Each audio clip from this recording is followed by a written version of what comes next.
Hello. Hello. Hello there. Welcome in, everyone. It's time for the Trijam once again. So let's see. We beep boop here and we beep boop straight into here. So, as you can see, this week's Trijam, the 3-hour game jam, has the theme of a delivery service. So we'll see how that goes. And for anyone who doesn't know, yes, the Trijam is a game jam that happens every week, hosted on itch.io. It is happens every weekend. Yeah, and you have 3 hours to make a game. The 3-hour game jam of Trijam by Rock. And if anyone is interested, yes, they play this every Wednesday. Wednesday on twitch.com. Twitch TV. /Rock Knight Studios. But I'm gonna click on the join jam button. There we go. Now we are part of the jam. Now, so theme of delivery service. So let's get to the ideation phase, eh? Where's that pen? I know I had one. So.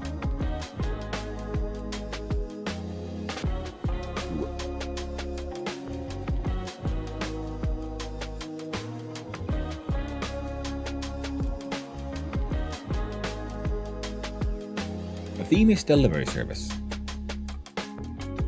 Let's do this one here. So I guess one of the core concepts of a delivery service is you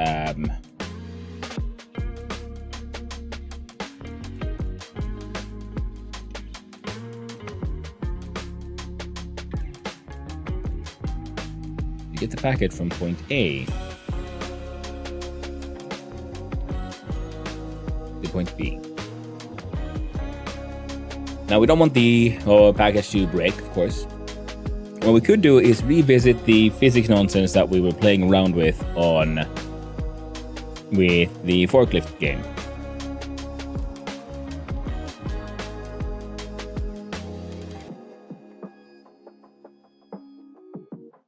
Let's write that one down. So we do like a forklift game type.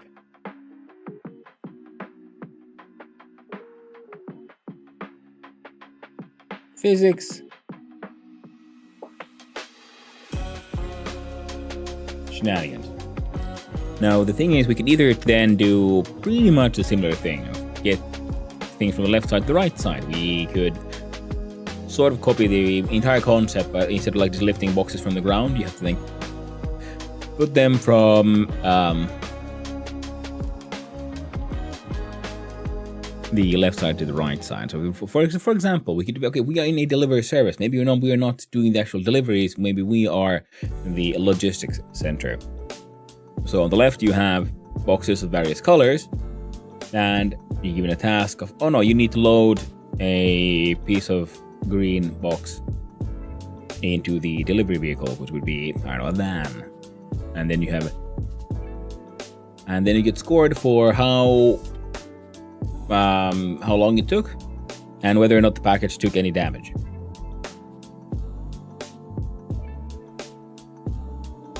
You know what? Actually, no, yeah, I can see that working, because then you can have sort of randomized for like, oh no, the next delivery wants these things, and then they deliver it after that wants these other things.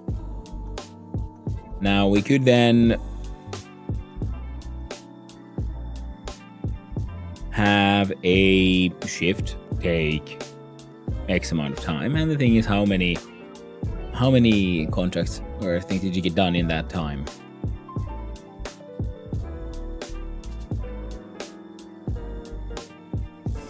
And should it be a forklift game?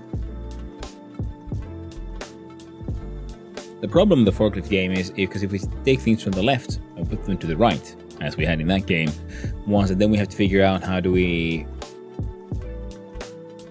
turn around the delivery vehicle, the sort of transportation vehicle. Because as long as the objects just stay there, they just stay there, we manipulate the objects. But if we have them on a forklift, for example, in a 2D game, and then we turn all the way around, that means we'll have to sort of delete this object and recreate it here, or just move it somehow manually, and then to somehow make sure it stays there. Or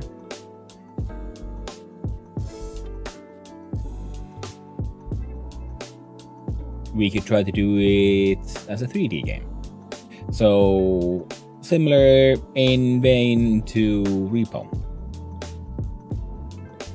There is a screen you see on the wall, and it says van needs X amount of this and Y amount of that. Then it's run inside your warehouse, find the things that have been ordered, and then bring them over without breaking them. So, how do we make not breaking them be a challenge? Because if we just pick it up, well, then it's in your hand, and okay, but then what? Maybe you have to maintain, like, you have to click a mouse button while you're doing it.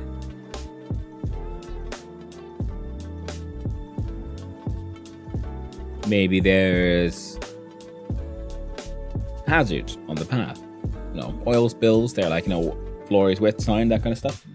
Sorry.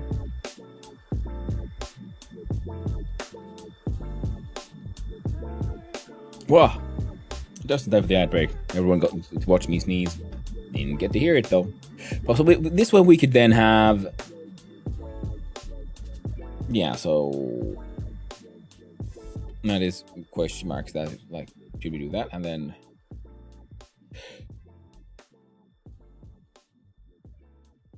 sorry about that. And the other option would be, I mean, then the other question is,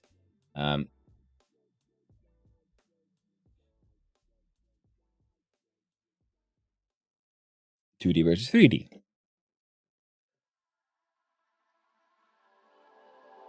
Another challenge could be that the things you pick up are so large they block your point of view. Doing that in 3D though, that'll have challenges because we haven't done a first-person game. And I'm not sure how to pick things up.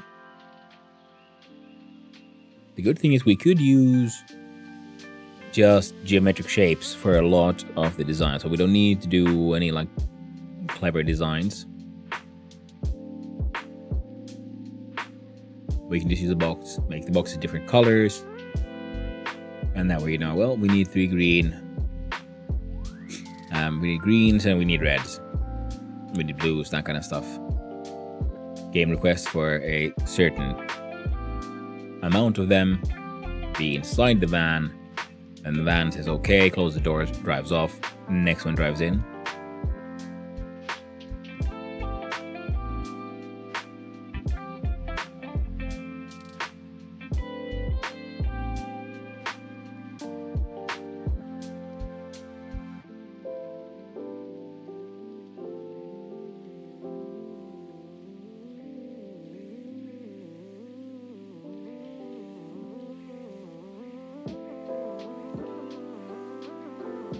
Or, here's a silly idea. You know, they order these boxes and then you could, I don't know, break them into smaller pieces because they want, say, a triangle. So, all right, we have to cut off a couple of corners, then into a triangle. Then it's no longer really a delivery service because then we are manufacturing.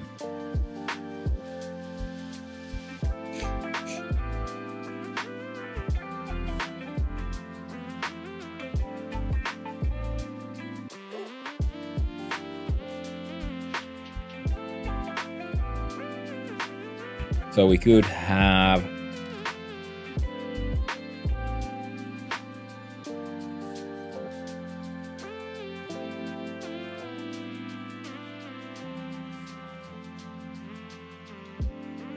because the forklift thing had the problem of because the object staying on the forklift's forks and it being able to only hang out there very poorly was one of the key points of the game. So we could in fact try to do a 3D version of that one, pretty much. And you have a delivery service and you're selling, I don't know, freaking cheese or whatever. Cheese wheels.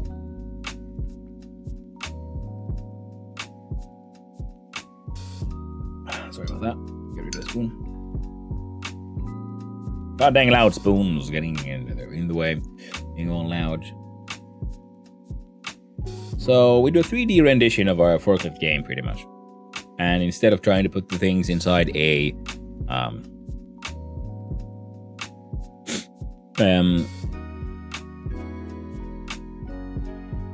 because in the forklift game, the boxes were on the ground and there was a shelf. We wanted to put them on the shelf. So this we're trying to put them in a van. And when the van has the correct ones, the van drives off, and then after a little while, another van comes in and there's a new request. And the information for what you need to put in the van could be informed. We could put that as on like just a panel on the wall, pretty much. Think we can do that. We should be able to figure that one out. So let's think about the game area. How would that work? You'd have your wall, and then here's a door that opens and closes. And it opens, and you know there's a truck or like container on the other side, which is we would assume is on top of a semi truck or something. See, wonderfully beautifully drawn truck.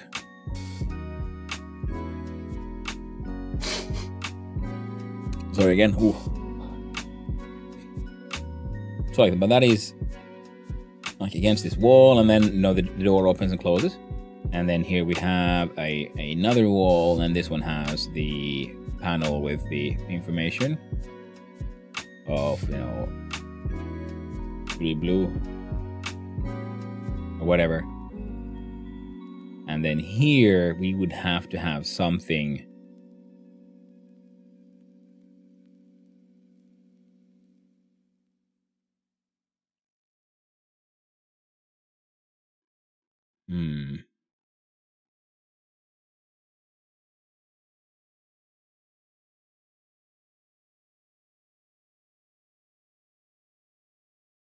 So would it be like a list of shelves? Or we just have dispensers for now? For, our 3-hour testing kind of thing.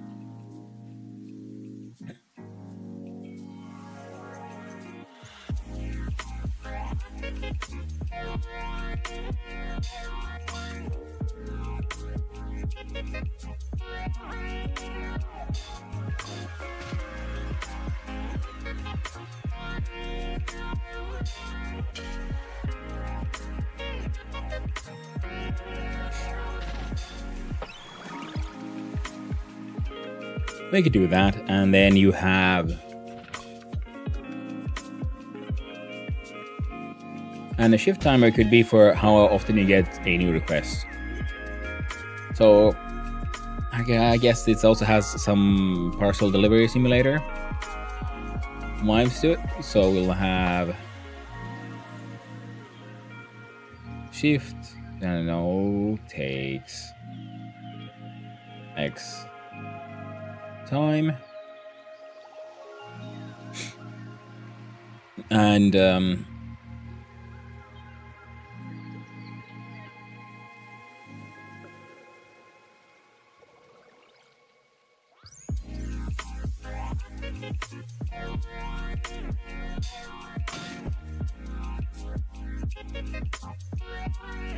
orders during shift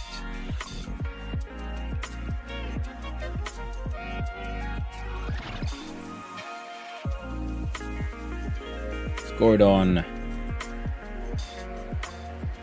position and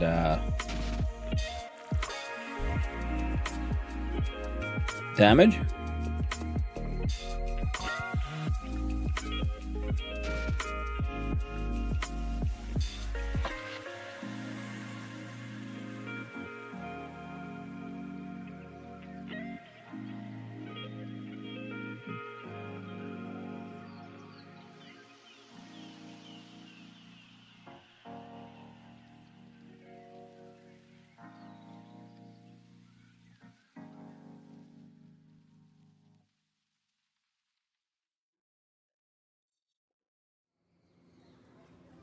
What if, instead of a forklift, the player is like a drone? And you fly around, and you pick stuff up. And then you take it to the delivery receptacle, and when they're swooshed off.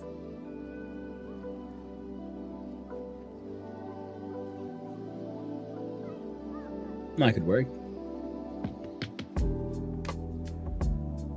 This question is, do we...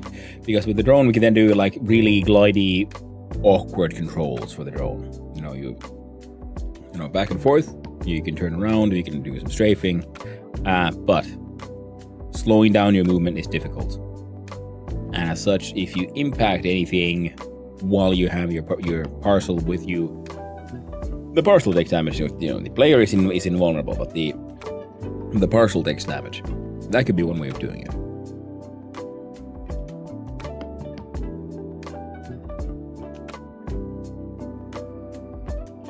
That could almost be easier, because then I don't...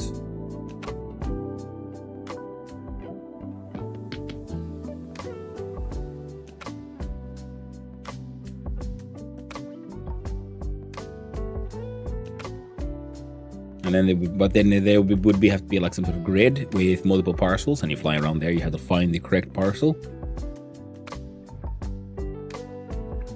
God dang it, that's itchy. Terribly sorry, everyone.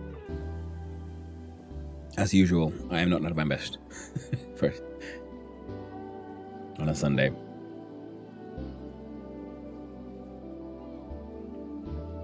There we go. Coffee's done. I like the drone idea, but at the same time, I think that the other one, the forklift one, is also interesting. Now, the forklift would be like pure physics, and then we'd have to think, can they... Well, the point is for it'd be a bit of a like rage game, because the previous one was actually very well received, because it's the awkwardness of it makes the gameplay kind of thing. So essentially we're doing the same thing but in 3D, and you can't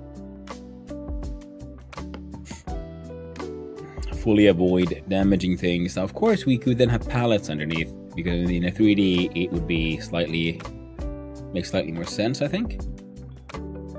Now, don't hit the box.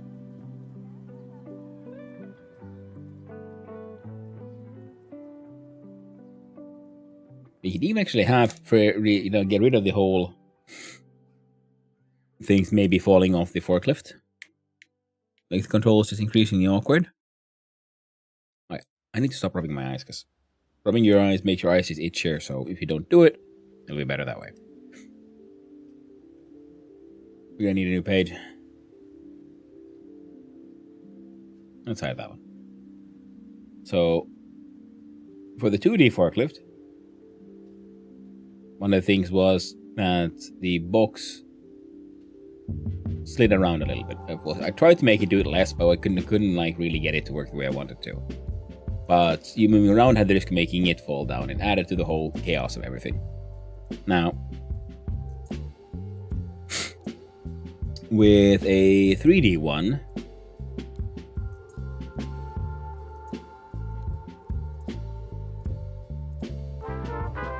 we could have it stick to the forklift, but just make moving around awkward.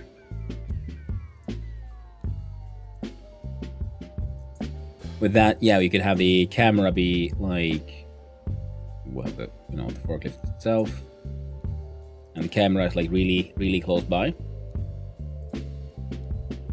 and that way with the big box, your view is obstructed, so it's easier to have accidents and damage your crate. So you would first have to get your forks inside the pallet that is beneath the box.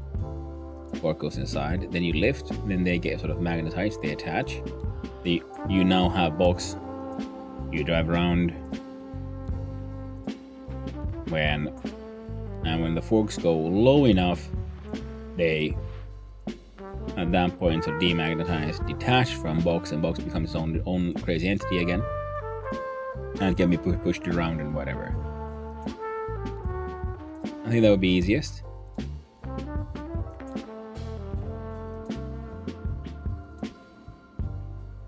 And then you can have little hazards on the road.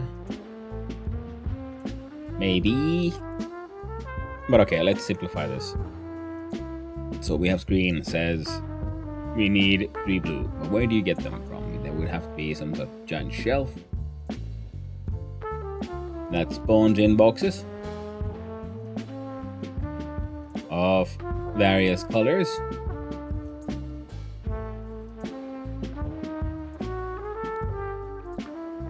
And you have to get the correct one and put it, or correct ones, and put it inside the truck. For this one as well, so they don't just pop into existence, we could have a large sort of wall that goes down. Rolling door, so essentially just a wall with lines. It looks like one of those like slidey door wall things. It goes down, and then behind it we spawn in new boxes. We reset the car, and then both the doors go up, and then on the wall it says the new one. We'll have the same sort of wall that it just slides up, and it's a wall with lines. It's outside where the player can see, and in between we have things.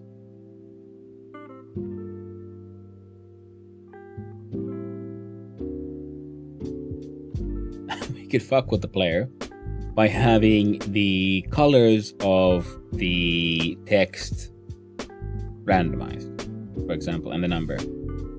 Because the human brain will often see like 3 and blue, but the text is red, or then and so on. So that can throw people off a little bit. Especially if in the beginning, we'll have them always match. We'll have 3 blue and it's blue, 3 red and it's red, 1 green and it's green, and then suddenly it says like 2 red, but the text is blue.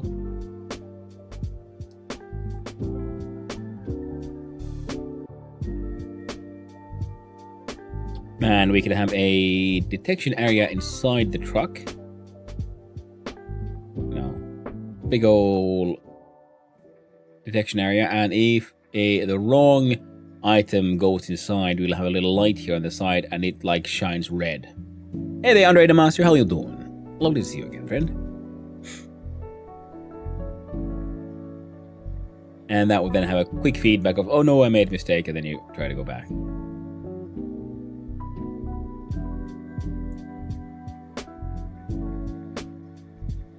I think we can make that work.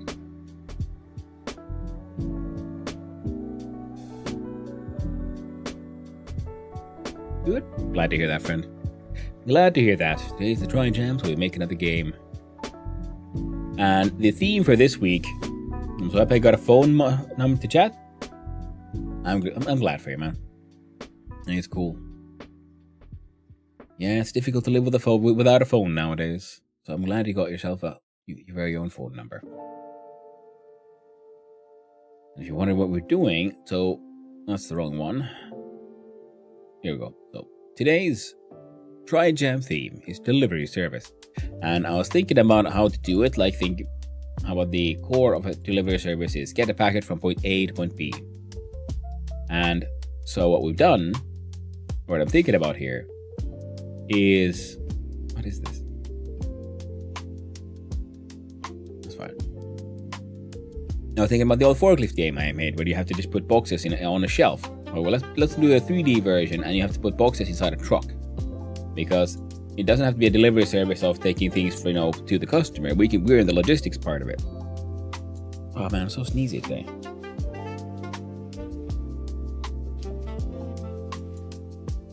And so we'll have a shelf. Sort of looking here at the side here, we would have a shelf of boxes of various colors. And then on the wall, we have a big screen that says how many of what is needed. And then we have an entrance into the back of a sort of truck/container thing. And you have to put the boxes in here. And we can mess with the people a little bit by first having always the request and the color be the same one for like the first 3 or 4 deliveries. And then suddenly it starts randomizing. And if you put the wrong box inside the container, as a red light goes off, so like, oh no, you made a mistake, you have to pull it out. And then when the delivery is done, then the door closes on the truck goes off, and the door also closes on the sort of shelf, so we can have things respawn and reorganize behind the scenes. And then the next order comes in, and in between there is, I was thinking of adding like a damage system for the boxes, but that would be nice to have. I think the most important thing is we'll just have a timer thing.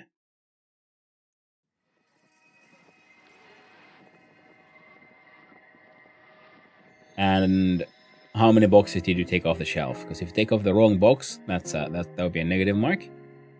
And then you have, I got a bacon sandwich with cheese. Ooh, that's nice. That sounds very tasty. I had a cheesy egg sandwich myself earlier. So then we'll have so it's time.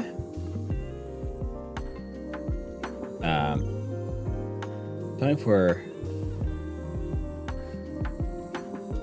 delivery.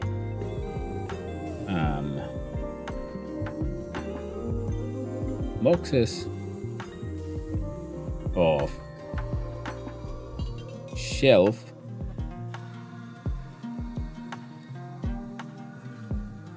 and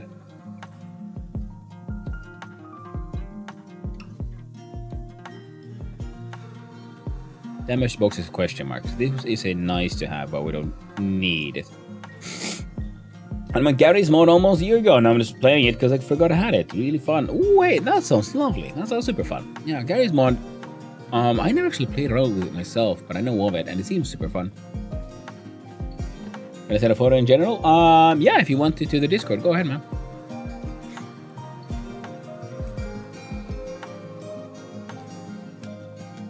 Now, if we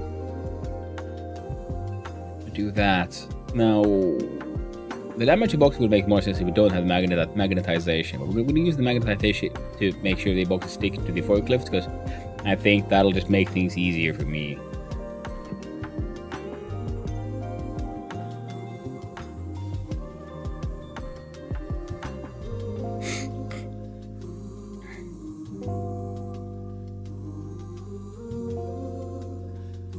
I don't know, writing title is fucking logistical or something.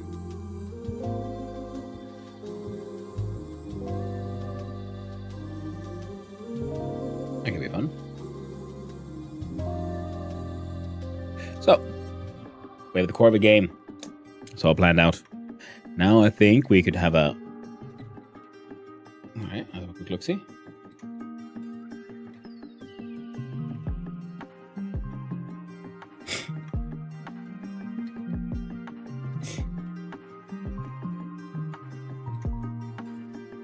Nice.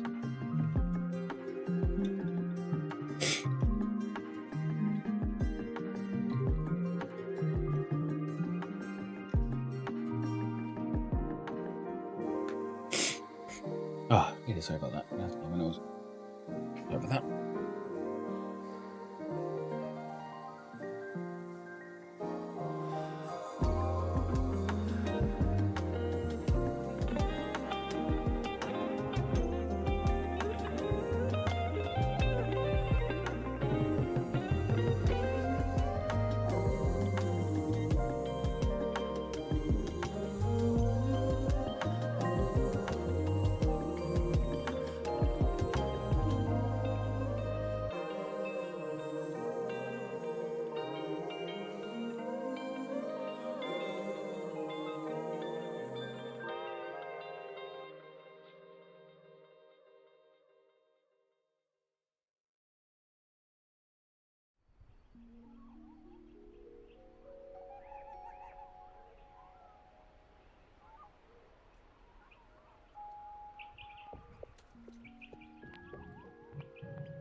Alright then, slightly more de-slimed.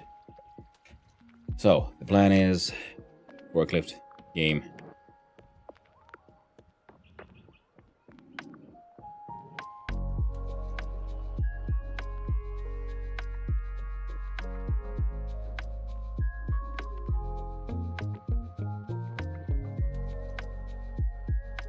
And the cars look cool.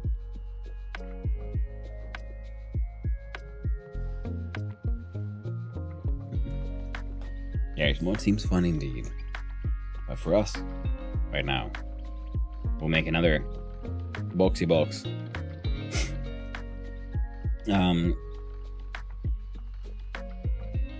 Forklift. We'll need pallets. We'll need boxes.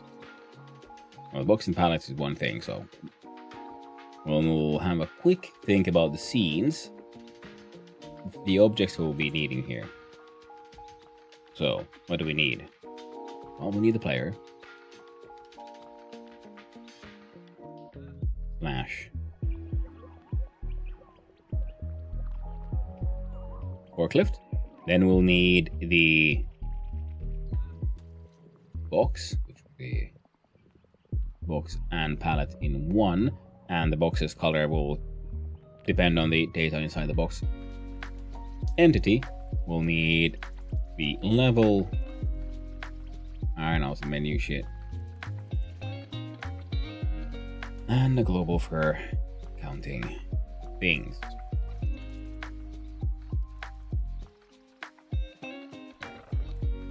Do I need to make like a music global?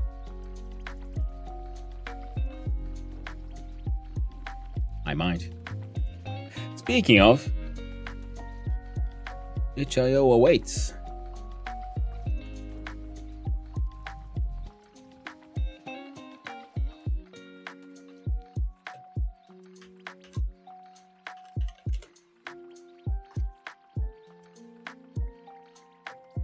And put the drawing thing away. Ooh, that draw. There we go. So, HIO is a wonderful place, filled with game jams, filled with games, and filled with assets.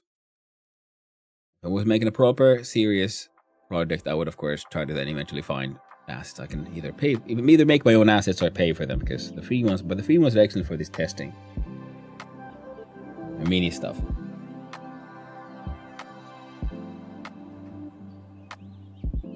Now this is one we checked out a little bit last time.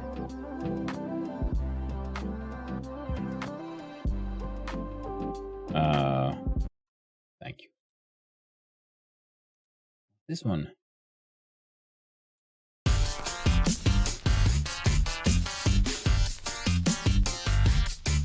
Loud as fuck.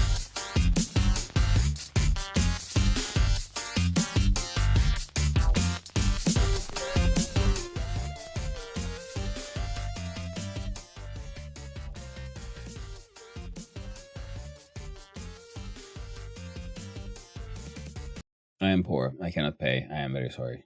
Oh, you want? Can't. You say you have a pack, but then you still have them all as individuals.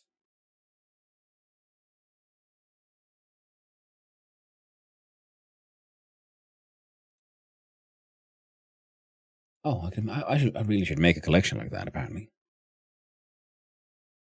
But I do want them. So we gotta then listen to test them out here first. I like that one.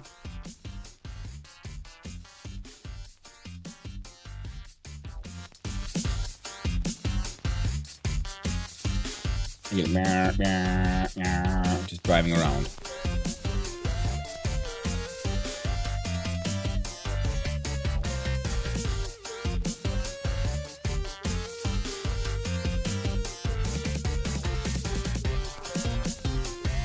Wait, what was that?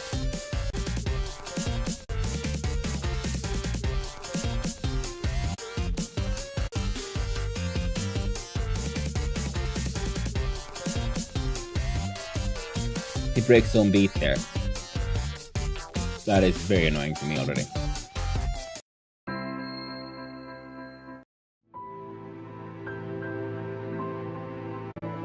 Dramatic fight. No. Action techno. Whispering Shadows Dungeon.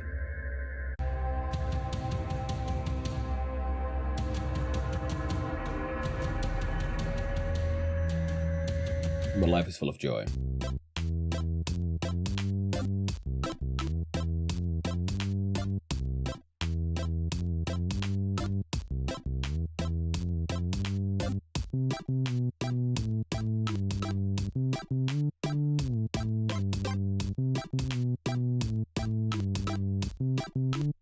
How did it begin?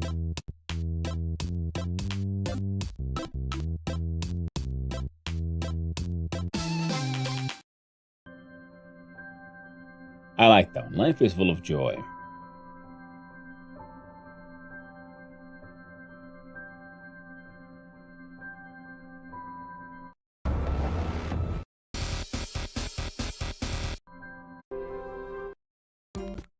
What the?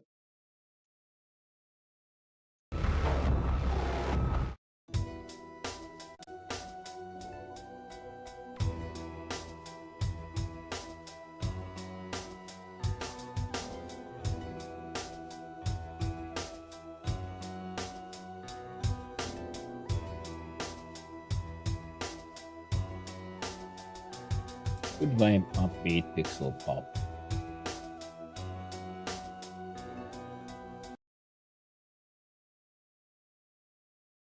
A peaceful industrial.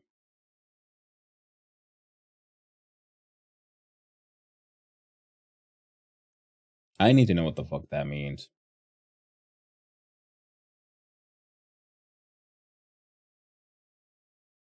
Then we need this one.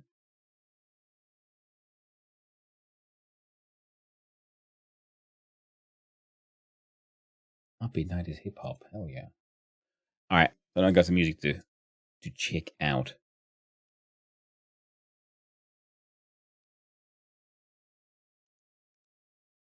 You want the page visible here so we can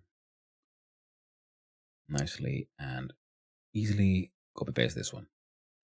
Because of course we're gonna credit the actual artist. not a monster.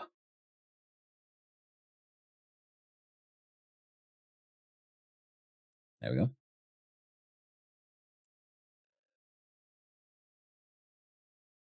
Ah,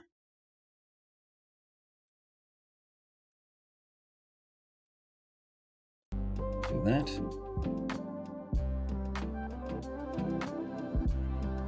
Yeah, I need to check this shit out. It does seem to have decent music. I've seen this one before. And for what we're working on, it seems to be more than good enough. And as such,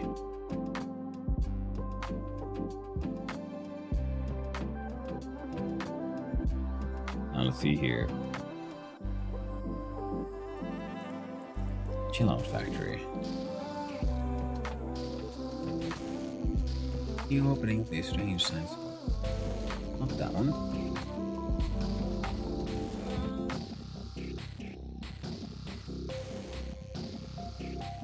Peaceful Industrial.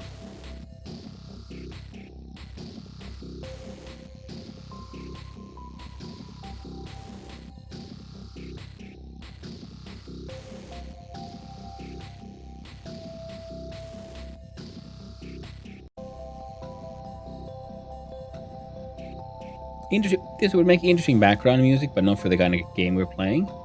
Then there was the Life is Full of Joy, which I think this has the correct amount of goofiness for what we're going for. And that's his loop.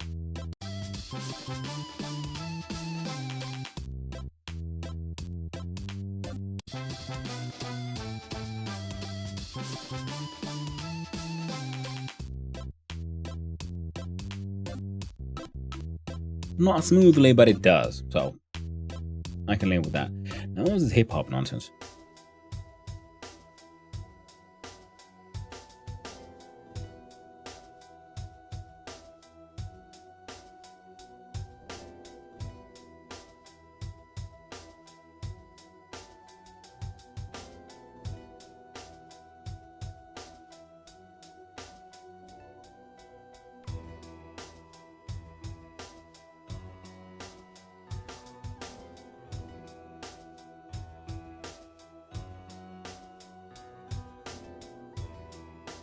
Nah.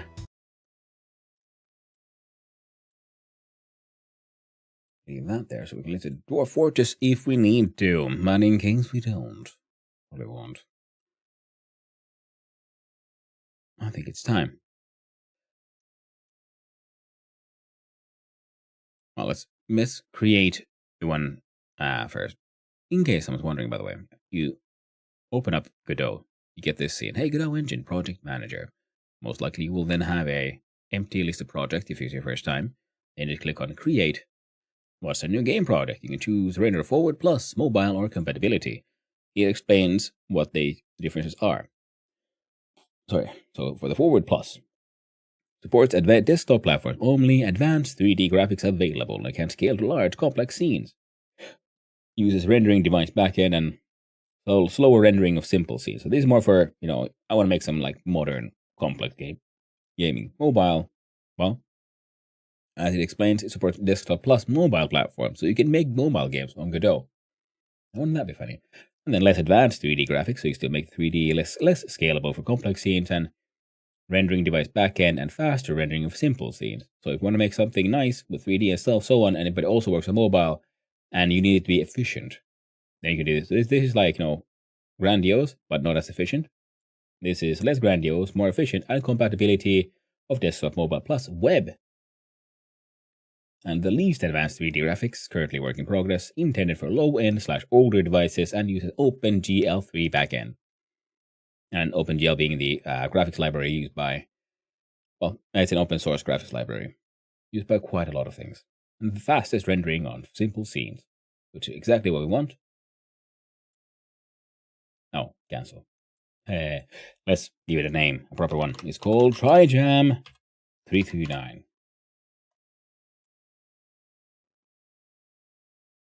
Here we go. Ooh. It's on, folks. It's on. It's on, unlike Donkey Kong, time to make a game. So, we'll start with good old folders. We'll make one for bubbles.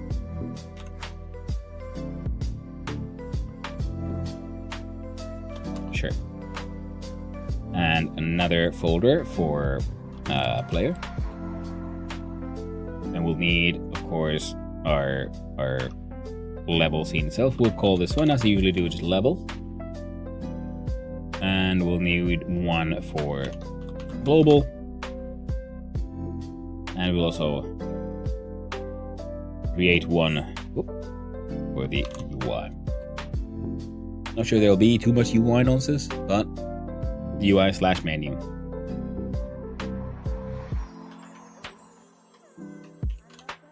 I guess invalid character is fine. Go through yourself. So what will we? Let's actually start with something we usually don't. But might as well, which was when we go to, if you want to use globals, which is files that can be reached from any file pretty much. So they're globally accessible from everywhere.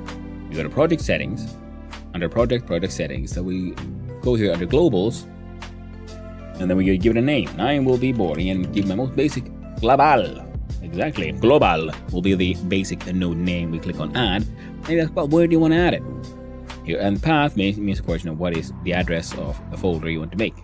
I'm going to click on the folder size, double click on global here, and then click open, because for whatever reason they're calling that one open instead of save. So now inside the folder global will be a file called global.gd. Script path name is valid. We'll create a new script file and template default base template for node with default Godot cycle method. Because you can make your own templates, which is very useful for a larger project where you're going to be making many files and folders. And you know that, okay, this will be for graphical assets, or this with this and that kind of thing. We click on create, and we do close. And actually, yeah, we could probably use that same global. Now this global has something inside. Hey yo, hey there Swick, how you doing? Hope you're having a lovely day, friend. How did Hades go? How new song when? I don't know. I mean, I've been thinking about it. It'd be fun to make a platformer game, but the problem is... Wait, I gotta look at my audio levels. Maybe I gotta... No, they're fine, I think. God damn it, keep on clicking the wrong fucking thing.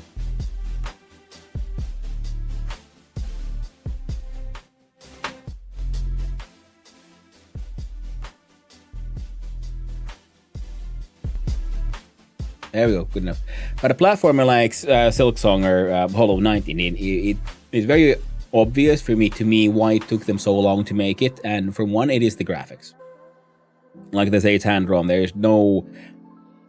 It's very much unlike, say, Animal Well, which you should. I mean, which then is it is a ridiculously small game. Like it is. Like 500 megs or something like that, or if less than that, 50 megs or something. It's ludicrous.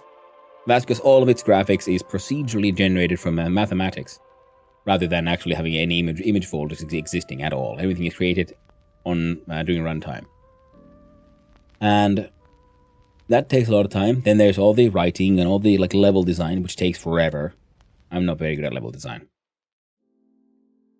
and.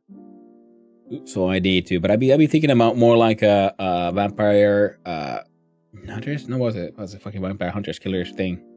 Another one of those clones where you run around, a bit more like Hades. That's more like Survivors. Thank you very much. But Vampire Survivors / Hades is more something that I've been thinking of, but that's more because I have this idea for a crafting system, which creates designing and planning your own magical spells and attacks from where you find different runes, and then you make actual rune circles. So you have a series of effects, adjectives, if you will, and then they make the proper spell attack thing. So it's less than, hey, here's this pre-made skill you get. It's more like, hey, here's components for your skills, build your own. Is the kind of idea I have in my head, and I think the Vampire Survivors / Hades type arena battlers or however you want to call those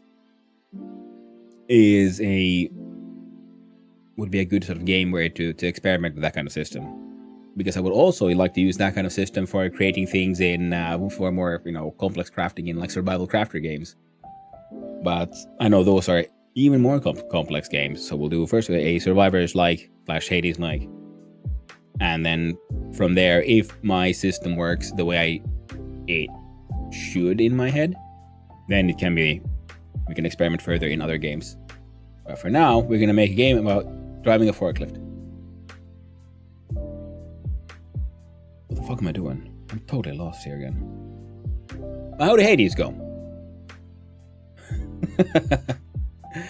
I keep on forgetting where I am. What is this? Oh right. Oh Jesus Christ! I was about to like switch to the 2D scene. I was thinking, see, this is comfortable. I know what's happening here, but no, we're making a fucking 3D game because I'm a moron.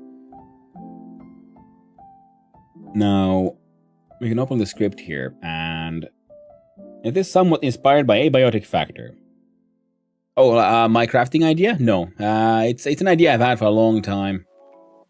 If anything, is more inspired by freaking Full Metal Alchemist and runic circles in general. Well, we have like multiple things, and how depending on how you lay things out, then they affect each other, and that's sort of also what I'd like to figure out. Like if you have another more like card-based games where you have a sort of you have effects or like adjectives, and then like a final sort of spell / effect thing, and then like we have like a bolt.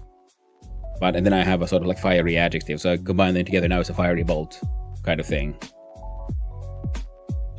No, the forklifts. It was good. First run was success. Second run got shot. Didn't get good. Oh, that sucks. Hey, yo there, Kaloni Boney. How you doing? Hope you're having a wonderful day, friend.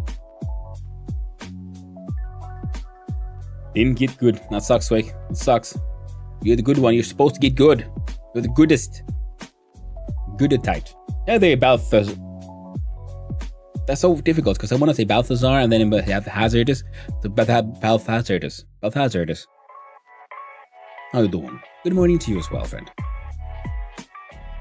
Now, how the freaking frack do I add a music node into a global? So I'm so used to using the freaking nodes. So if we do I just have to have it as like a variable, like var music of type? See, now, god dang it. So for now in my head, this is a Hazard song, because he always says no you to everything. A reminder that Trekkie has hit a certain amount of subs and shaving his head now. He's doing it right now? Oh dear. Oh, well, I'm glad I contributed at least one sub. Good for him. He's an absolute mad lad, and I love him to bits. I hope he survives. He's wonderful. And let's see here. Yeah, if someone doesn't know, you should go. If someone wants to see a very intoxicated man shave his head, apparently. Let's see if I can do this.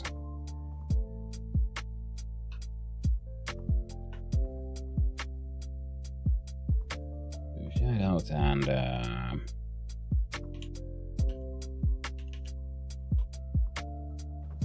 did that work? There you go, Trekkie A. He's doing a subathon. He is very intoxicated. Go check him out if you want to. 18 plus only.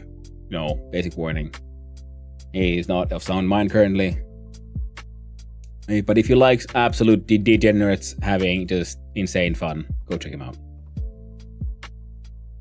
I'm playing a lot of My Summer Car. Now, how did we make a music one? So we'll do audio node. No, it wasn't a listener, because we want audio.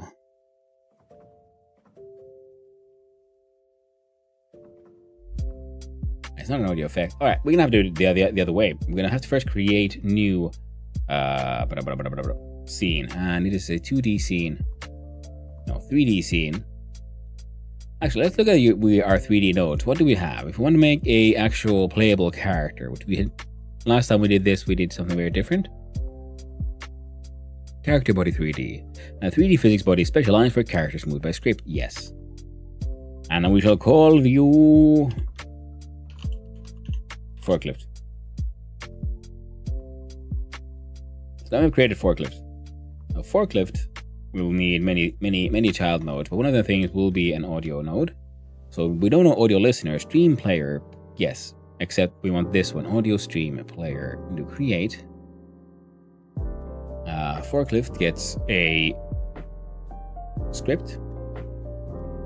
Excellent. So now we have, this is one of the lovely things about Godot, if you want to make games with this, because many of these nodes are designed for certain uses, and as soon as you add a script, there is a sort of boilerplate pre-made, with even like takes in like keyboard inputs. So usually it's pre-made for essentially a platformer, which usually has most things for many games you might want. You have the jumping ability, you have speed, you have moving around, you have gravity, and that kind of stuff. And we want all of that except for the whole jumping part, because forklifts don't jump.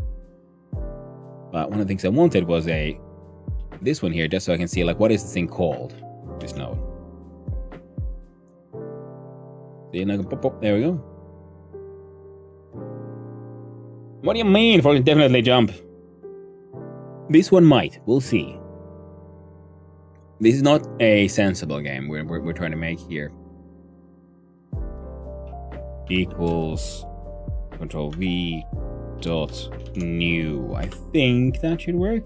We're gonna and also inbuilt documentation in Godot is very handy, because you just mouse over something, you hold down Control, and then you see it gets highlighted. We click on it, we go to that node's documentation page, and we can figure out how the fuck does this thing actually work. So the audio stream player node plays an audio stream non-positionally, ideal for user interfaces, menus, or background music, which is what we want it for. Use node stream needs to be set to a valid audio stream resource. That reminds me, one thing we'll need is create new folder, and I shall simply call it assets. Then I'm going to open up local folders here. I'm going to grab all 3 musics just in case. Doubt we'll be using all of them. Copy, sure. Do program. No, it's not here. It's inside documents. Trijam 339, assets, and locally pasting copies, and now assets gets imported, and now we have some music files in here to experiment with. Now let's have a closer look here. Yeah, Swick, in case Swick didn't know about Trekkie, I think you might enjoy Trekkie's streams because he is an absolute degen and fun times. Sometimes he gets a little heavy, and that's like, all right, I've had enough. I'm out for the first night. But it's fun because he starts streaming usually by the time I go to bed, kind of thing, and then I wake up and he's at his like final hours of his stream, and he is just not at his best, and at the same time sort of at his best.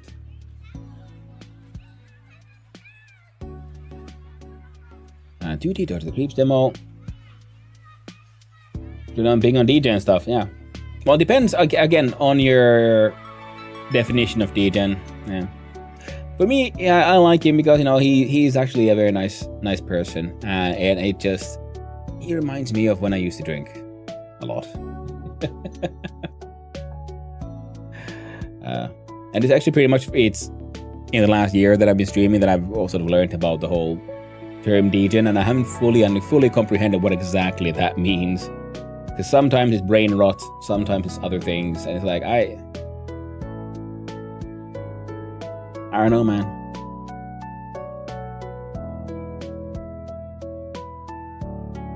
But that's the thing, that's why he's, in my opinion, lovely, is because he's, beneath the chaos lies a very nice person.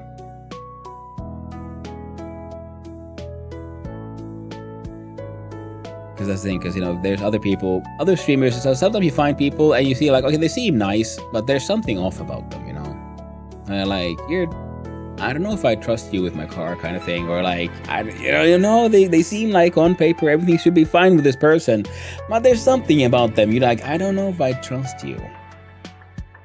If we work together and I made a mistake, I'm not sure if you'd help me or try to get me fired to steal my job, kind of thing. Whereas Trekkie definitely seems like he'd have your back. He seems like an actual nice person.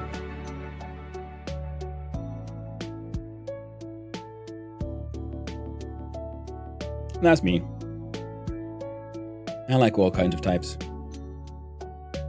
I like, referring to the discussion we were having earlier on Swick's stream. Oh yeah, of course. I should start doing this shit more, shouldn't I? I need to automate this.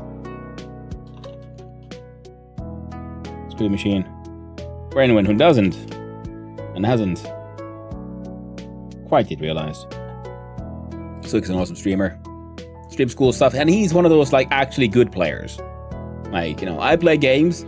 I know I'm not the worst, but I'm far from the best. But he's an actually like technically very skilled player in pretty much any and all games he plays, and he very obviously takes it seriously and like spends time to figure out the game, the mechanics, and how to be good at what he does. I could automate my shits. That would be handy, wouldn't it? You're just like, oh, well, would you look at that? It just happened. I guess you could automate your shits, but it would still get messy because it wouldn't like involve a diaper or something. Or then you just sit on a actual like toilet seat all the time.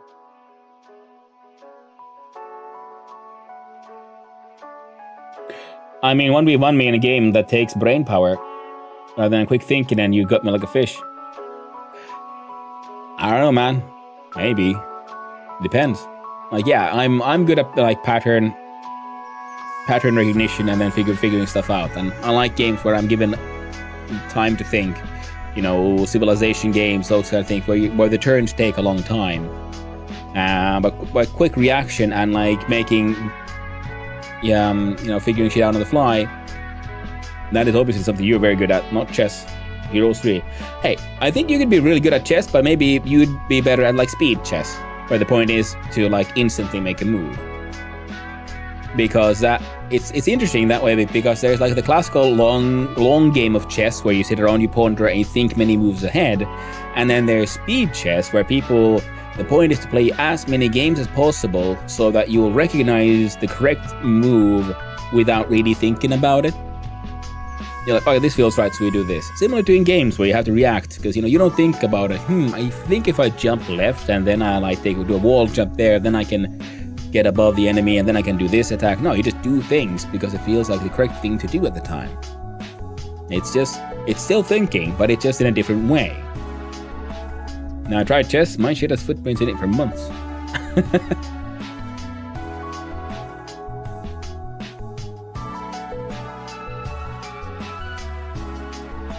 I like chess myself, even though I play very, very rarely, but it's just one of those things I've always enjoyed. But also, I've also annoyed people when I play chess with them because I think I can sit there and think for way too long. I've lost myself again. What am I doing here? Who is this? We're trying to make music happen. So if we create music nodes via a code, because this is something I haven't done. I've like manually put in like nodes like this, and then I got to get them to work. But the point is, I want them to happen in a sort of pure code file in the global side. Heroes 3 is more of a strat than quick thinking, but this is the PC game from my childhood. I absolutely agree. Heroes 3 is fucking amazing. I have many, many fond memories of playing, not just as as a kid, but as an adult then, because I used to go visit a friend and we sat up all night drinking and playing Heroes 3 kind of thing.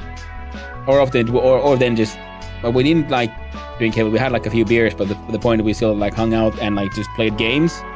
And we played Heroes 3 until, early morning.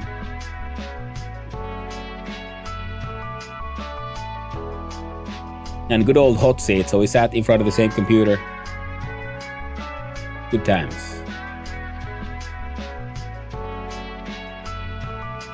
So we set autoplay.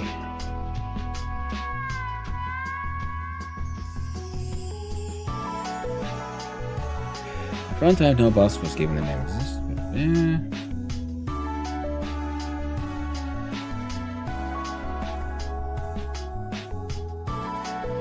Do much multiplayer? Yeah, I mean not really with that much, but I had like one friend, and me and her we played a lot of Heroes. It was awesome.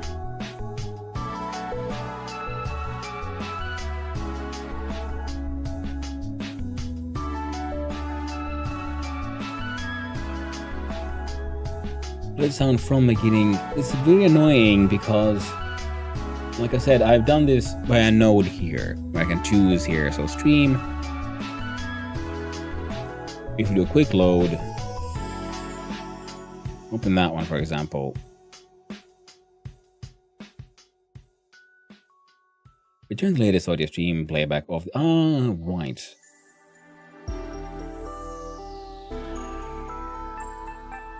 Type audio stream WAV.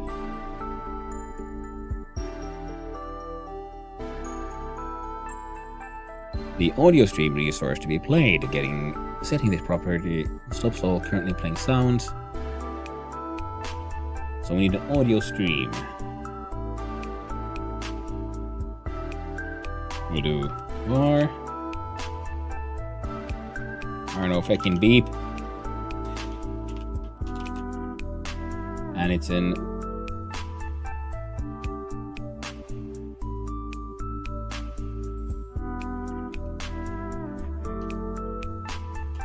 we know it's an audio stream WAV, and it equals something. So if we control click this one as well.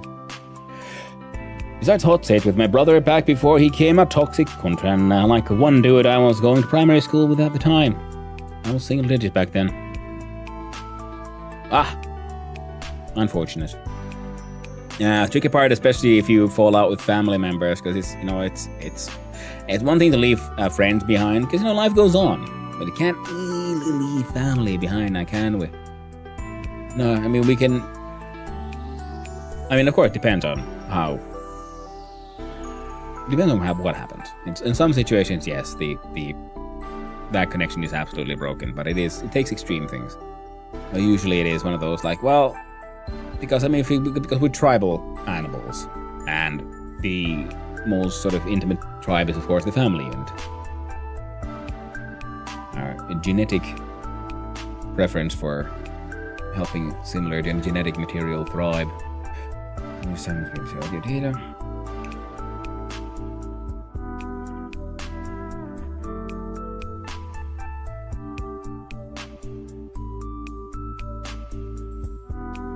Cool.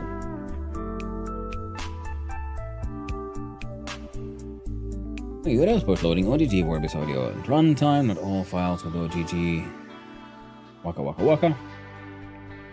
AudioStreamPlayer.stream equals AudioStream of Vorbis.load from file. Oh, there we go. That's what I need except for the WAV. Excellent. Wonderful.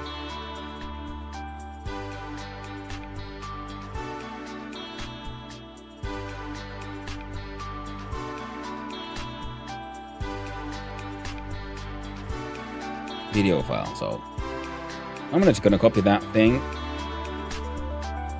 Well, there's too much happening and my brain is melting. So we paste it here just so I can see what the fuck. Now in ready, if I'm reading this correctly, we'll do music, which is our audio stream player. Dot stream equals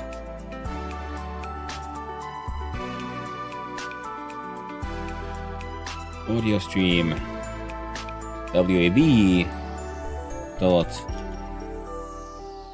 load underscore from underscore file.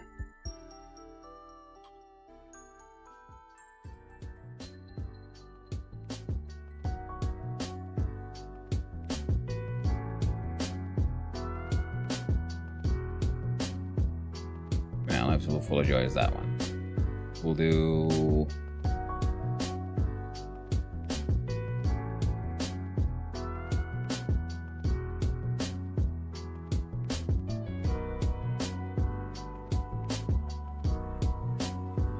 click like a re-import. I jump over to global.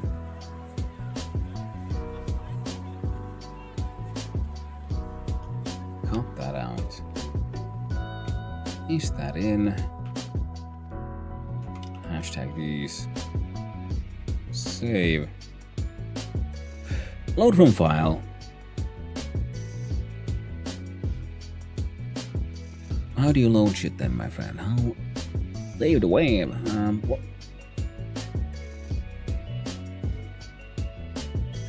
Yeah, when I was playing Heroes, I was 16, 17 kind of thing.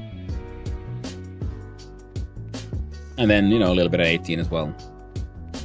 But most of my fun times I had with Heroes happened at around 16, 17, I think. So around the same time that I moved away from home.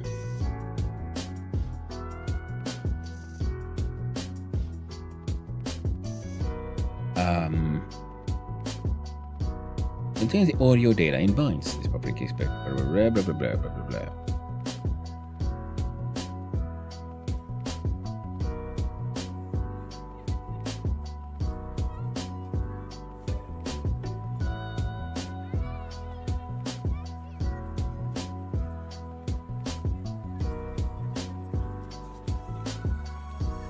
Audio Stream WAV stores sound samples loaded from WAV files.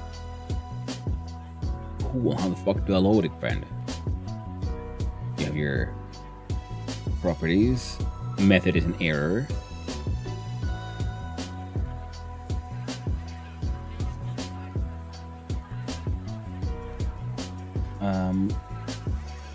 Why do I keep on opening the wrong one? It's stupid goober me. Let's try it again. We go here and we'll do good old Google and Godot runtime load WAV.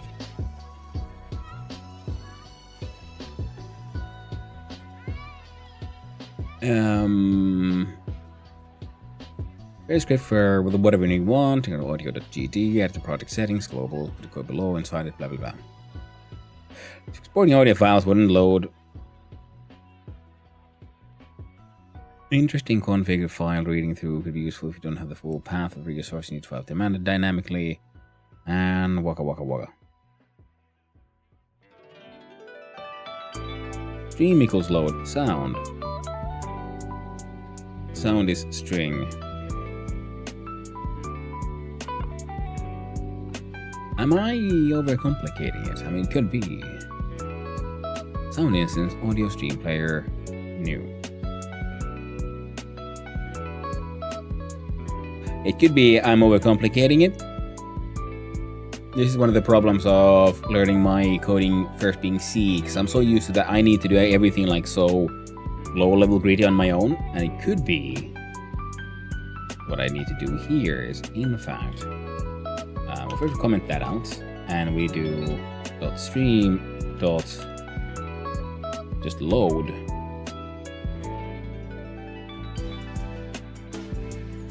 of the joy. Apparently, because it immediately even suggested that fucking thing to me.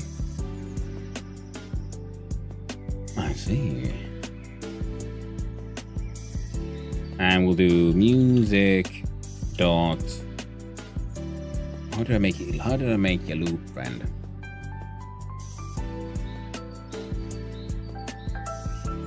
Playing, playback type, pitch scale, pitch target,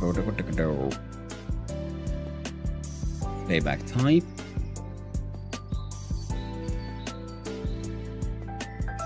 Because we do have a loop mode marked there. I'm assuming it should be here as well.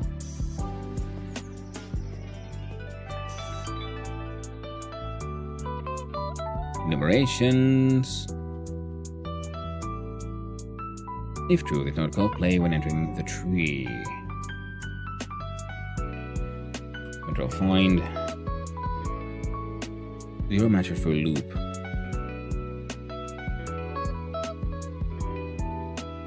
It's in the stream player.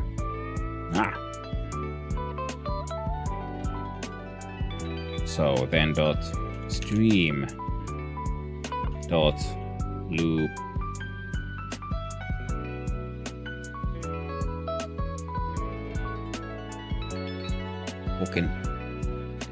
loop mode. There we go, loop mode. Loop disabled, audio stream. Enum loop mode.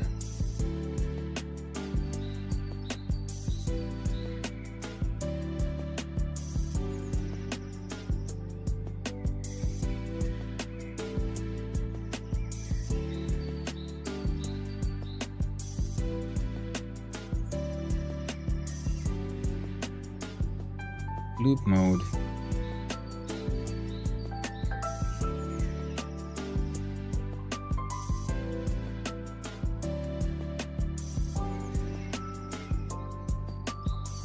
Equals 1. loop underscore mode. So loop underscore mode equals 1. And we do music dot stream dot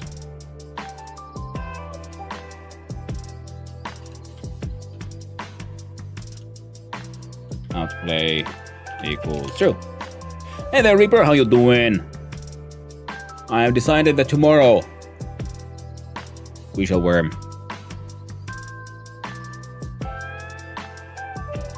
And if anyone's up, if I'm up for it, I could do some peeking as well. Cause I still haven't done. I haven't gotten the peak emote that you get for freaking doing it together.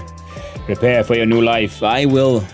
Another mining surf. I'll kick the. I won't wear. I will not wear any pants, and I will kick down the trees in the planks if I've understood it correctly. And the planking shall happen. So now we might have music if this works the way I hope it does. We'll find out because this is global. It doesn't actually do. It is on top of everything else. We also did make a forklift scene. We changed the scene here. When forklift does not need its own music machine, at least not for now. What it does need is that this node has no shape.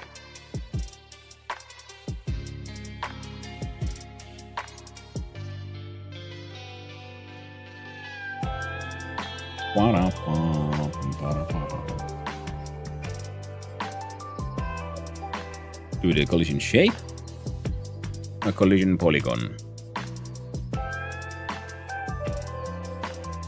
Collision shape might be fine.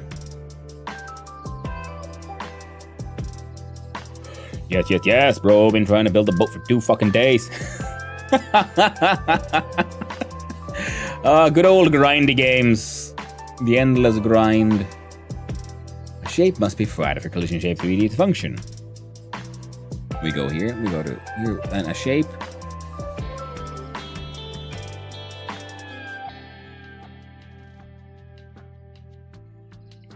Oh, sorry about that.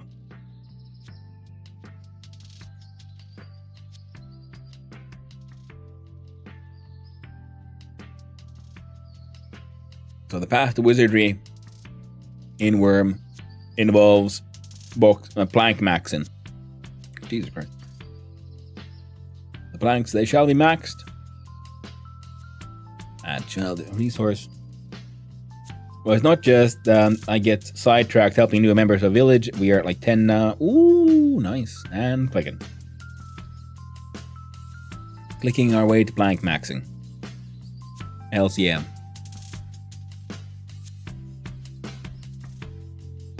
We need a shape, 3D shape.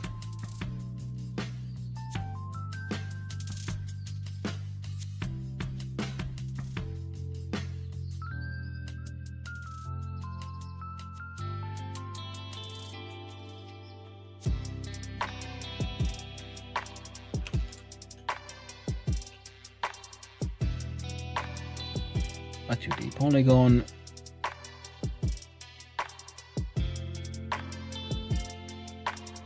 Base node for geometry-based visual instances. Visual instance.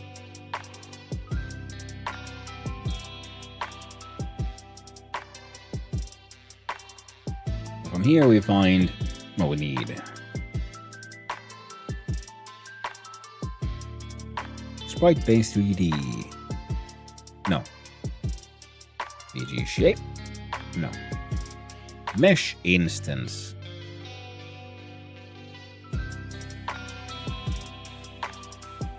There we go. I think that's what I want, yeah? Box mesh. Yes! Work in progress.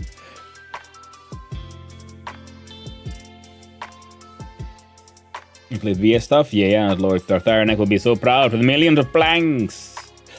I was playing that, thought it had something to do with worms, then I realized it looked like MMORPG. RuneScape but better. Yeah, it looks, yeah, pretty much. It is the project which apparently, you know, there was creative differences So one of the original creators left, and he decided, you know what, I'm gonna make my own game. And he called it Minecraft. So it's not exactly a new game. Because technically its development predates Minecraft. But it's still around, people are still playing it, and it looks exactly like the kind of dumb kind of shit MMORPG I can get behind. Because I played some of these newer ones and they seem okay for a little bit, and then I realized like I just don't care because they keep on trying to make me do all this nonsense for like freaking cosmetics. And like I don't want your cosmetics. Where I care about how things look is like vintage story and like crafting games, because I can design my own shit. I'm okay with that, but then like someone just gives me from a shop, here's all the things we think you should think looks cool, and you'd be willing to like spend money on. I'm like, yeah, nah. Imagine MMO where it's just life skills and there are combat. Yeah. I'm gonna become a pantless wizard, even though I've understood it that learning magic is like extremely late game stuff. I'm like, all right, well that I at least have a goal. Become a wizard. Will I become a good wizard? Fuck no, but I'm gonna become one. Maybe a priest on the way as well, or something. And I shall do my best to not wear pants, because I have attached myself now to the concept of my character will be focusing on unarmed fighting. Is it good? Is it smart? I have no idea, and I do not care. Someone saying that is like the most inefficient way to do things. I'm like, neat. Look at me, and I'll give a shit. I'm gonna not wear pants so my dude can kick harder. That's the plan. What am I even here? What am I even doing? Oh right, we're trying to make a forklift. So if no, wrong. Fuck it. There we go. So how?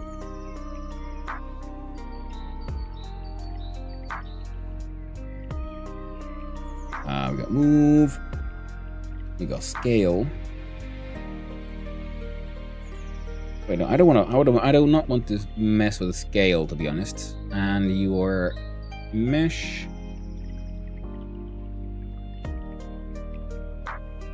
Now AABB. Europe.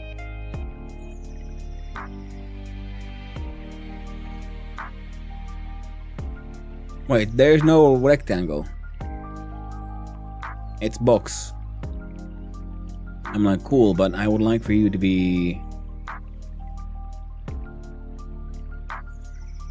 Alright, 2 meters.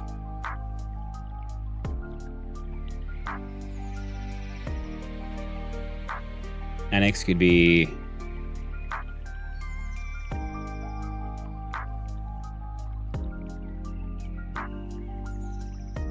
One point 3. No, that's dumb. We'll do that to 1, and you'll be 1.8.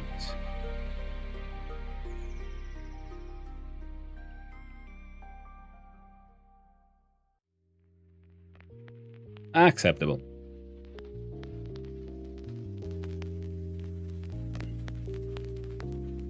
My blessing is troll clubs, so I gain extra XP for every one specific weapon you get off of troll corpses. So it's just troll clubs, okay. Yeah, it sounds like exactly the kind of like dumb shit I can get behind. And we'll have to have another collision shape. That is...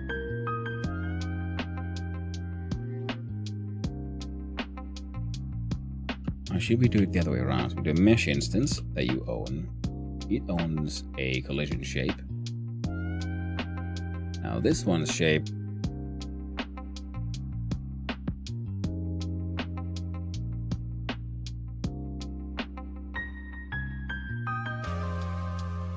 Another box one. There we go.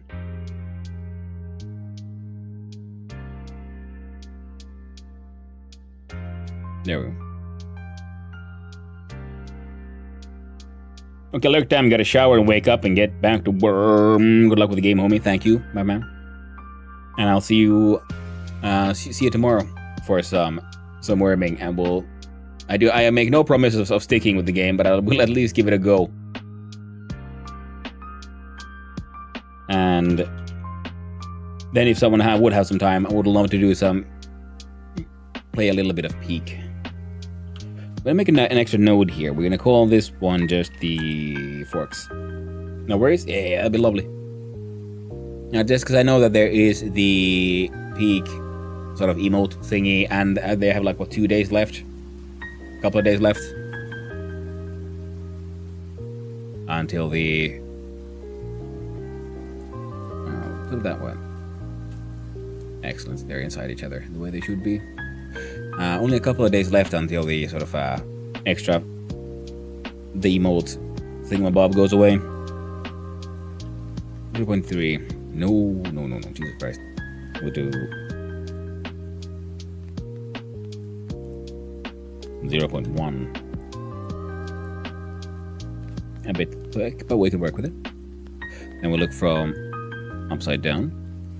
It's blue would be the Z, so 0.1. We'll make it 0.2. Perfect. And also, for you as well, Swick, if you wanna play some... So if I remember correctly, you never got into Peak. And I really do think it might be your kind of game, because it is problem solving at its core, and also funny shenanigans. Now let's see here. With the mesh instance, we got 0.1, 0.2. This one will be 0.1, 0.2. And there we go. Now they should be inside each other. Excellent.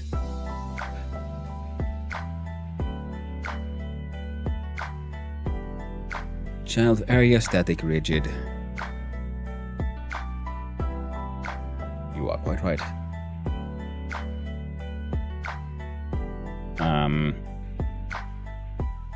Node 3D. Oh. Node 3D and a collision object, because this one will need its own. This thing will need its own physics, and it is a physics body. 3D physics body that can't be moved by external forces, and when moved manually, it doesn't affect other bodies in its path. That is no. Sounds like it should be what I want. 3D physics body that is moved by a physics simulation. Animatable, but 3D physics body can't be moved by external forces. When moved manually, it affects other bodies in its path. This is, I don't want other things affecting these things. It's when we move the player character around. But when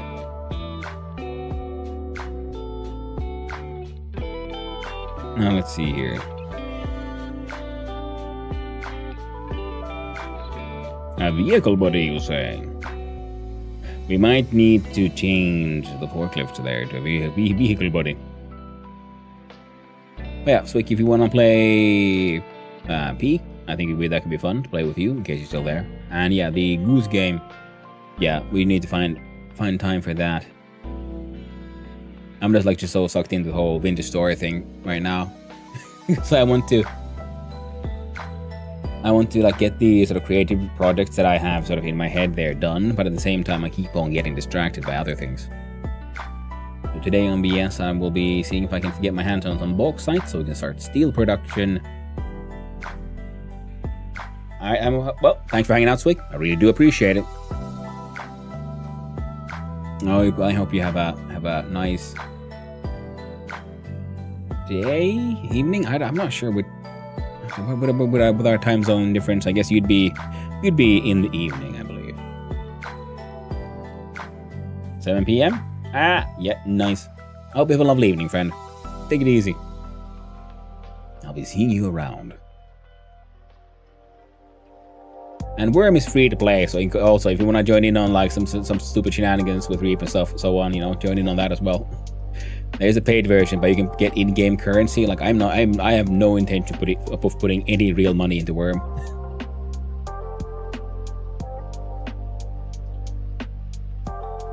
Now let's see. 3D physics body special character movie script. We'll change this one into the vehicle body because I'm pretty sure this wasn't pre-made. pre-made scripts we could use. But what we're doing now, a physical bone for some proper skeleton boning, but we're not going to do too much boning here. I'm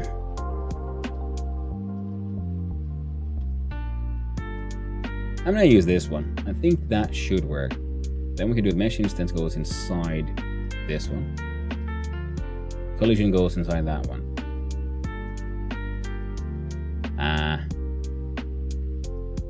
It'll be fine, don't worry about it. Can mesh go inside collision? Apparently they can. And if you wonder why I want them all inside each other, it's because this way when I move one, they should all move relative to each other as nicely as possible.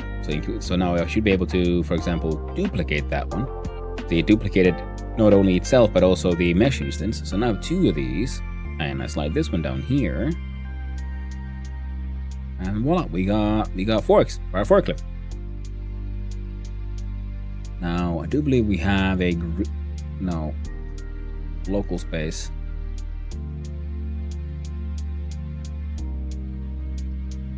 Up.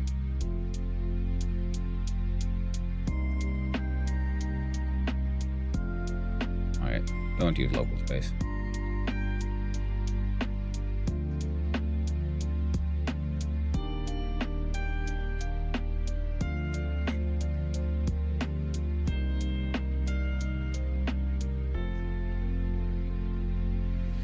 Fine, don't worry about that. Now, forks isn't all the way to the side. They're slightly further in, but I'm trying to figure out how do I make them all, you know.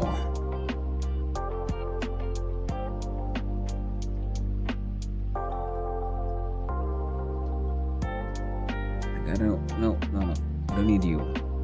Where is your transform? Scale. Here's fucking that then.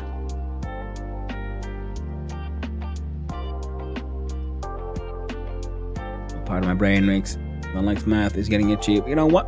I'm gonna leave it there and pretend it's all okay. Fucking name, man. Fucking name. Now, I think we can get this one. We do groups. We do filter group. Group and this one is forks. Now these 2 forks, the animatable body.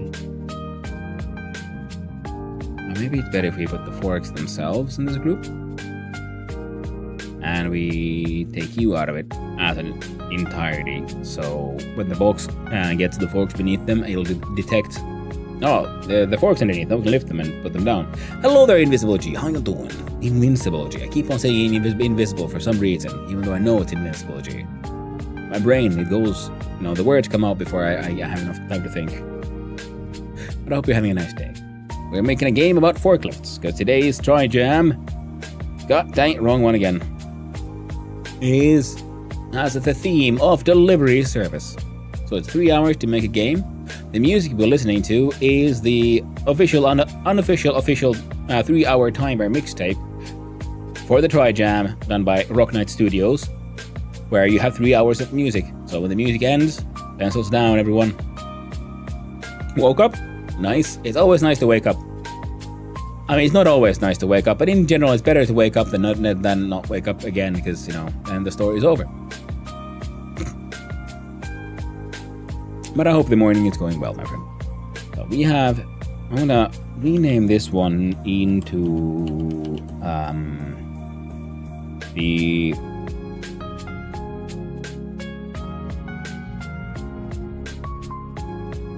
everything's called forks. It can't just be called forks, so we'll call you the fork set. This one does fuck all now, so we can get rid of it. The fork set. So the fork set is now in existence. So we have a forklift. It has forks. We should be able to move them up and down using the magic of technology and code. We'll figure out wheels eventually. We can just put something that just spins in general.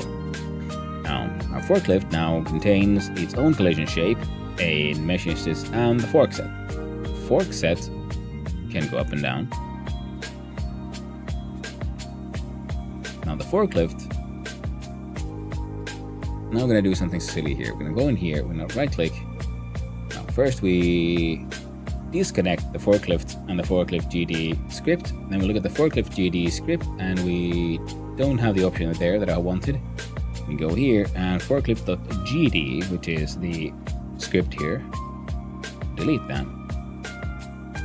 We right click on forklift and we change type to something I didn't know existed, which is go to Node 3D, collision object, physical.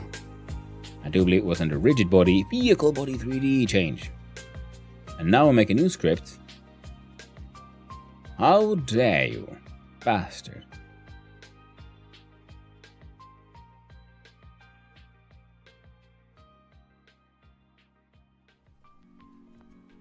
And we're doing the same thing again.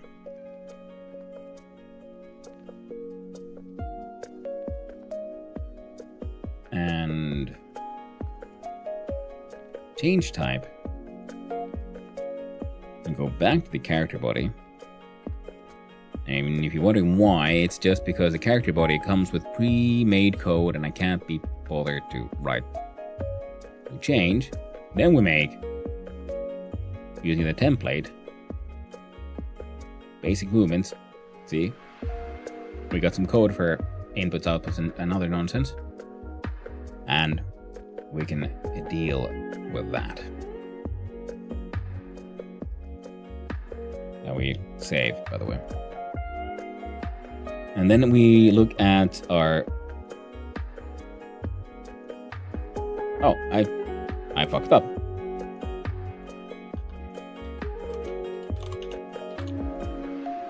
Rename that folder to forklift, and this one labels player, we shall rename you to level, because I apparently built the player inside the wrong folder.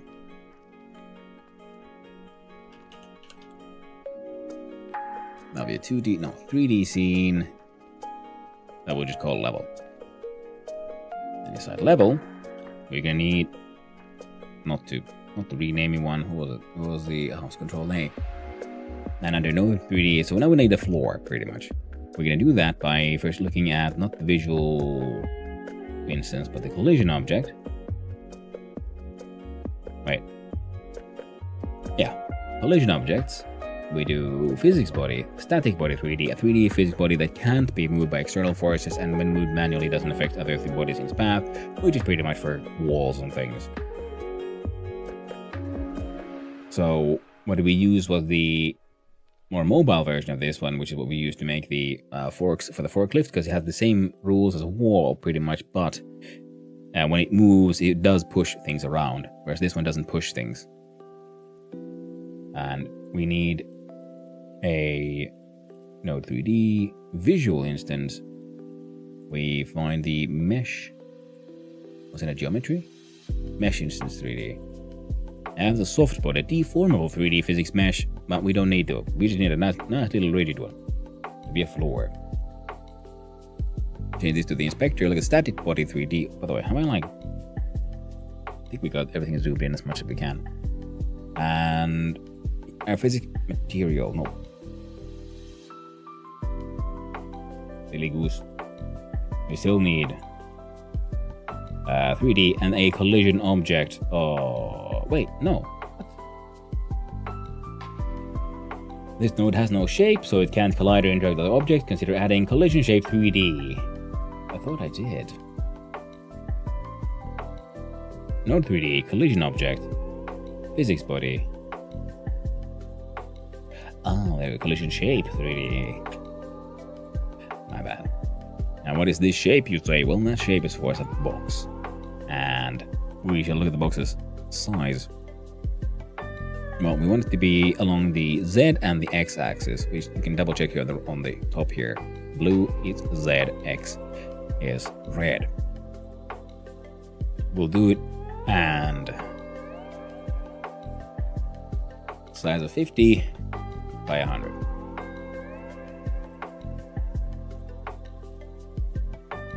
Thickness 1, yeah, sure. And see, we're using a box, but we could probably You got separation rays, spheres, boxes, capsules, cylinders, height maps, and world boundaries, and convex polygons, and all that jazz. But we're going to use this one because then we can just easily, in a boring way, do a new box mesh here, and you'll also be 50 by 100. And booyah. Now look at this static body. We're going to rename you as Floor. Now, floor's middle is now at our 0 point. We do not want that. We want our 0 point to, in fact, be like this. So if we look at transform, you will see it's, so it goes down negative, the like bulb minus 0.5 would probably work just fine. And this is in fact the level itself, so we can also, looking at our forklift, grab the forklift scene and then do our best to import it. Look at your transform. I want you to be at 0, 0. In the middle, you're a little high up. There we go. So if I now press F5, what'll happen? Oh, wrong one. F6, I meant. Instant crash. Attempt to call function load in base null instance of a null instance.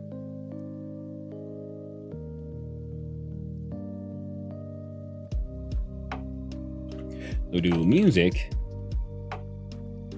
equals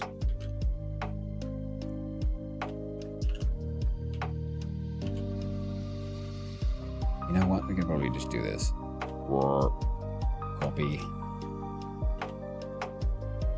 that.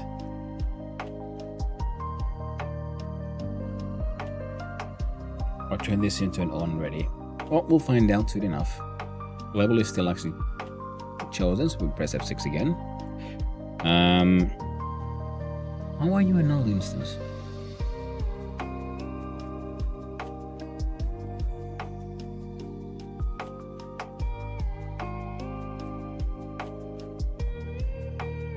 How do we make a new one?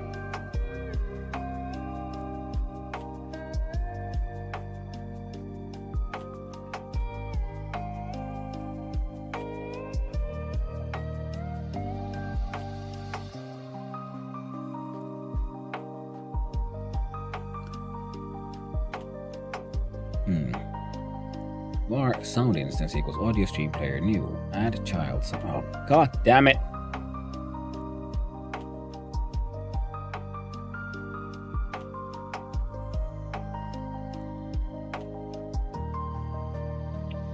So we do add underscore child music. And we try again.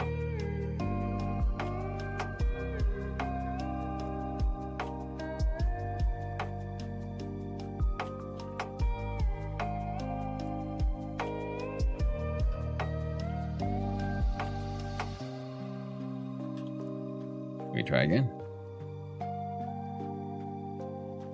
There is one primary delta. Sure. There you go, friend. Stack trace. Music has an object like this, and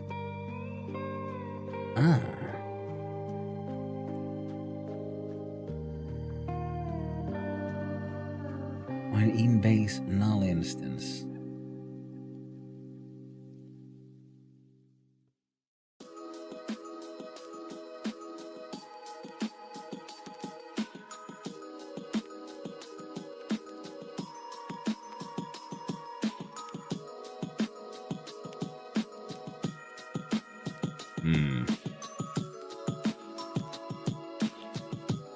There we go. Now this thing is just fucking hell. Keeps on opening up anyway, so putting it on the other screen so it doesn't annoy it's here too much.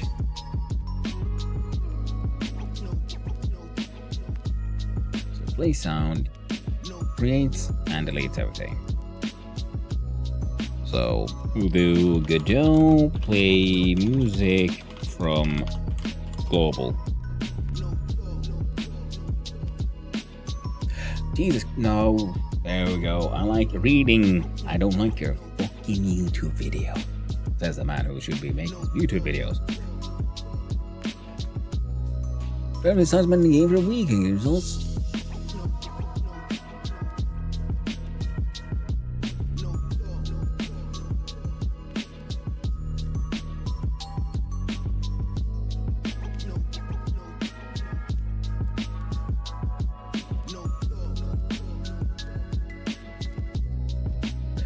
Correct sound, preload.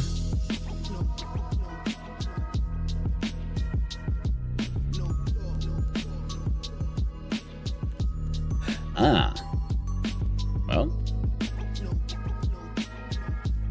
let's try again.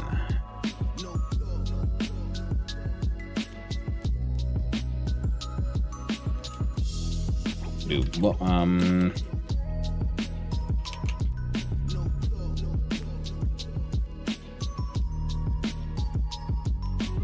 do more BG underground music, so background music, equals a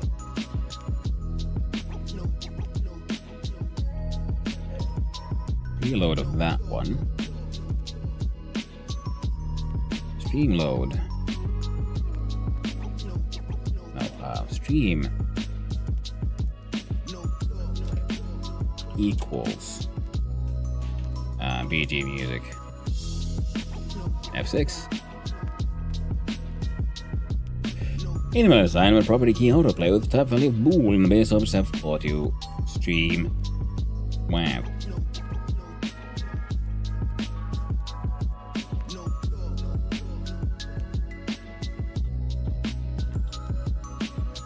We try again. Fucking aim.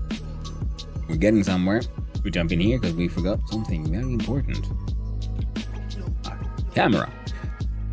Camera 3D. Camera now displays from point of view. XR camera.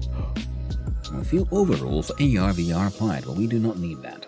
No, we do not.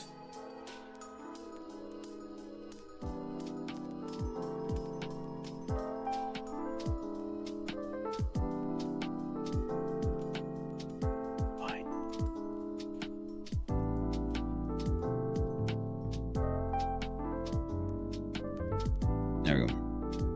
Camera is there we go. Acceptable for now. And these guys. I can imagine camera being needed. Yes, it usually does help in seeing what the fuck is going on. Right. I don't want to rotate these because it's annoying. So we'll change. So if this goes to 0.2, yeah.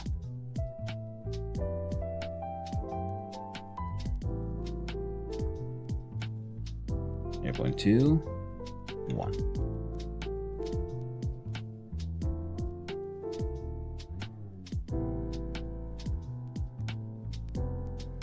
Then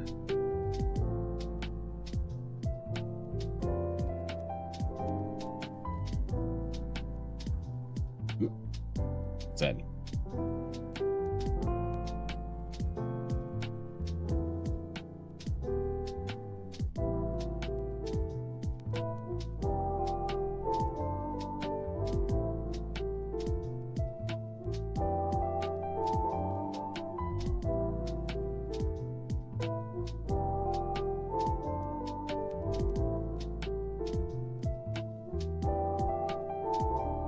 There we go.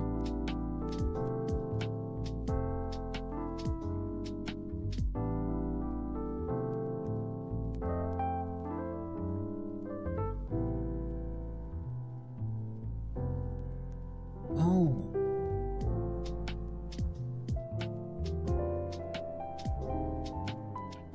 So I change that.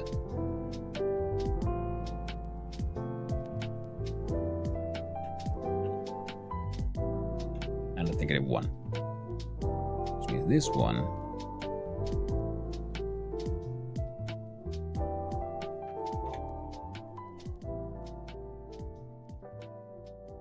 There we go.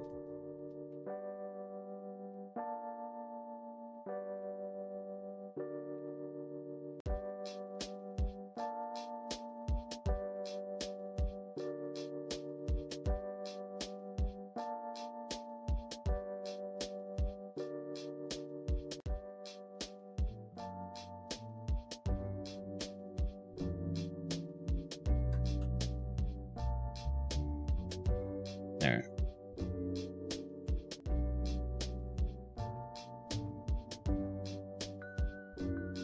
Now we go to, when we save these changes, we jump over to the level, and we press F6. Alright, things kind of work, but there's something else we need. And we're going to give it to the forklift as well. Control A. Now, if we have a camera, what else might we need? You are absolutely correct. It is also a heckin' light. A spotlight, a reflector, a spotlight, or a lantern, omni light. Direction light.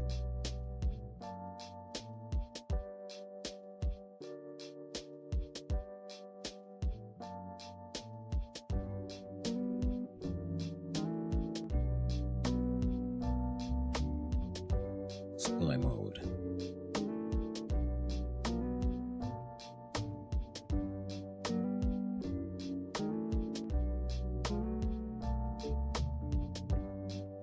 Energy indirect volumetric. Shadow.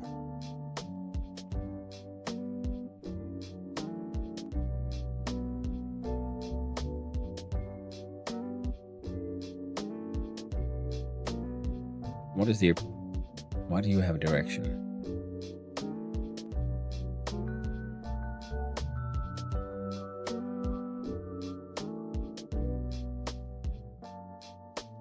Alright. We're gonna jump in here. Oh, forklift got the light. That's stupid. My bad. We're gonna delete that one. Go to level. And here we add the directional light. We move the directional light into the sky. We press F6 and we see what happens. Whilst I'm lost, it all seems fun. Ah, it is fun. Slowly but surely we are learning. I was about to ask where the light goes.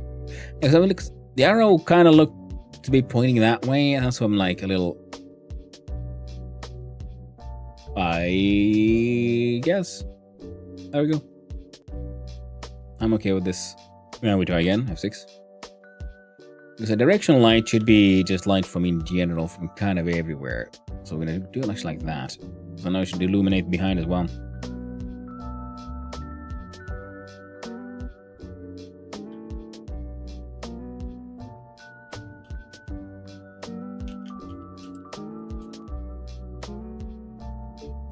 Right.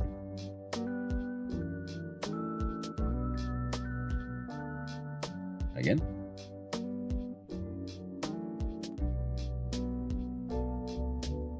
See, the problem is that we have no controls that are based on a platformer.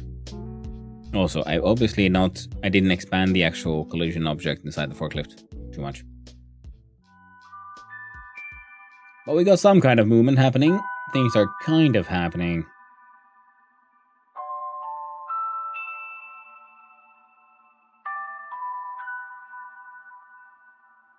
Now we see this here blue box would be the collision shape.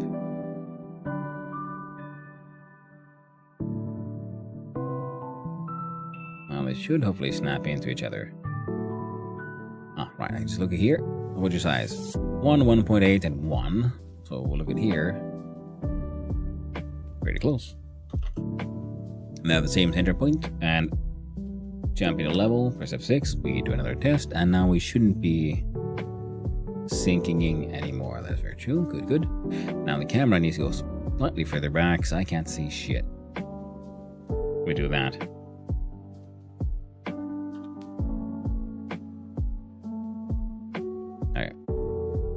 could kind of see the forklift. Oh. And we're not going through the floor. Excelente.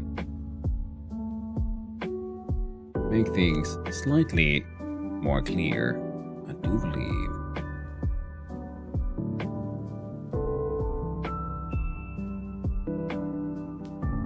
We don't need a certain materials override. I would go to material, new standard material, and this material shall be. Where was it? There's too many all kinds of things we can affect. I just want basic color. Was it albedo?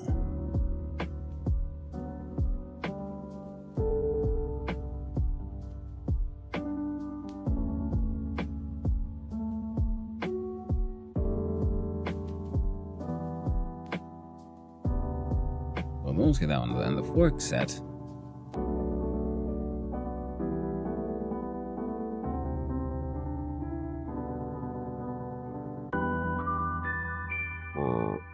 Clear. Now the two of you. New standard material. An albedo that is a bit on the gray side.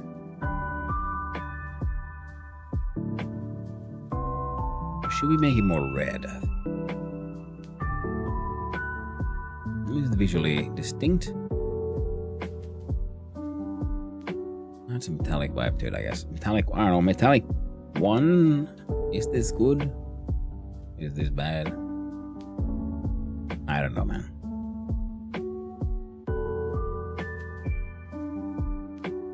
Whoa.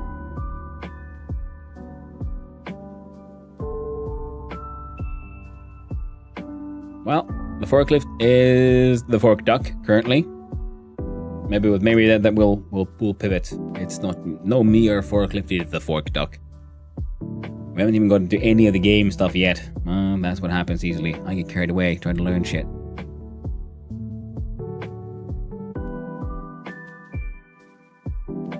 As one does.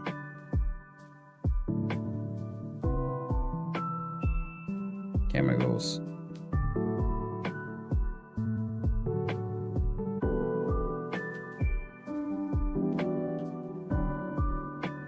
There. Alright.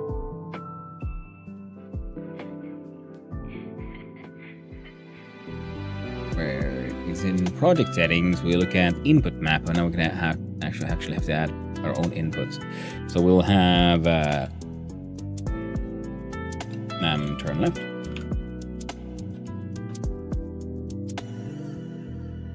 Then we'll have turn right. Click on that. Then we'll have a forward, backward, and move fork up.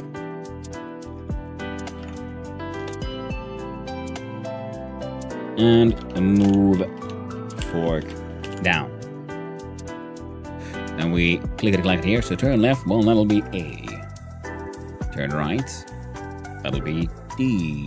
Nuts. Forward, W. Backwards, S. Move fork up can be Q. And move fork down can be E. There we go.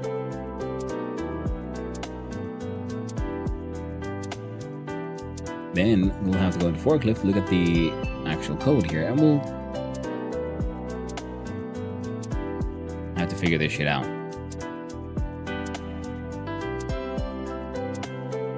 Now, with the way we're doing, we pretty much only care about we're going down the Z-axis.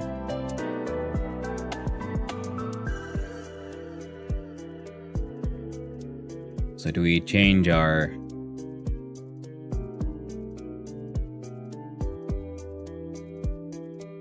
change our like locale because we don't want to change our rotation in a local space. In a local space, we just want to go forward. But we then want to change our rotation in the level we're at, just because that'll be easier. Because locally, we just go back and forth. So we can just get rid of that. Doing nothing with X, just Z.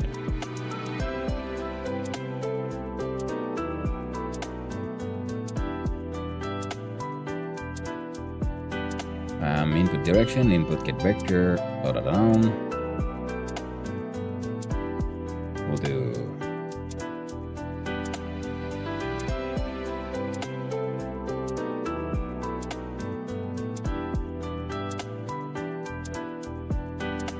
get vector, but what was the other one?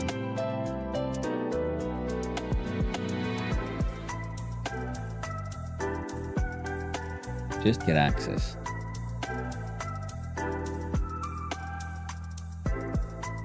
So we'll do call it var and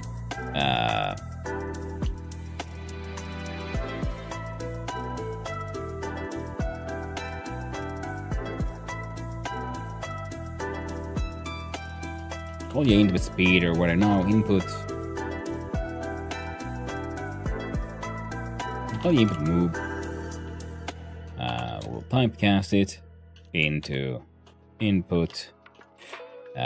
Get underscore access with negative of backward and positive of forward.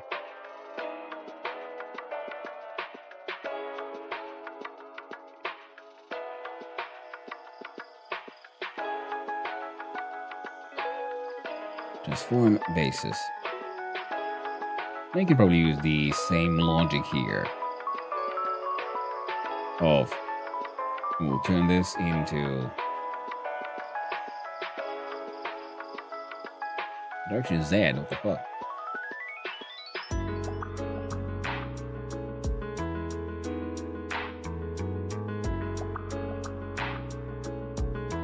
Yeah, what was that? My bad.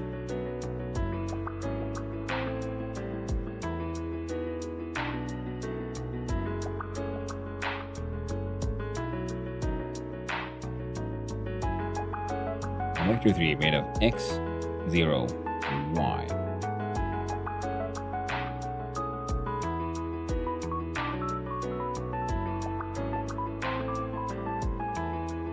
Normalized.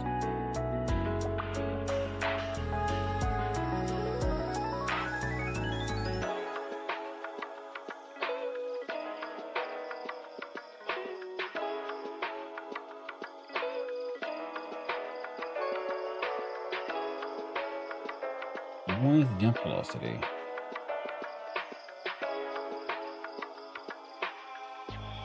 So if this is then input underscore move, and U becomes 0,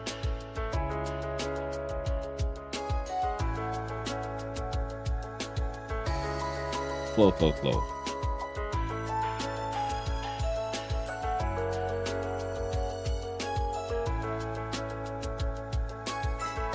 Let's find out. Did we break shit? Probably did, but I don't know.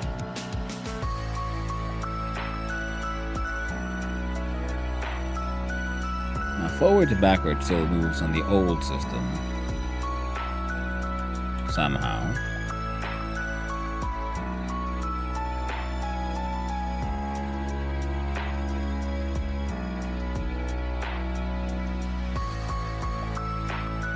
So do input.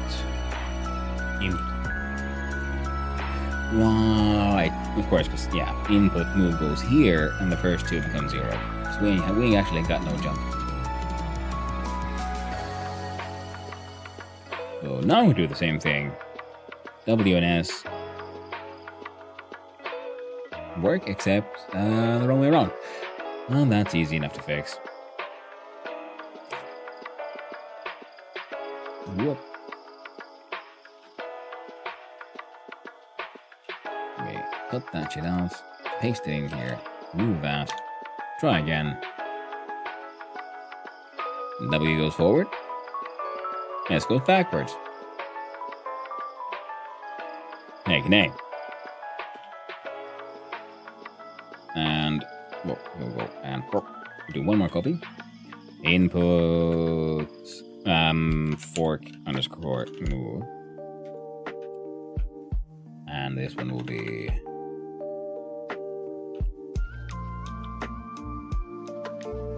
move fork up. And move it down.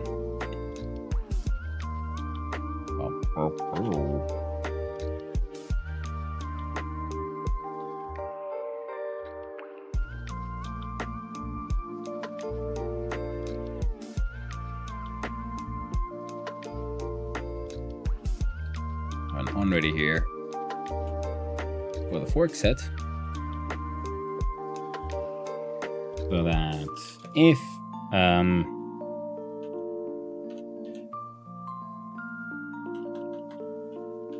input fork move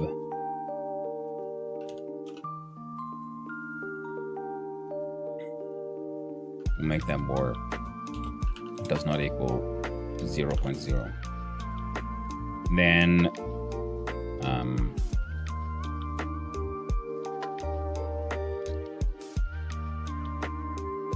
fork set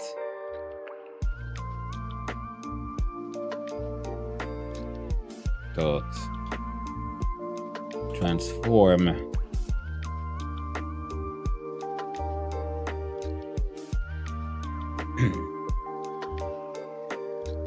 set to get transform local transform 3D of this node with respect to the parent node.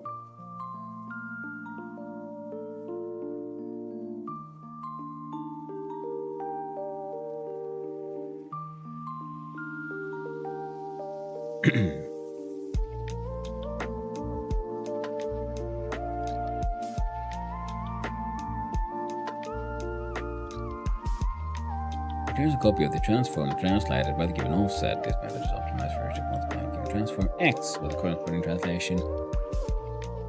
Transform t to the right.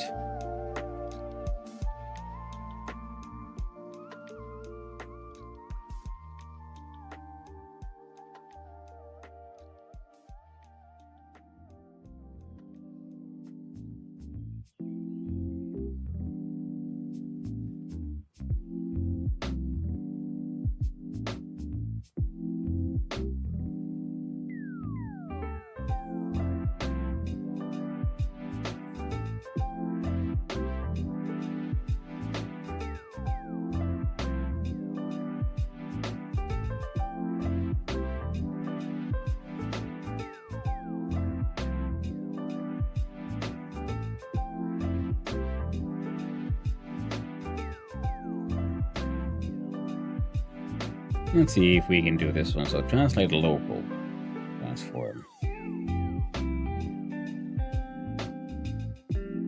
Dot translated local vector 3 within parentheses. We do 0, 0 plus. Here we do the input fork move.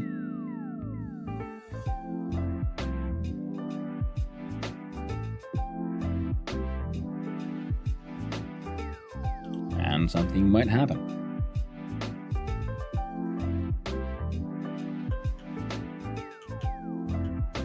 Nope.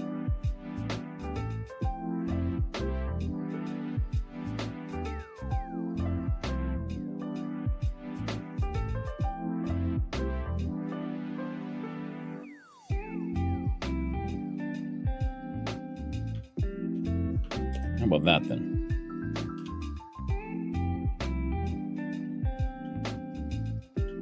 Well, it certainly works.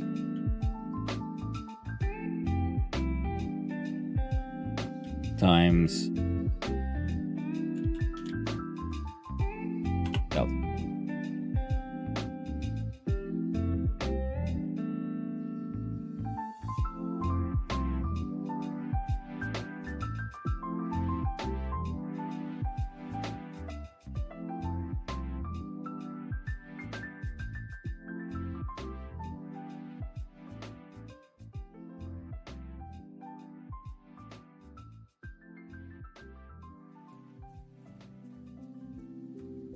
Right.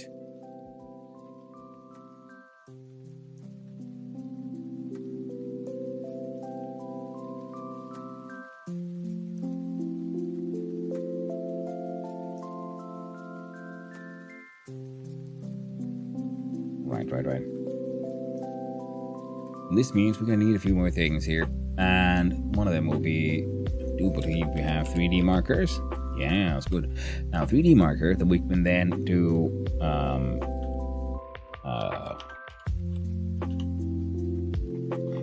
fork. We'll call it just the fork lowest, and where it goes is hangs out there.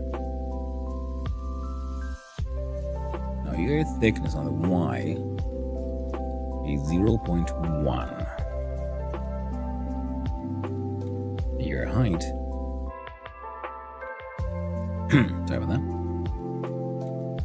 is 1.8.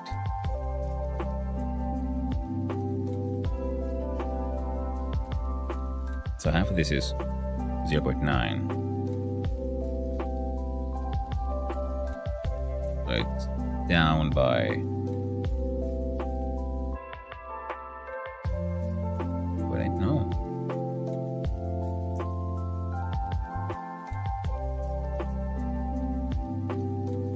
Like that. Work low. And we'll actually do another one, followed by just a node 3D. And we'll mark this as markers. Guess we can use that as pretty much just as a container.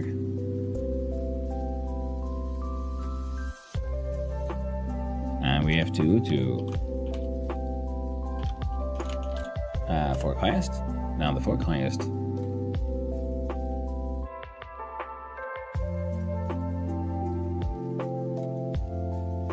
or our forklift should be, somewhere.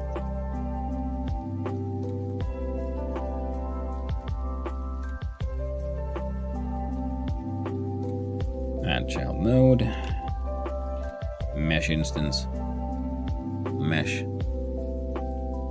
shall be a box with a height of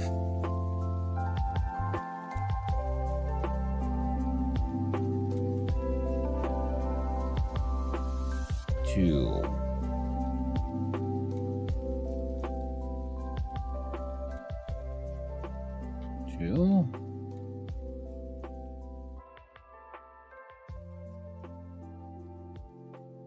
Oh, 0.2 there.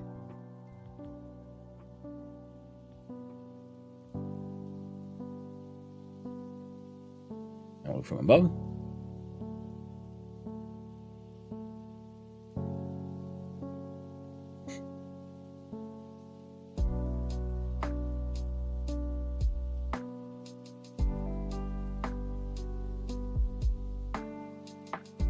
Does 0.3.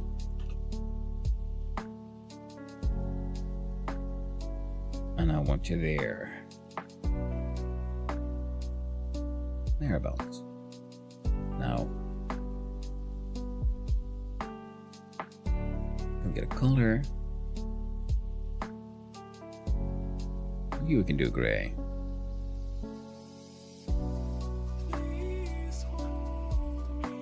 And 0.6.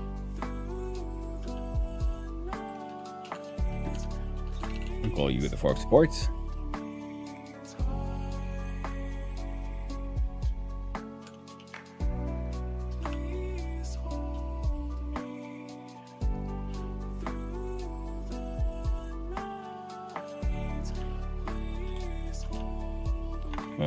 Call this one also then the fork support.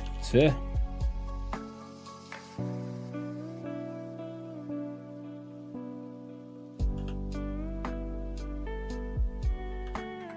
you'll be fork support 1. I will right click, you duplicate. There's somewhere around there. Look at the transform, yes, it's minus 0.3. Excellent.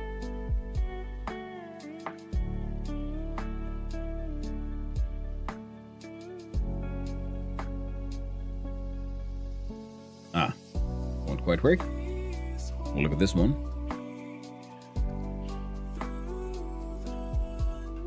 There we go. They're copies of each other. What happened to both?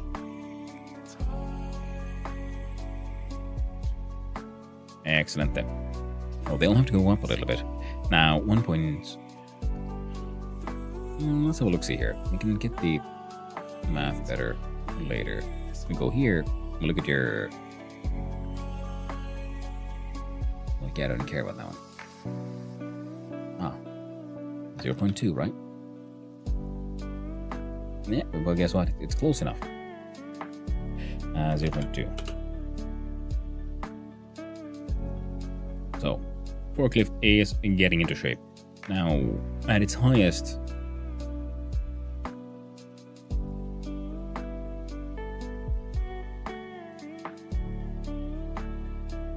Oh, how could you go? You could go like there, I say.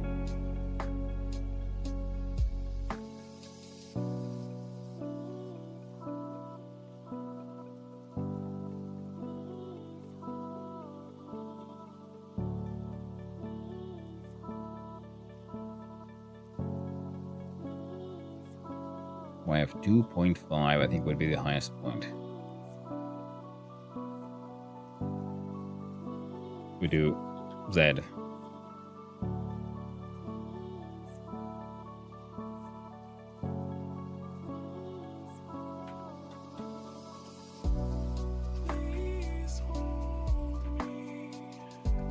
Ah, white. Yeah, the height of 1.8, so this could be 1.8 as well. Excellent. So 0.2. And then you have a height of 2.7, I believe it was. So now the highest point for our forklift and the lowest point. And at some point we're going to make these fork supports move up and down as well to move with them, I guess.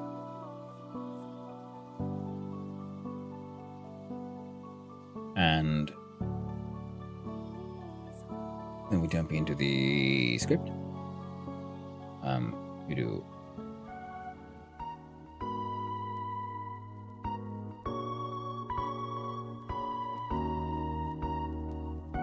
so that if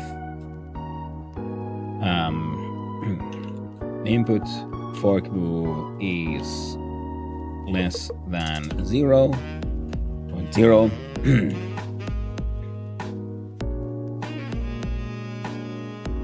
and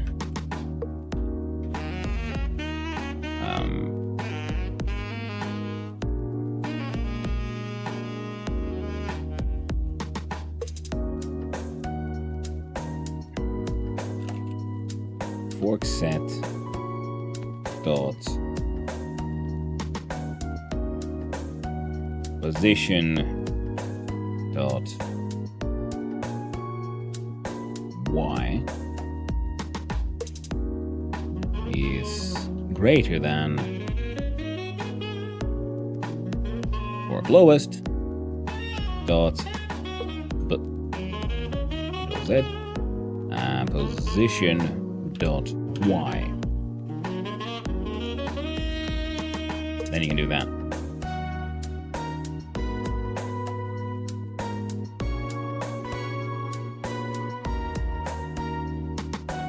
I guess we could do an or.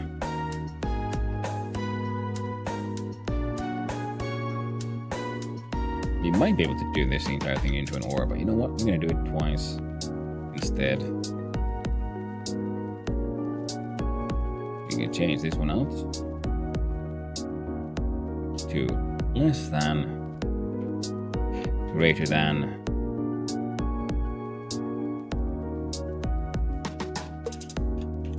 and highest.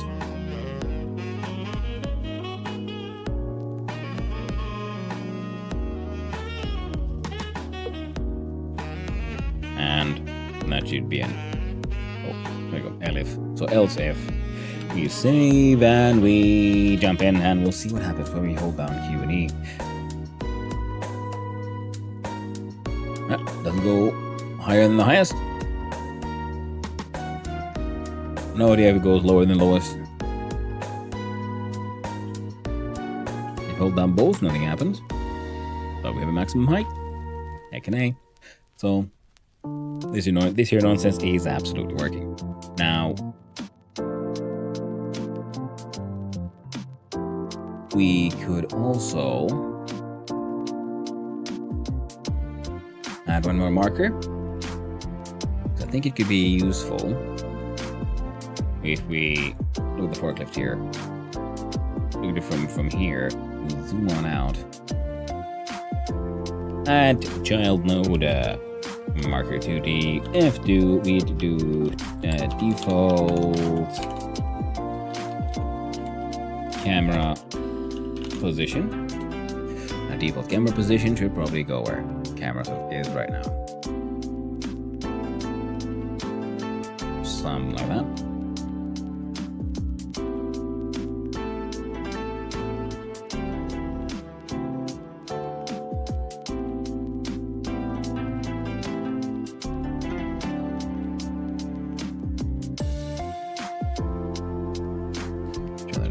Five and 4.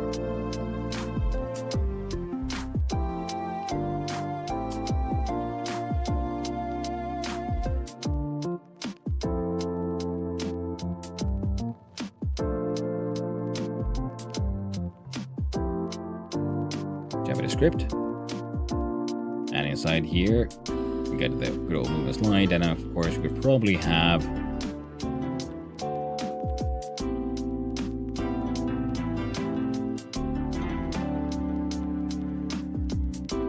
good old camera 3D, just to rename that as camera, and we'll do camera dot look at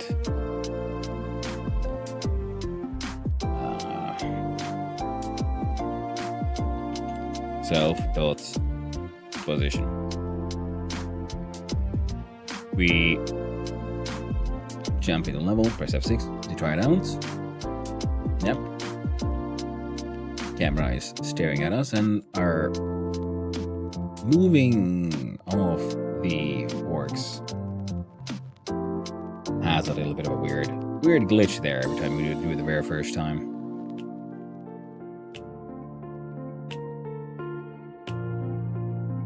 So I wonder if we could have a func underscore ready.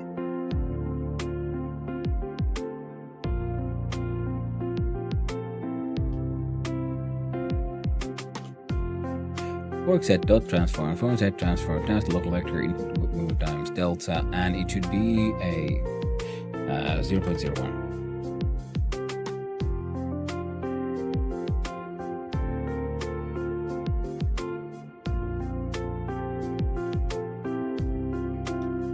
We load in. Nope, still does it.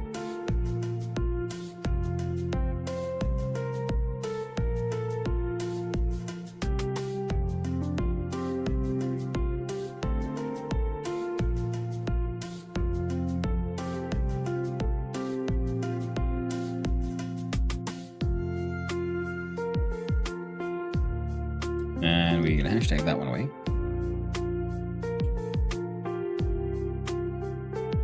Remove the entire thing. Velocity Z. Video speed move towards.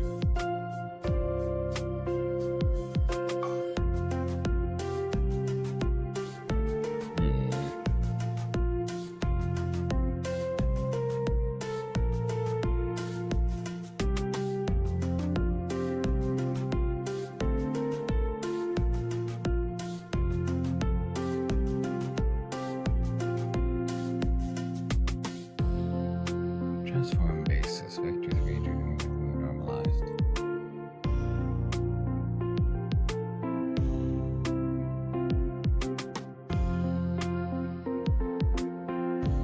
How about we do the times delta here?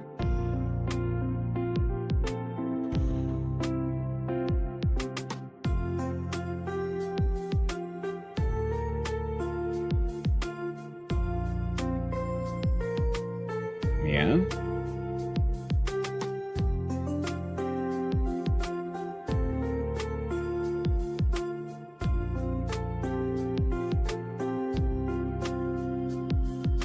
Oh well.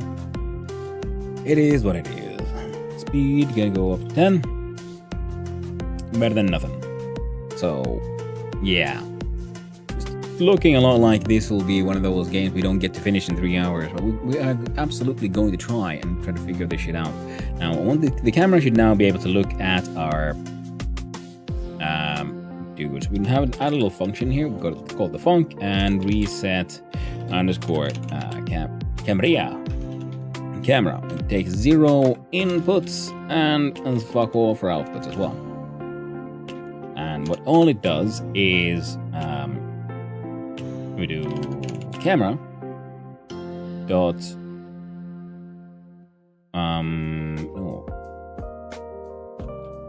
position. Sorry, dot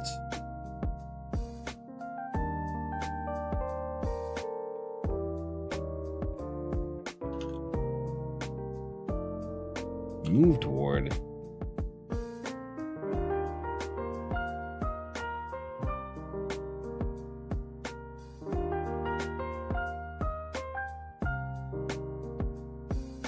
default camera position dot position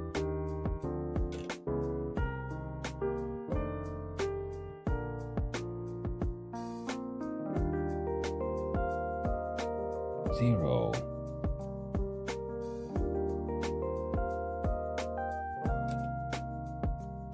And then there will be this speed.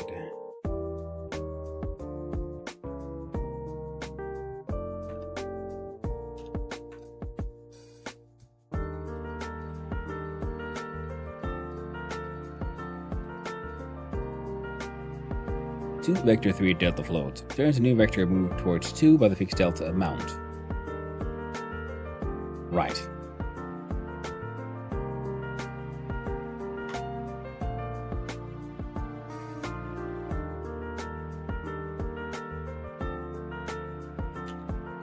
You can do delta float.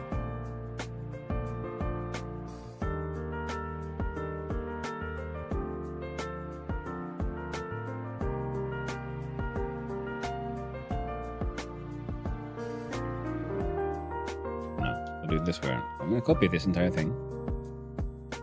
We're going to do there. Camera position, move towards default camera position and position at 1 at 10, and then camera look at self position.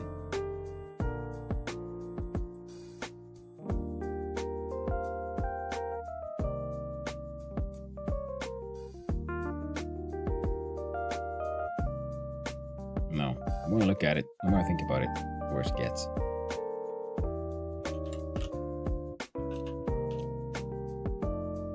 Do 10 times delta at the dot point O, so it turns into a proper float. And reset camera is called here.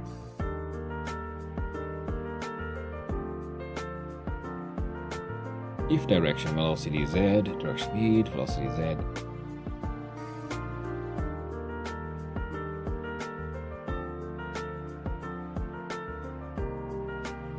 And we add here reset camera and take in delta. So that if we move the forklift, the camera gets reset. Right. Tries to move behind us.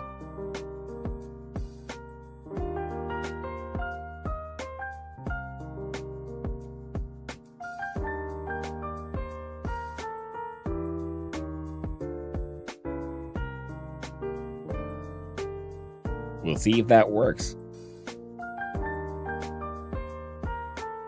Because now we need to Google some shit. Again, so we do Godot and right, play music global isn't happening. We have to do a little bit of a check here. The level itself doesn't have any code yet. And the level here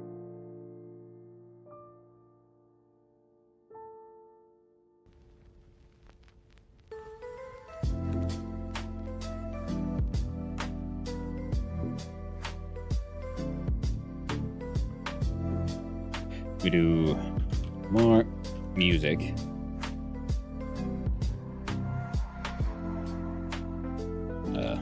Player.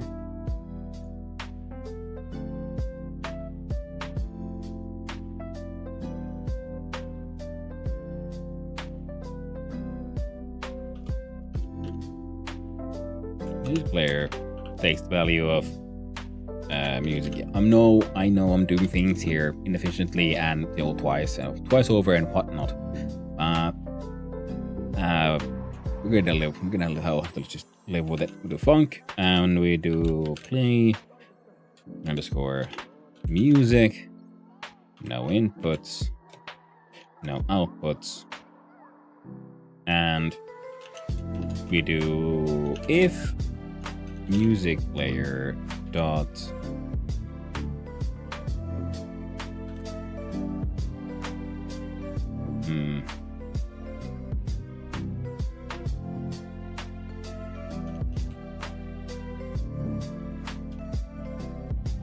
we comment that shit out. Music player when we're ready.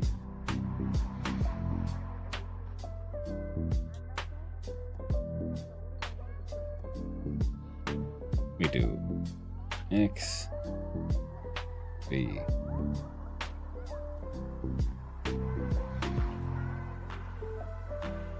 if music player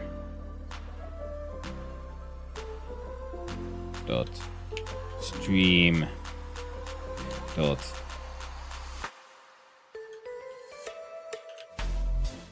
is underscore wasn't is playing.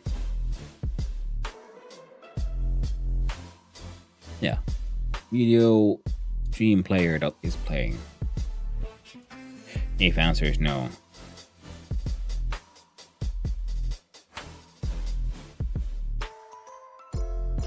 is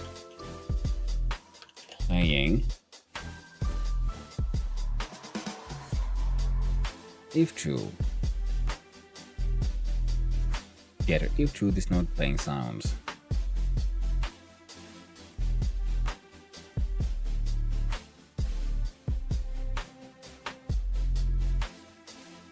And we do if not, music player is playing. Music player dot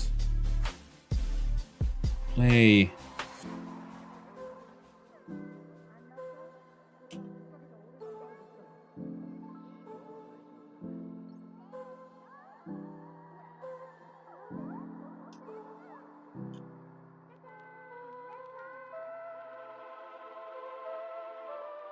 and then we go to here level ready global dot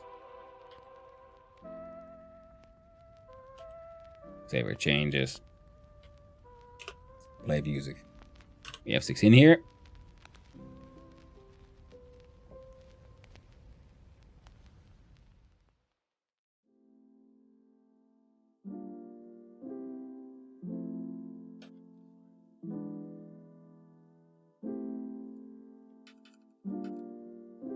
Try again.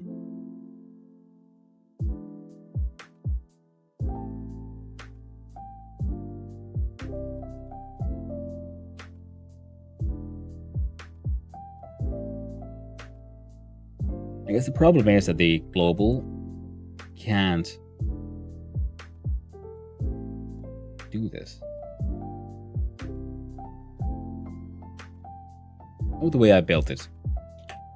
Because it can't have children, because it's not a scene. It's just, you know, stuff.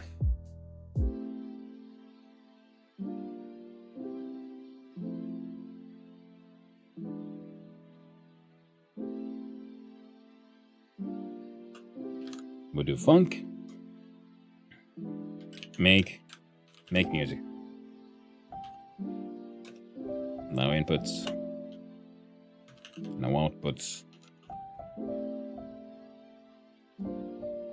Our music underscore pause of type float equals 0.0.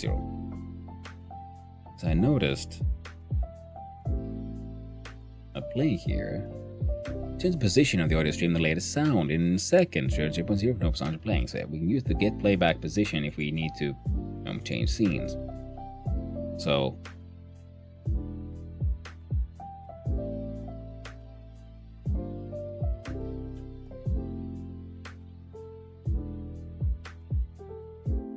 we do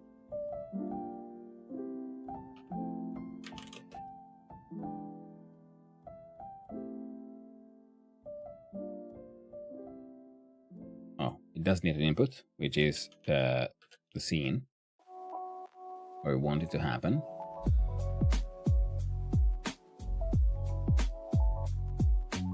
We copy. We'll do scene dot add child, and then the music player stream BD music. Loop mode autoplay true, and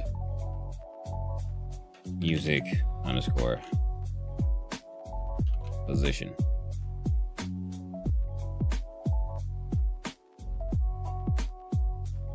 Now dip the level. We do global, we save, we do make music, and you send in yourself. And now we have 6 in. She crashes. It didn't.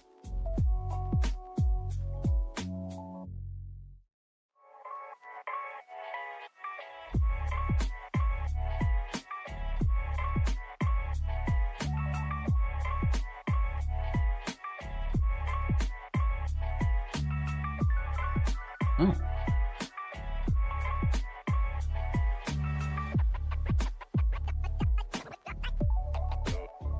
That's interesting.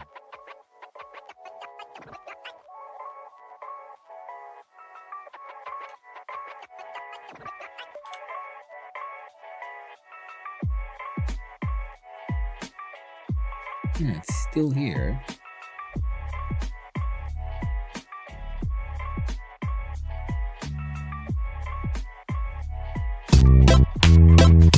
So it should work. Loud as fuck though.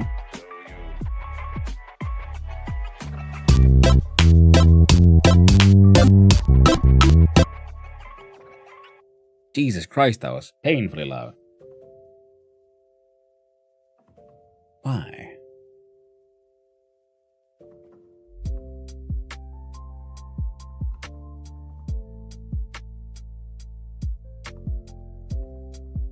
Let me stop this.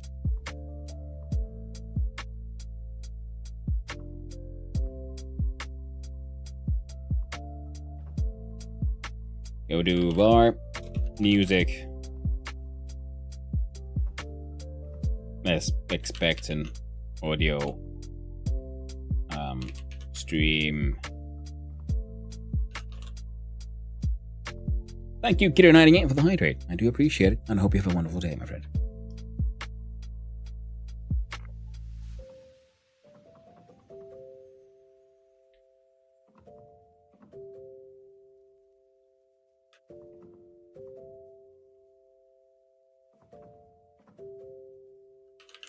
Music equals, so we do make music here.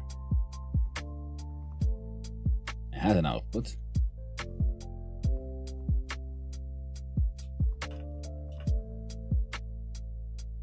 And at the end you return music player.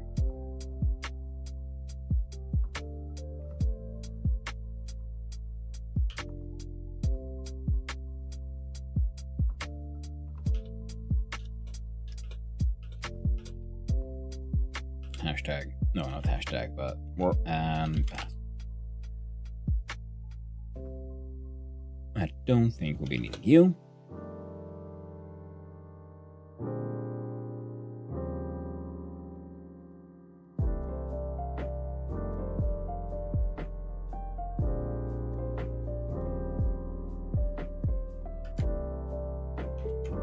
Whoop, wrong one. We comment that shit out. and give it a content of path. Save. We go back to level. Here we do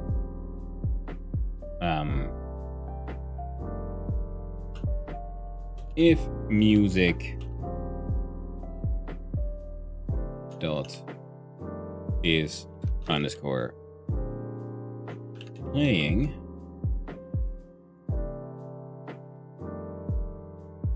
if true, then there's no playing sound. Setting this property has the same effect as play and stop. And we do, and returns a bool. Excellent. Equals false. Music dot play. We save, jump, F6. We might have to. Nope. We have 16 again. We look at the rewards. So the player exists. Playing got clicked. You do fuck all. We kill you off. We press F6 again. Go to remote. Level.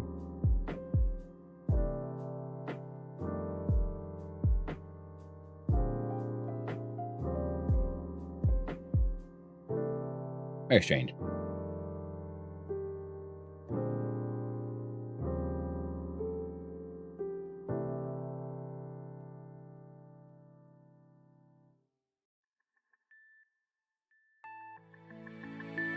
Normal audio volume is at peak volume is equal to 0, daily decibels from the input on the session audio sound louder depending on the original peak volume. Mode. Forward.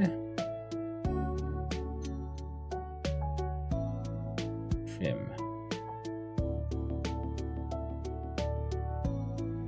Automatically trim the beginning and end of the audio slower than 50 dB normalization.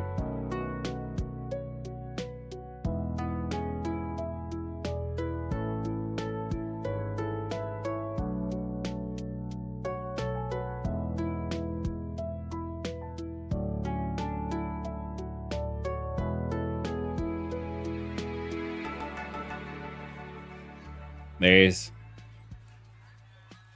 another way to do this. We just put in an audio stream player and I call the music and we slapdash this bad boy right here.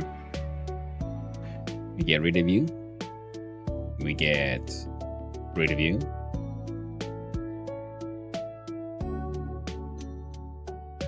We get rid of that as well.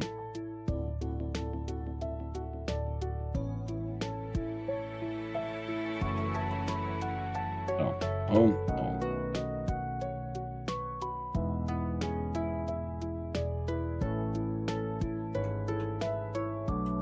Save that one. Now we have an audio stream player. Now, because we just keep on using the same music. And I do believe we can just quick load from here. Life is full of joy. Volume down like crazy because that was...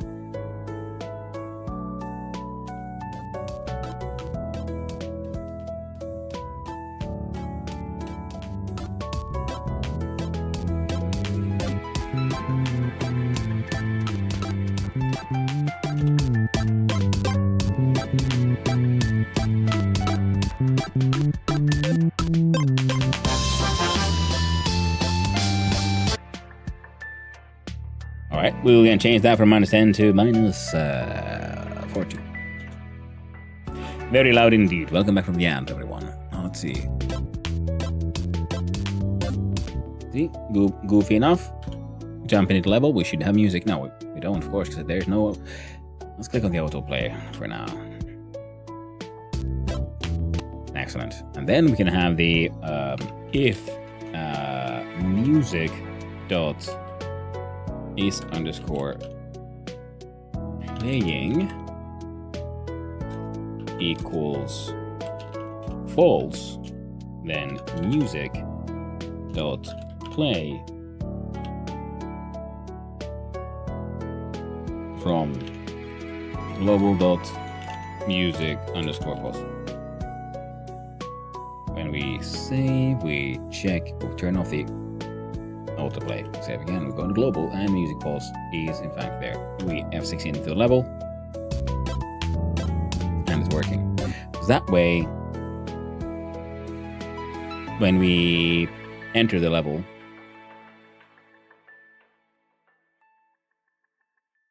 we can actually have this one already here. Oh, ain't ready. Because this is just in case music isn't playing. We check out what is the current music position. And wait. Wrong one.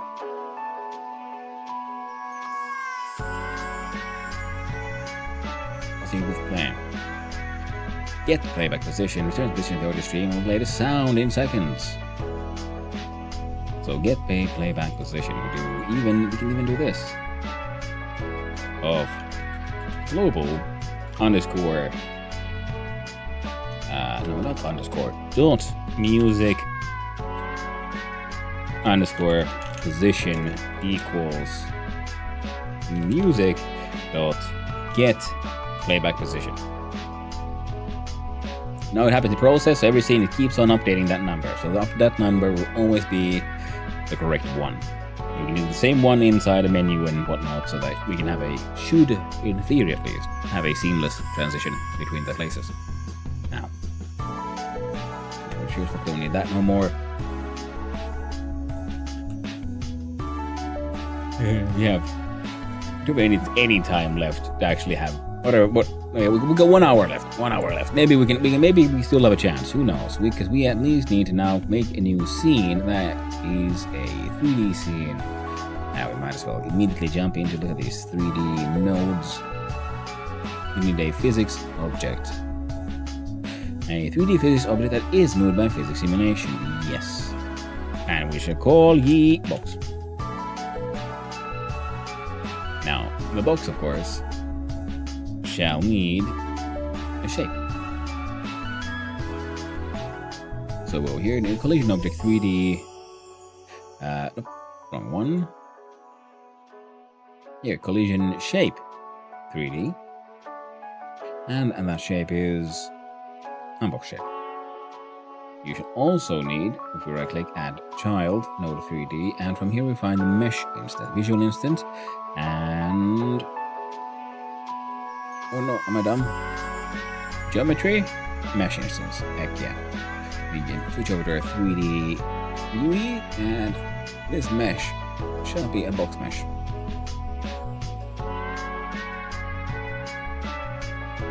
The mesh shall even have themselves a nice little color there. Box DD. We'll do variable,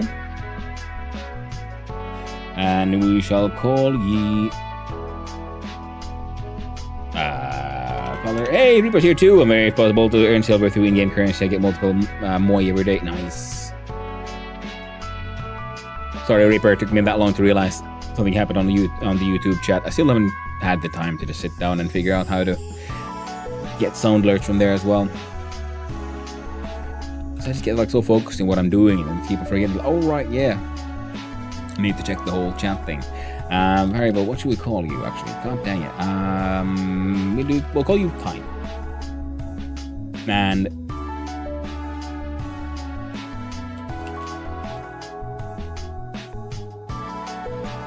we'll just call it type for now.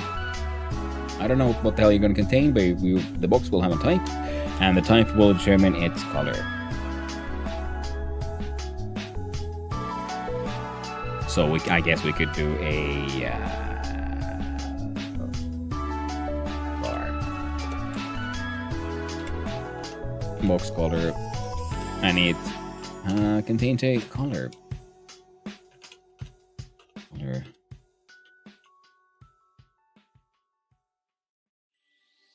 We start out with wheat. There you go. Congratulations. Because inside here, then we mesh instance 3D in the one ready. shall cut off a lot of that. I'll just call you mesh. Now,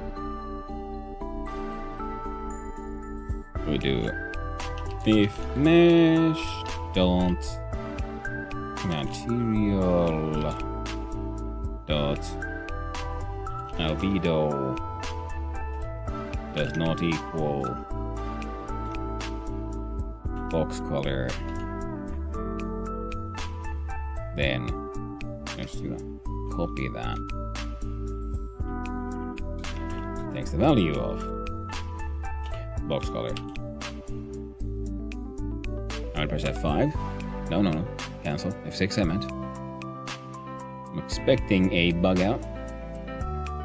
Material based object meshing says 3D. Mesh is 3D. We have mesh.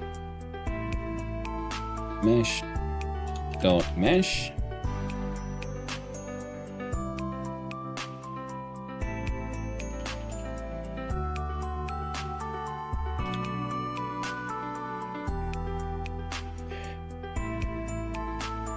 Standard material 3D.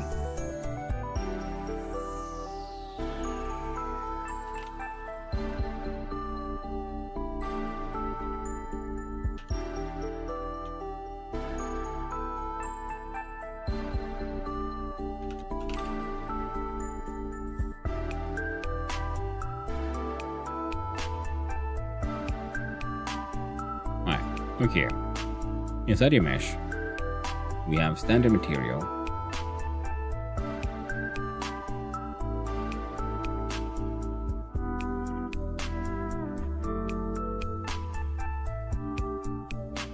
Albedo color.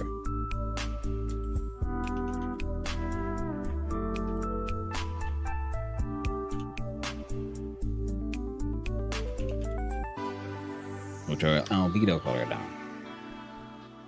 That kinda works.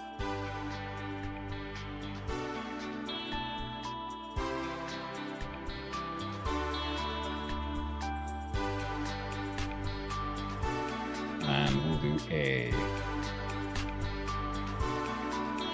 another collision shape, which is of a box shape. F2U into palette.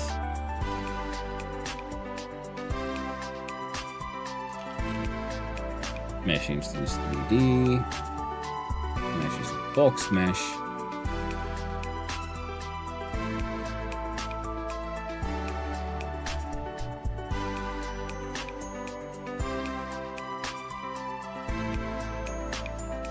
And your Y will be 0.3.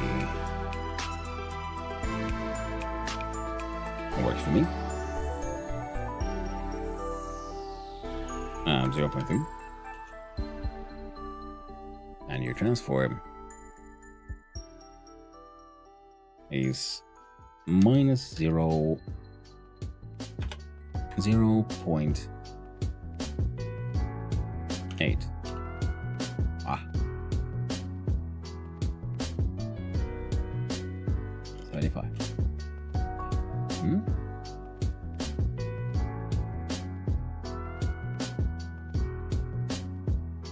That's 0.5, eh? Oh. Yeah, I can count. 65 it is. Now you, my meshy mushy friend, also require a material. Now your albedo will never change. So we're gonna see if we can get a brownish color from somewhere here.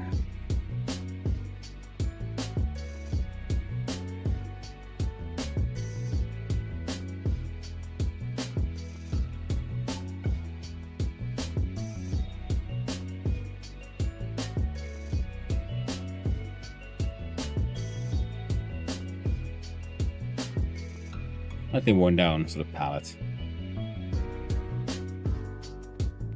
Where fine enough, I guess.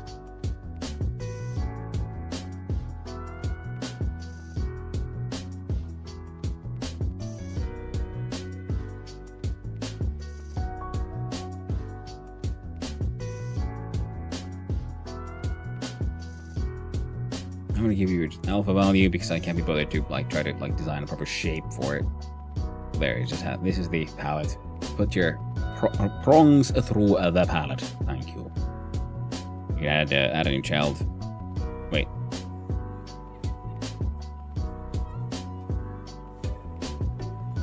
Cancel. You know the collision shape, my friend. My bad. Well, you are kinda. That's fine. So can I give you an area 3D as well?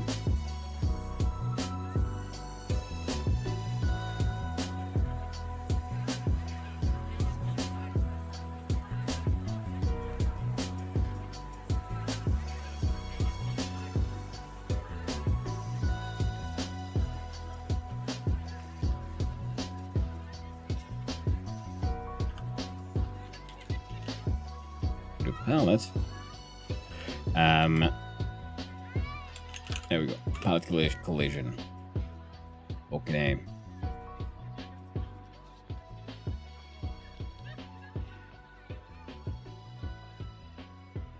We'll figure it out. We'll figure it out. Eventually. All in due time.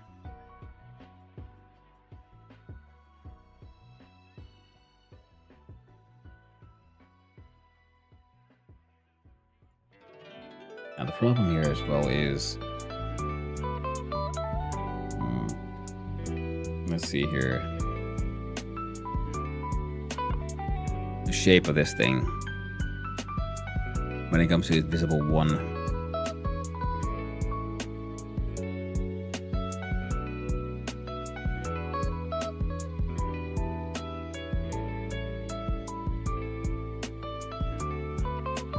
Means it's a multi-mesh. So he's got a mesh.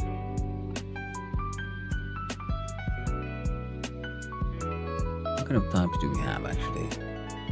Area mesh, placeholder mesh, quad mesh, prism mesh, sphere mesh.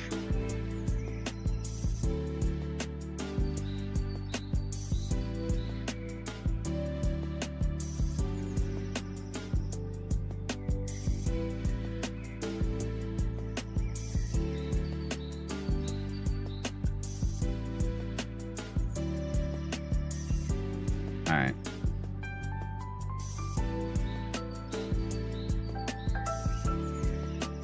Add child node. Another mesh instance. And your mesh shall be prism.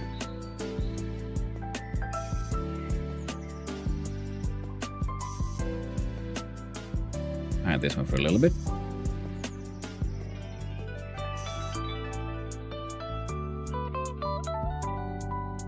Material.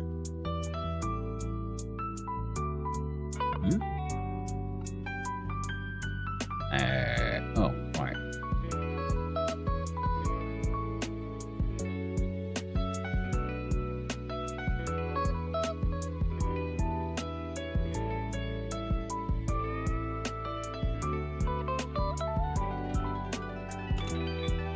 We'll do straight to 0.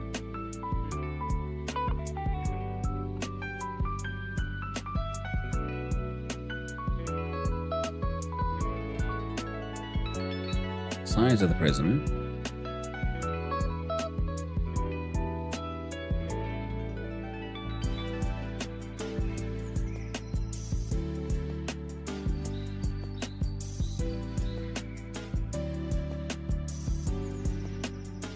Well, we're building it dumb as shit already, so can't be bothered too much.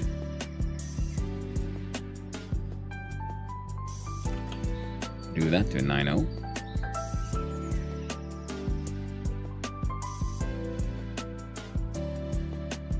I would do the position is fine. Your height should go probably to 0.5.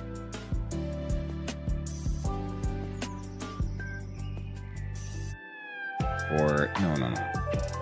Ooh, right, and your Z to 0. Oh, Z goes 0.5. Very sorry. Guess not. Right, now you're along the X actually, so you're following your own rules.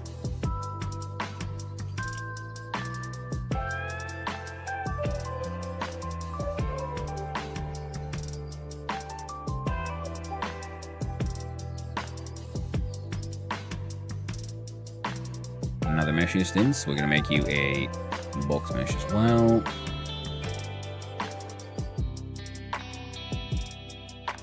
Um, 0.5.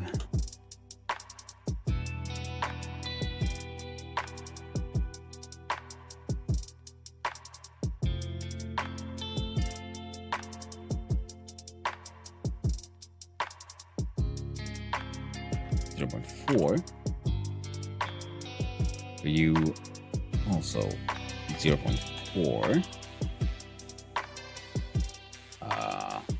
0.4. There we go.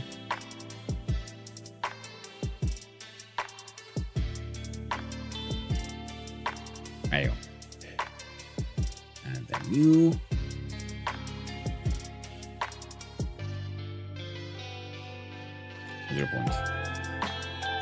.8. Ah.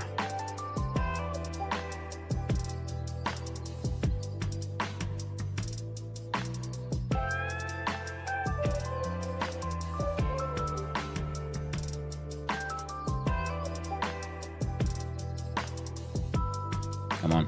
There we go.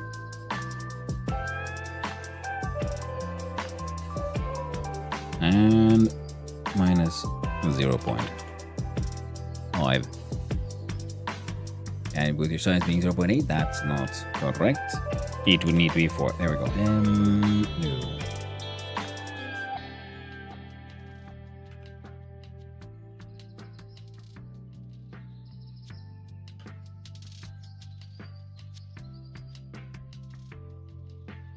Is it 45? Close enough. Most importantly, we go to here, and I want to look at your material. Right click, copy,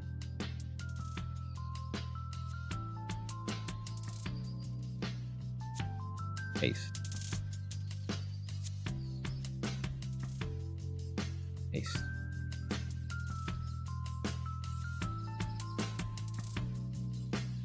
There you go. Now it looks slightly more. Not much, but it's something. Right.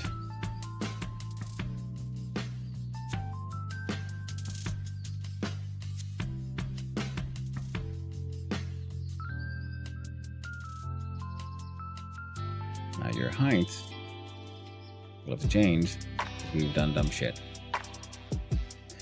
It'll be 2.7. Actually, it'll have to be straight up just 3, won't it?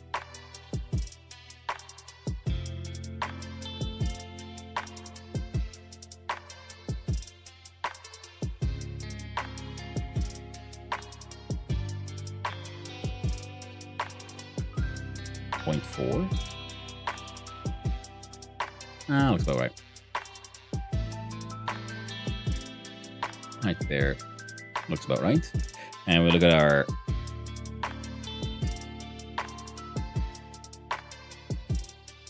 makes sense. Position goes to 1. And same for you.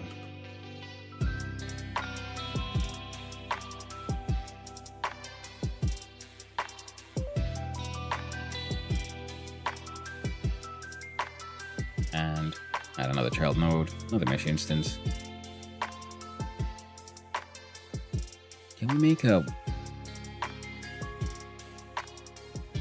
Yes.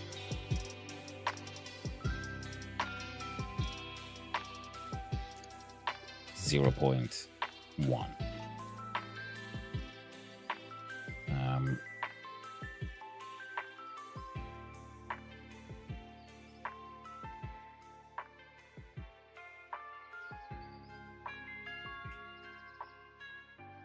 0.2 for these. Well, where is your transform? 90. We look at material. New material. Has an albedo. Has a color. And it's pretty darn black.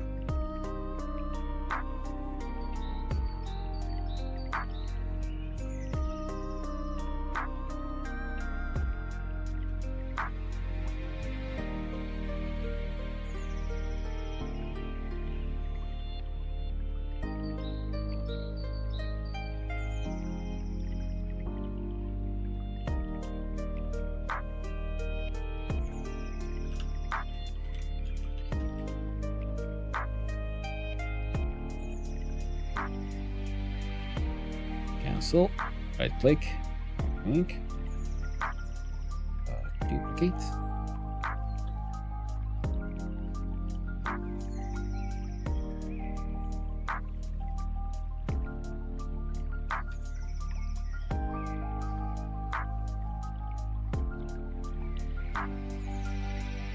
There we go.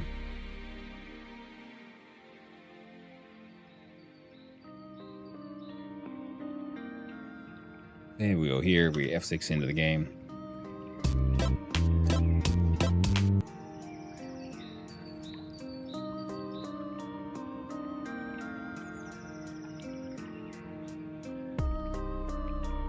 Hashtag that shit out. F6 in again.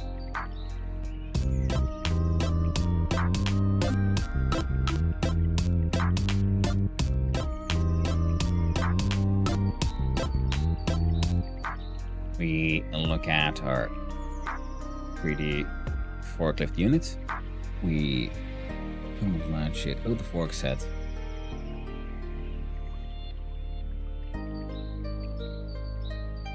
Could you fucking... There you go. I'll just copy this one actually. Paste in that one. Call you sidebar for... No. Because why not? And you, my friend, an important job to do. You go to 0. Look at your shape. And you go to 0.2.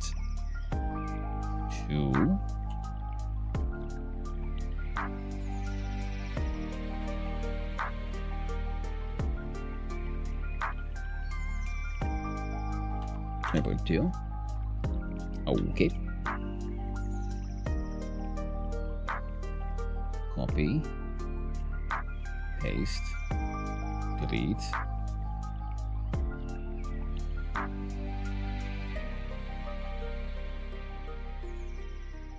There you go. And 0.2.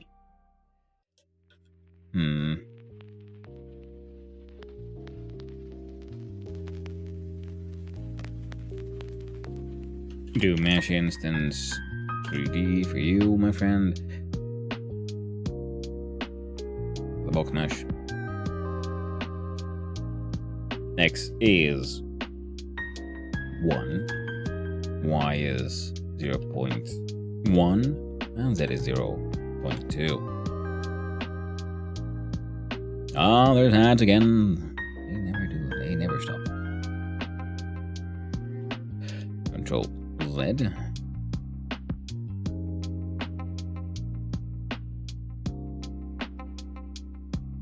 There we go. Go here. Material. Copy. This fellow. Mesh instance. Material. Paste. We save. We F6 in here. No, this one. Shit. Level. F6.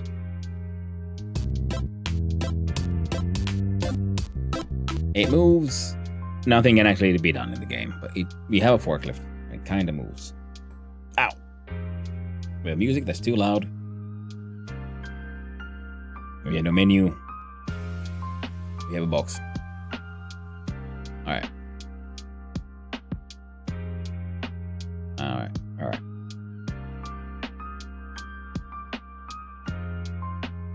Guess we could have nothing else.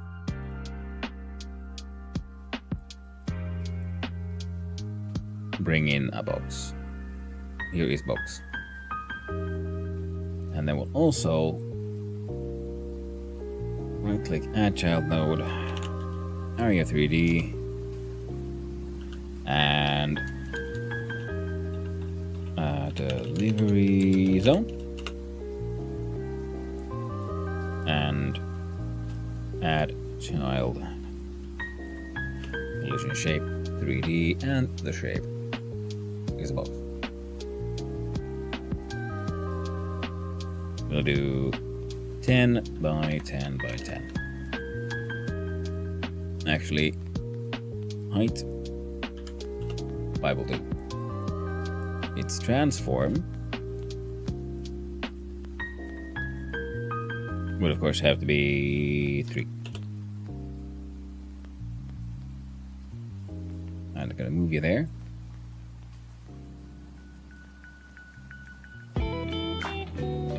Add a mesh instance. Box mesh. Material, standard material. Albedo. Yellow. Transparency. Alpha. We go back here. And it should be pretty transparent. Maybe something like that. Good enough. And its size is 10, 5, 10.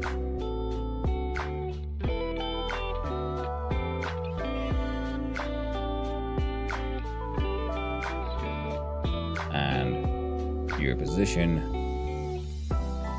should go back to 0, 0. The entire zone is the one who needs to go at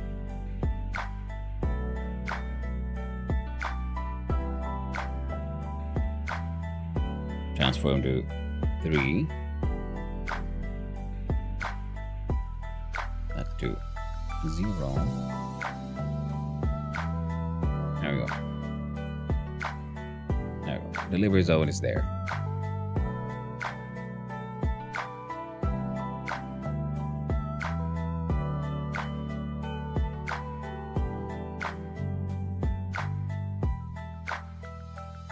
Now let's look at these things.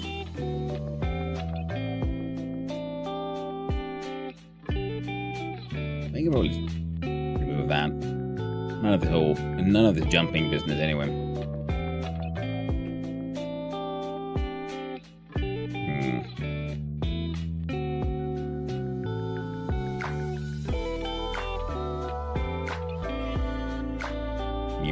Yeah. Then we'll do bar, rotate,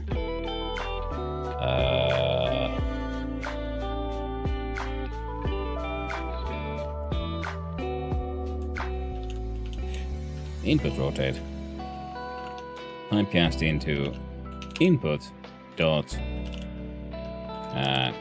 get axis between turn left and turn right. So then we'll have a value. Then we'll do if input rotate does not equal 0.0, which I know we can just do in if, but no, I'm doing it this way. Then self dot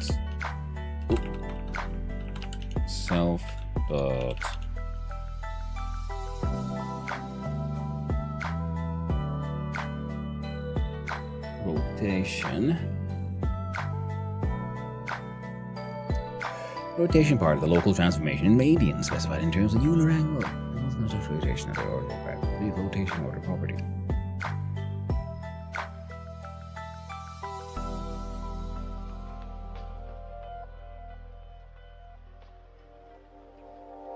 So rotation plus equals input rotate times delta.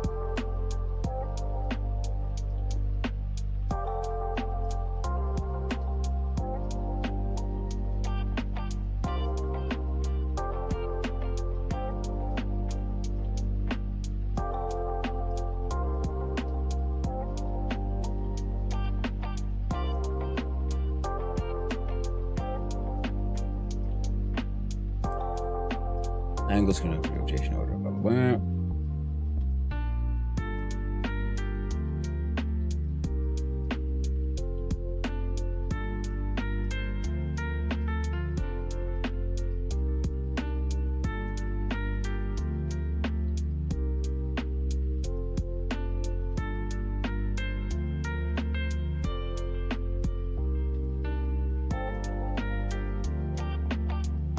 Right.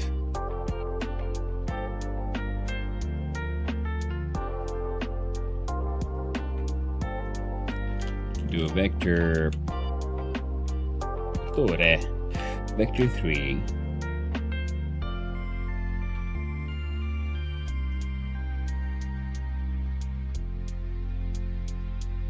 How do we rotate these?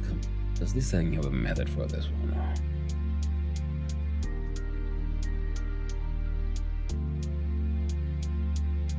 Never mind, you're planning. Squared left, length, max, axis.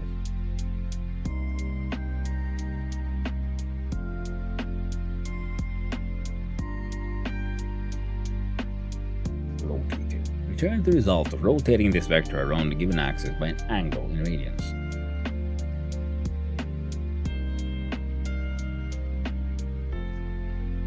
So we do vector 3 up. Depends on what our up is, and then in the angle it floats.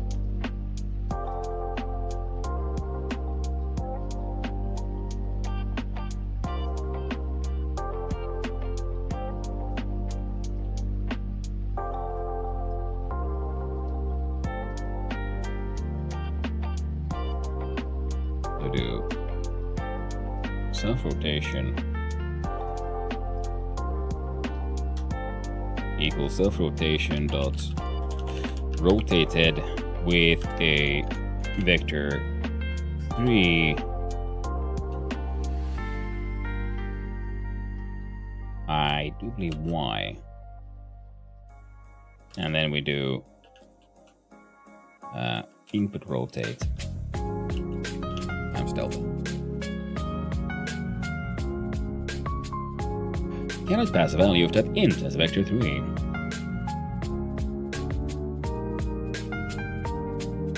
$28, 47.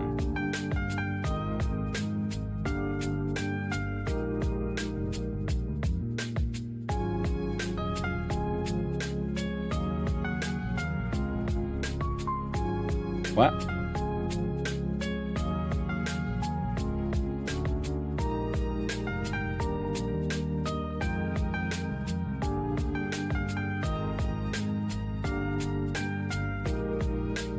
I do self dot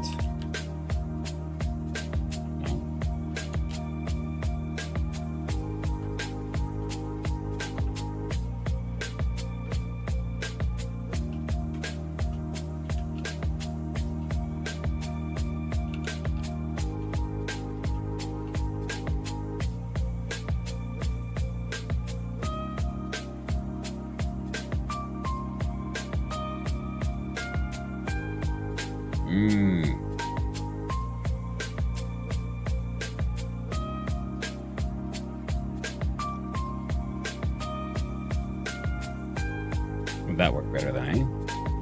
Can I pass value of type int?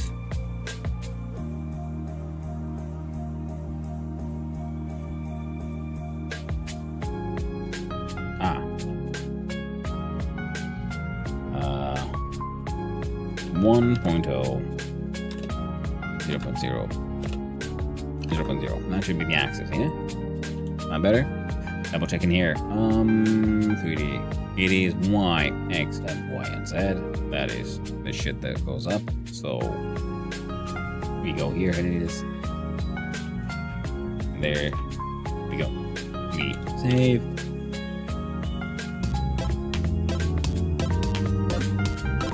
So you go back and forth. We can move this one, but our A and D does nothing. Oh, right. Self dot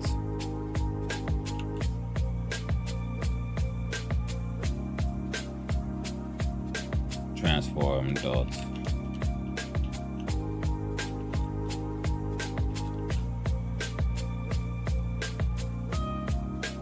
No?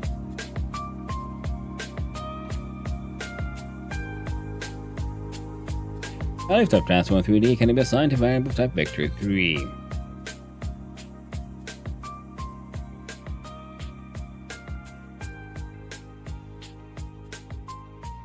Rotate that gives out this thing.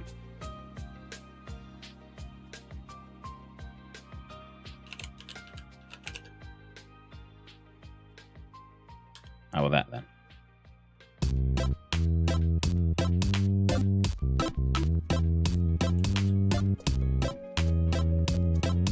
Well, it's working in a very weird way.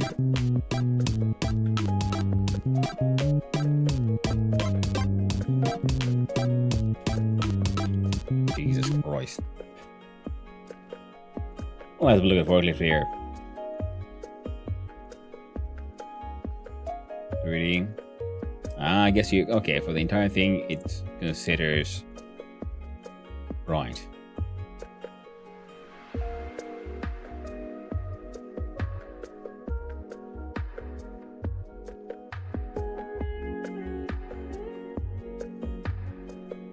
Right.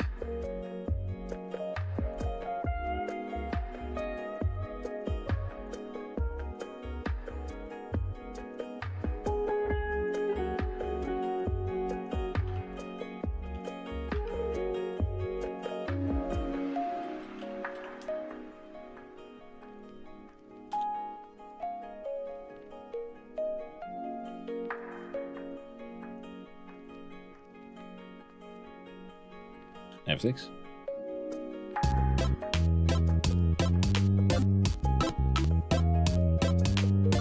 That's amazing.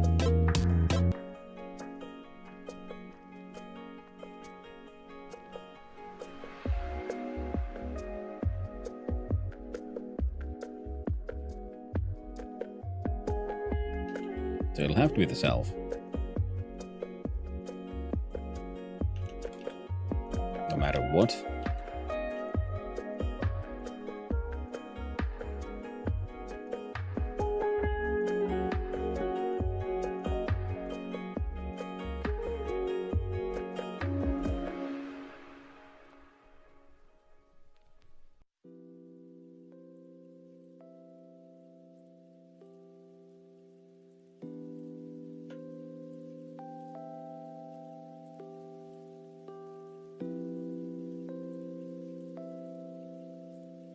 Right, that makes more sense.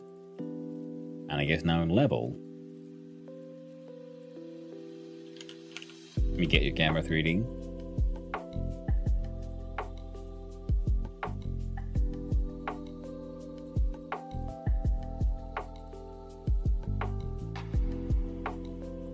And then here we press F6. Interact a property key position based on the step down instance.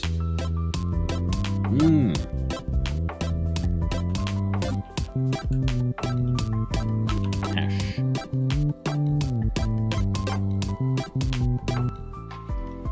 Save. F6 again.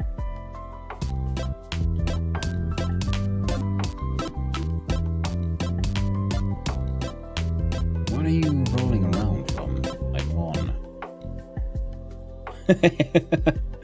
I like the beat in Invincible G. Invisible G. It is invisible. You got a tricky name, eh? Yes, you do.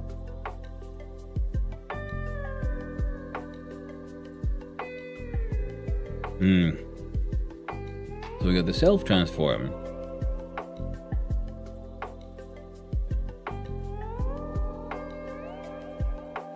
Yeah, that's the same as self.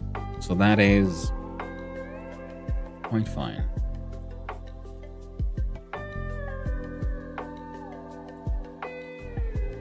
And yet,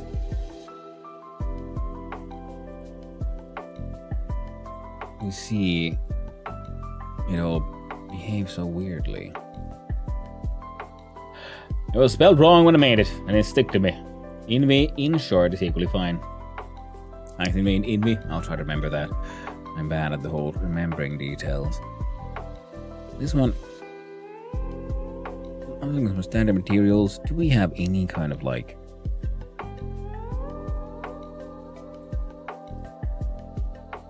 textures?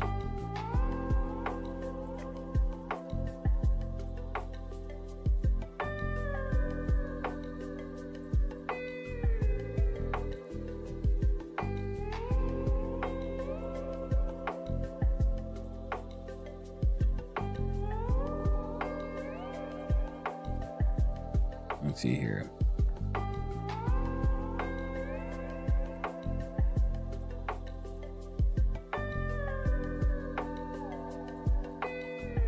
Alright, something on the floor. Alright, cool. Do we have any like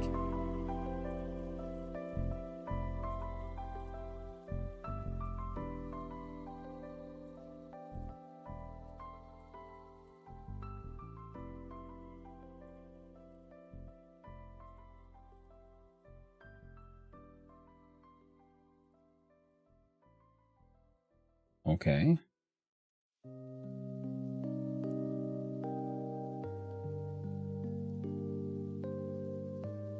That's pretty cool.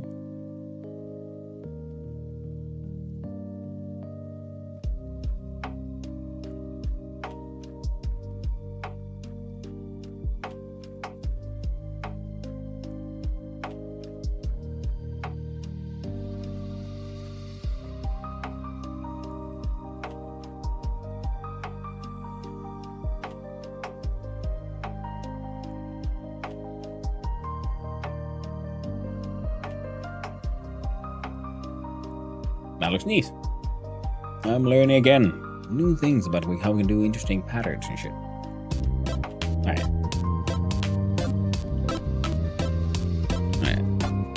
Back, we can look forward. Yeah, see. It moves as if our 0 point was here. But it fucking ain't. The 0 point is right inside the fucking thing. So if we go to level, we change ownership of the camera, jump on in one more time, and we hashtag that shit as well.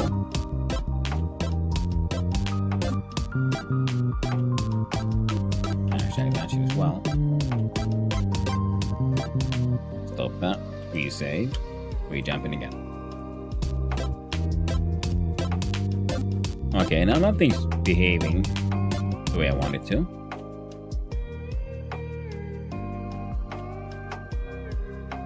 If I change ownership of the camera into forklift, then that happens.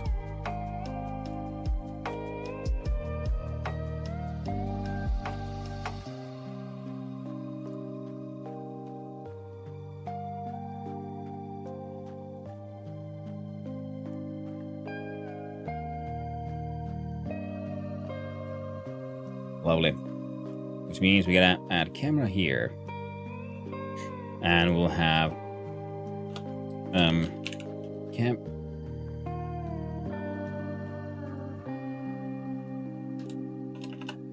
right? With the camera from there, we do a little bit of this with the camera dot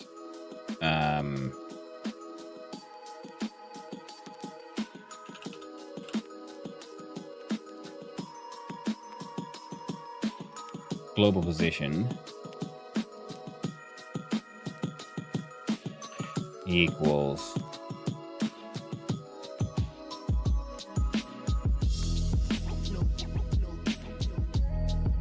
you know what? How about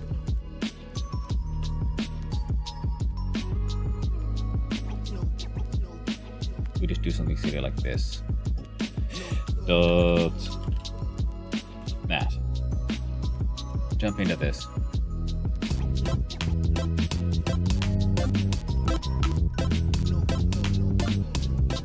Why are you affected by the camera?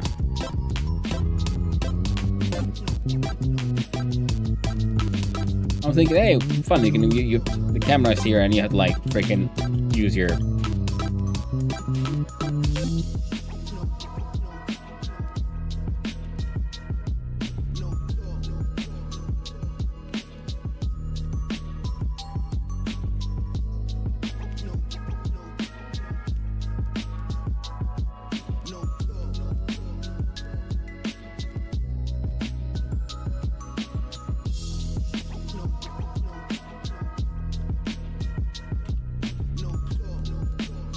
if this fixes the issue. Oh, of course it does.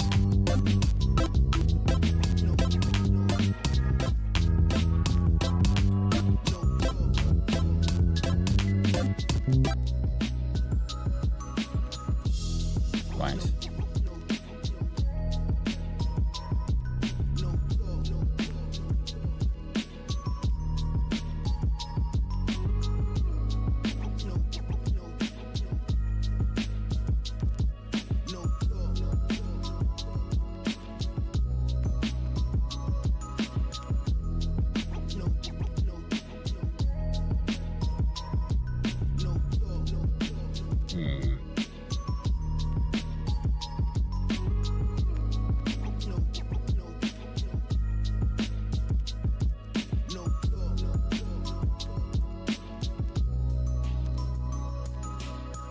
Transform bases.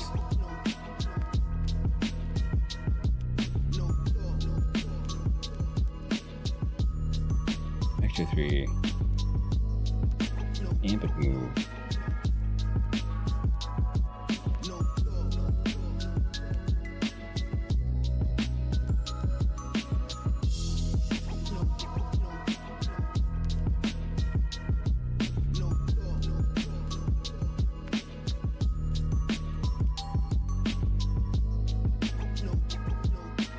Rotated.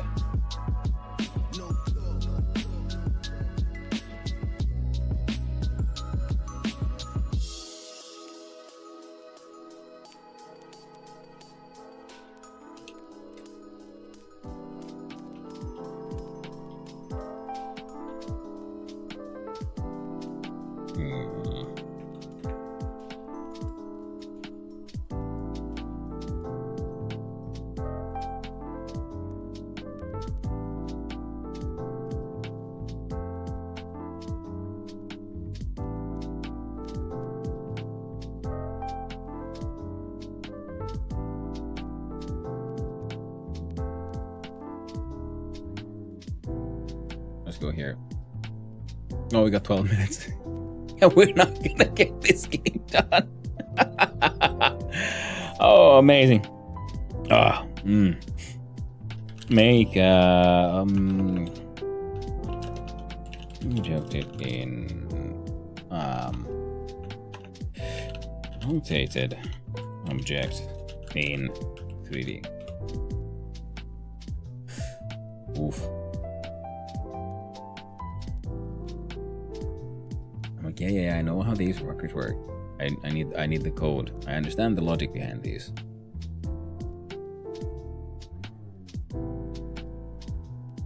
Manipulating transforms bases. Well, the rotor transform either by multiplying spaces by another, it's called accumulation, or by using the rotation methods. .1 radians.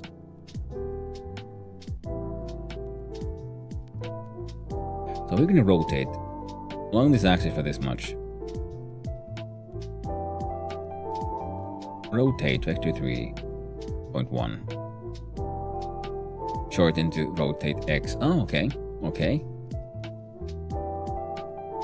To rotate relative to object space, not own transform, use the following. Rotate object local.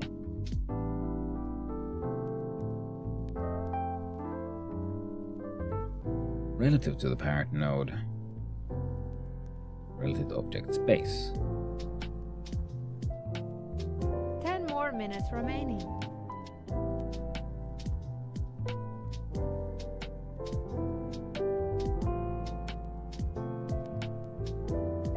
Translate object local transform basis x dot product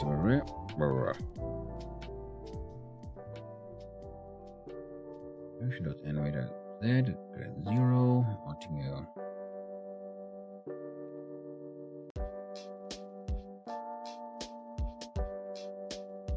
Translate object local.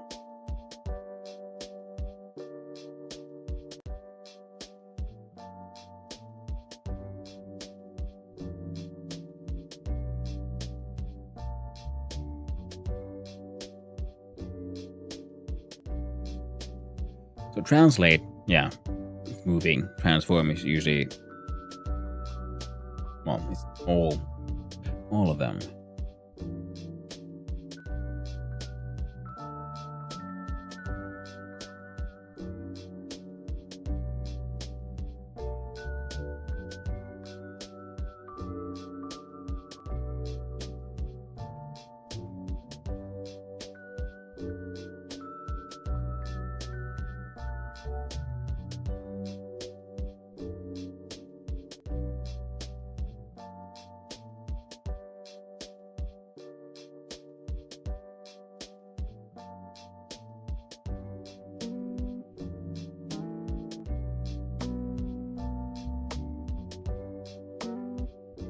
Global transform property again. The basis. Transform basis property gets transform basis X, transform basis Y, and Z. Each vector points in the direction its axis will be rotated.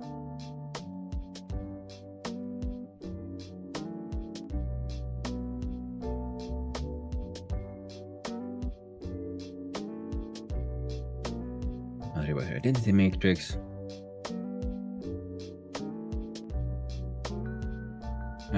Together with the basis, transform force of origin vector 3 specifying how far away from actual origin this transform is.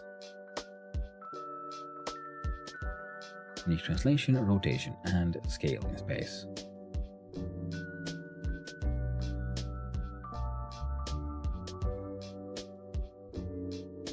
Transform basis equals basis axis rotation amount times transform basis.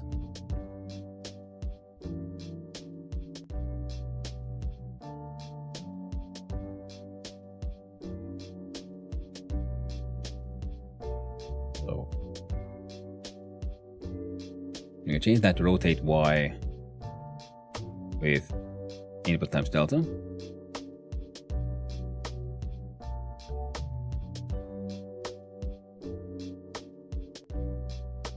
Rotate object local.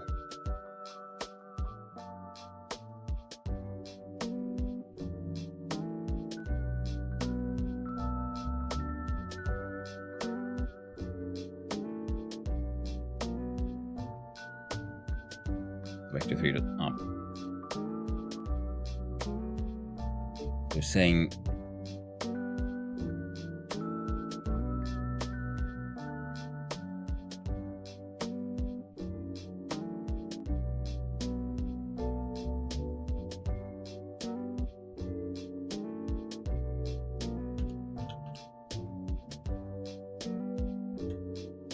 that should still work.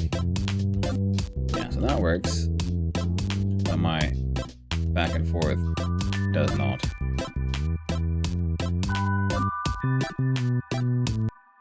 I went nuts. Yeah. This is how it often goes when you only have 3 hours, and I decided to try something very different, like entering 3D mathematics and all that logic.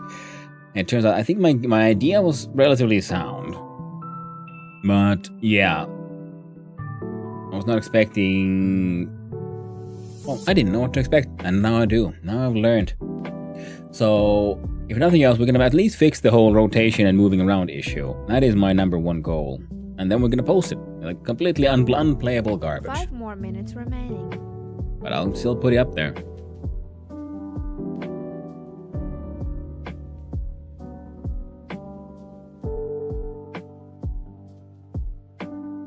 So forward, backwards, move, fork, up, down, turn left, right. Self-transform, because self-transform rotated local.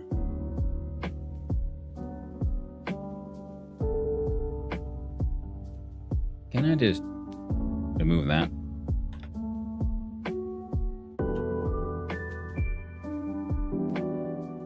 Rotated local, not found in base self. So it still have to be form dots.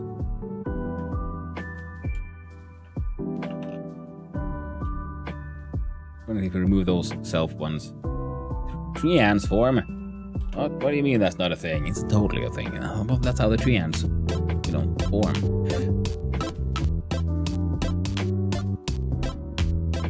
I think I've been getting actually surprisingly good at making like random concept art out of just blocks. But why, my friend, why?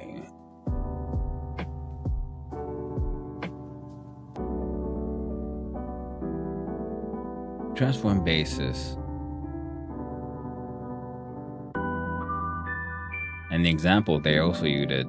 Rotate object local.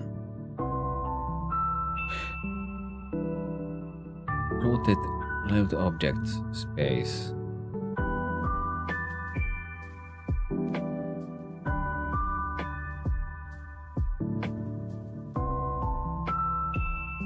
Within the axis, rotation amount.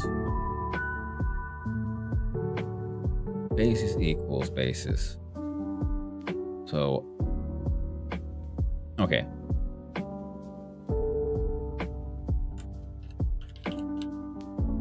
Transform that basis equals basis.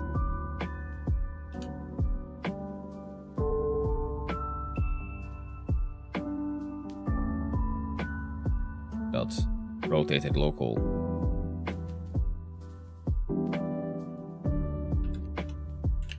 Object local. And what exactly did they do there? Transform dot basis. Yeah, transform dot basis. Right. We do undo. Undo. Dot basis.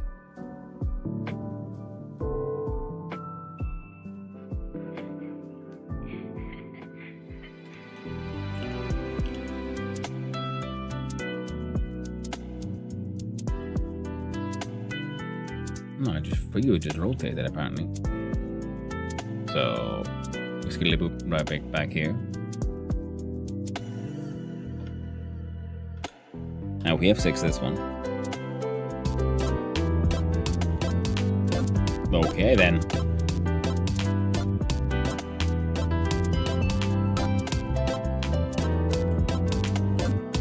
Also works just fine. Fucking A, man, fucking A. So that works. Now we need to get the translation. Wrong one. Minus silly rules, fuck off. Now, if we look at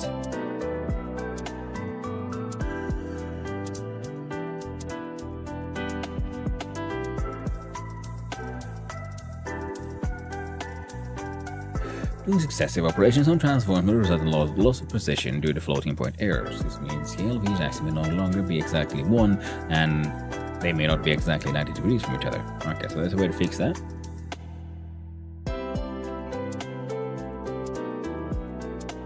I don't scale anything, yes. Bullet transform, bullet speed equals transform basis dot z times bullet speed. This dot product. Just use the forward axis.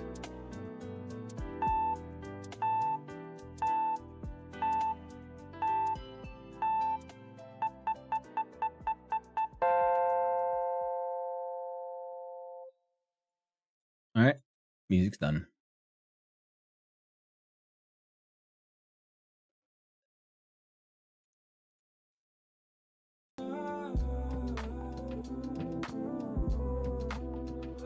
Well, like I said, we're gonna get that rotation and going back and forth fixed, and then I'm posting it. I'm still gonna claim it took me only 3 hours because I spent a lot of time here doing the reading, which I really should have done in advance. But yeah, I'm a moron. And okay, this is also one of the reasons why I like doing this jam the way I do, is because I also want to show that there's a lot of reading, there's a lot of learning, and even though I sometimes do make success, like games and concepts that actually work, it's not always that easy. But at the same time, it is kind of easy as long as you're just willing to just learn and read and go forward. You know, we don't have to like fart out perfect games all the time. Be willing to learn, to make mistakes. And hopefully me making mistakes here live on stream will help someone else be motivated to take some more risks in their lives as well, and their project. Can't work every time, but if you get to keep on trying, eventually something will work. And also, through failure is then where I personally find that I learn the most. No, as in, yeah, okay, so I guess I do this the way I do it so I can share the entire process with everyone, rather than just trying to show off and like, oh, look at all the cool shit I can do by just doing things I already know how to do. Though, I guess I should take a more serious approach and start a longer term game project soon. Like a proper one. The demos are fun, but I have a few ideas now stuck in my head. And it's starting to feel more and more like it's time. It's time to move.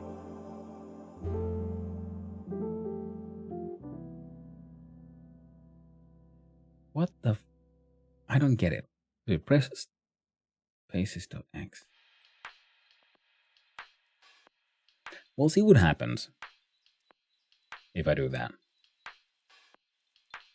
Actually, press straight left. Translate object local, transfer basis X.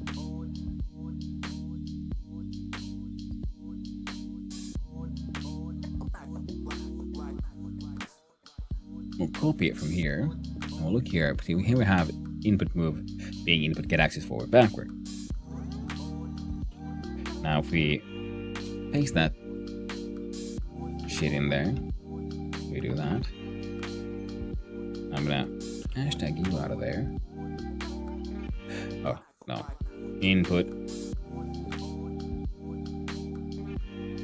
I equals 0.0 and then hashtag that question out of there. And safe left. In fact, no. We shall simply say forward. And then translate over local negative transform Z. Except I do believe for forward you should be positive. And we'll see what happens. Oh, fucking blasted off, that's what it did.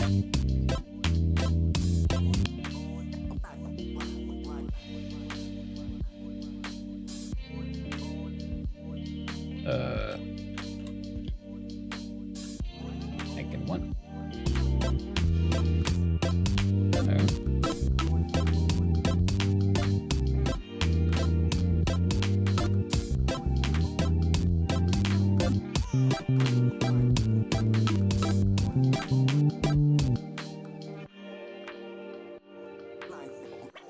Interesting.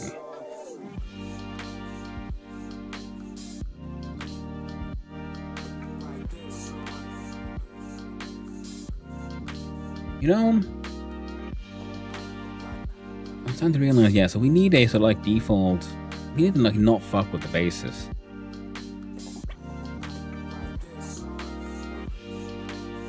And we need an actual separate transform for what we're doing.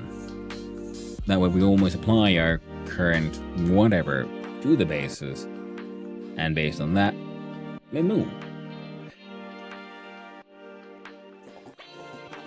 Translate. Change the node's position by the given offset vector 3. Note that the translation offset is affected by a node's scale, so scaled up by blah blah blah blah blah. Change the node position by the given offset vector in local space.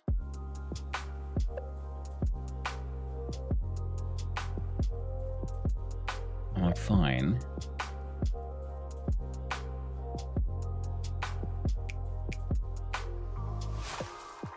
Okay. I see the problem here. It is because it's happening. Oh, right, and also make that negative. We do jump back here. No, wrong one. There we go. And these need to be happening after the rotation, not before. And that's why there was some freaky shit going on there. Because it moved and then we rotated, and then we moved and then we rotated, rather than first rotate and then go ahead. And that, I guess, is what ended up with making shit a little weird. Now, if input of action is forward is for that,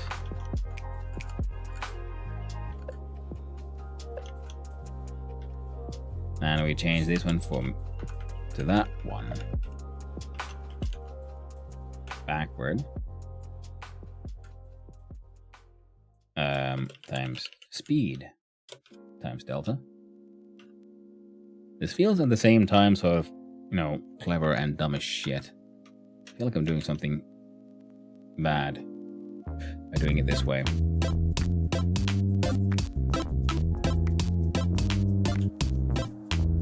Yeah, I'm already going sideways.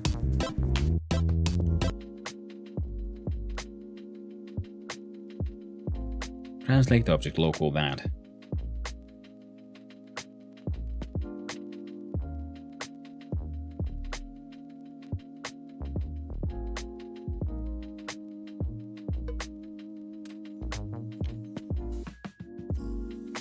Alright, so, and then if we do if input dot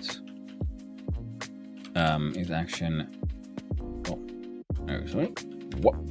Is action just pressed, and it is turn left. Then, do we have a transform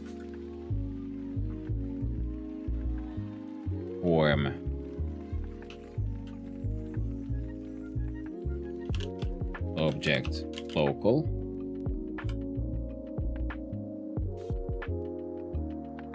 Not found in base self.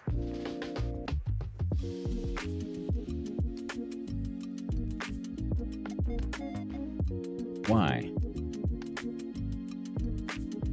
Tutorial says this is a thing. No, this is translate. Rotate object local.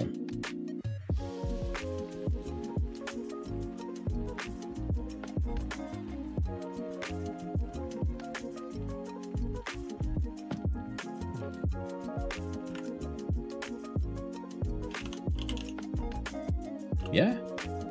Axis is vector 3 dot up, and it shall be angle of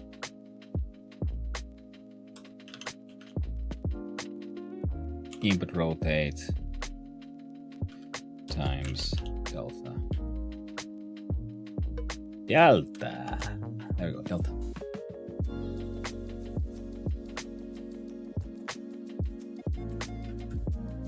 Pom.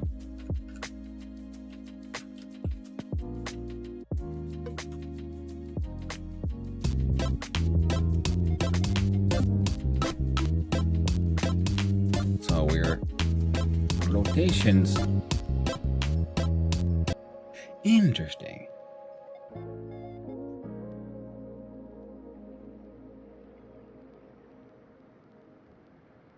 Oh.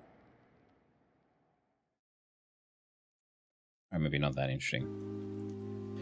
So we're gonna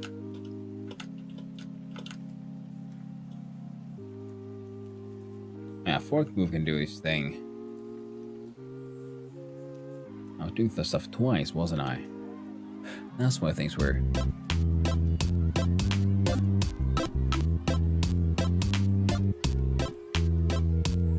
interesting. So the basis is rotating faster.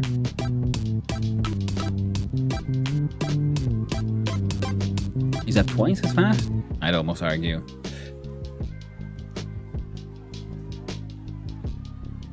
Input rotate is input, get axis, turn left, turn right. Input rotate is greater than 0. Input rotate vector 2, 3 up. Yes, input rotate times delta, and that's our rotation. So I'll start leading shit. Give direction.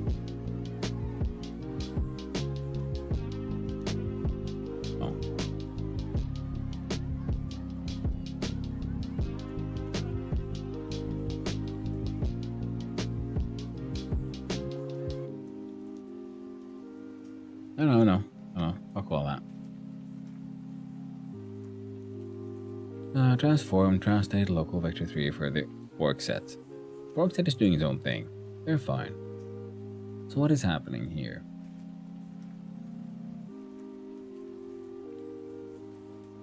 Input move.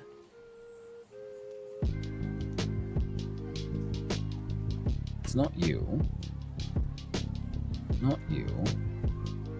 You're not doing anything anymore. Do a fork move.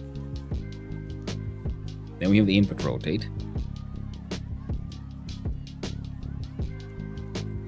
Input get axis, turn left, turn right. Rotate object local, vector 3 of input rotate times delta.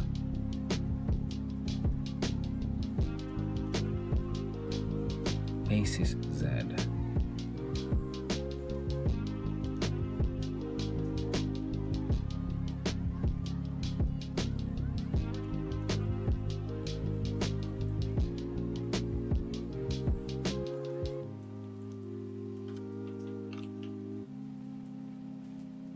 Times P times delta.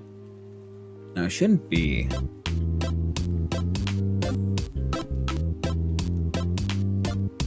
So weird. I mean, like, why does it rotate faster?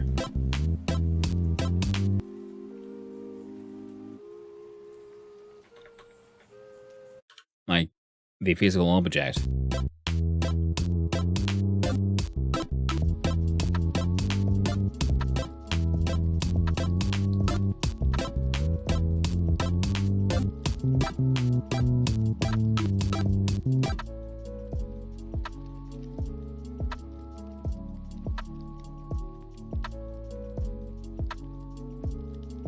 How do I hashtag you without?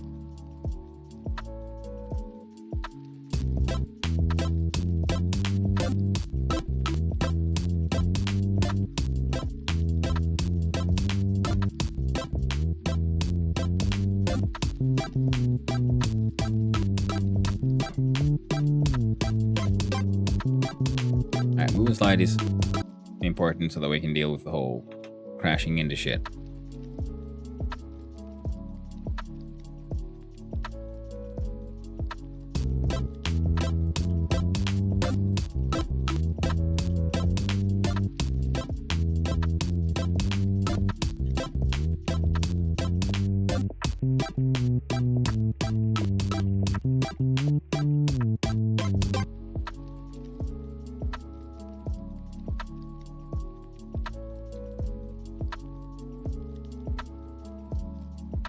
Oh, sorry about that.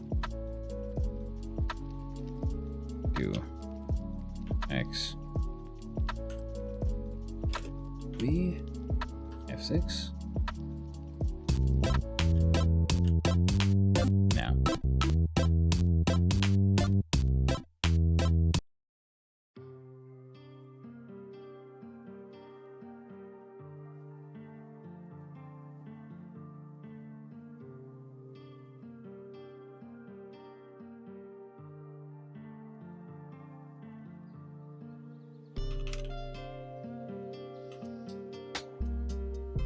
Look at transform basis Z.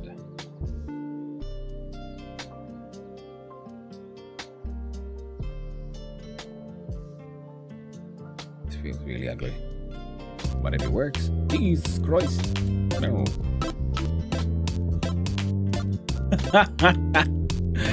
Alright, that went a little crazy.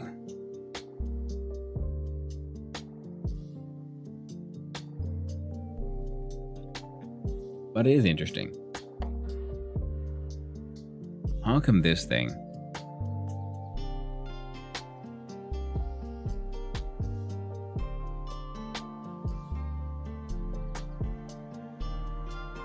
Let's have a closer look at it. Rotate the local transformation around axis in unit to vector 3 specified angle.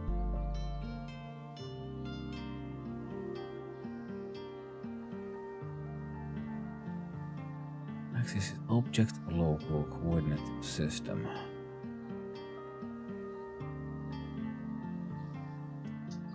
So how about we change this one A into rotate Y.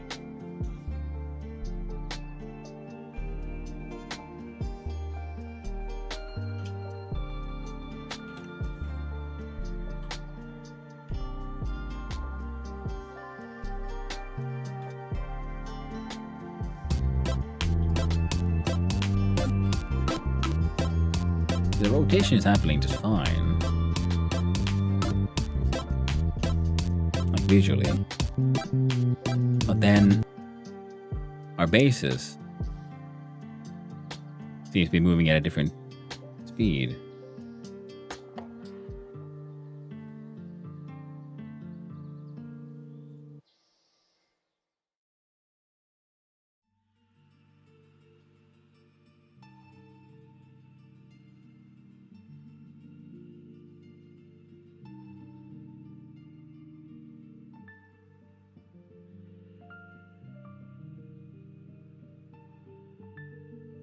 Or do we just have to...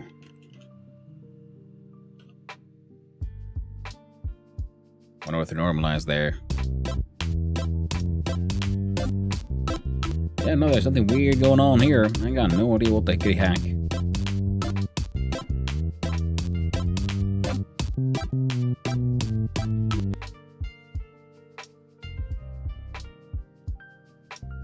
Huh.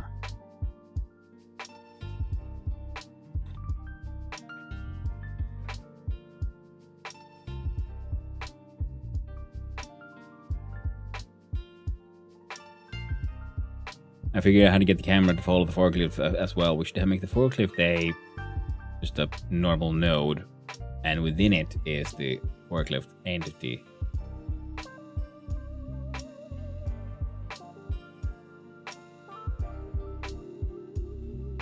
But I'm really fascinated by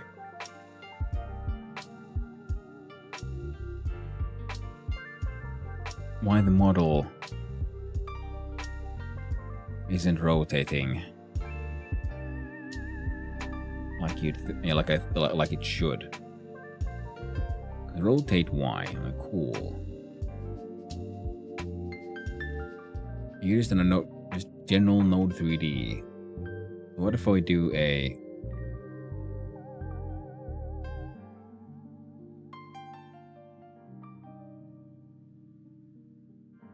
rotated local?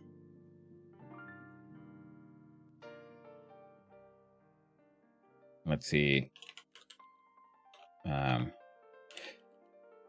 Transform basis equals transform basis rotated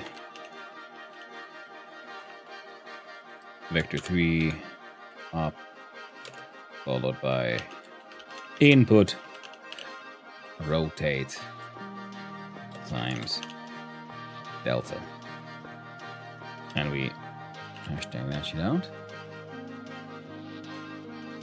We're looking at the wrong scene.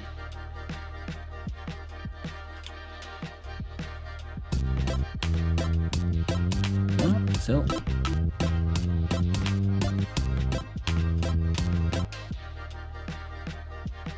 weird, because even here the bases should be getting rotated.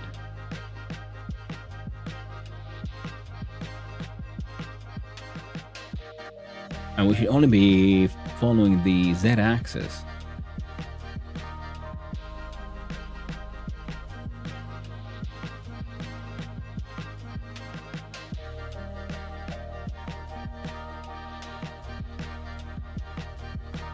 So how are we not...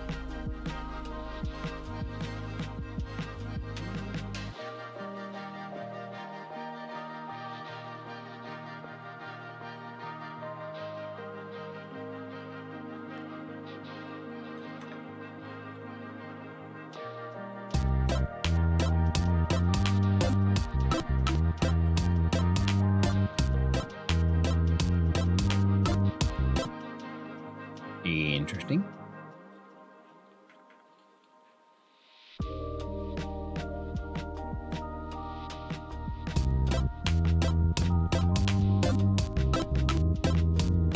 Yeah, okay.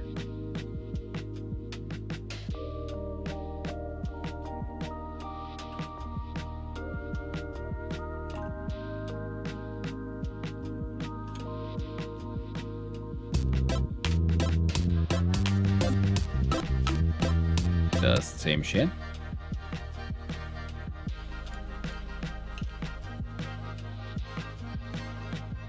dot basis gets rotation quaternion. I do like my quaternions, but it feels like it's not really the correct job for this one because we're only doing a single, well, on one plane, the rotation. Quaternions are more useful if we're actually, looking around, but there's no risk of gimbal lock here or any of that other things. I'm just wondering, why are there multiple rotations happening with a single rotation command? Right, because so far we've been trying to move back and forth. Now we do a little bit of burp. You see, things are happening. But we also, so those at least follow. They remain in local space. They have their highest point. They have their lowest point. Oh, if we keep moving, they keep on getting slightly left behind.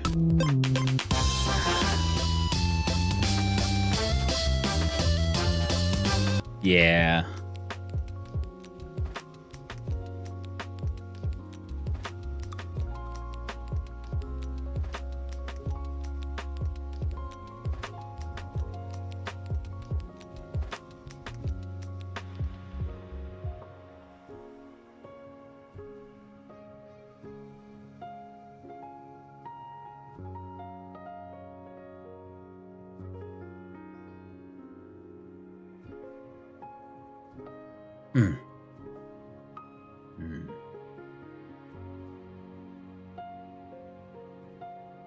Execute all of that can then be replaced by rotate Y, input rotate times delta.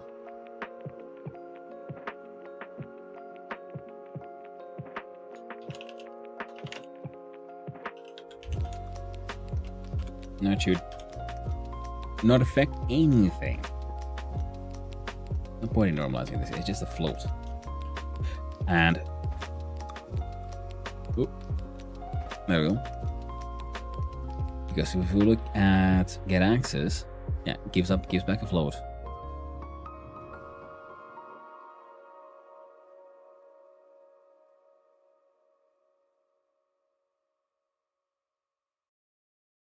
And it should be between 1 and 0.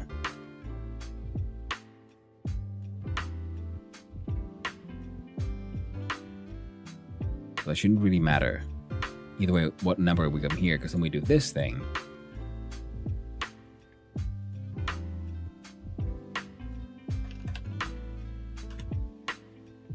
What if we just...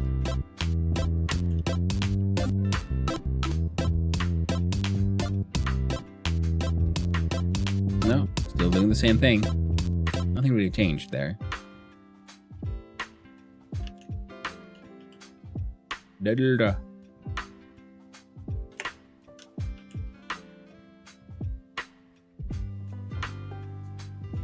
You know what? I said I'd upload this, but you know what? Apparently I lied because I realized that's kind of selfish of me for the other game creators because I'm wasting people's time when they have to look at something that's this broken. There's kind of dumb things at work. I mean, and they at least like kind of playable, and I still uploaded it. But this one is just gibberish.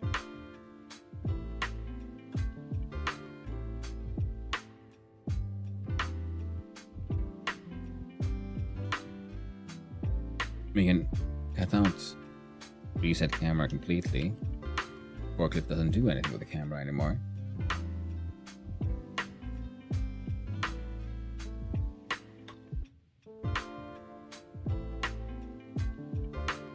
Is this the problem?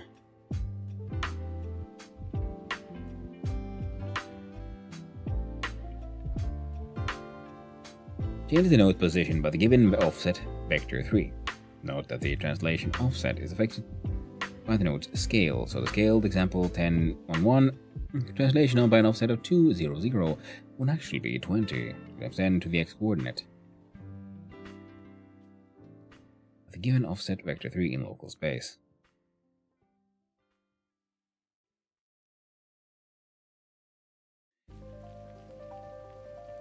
Now,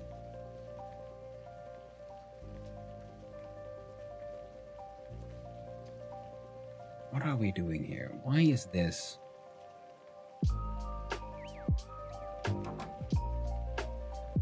Behaving the way it does. No, I just want to see what happens if we then, I don't know, hashtag that shit out.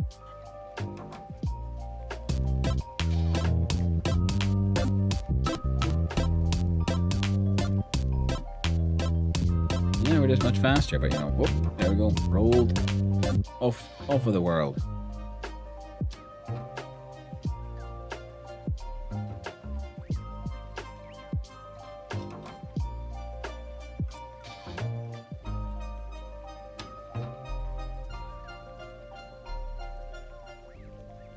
Wait.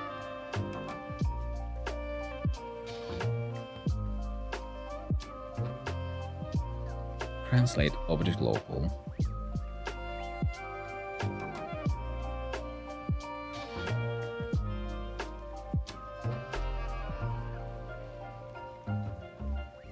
Is that the problem? It could be, I guess. So if we just translate. You see, forward behaves still the same. Going backwards.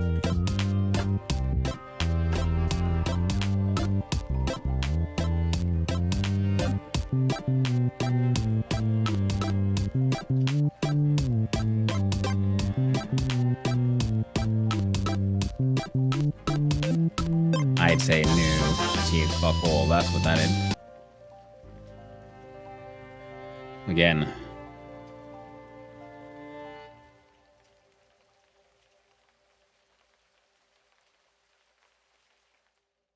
Transform basis Z. So, does that exist?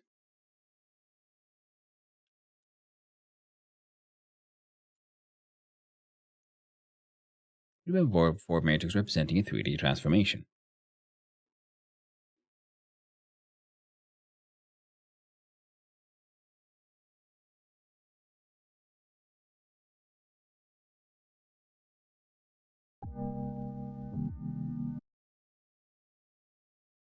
Basis.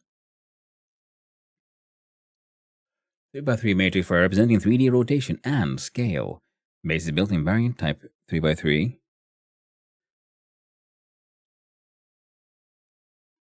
Frequently used within a transform 3D.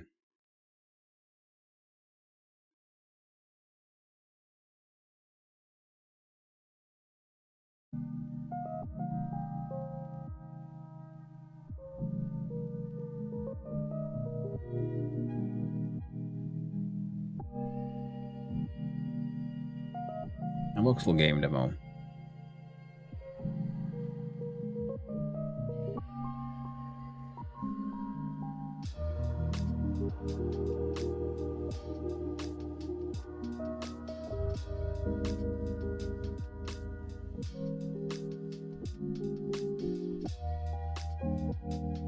You can make your own voxel game.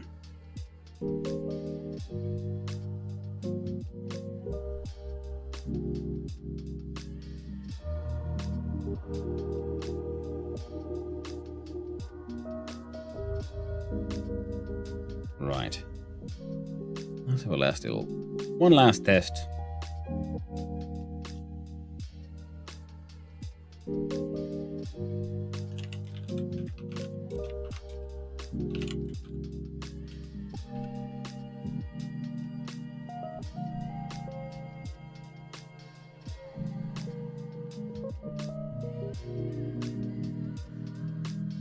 Transform equals transformed orthonormalized.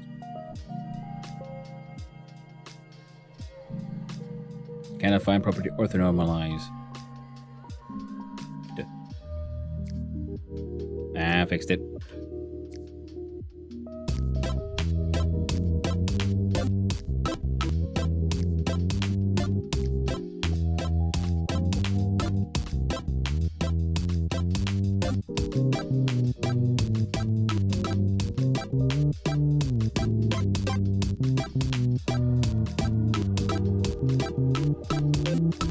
Well, we've created absolute fucking gibberish, that's what. And I need to go to the toilet. So, I'm gonna have a little break. Then we're gonna switch on over to Vintage Story. Because I don't get it. There is some very clear, obvious, simple answer here somewhere. But I do not know which one it is. Work set transform, translate local. It's not even like the camera being difficult or any other things. But it's why doesn't the rotation rotate its core components as much as it does apparently some underlying basis of its own transformation? Because surely, how can those two be separate? It makes no goddamn sense. No siree. No siree. No, it does not. And that is why I shall be right back after I had a little break. And then we'll start building things that make sense. We enter the Vintage Story, and we shall go on a great grand adventure and hunt down some bauxite. I have been given a very good clue on where to find some of that sweet orange stone. And with a god, by golly, we're gonna get some. And then we're gonna build ourselves a nice little pulverizers, so we can get it working, and maybe even see about getting that millwright in action. So, see you soon. Bye.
Thank you for the lurk, Empress.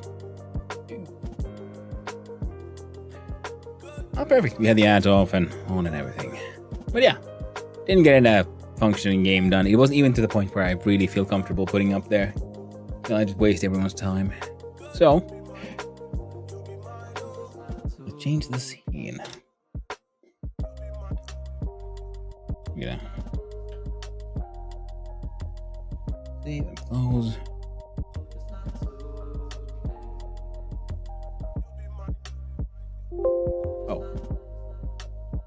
Actually save this one. Or design document, if you will. Or this one, even though, just so I can return to it if I want to.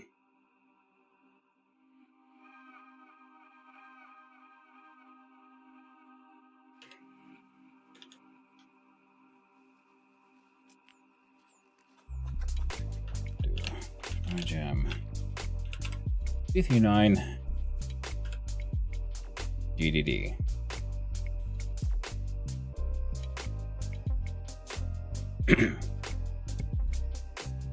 Starting to feel more and more like I really wanna make a bigger game and figure out more of those mechanics. We've been doing a lot of 2D games, and I'm pretty sure I figured out how to get those to work. There we go. Oh, why you do that, machine? Where's the... Turn off this one. Now have a quick look-see here.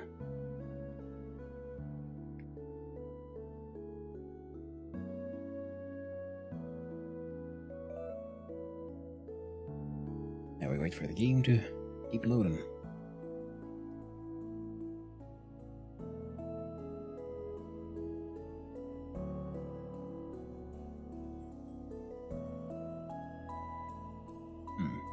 I realized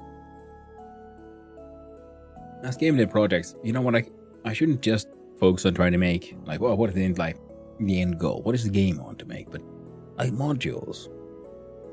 I like to figure out, well, how do let's have a like weekly project of spending half our stream time on game dev and just figuring out how do I make 3D movement work properly.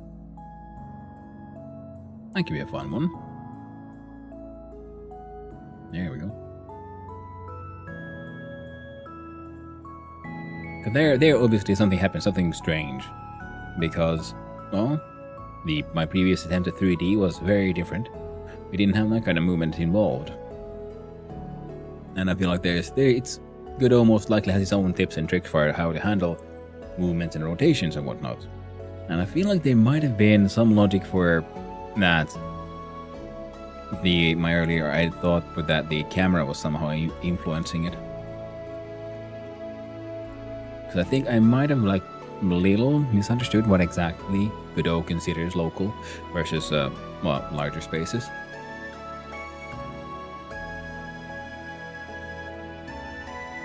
So that is interesting.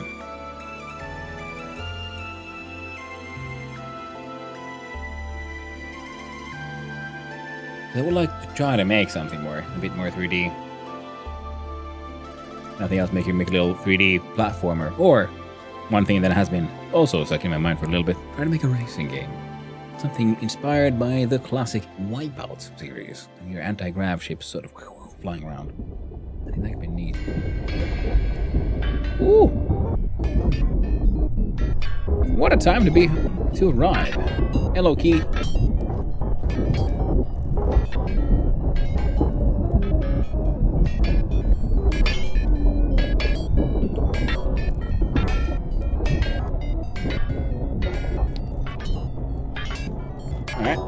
Color came in a little late. Here's a question. Do you guys...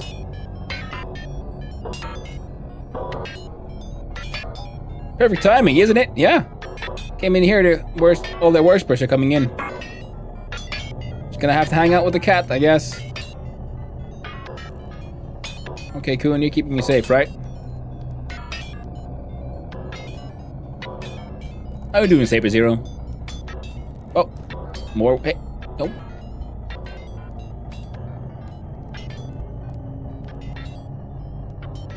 I'll just hang out here with Cat, yo. It'll be fine. It'll be fine. Nien Kun. Nien Kun.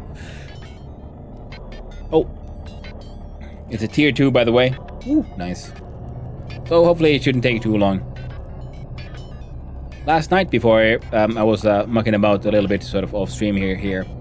And I spent all of my gears. Actually, I had to go back down to the circus, collect even more gears. I'm doing pretty okay. I just did my Trijam game jam and I ended up with something so broken I didn't want to waste people's time in like uploading it. But I have learned a lot. If nothing else, I've learned the fact that I do not fully understand how 3D rotations and movement functions inside Godot's engine. Which is also a valuable lesson. Something I need to consider in the future. And because I would like to try to make some 3D games in it, and I just was surprised about how some of the things how they were causing these weird interactions. Like I had this object. I was trying to make a forklift driving game, and when I rotate the forklift to go forward, when it rotates. Even that, the Deep Drifter is also hanging out with the cat. So we're mostly okay. The object rotated like a half speed, but apparently some underlying internal local coordinates for the forklift rotated twice as fast. So that when I turned left and then I went forward, it went like completely off course. It was absolutely wild. Push up. He looks like it. I guess it's his own kind of worship. Deep Drifter, just showing off for the kitty. Look at me, I'm so buff. I can do so many push-ups. Look at me, kitty. Ignore that freaking weeb worshipper in the background. Look at a real drifter. They all want kitty's attention. The love of cat. And yeah, last night I went down to the circus, collected. I've done some modifications on my sort of drifter farming machine there, and I collected some even more coins. And then I went to the local treasure trader, and I bought a set of armor plans. They had these sort of Oriental plans and Gothic armor. Previously, and I was thinking like, okay, well, the Chinese ones actually look pretty neat. But sadly, they were gone. But they did have then the Greenwich armor instead. I saw you were doing the game jam. I lurked because I don't understand that at all. Well, thank you for the lurk. I do appreciate it. Now, yeah, I try to do them because it happens every weekend, that specific one. You have 3 hours to make a game, and I just, I do my best. I try. And I often try to do something I haven't done before. Now, this time, it was something very different, and then I stumbled a lot on the steps with that one. Now I did learn more about, for example, audio stuff, out of which I got to work pretty well, in my opinion. But then some of the mechanics of 3D movement didn't really want to work. But I think it's super fun. It's very educational. Good challenge. And like I keep on saying, sometimes I even get games that work.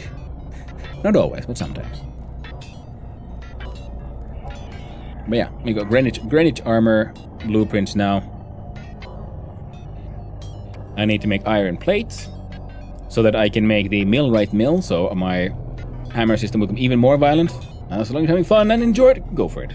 And if you can learn something, then it's even better. Oh, absolutely. Very much agree with you there. It's kind of just taking it. How about you? Would you just... No, they seem to be mostly pretty chill.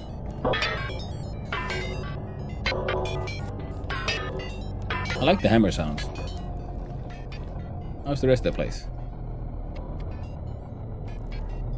I think the Migo, the other cat, is there also having fun.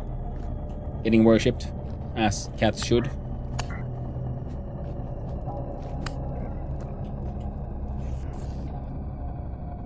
I have Templar, the Chinese and Gothic armor blueprints myself. Nice.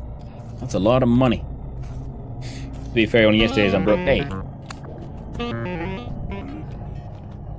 Well, any trader with cats. Ooh.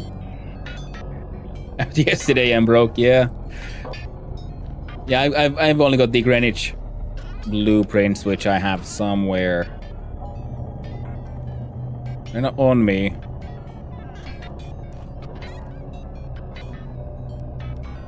And I have here a trader, a survival trader. They sometimes sell cats. Cost a few gears are dead. Found the Chinese, nice. Hey there, Perk, how you doing? Lovely to see you around. Turns out cats are pretty handy for temporal storms as well. So getting my gears for the Greenwich, nice. Oh, thank you for reminding me, Perk.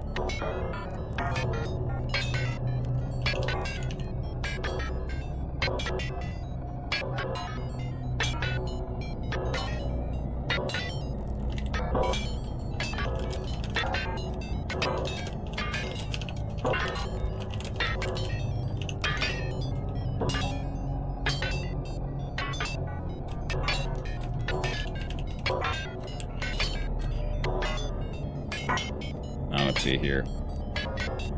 If I go here and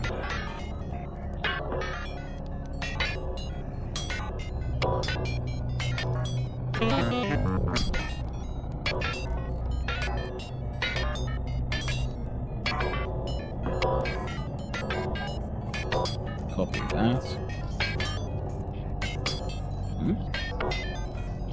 Oh, Kitty has not left yet. Hang out with the cat.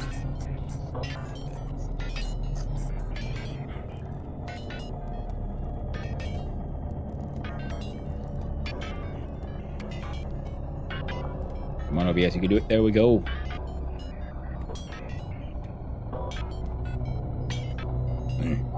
Been lurking for a bit, just been doing admin. Yeah.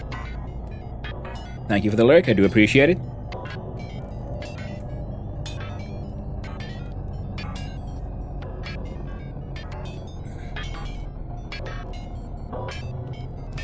With more iron, then I can also get these advanced pass-through axles. And then I can do the advanced windmills. Oh, those guys are just spazzing out, doing whatever the heck they want. Kitties, get me safe. Sadly, I think they're all like... You keep your taint away from my cat.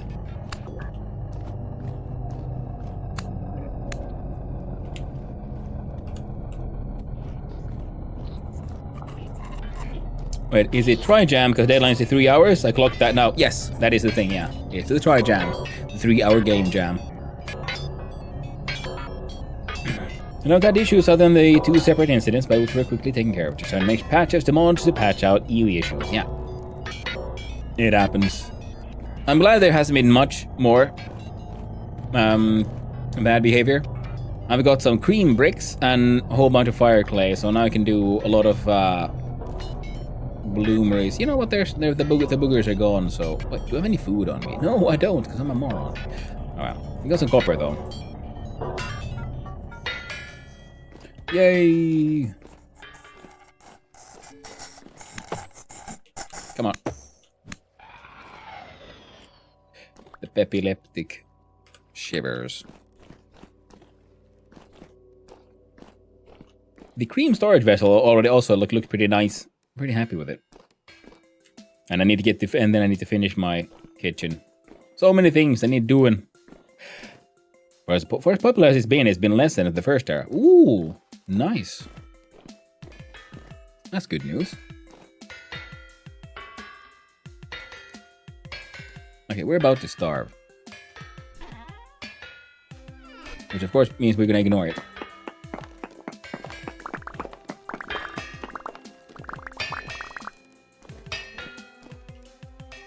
Ooh, 30.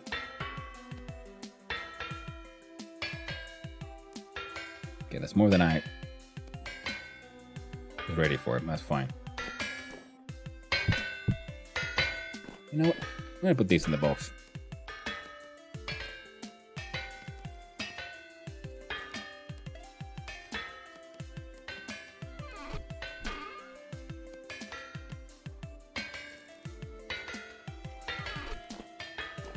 So we have what? 1, 2, 3, 4, 5, 6. 6 times.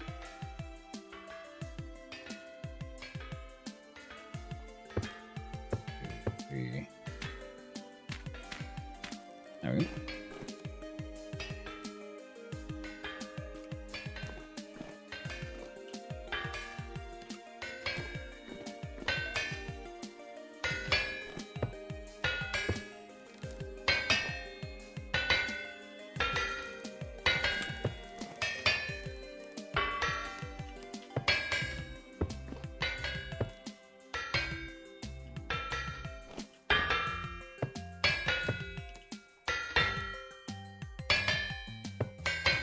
Good that hasn't been too many bad actors. And I guess it could be, interestingly enough, thanks to the fact that it isn't the first era. Because when you have a small server going on, I feel like there's a lot of people who like to come to those to cause trouble. And by this point, this server is not very small anymore. You have a definite community. So the people who are just coming in to cause trouble are more likely to steer away because they know they can't just get away with everything on account of inexperienced host. There's a point where the community becomes self-protective. Yep. There we go. Walking. With the hammer. I just want to get these filled out before we go out and earn our food, because there's no food here. Nah. And I have a feeling that once I just finally do a couple of iron plates, my milling and hammering power will get pretty ridiculous, because I've seen people what even simple windmills with millwright can do, and it is just it's preposterous.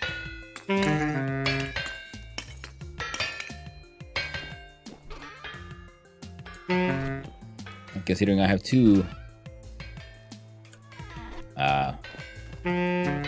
sets of sails out there, this place might get a little insane. To the point where I might dedicate one of them for like the querns and crushers, and one of them is purely dedicated for the hammers. Then again, I should also make the gears and the brakes and everything, so I can just have the different parts of the machine on at a time.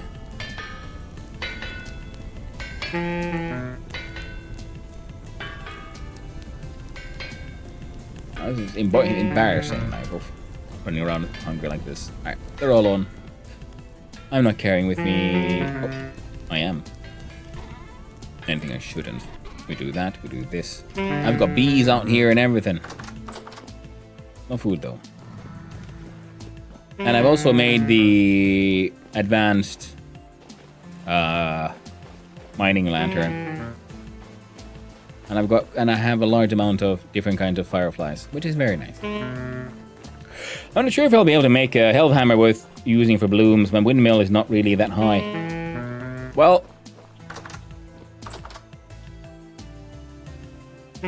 it'll still help more than not having anything, Eat the food. Alright. One serving of fish onion stew.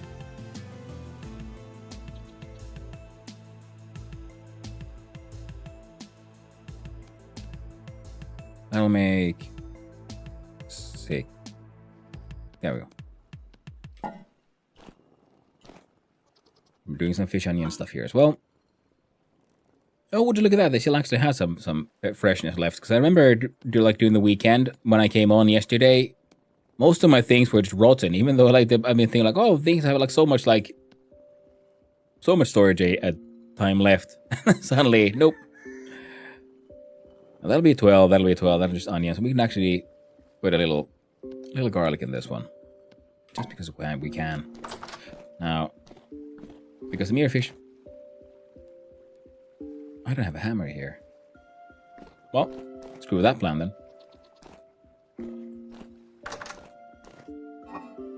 Put those away. And we'll grab from here. Not the caviar.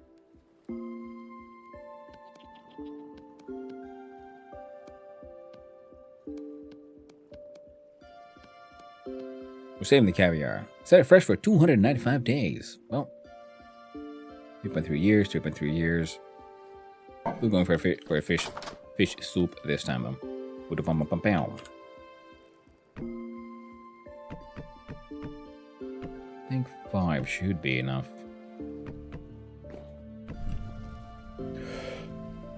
I might be proving wrong after I try to make it. Maybe it will be fast enough. I mean, even if it's slow, it'll just help you by doing like at least a couple of hammerings for you. See, at its worst, it's still a help.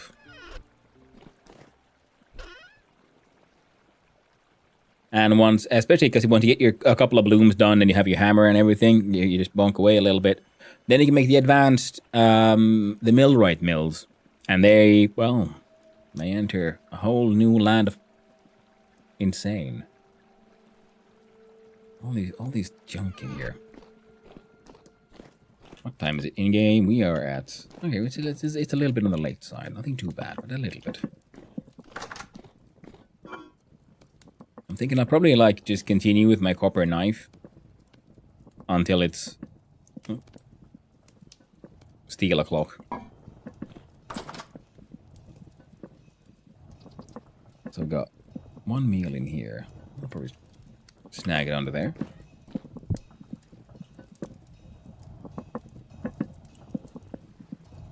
That should be fine.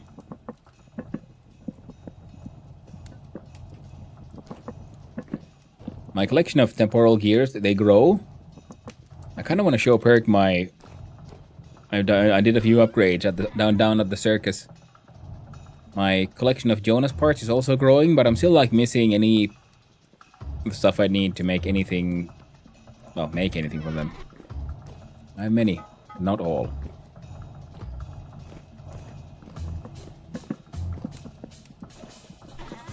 Oh, there's my granite style armor schematic as well.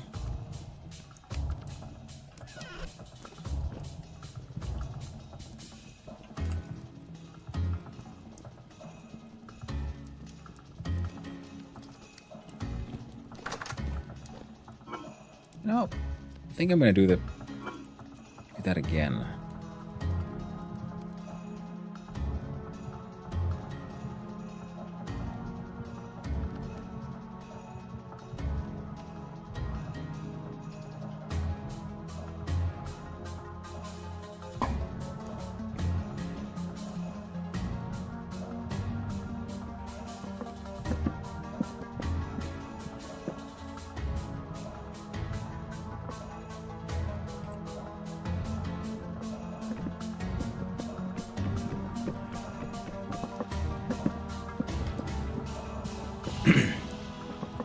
It'd help that it's an unstable... Ooh, yeah.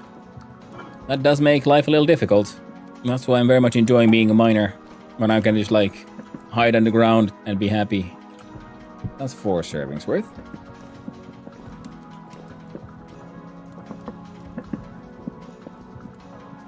Ooh, smoked fishies.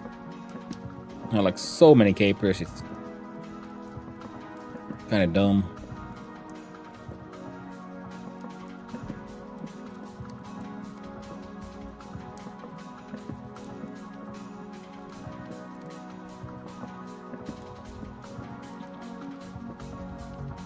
Those.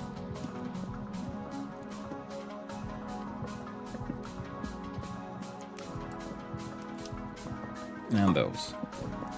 That's when it's in here, right? Yeah. 2 fish. Turnip onion.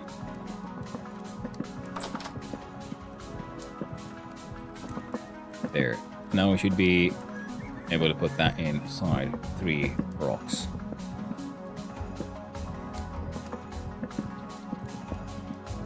Oh. I thought I had more crocs. Well... Okay then.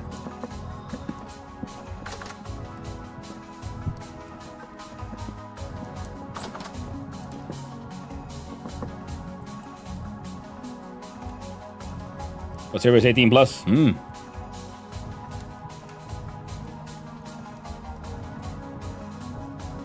Ah, the miners, yes. Ah, take me a sec. I figured you out. What?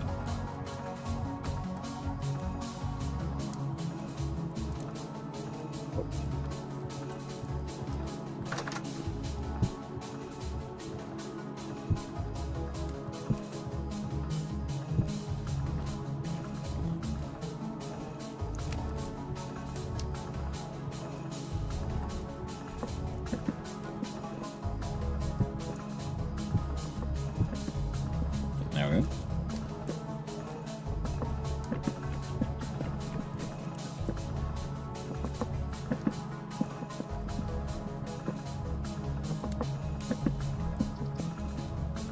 I'll show myself out. Nah, man. No worries. Like I've said it before, and I'll say it again. I enjoy a good pun. I always enjoy the fine art of the punny linguists. Alright. I'm gonna chug on some blood.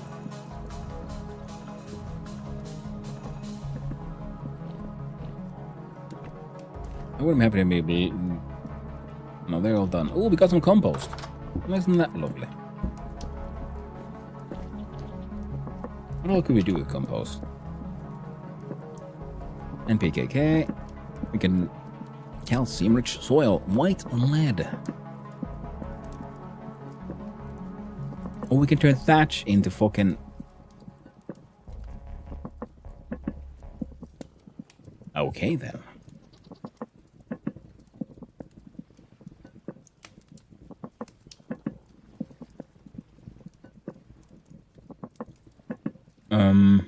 How the fuck do I... So I've been like, no, just harvesting my heckin' rot for ages. Ignoring my thatch. So 64. So we need 8 units of water.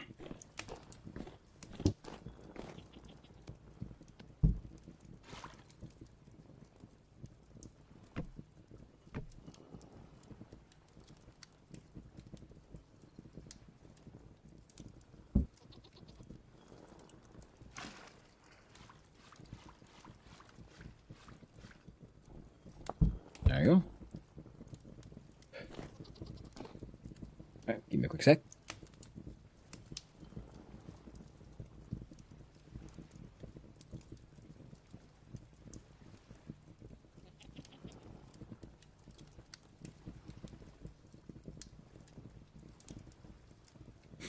There we go. Had to wake the old boy.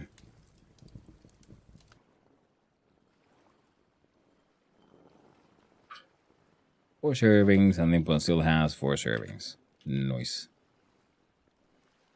I got a bunch. Yeah, let's have another look at the compost. How's it in? Calcium-rich soil. Quick climbing compost. Temporal transmutation trait. Well, we don't have that now, do we? We do have compost. We don't have any high-fert soil, though.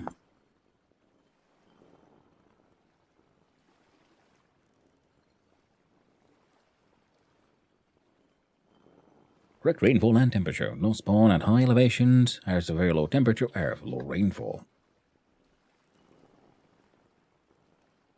Ingredient for Sammy.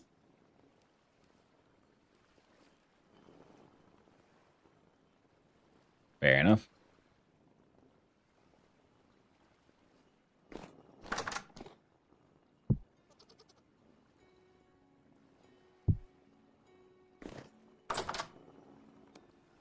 There you go. That'll effectively empty faster.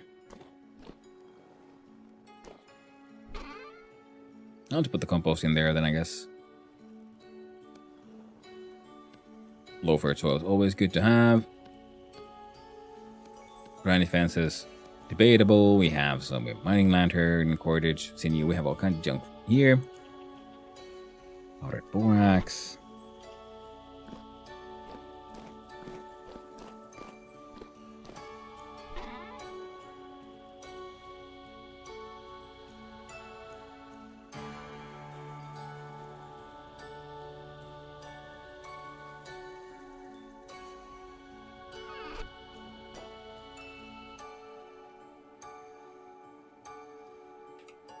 Sorry, just looking at all the things I have here and what is sort of like coming and going and where. There's a barrel of water. Some black coal. Might as well put the black coal in there. Let's go see check on the mill and also our... Yeah, there's something wrong with this area. It's just... the heat, everything is saying it's too hot for everything, even though the temperature is... I mean, it's warm, but it's not that insanely warm. Especially because this one should be tolerant of up to 40. And even though I ripped off the roof, blacks don't care. Something weird going on here. Heat resistant until 40 degrees. Or is it like it dies after 40? Oh well, they'll make it or they won't.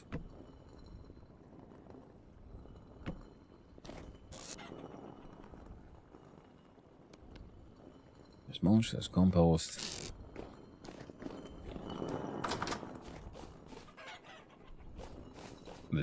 There's the chickens. We could make some clay stuff.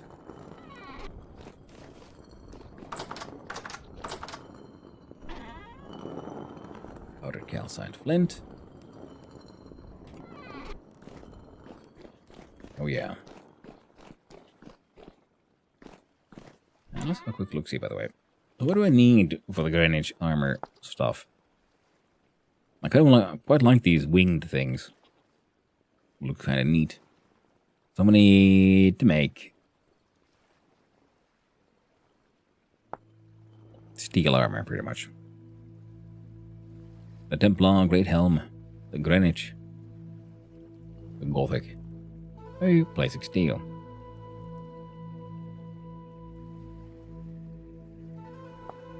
Oh, good old steel plate it is.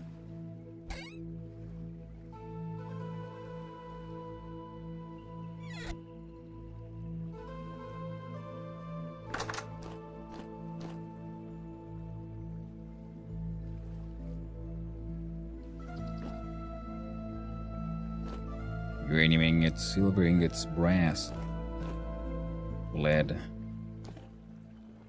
meteoric iron.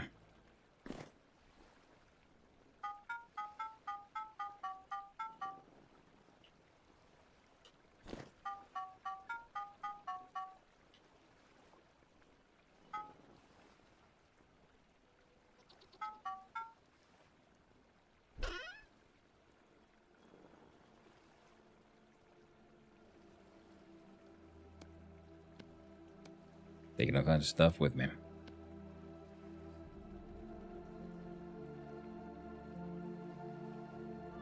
Hey there, Shug. How you doing? Hope you're having a nice day. I'm here running around looking at...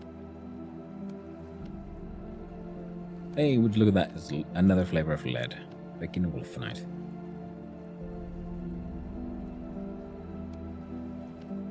Yeah. Brass and copper bits. Found some sulfur. That was neat.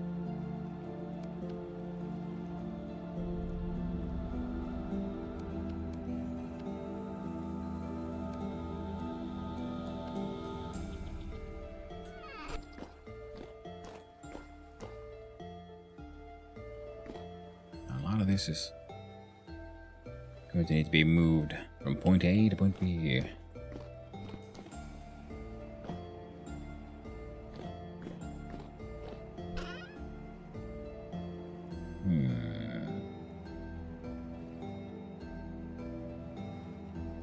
Nothing I needs to be dealt with just yet.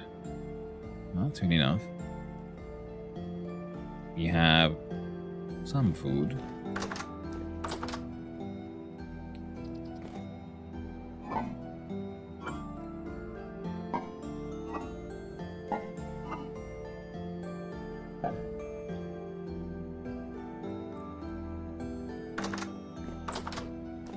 So, after working with iron it is, I guess.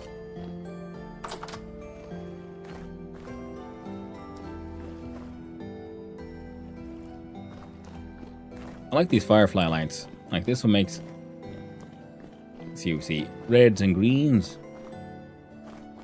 And when we run this way, see, we get there's blue from that one. But it's a little hidden, I guess. So we should, Jesus, put it there. And I guess I should bring at least a couple of fishies with me.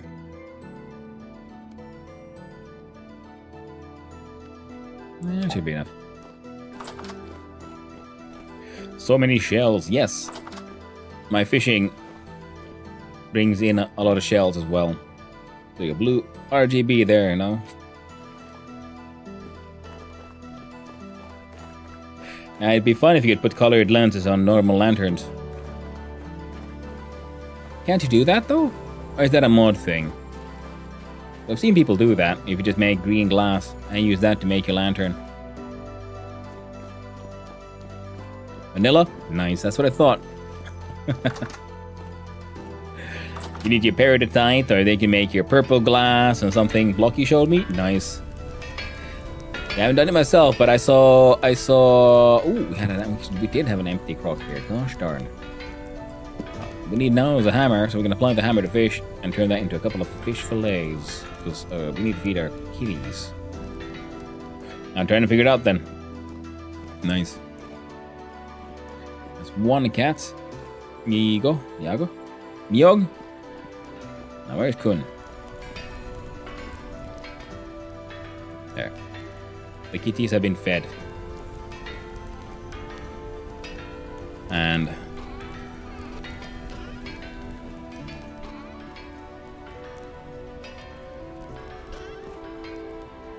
man, I got so much fucking ore and shit. I guess the brass we might as well put in a pile because it'll look nice and dramatic. Individual amounts of metal can hang out here. All of this needs to be like properly organized eventually. But keyword there is eventually.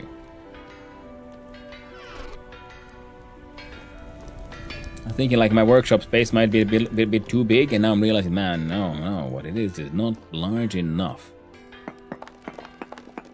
Let's make a proper like workshop, like storage area here, like behind, because this here half will be steel production.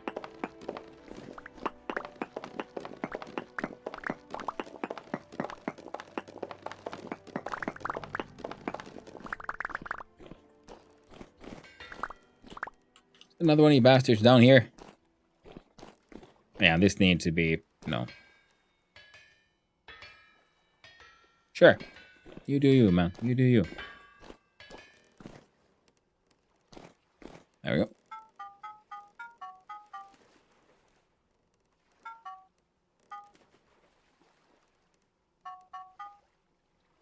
The mod maker doesn't understand cats. You don't find them to feed them. You so much go near the place the food is stored and they demand it. That is very true.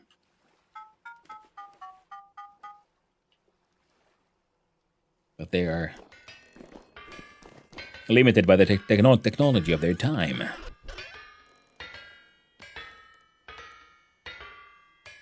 Powder calcined flint was here. Yep.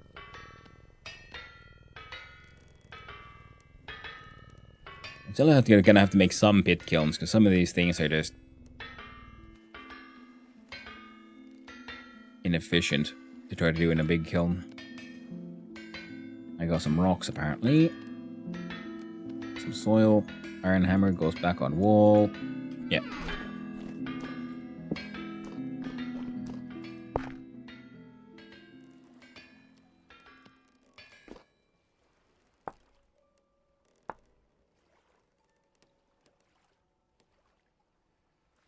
Some have been up all night, some are just getting up.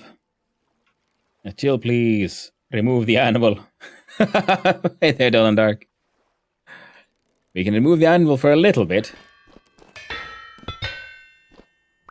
Oh, well, would you look at that? They're done. So this means the animal is going back immediately.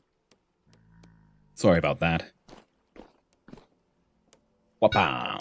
Because these fuckers are still hot. It's good. Because once we get some iron plates up and stuff, and then this thing will probably become even more insane, and I might have to. We'll see how it goes with the millwright. But I will need more iron and iron plate for the millwright.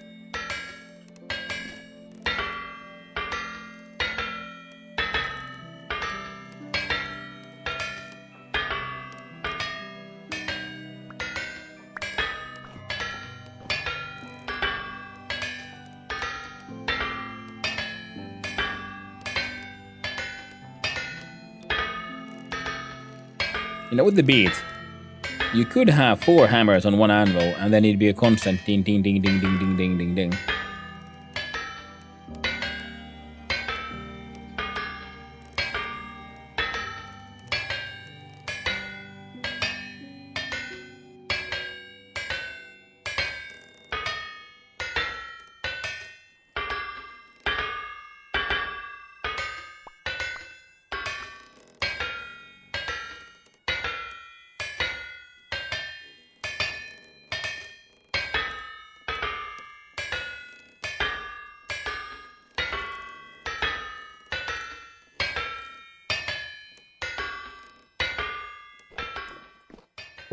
Alright.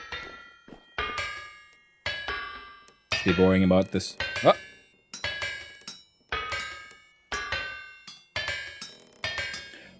Does more hammers actually work any faster than just putting the same power to one hammer? If you... Depends on how... if you have a more powerful windmill. Because there is pretty much a maximum speed they can reach. But if your windmill isn't quite strong enough to get there, then it's a different situation there.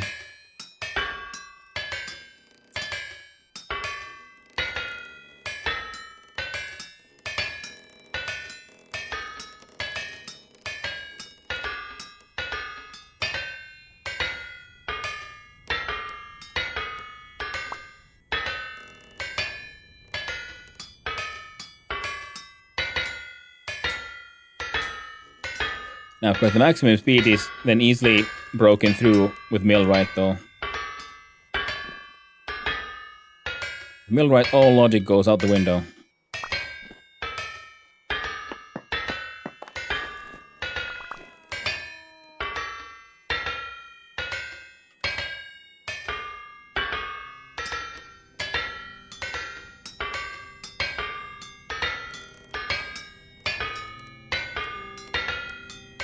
Ah, unfortunate. It has become too cold.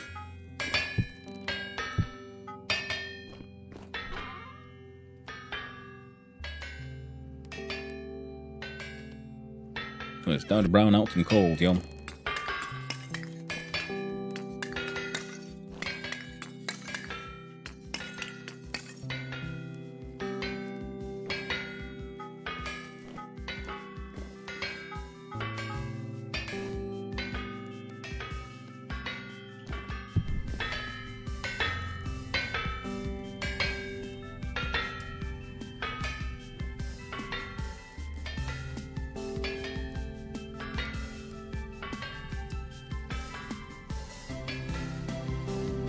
There we go.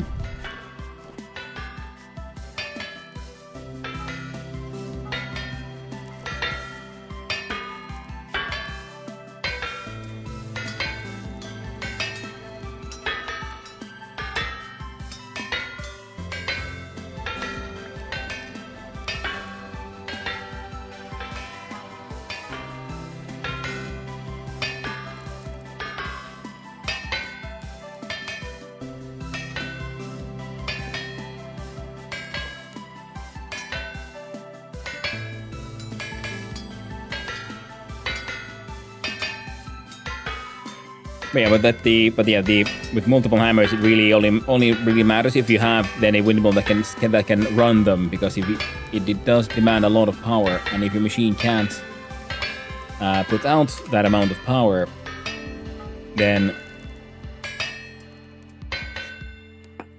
it'll be well, inefficient.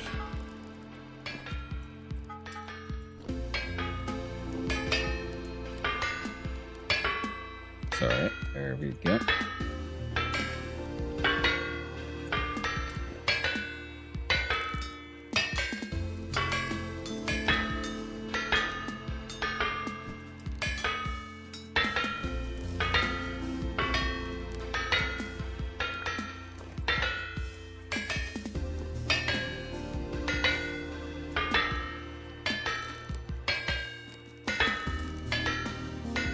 Like, this might be more efficient, actually, if we had, say, one anvil per hammer and multiple hammers, and they all were running from a very powerful windmill. Because then you could have multiple objects being hammered at the same time, and then you'd, end up... Because there's less running around, so I'd say it's arguable. You could argue that that would be more efficient.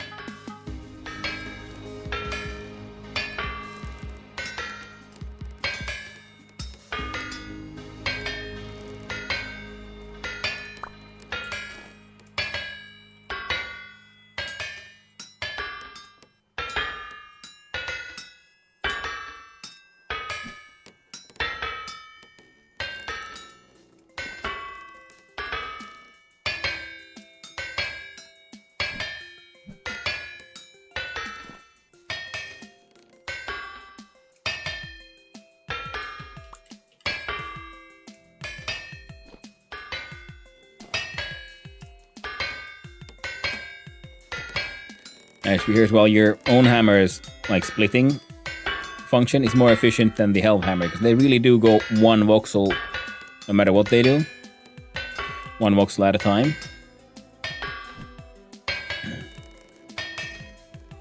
And even the helve hammer's efficiency is sort of debatable when you have the auto smithing mods on here. Because usually the helve hammer is the only one who can magically move voxels all the way around on the ingot. And now players can do the same.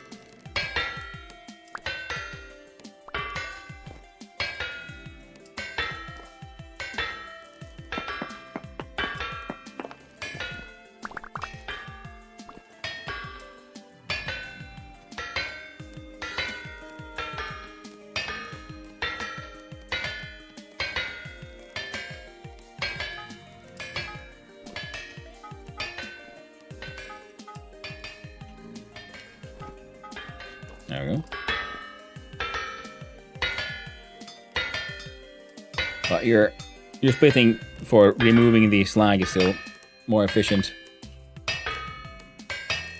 Yeah, like I said, that they handle the these helve hammers can do.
I'm gonna need like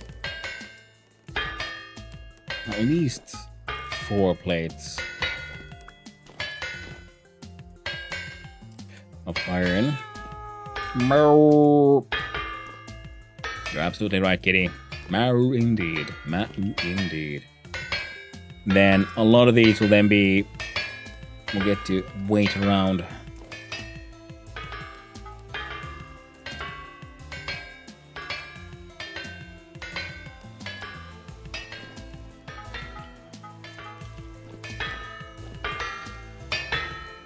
Until we get that bauxite.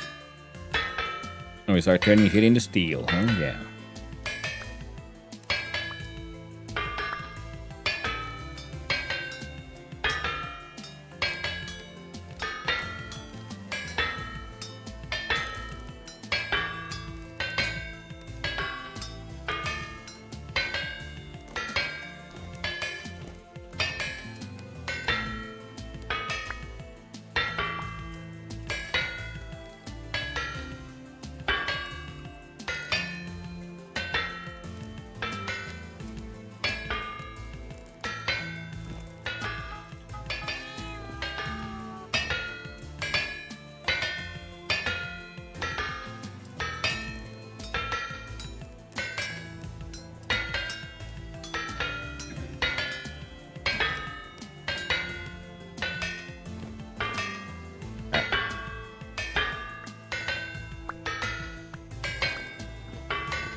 There we go.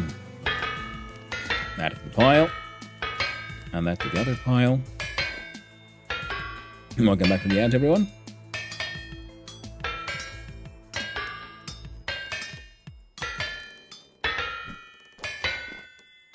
Oh yeah, come on, come on, come on, come on, come on. Oh.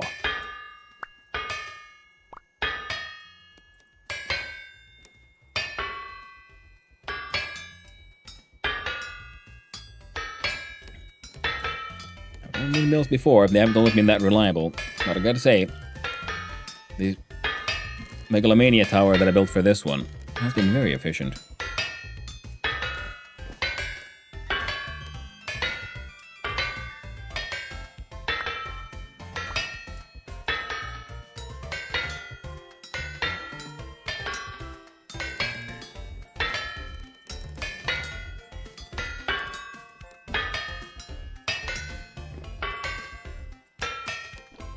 There we go.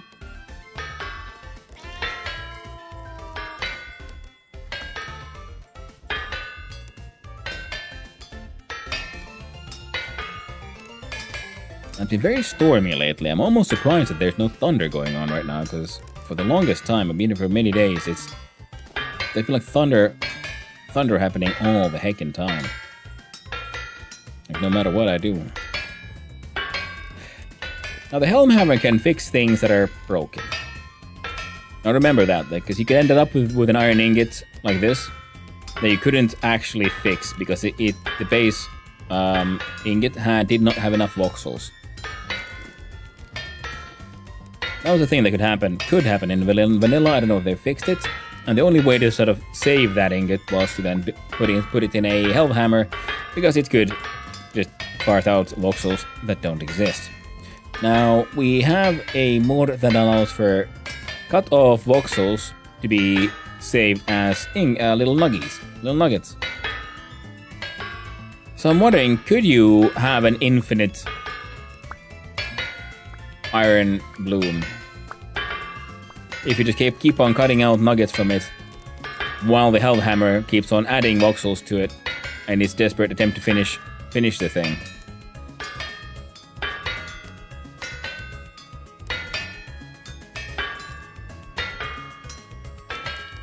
I mean, sure, turning those nuggets back into a iron bar might be annoying.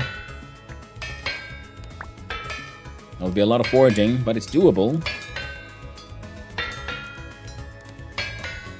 There's a lot of things in the end also then want plates, and you can always use your Helmhammer to also turn shit into plates. I feel like we might have to do that experiment. Well, Kitty likes it warm, apparently.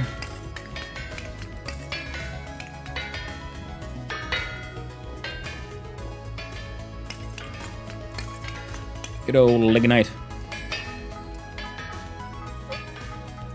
Leaves these blooms all night long. Ooh, Lignite. Lignite. Gotta lick it tight. Yeah, Lignite. Leg so tight.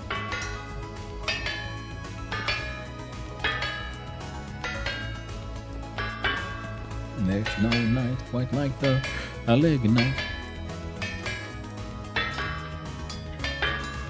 Alright. The very final bloom. We shall experiment if we can abuse the mod. Not because I need to do the abuse, but just because I just haven't thought. I want to know, can it be done? Because if it can, well then that is a bug report time now, isn't it?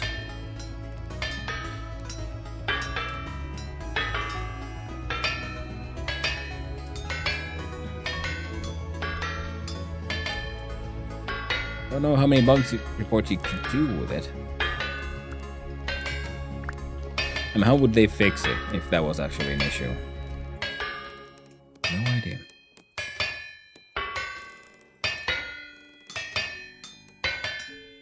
Oh, they're all hot.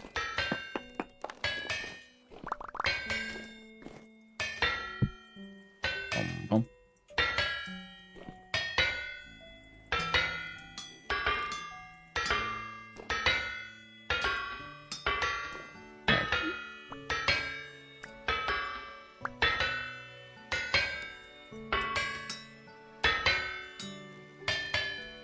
Oh right, we need the pulverizer end caps as well. Do we need to make two separate ones? I can't remember. Or do they come as a set? Oh. We'll find out eventually. Or won't we?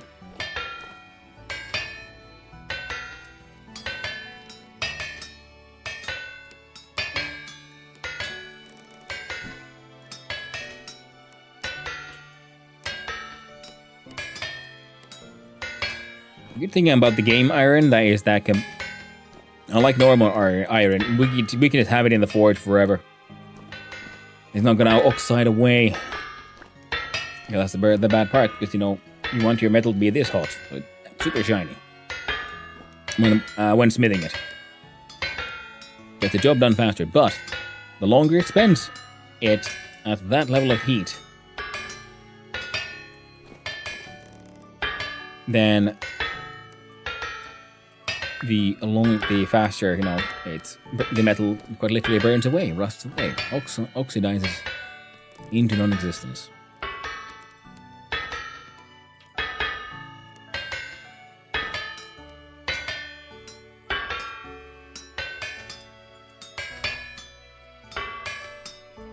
The only instance where it's like okay to just have your metal in the fire, sort of like quote unquote forever, is if you have some way of keeping it in a completely oxygen-free environment.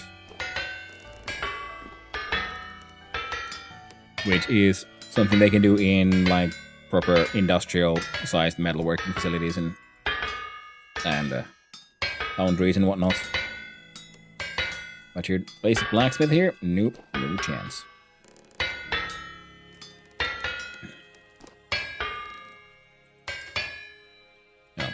Unless they go lucky with some piece of magical modern technology.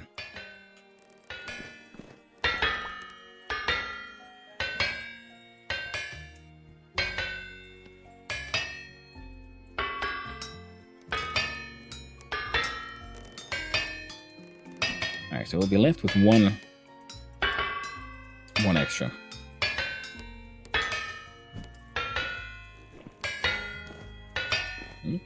Nah.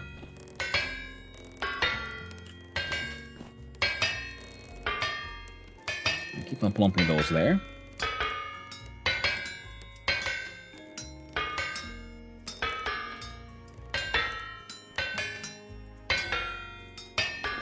Feels like we have like so many of these iron bars, but in the end, they'll run out fast.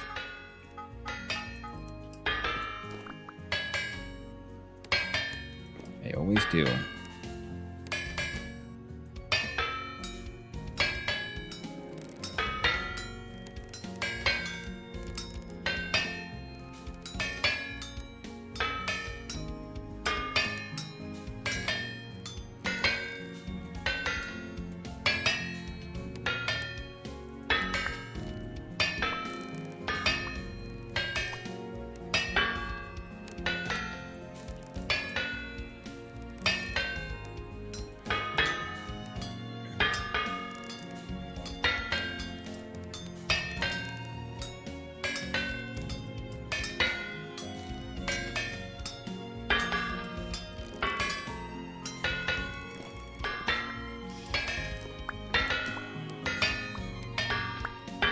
Alright. Final stretch. We got 2 more.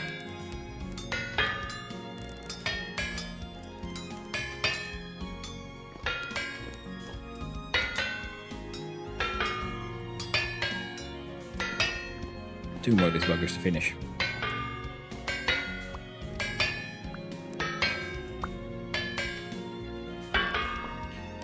And after this, it is the experimental one. So I do believe I found an excuse for why my plan wouldn't work. And it is once the object is done and the cart starts cutting off whatever's left. Those are the ones you get your nuggies from. Well, would you look at that. You can't add that extra one. So, didn't need to do the experiment. Because I, in my haste, had just accidentally removed too much material already.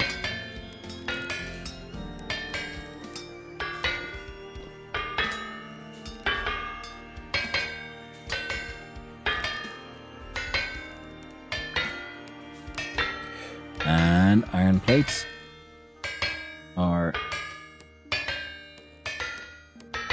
Why is it always so hard to find a fucking iron plate? There you go.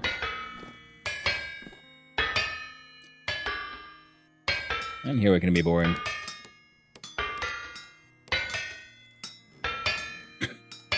Peanut with seeds, huh? Medium reference, nice.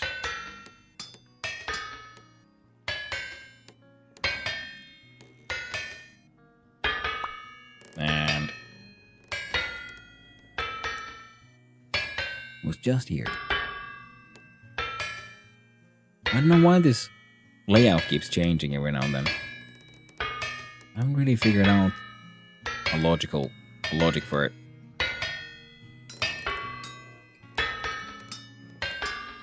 Seems to kind of like just do it because it wants to.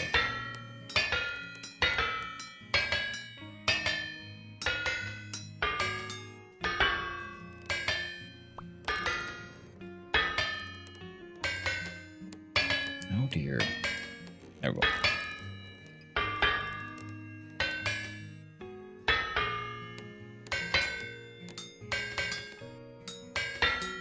And it's funny because heat doesn't really matter.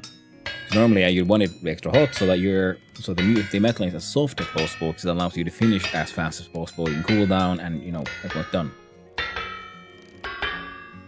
But you can forge it at a colder temperature as well. Sometimes, it's just better to just keep going rather than stick it back in the fire and heat it up and risk burning it, or those whole risk-reward balancing things. So for this one, there's one more plate that I need sort of right now, that I know of. I might need more.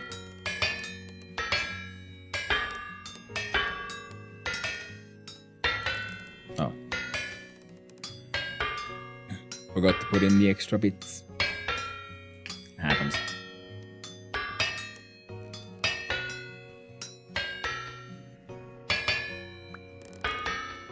So we got 5 apparently. Oh, I don't like that. We're making 1 more. There we go.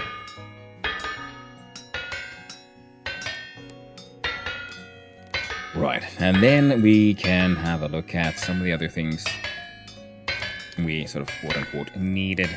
Oh, right.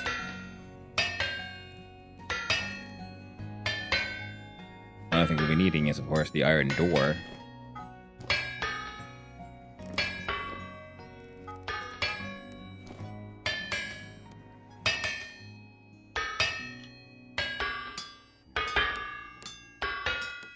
We're gonna finish this one, then we're gonna move the anvil 1 off to the side.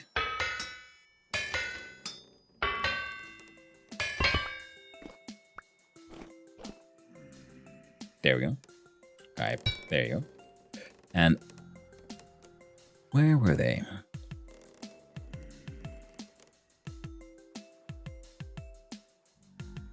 I'm pretty sure I need some of these.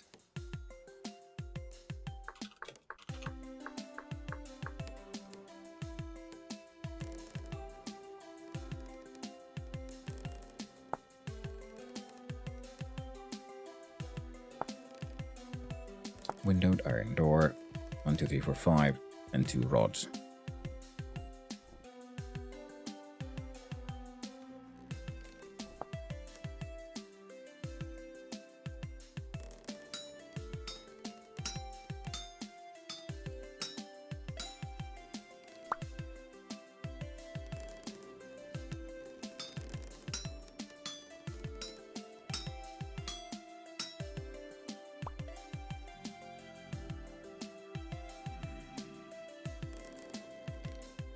Where's the thing? So I know we need these guys as well.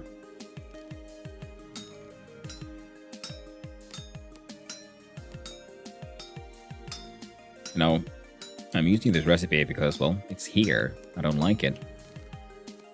But it feels silly to not make use of things we have access to. Just because I don't like it. And why I don't like it is because it is impossible to finish with the resource requirements you've been informed of without using the auto-smithing.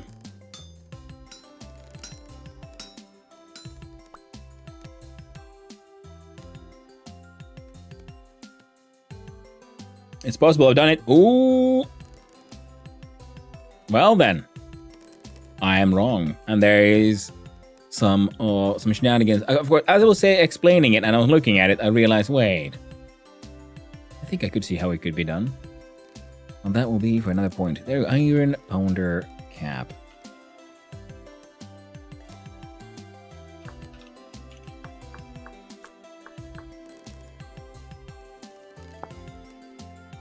Now we need 2 of these, right? 1 of these of the parts you could make a pulverizer. 2 pounders and pounder caps, good. Yeah. So where's that? Pounder cap. Oh, Sora, thank you very much for the follow. I really do appreciate it. And I hope you have a most wonderful day, my friend. Use every single voxel. Yes, yeah, you do. And that's usually something you can't do. You know? On account of voxels can't go across empty space. Or they can't leave behind empty space. And then I realized, well, if we do some really weird shenanigans, we might be able to pull it off. So that's 1 pounder cap, and that is the 2nd cap of pounding. There we go.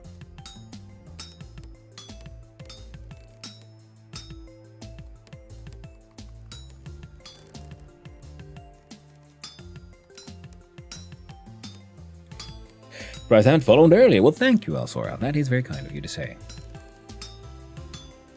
So we are now, indeed, kitty cat, and kitty cat. So now we have our 2 pounder caps. We have a bunch of plates for things.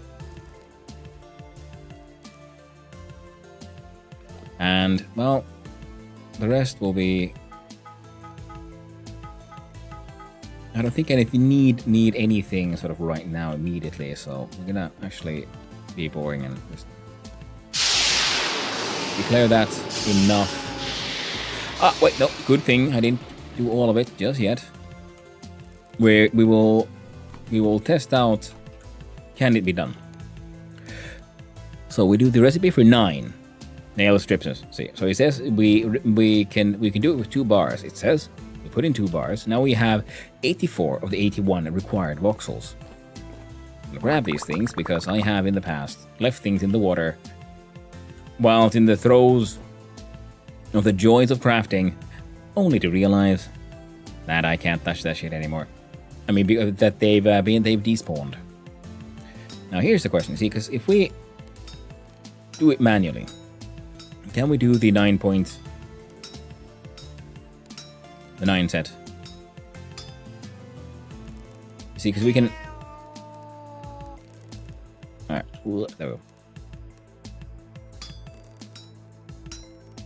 Because there should be 3 left over. There's 1, 2, 3, 4 gaps. So the 4th one is the biggest problem here. Because if I remember correctly, I've tried it before and I got annoyed that I was stuck by 1 single voxel.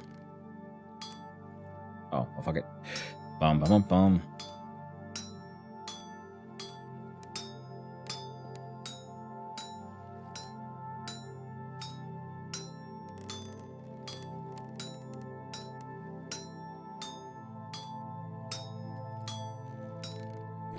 All right.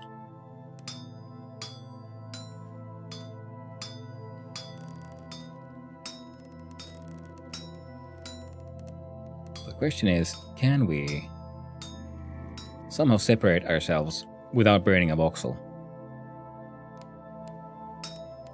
I feel the answer is, oh, what? Too cold to work. Oh, poop nuggets. Freaking, no! You leave my kitties alone. Not easy having children who are pop stars. Freaking weirdos keep on like crawling out of the woodwork.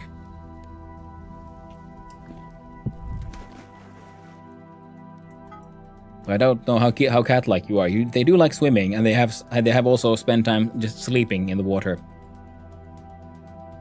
What? You know, kitty gotta do what a kitty gotta do. What do you call them? Creepers?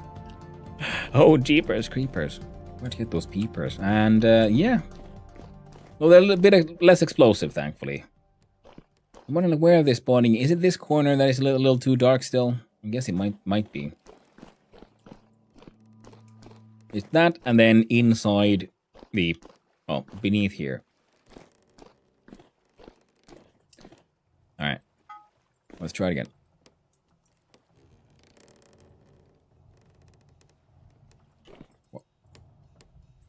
See, we do that. What the fuck?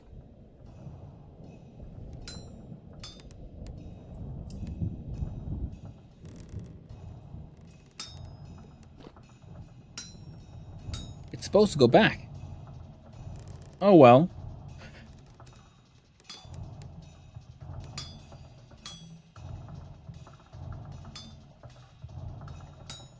Is it because it was reheated in between and somehow got like extra wedged in there? Oh, could be.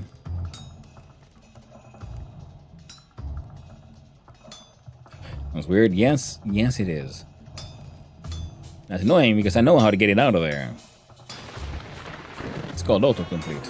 It will eventually rip even that thing out of there.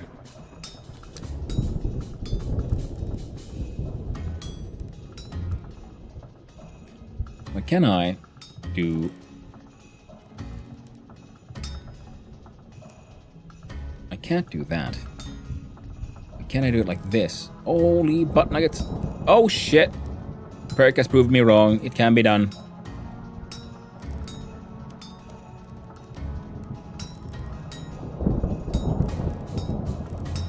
No! I need to be more careful.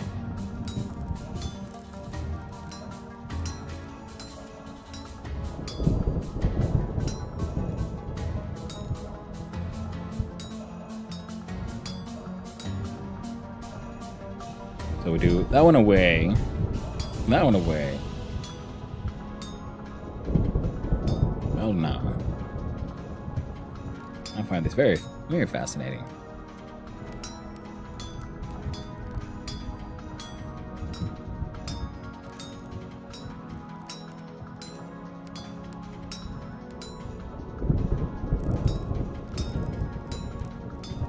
It's weird how easy it is to find a solution as long as someone tells you it can be done. Because as long as you don't believe that it can be done, you're like, ah man, it can't be done because of, all these reasons that I can come up with. And then someone's like, no, I done it. And then you go like, oh. And you look closer at the problem. And then you realize, oh, it can in fact be done. I was merely lacking in imagination. Now we do.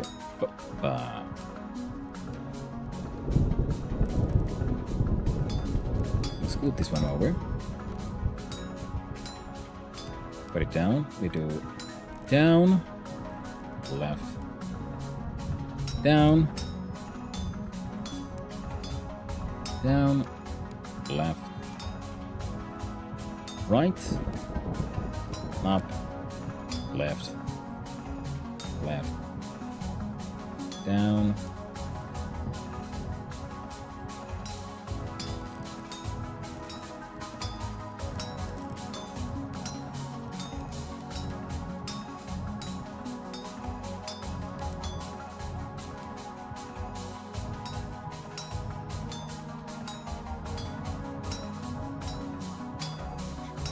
Heck,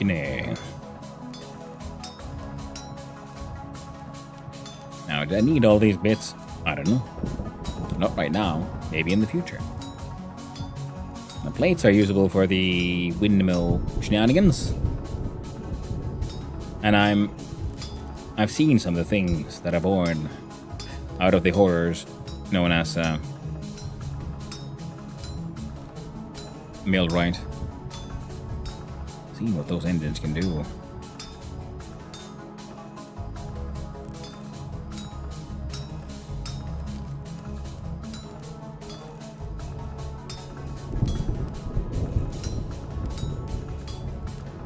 Oh, there we go. I'm a little worried, a little afraid of the horrors I might unleash upon this world. In the name of industry. There we go.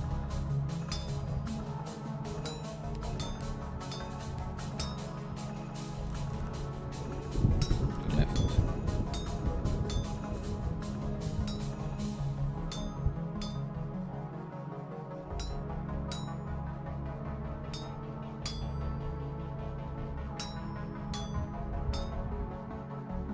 Okay.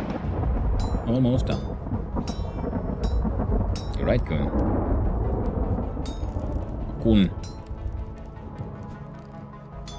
There we go.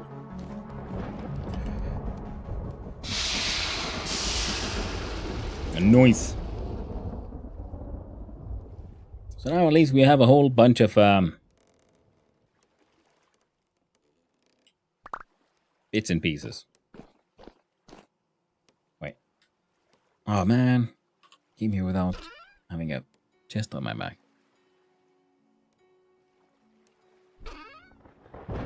Bingo's there. He has some leather. Might as well put the nails on strips. What's it like? That for an iron door. Ooh. Looks like my 2 plates aren't actually worth that much now, are they? Hmm? There you were. Now I'm gonna just put the iron here for now. Coal there.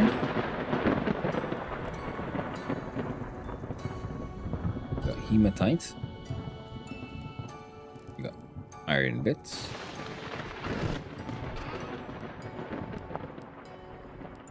Tier 3s and also with VE crusher. Pulverizer. Just any old hard rock.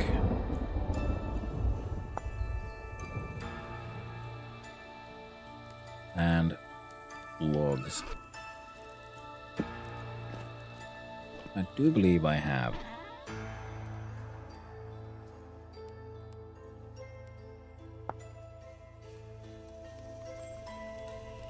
No, jelly's too soft.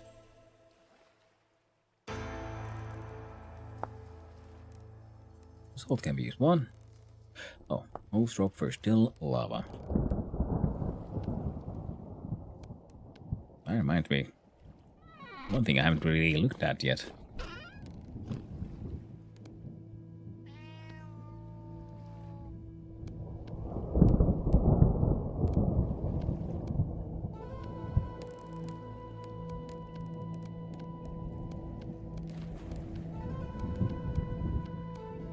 There we go. Polarizer frame.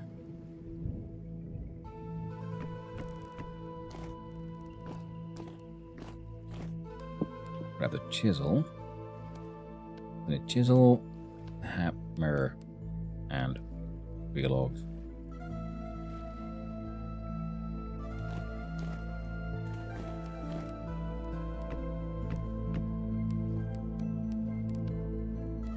Get 2 of these.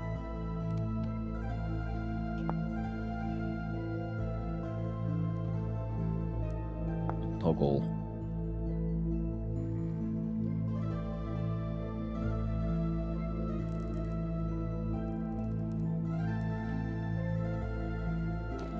The old hard metal plate. Well, I have iron at the ready, so I guess we're making it with iron. Now it was something along these lines, wasn't it? Indeed, you're right, Kitty. You're right.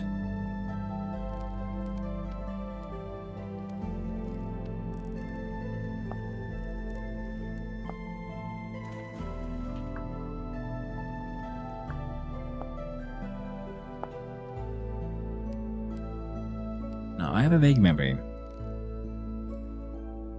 Reading them out. A metallic. Oh, an iron cooking pot. An all 10 servings. Oh, well, isn't that handy? Requires the culinary trait. Well, go screw yourself. Gasifier. Metal barrel. Stainless steel plated metal barrel. Tin plated. Tin plate, iron plates and all that. Can hold portion of lava, 1 liter. Only. Oh. Okay.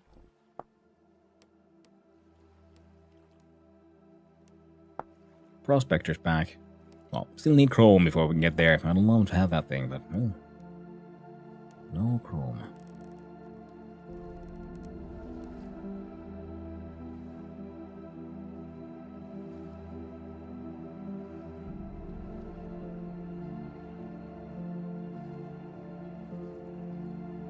Processing to all kinds of things. Well, the thing was, I had a vague memory of something mentioning that, hey, yo, you can make an iron bucket. It's got bucket hooks, ruined buckets, ceramic buckets.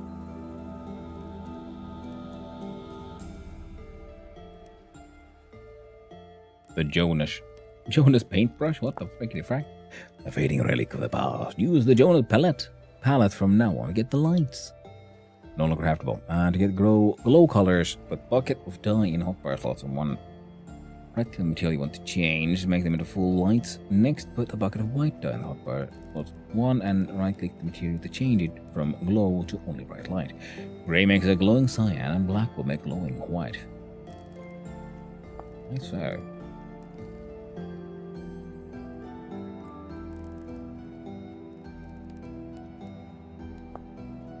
If I look at this one again, I disabled it. Oh, you disabled the iron bucket? Okay, cool.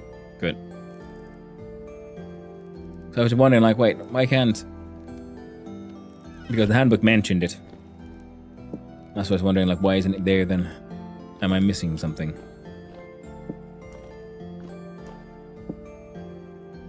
Didn't want Las Vegas strips in my vintage.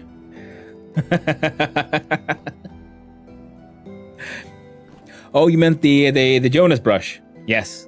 Jonas palette. Okay, yeah, that makes sense. That makes sense. Then I must look again. Also the metal bucket. Okay, cool. Can be placed into / onto stainless steel metal barrel.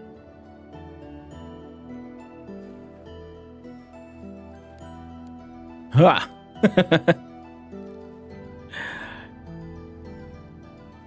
What? Can be placed inside.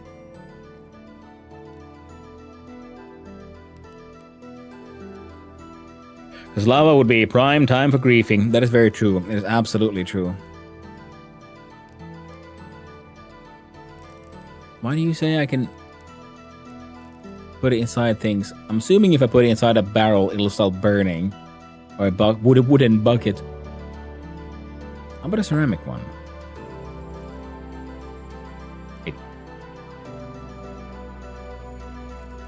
Okay. Well, I guess we need to go check now, don't we?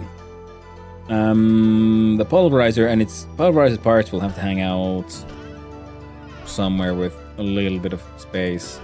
I need more space. Science must be done, indeed. We're going down to the circus, where all the best science is done.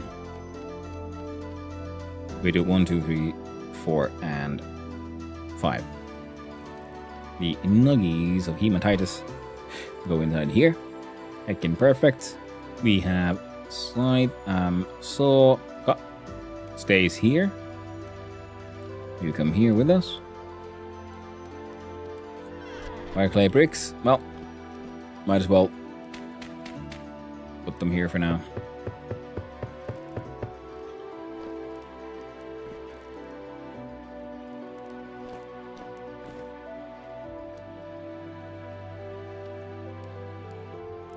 Yeah, and pop. We do a feed for seraphs that are still alive. True. Still alive. All those seraphs that are still alive. Still alive. I do like the fireflies though. The strong colors. We got blues. We got reds. We got greens. We got...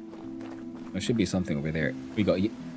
Oh well, that's... The torch is hiding it. It's such a low light. The blue looks nifty though.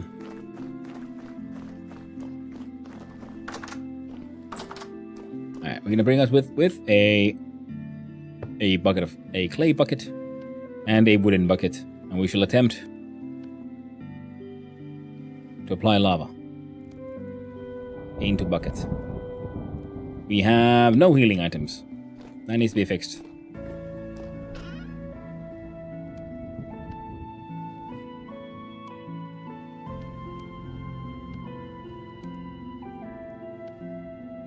There we go.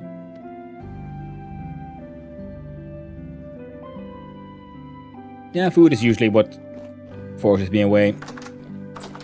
Oh, and also what? Condition of the armor? Acceptable. Science!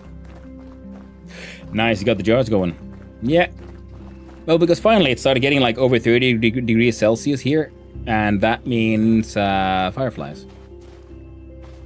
This, because apparently required over 30 Celsius and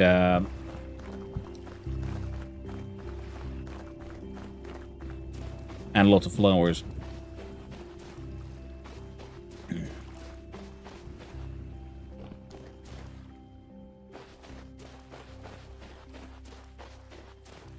I've been also considering for my whole sort of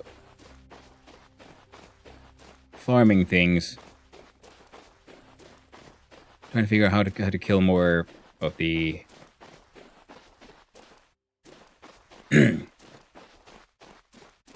not kill, but more like harvest the bodies of all the drifters and things. Because I do have I did kill one of those big skelly boys, and I have a head and spine which apparently does a lot of damage, just AoE.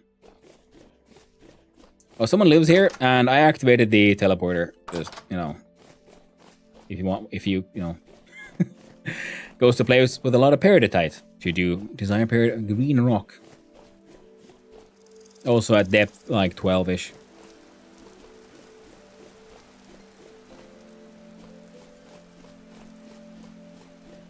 Didn't really explore too deep into the cave. Just noticed like, oh, cool. It's just at a dead end at the bottom of the earth.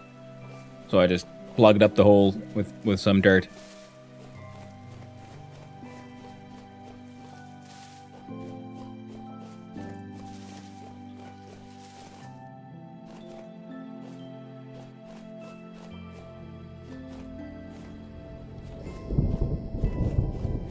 Yep. And down we go. The circus awaits once more. See, this is why I don't have bauxite or any other advanced things. I keep on like going back to the circus.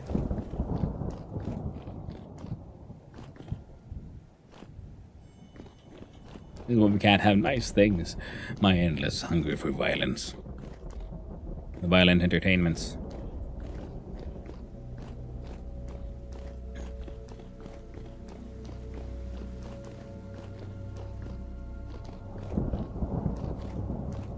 At some point, I guess I should also come here and like actually properly explore the cave here, but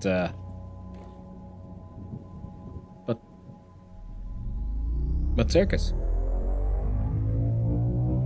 Boom. So the old circus area was there. The new circus arena looks like this. Oh, there was some money waiting for me there.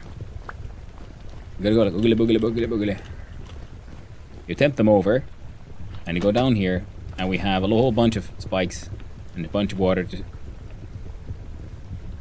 excite them to come over. And they can like just run around. I do need one more of these spikies right there.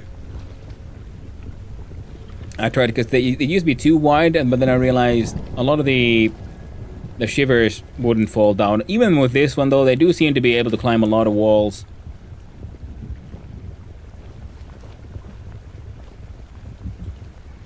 Not a lot of bells out today. And yeah, you have to have a few like walls where you can hide behind from all the bow torn. Ow. Come on.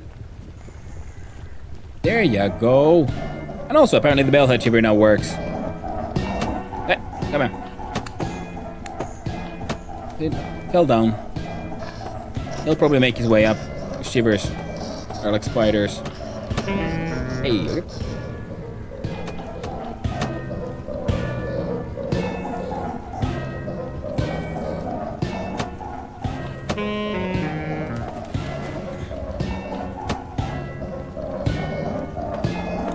Oh, ew, that guy fell down.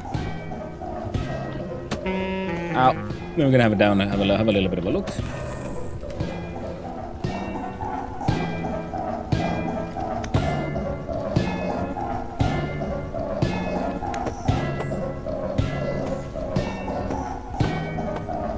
Okay, they get a little stuck, and they keep on taking damage.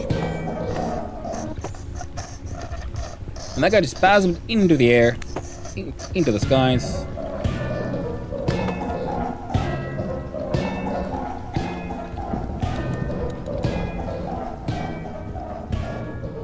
And you can just go here and crouch and have a few goodies.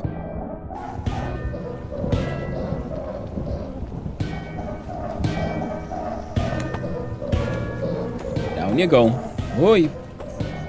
Hickin' boat horn. Oi, boy!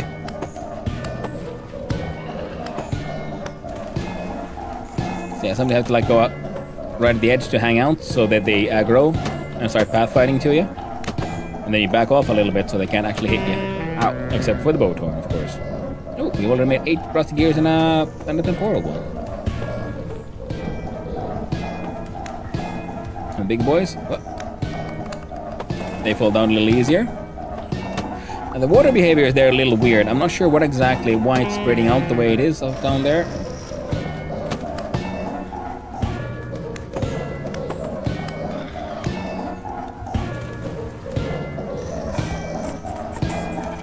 Alright. Let's see if we can get the... Oi! Bell had to go down a bit. I'm actually gonna plug that one up again. Ooh, we heard a couple of deaths happen down here as well. And then you harvest.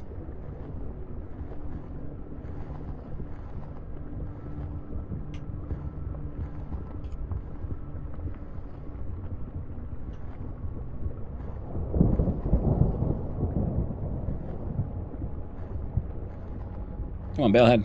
You have anything nice? I got some string. That's nice, I guess. 15 rusty gears.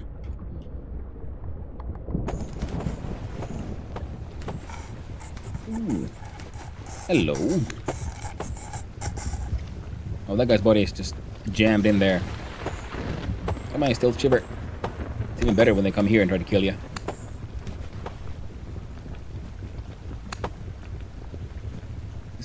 Alright.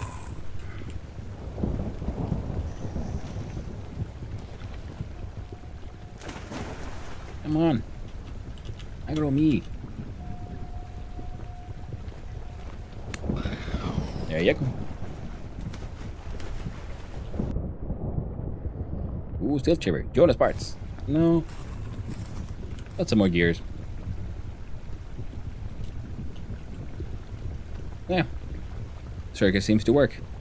But we came here for another task.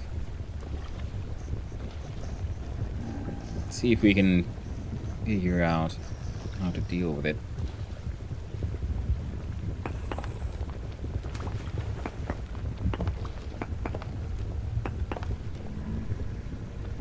Alright, now there's lava there. We do the... Right. Shit, alright.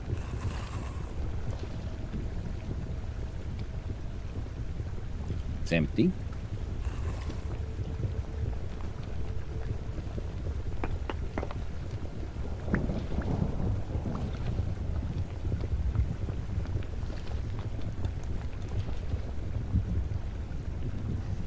Block lava S7 is what it says.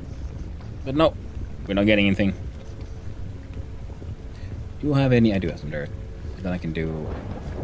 And... Yeah. We can't pick it up. Science has been done. Also, that doesn't work. Keep on forgetting. Lava turret's kind of invisible.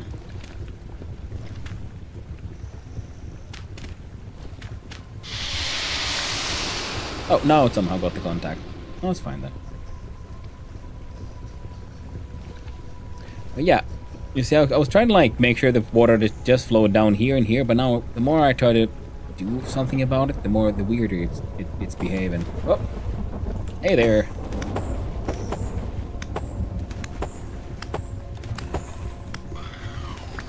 Right, I could do that as well, of course. You see, we climb on up. We go here, and those two water blocks. Oi, oi, oi. You get your junk out of my face there.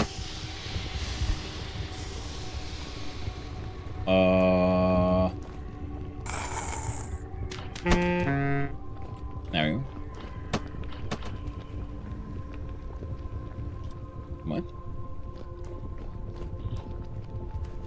I mean, I did have some lava encounters down here.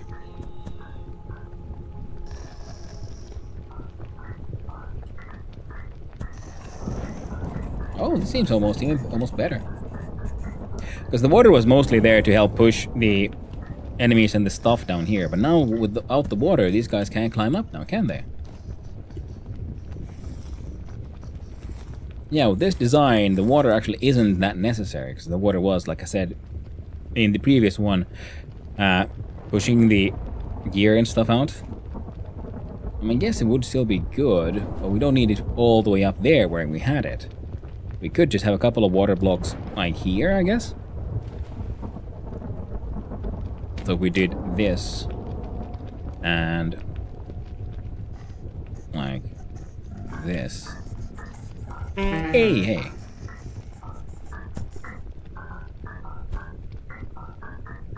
Oh, I'm dying.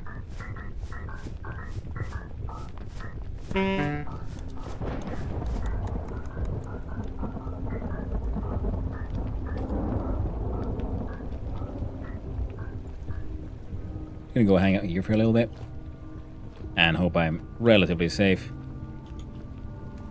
Take off the armor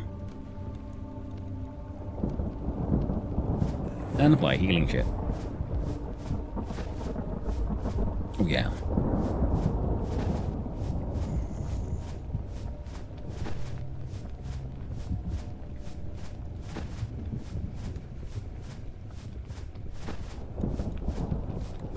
I think one or two more. One more. There we go.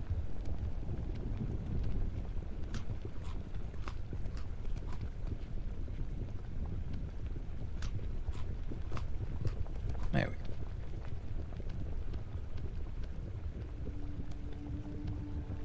All in all, not bad. Got some cloth armor.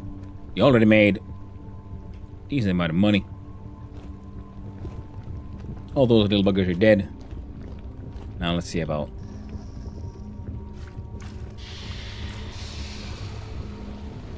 Yeah.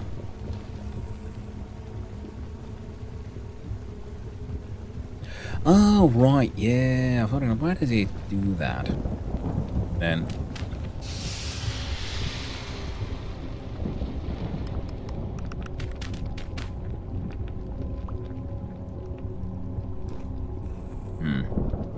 I'm not sure I can...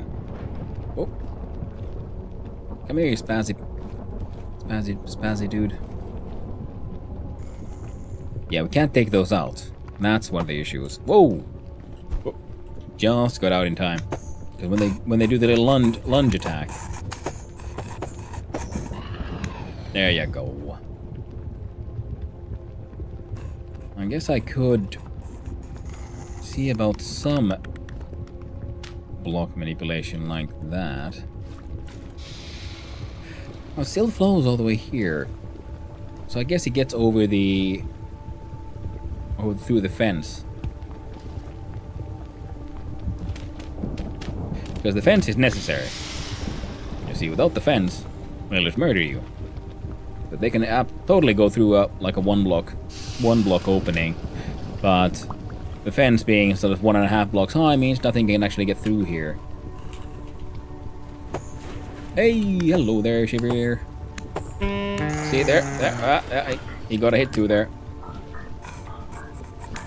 Well, that's one of the things, because you have to be sort of close enough to, like I said, to get them to actually aggro you.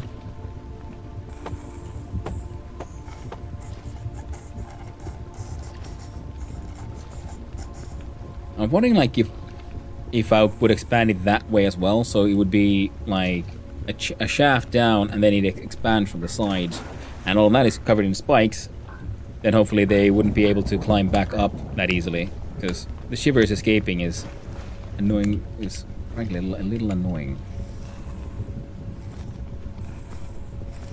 They're not supposed to be able to escape my trap. How about you, Nightmare Shiver? How about you? Ah! Now you're the one stuck in the nightmare. I mean, you probably were all the time, but now you're in a nightmare of my making. Water is pushing me around. How do we put a little dirt block there? Got some string. Man, let's cut up these guys before we take our leave from this place.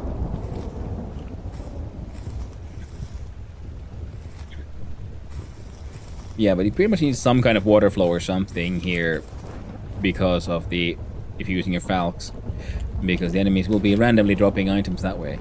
So you need something to take them away from the Oh, hello there.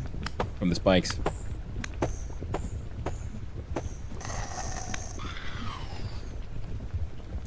But yeah.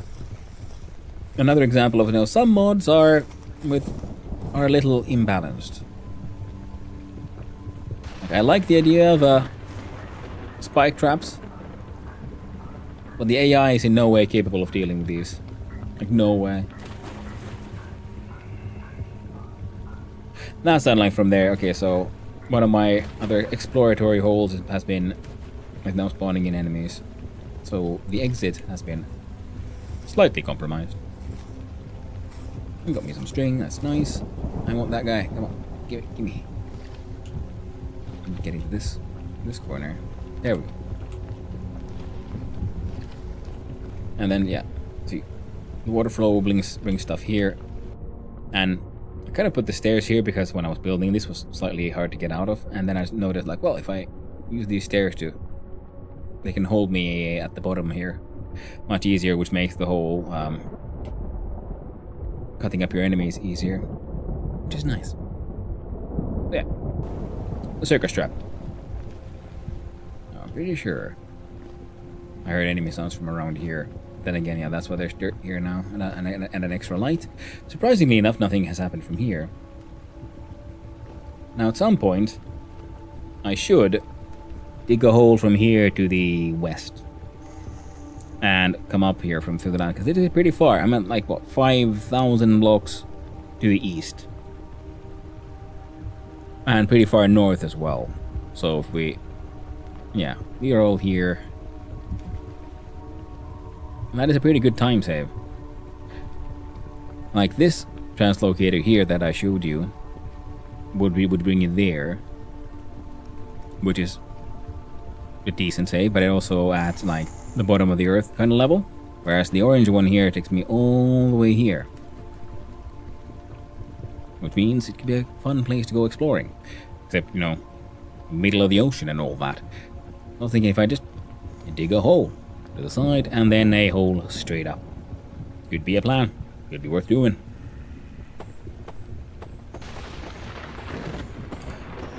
But now oh god dang it. And here I was getting all excited about that. I need to go find me some bauxite, and here we have two lovelies. Oh, still shiver. Oh, still shivers. I do adore you. Because they give Jonas parts. No, the bellheads are just tricky.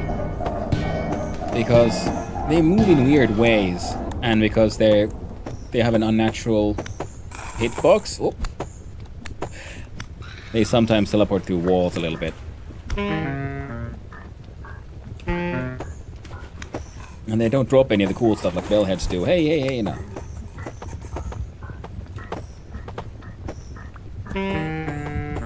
That is a second stealth shiver.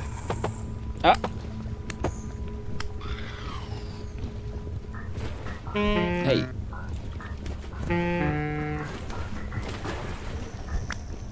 Look at these pain monkeys. Ooh, more gears. Alright, out with a knife. And if someone's wondering why they can't go under the fence, is because those are diagonal to each other. There's enough for things. Ooh, look at that. A finely balanced oscillator, and even more temporal gears and other gears. How about you? Nothing.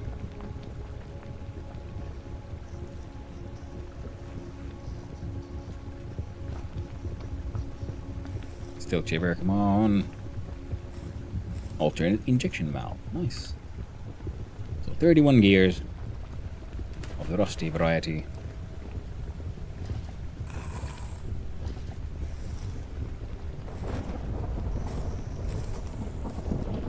String, 31 rusty gears, 5 temporals, and what? God damn it! It's hard to leave. The money just keeps on delivering itself to me.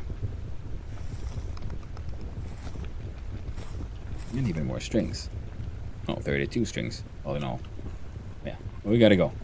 It's not what we here. Today's goal was to get bauxite. I need to get closer to steel. And I'm no closer at all right now. We got the crusher done. Which is always, good. We have other components prepared. We need to make even more iron plates now, because I'm a little dumb. I thought, oh, 6 iron plates. Now that seems almost excessive for my needs. Nope, wasn't even enough. Nowhere near enough, because I think I had like 1 plate left over now. Where, what I made them for, which is then for the millwright stuff. Come on. Up you go. Yeah, and I've seen people using some sort of boogie board to go up these things. I need to make one. To figure out if I can see if I can figure out how to make one.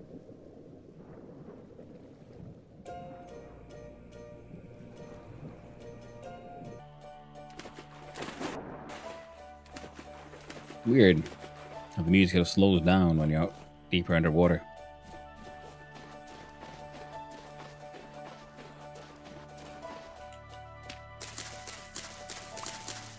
I really need to learn to control myself. It's enough. Just run, man. Run.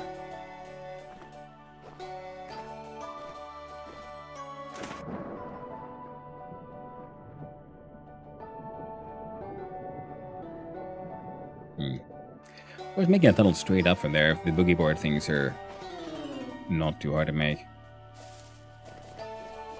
Would also work. Then I can just, cross a little bit of ocean, build a marker for the hole down into the circus, and then have a relatively more direct access to that area.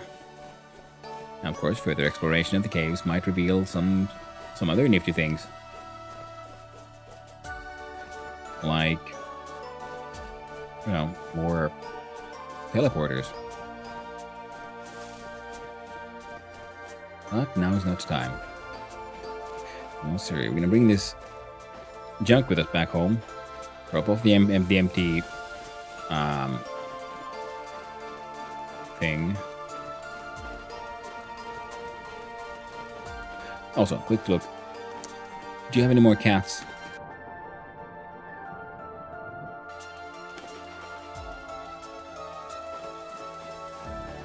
Hello there, cat lady. Do you have any more cats for me?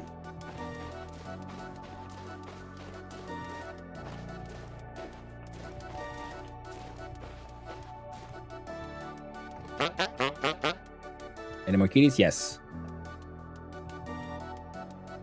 Apply of 1.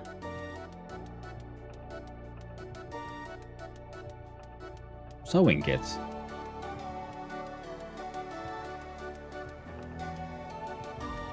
Do I need them? I don't know, but we're buying them.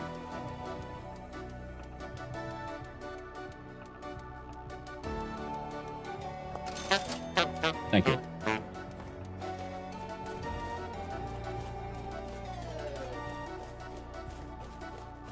The hallowed halls of the eternal cat. They shall grow. There will always be more cat. At least eventually. Oh, and I did find claystone. So that's something important now I'm gonna have to go get for that project to be finished. So I want the accents to be claystone. We can then, of course, experiment with adding like different kinds of materials for even more color variation. Do I have any? Oh, there's still one here. It's debated.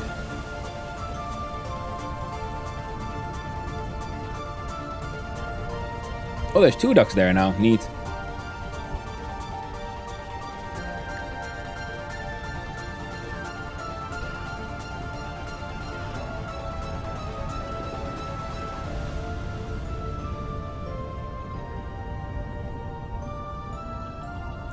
Well, I can keep doing its thing. These are going to the mountain halls. Man, I'm gonna need more space for all my temporal gears. This is a problem I never had in in Dead Story before.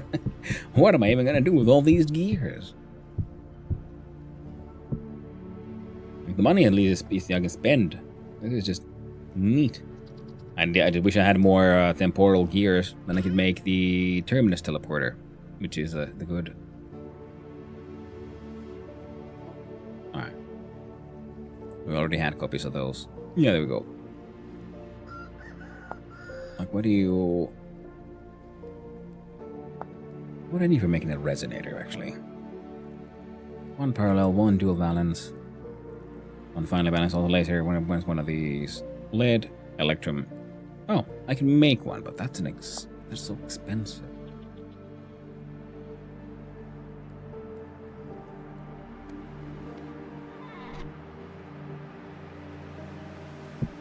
There we go. And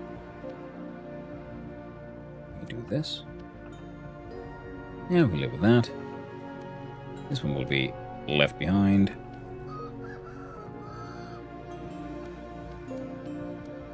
We can put those away. That one will go to the new place.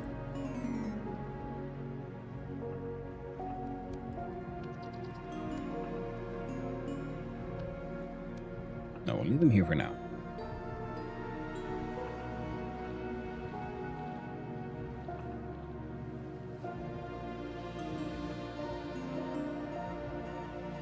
Right, that's what I needed to do.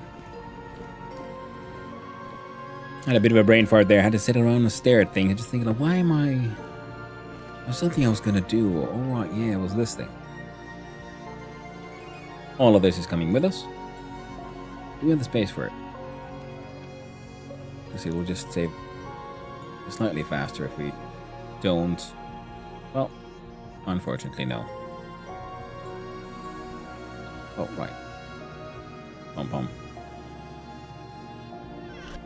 I have enough leather.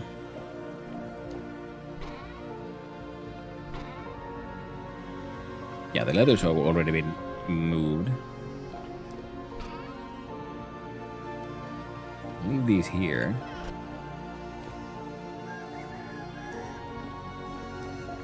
Anything extra fancy in here? The answer is nope. Need more sand. And then we can start crushing a lot of the crushables in here. All in due time.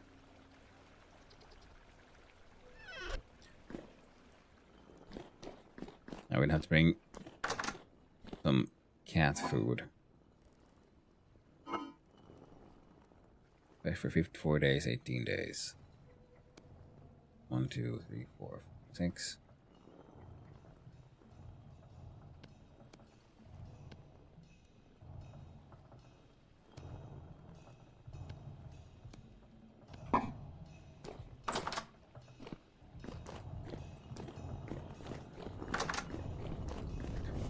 Won't be perfect storage, but it'll do.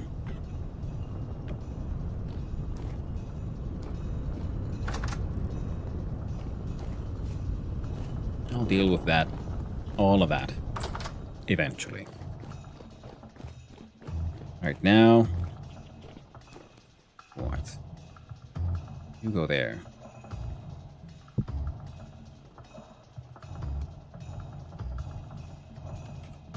You get eaten.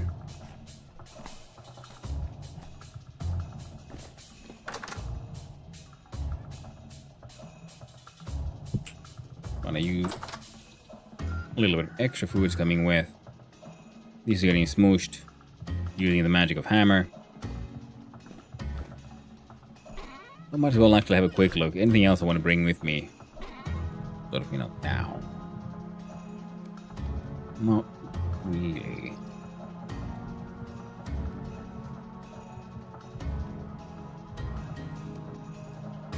Some 10 bronze bits.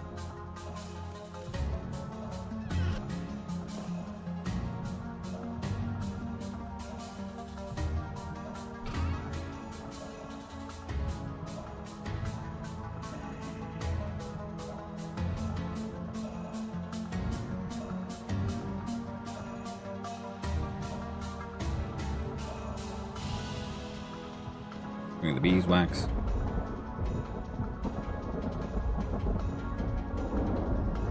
There's a lot of thunder here. At some point, we'll have to figure out what I'll do with the Skull of the Dead, which apparently it kills everything around it. I was thinking that's also something you could add into your auto murder machine. And the problem is again, yeah, well, how do you collect all the corpses? Could be interesting. Now what could you do with the canes? Oh yeah, some lovely fences and baskets. And the foraging basket, which required get those rope sticks and things. Storage slots of 10, which is pretty good.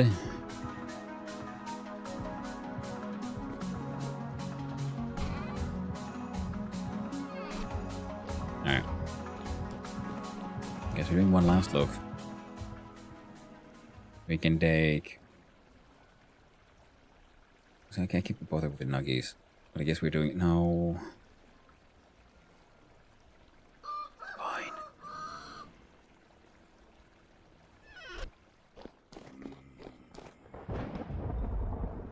Not everything has to be perfect. Oh. That's something we're taking with us.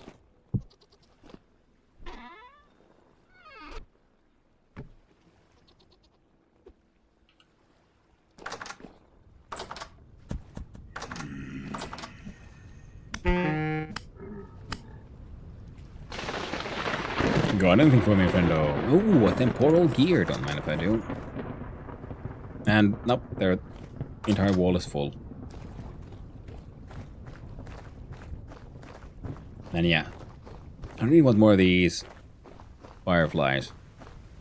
I'm not sure what I'm gonna illuminate with them, but something is gonna be all mega colorful in strange and unspeakable ways.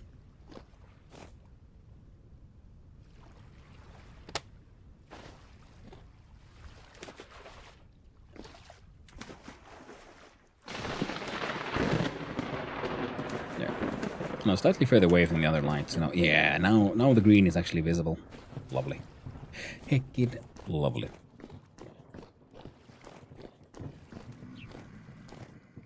And I haven't done it yet, but at some point, if I have enough gold, I want to make gold plates so I can make gold blocks. And then I can see if I can chisel gold or something equally interesting looking and make an altar. Strange, horrifying, dark altar that will contain a hidden cat. Well, of course, feed the cat. Make sure the cat is... No kitties get harmed. But I feel that you can do that.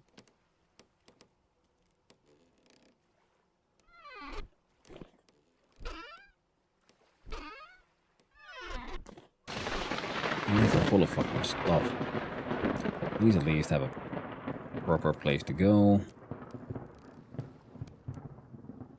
I can go to the ground. They can live there. You're coming with us. You are... Alright, I might as well, I guess. Copper there. There we go. So I want to make an altar that has a cat hidden inside. And then I want to build it in the middle of somewhere where a bunch of those beasties are going to appear. So we'll just have this never-ending, interesting collection of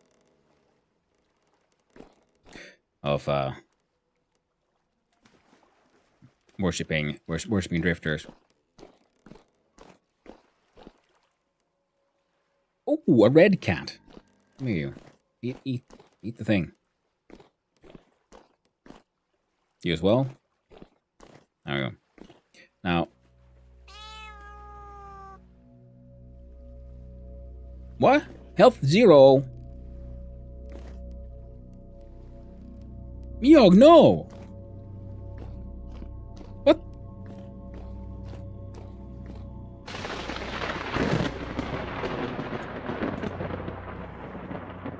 What? What could have done this? They worship the cat.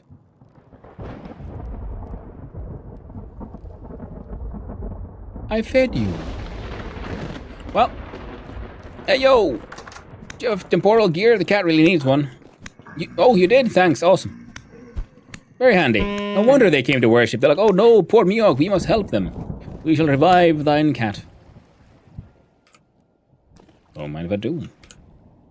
I was like totally about to run away. Because I saw there, it had the option to revive pet. Or harvest, no. There you go, have a fishy. Oh, I'm really happy I have all those extra temporal gears. These kitties are gonna live fucking forever. 3 days, 5 days. Well, it ain't perfect, but eh.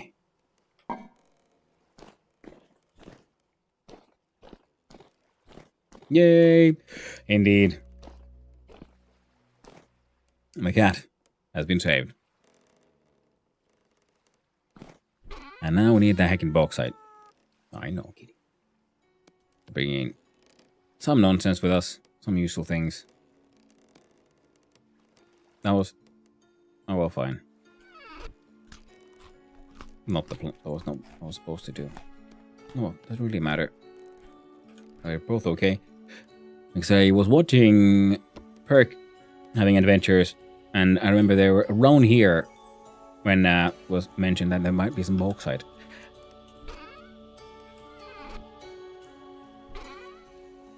Which means we're going to bring with us some meteoric iron splitter plugs and a hammer. Because these big 6x6 blocks take one single slot.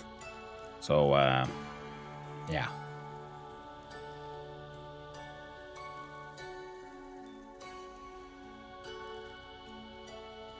I don't think I need...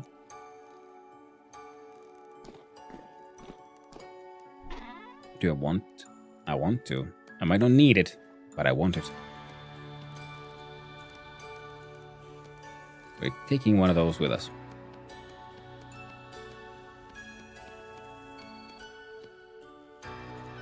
So we can stick it on our back. No. I need to go out, kitty.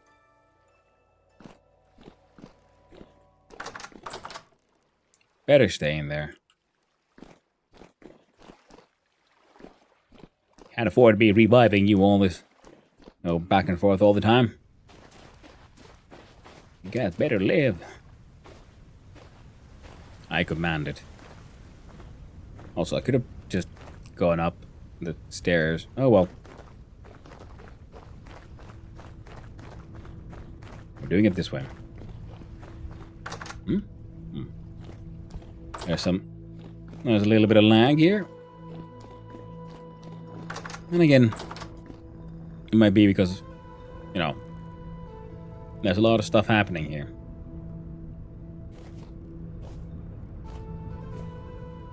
So we'll see if we get some slightly less laggy action if we get further away. We're gonna pin that one.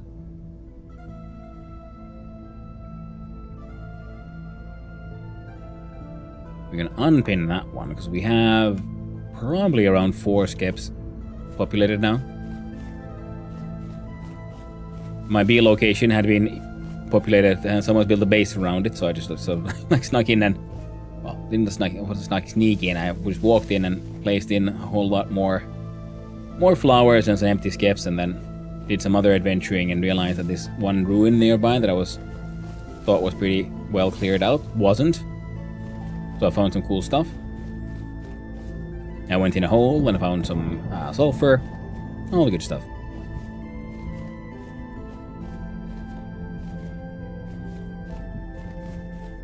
And like it, this place has had a math error in its terrain generation.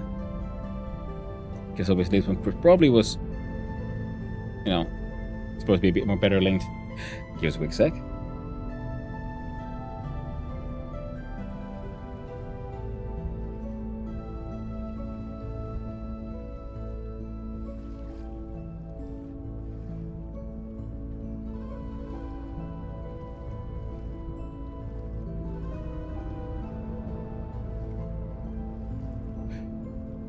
There we go.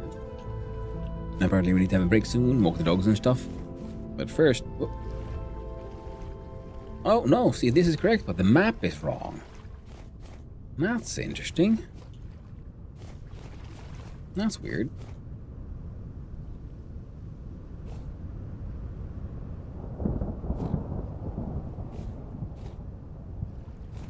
Boom, boom, boom, boom, boom, boom, boom. Adventure time. Ventures. Not sweet. Orange stone. It's funny because they've been like crazy hot everywhere, and then there's still lake ice in some places, so it's like time isn't really going that evenly. It's already August. Jesus. Some ripe currants. Yeah, that's something I need to deal with too. Ooh, just look at that, an adventure hole. Have a quick look. Yep. We have looked. It wasn't quite as adventurous as one could have hoped. It was indeed. No. A short walk. A quick look-see. A wee visit. At best. Sorry, was there weird chunk gen? Yeah. Because if you look here, that looks like something weird has happened here. But that is actually water. So the map is wrong.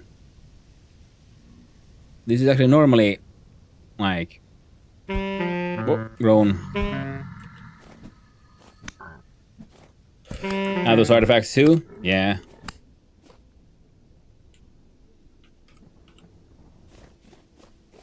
Yeah, nothing too bad. It's just a little odd.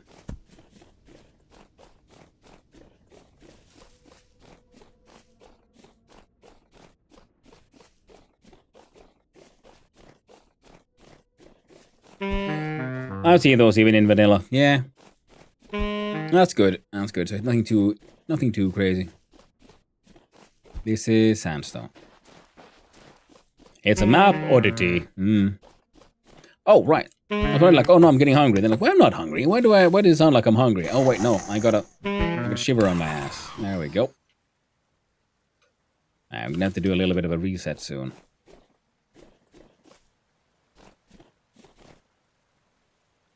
Oh. Potential treasure.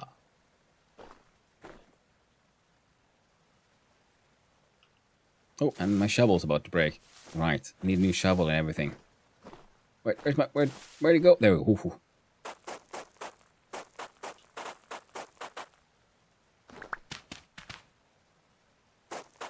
So it probably doesn't have a humongous basement. There's something going on here.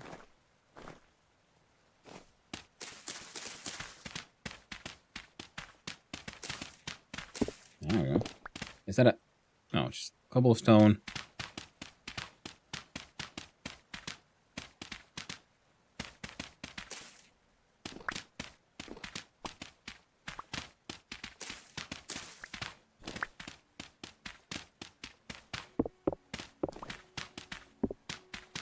Yeah, dig it all out and hope to find some dry stone. That's usually a good marker.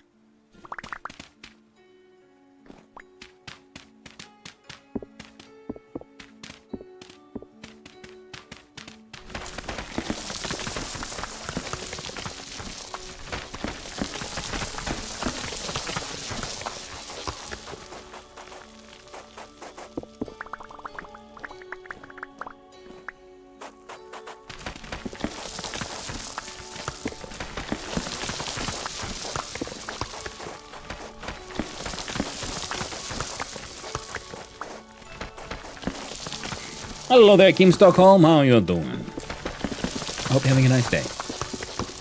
Weird. Found a little ruin. Doesn't look like there's anything here.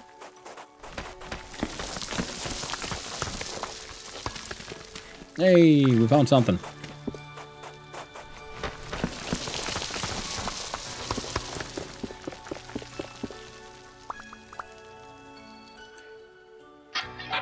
Cracked vessel of ore. We got some black coal. Oh. Better than nothing and all that.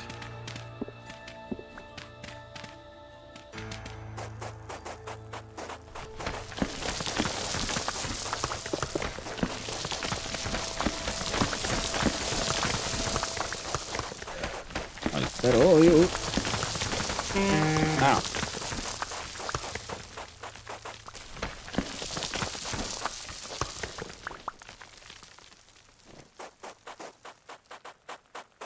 It's a little thing, but I do like the fact that the collapsing sand and things also do put up dust clouds. So it's not, so there's, you know, the hazard of the falling sand, but then there's also a real visual challenge.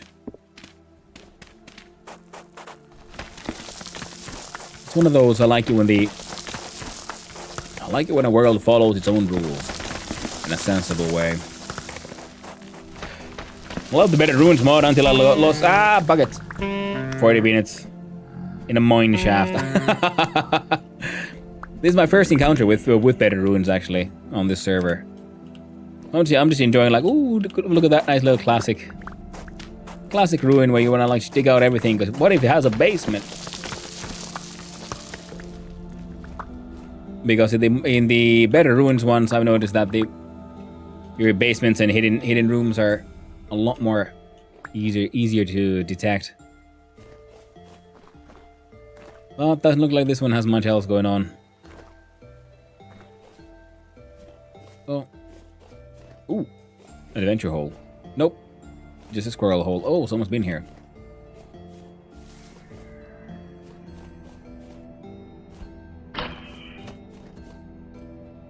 Alright, looks like we're heading towards a desert, and with any luck, it's a bauxite desert. I'm gonna have a little break soon. I need to go walk my dogs. It is more sandstone sand. Well, goody. I'm okay with that, actually. Hey, here's a question. I need to go experiment with. I don't think it works that way, but would it be neat that if you put down like a... What's that funnel thing called for you make out of copper? Ooh, there's that player. I see you. Where are you? Parle. Parle pape. Hey. I'll fist fight you. I'll punch you. That's what you get. That's what you get. You wanna fight? You wanna fight the surf? That's what you get. You get punched. You get punched. You get punched. I'm gonna kick your ass. Your homies ain't gonna save you now. Alright, fine. Wait, where the fuck's my weapon? Oh. I thought I just accidentally put it away, but I actually threw it away with Q. Okay, there's too many of you now. Okay.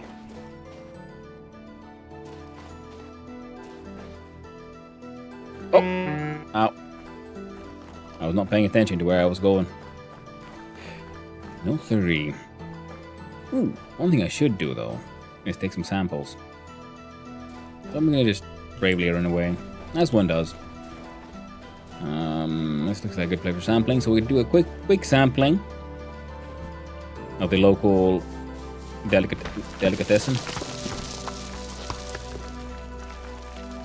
Warp density search. And then to make sure no one gets too hurt.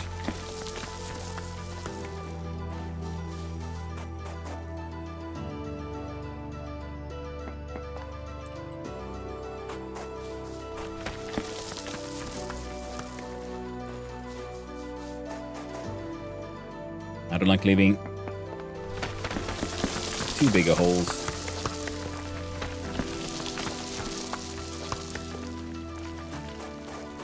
Alright, fine. Fine, there we go. I collect the sand, though. Ooh, is that a... Ooh, it's an adventure hole. Ooh, what did we find, by the way? Oh... Someone's building something. So let's make it their own channel, I guess. There, size Wolfenite. Alright. Quick little look in, and is there an adventure in this hole? There is. Actually, there's a hole down into the underworld. Down into certain death. So, but you know what it ain't? It ain't bauxite. So I need to control myself. That looks like it could be a trader. Let's go there. Ooh, gravel. Excellent. No one does anything with gravel.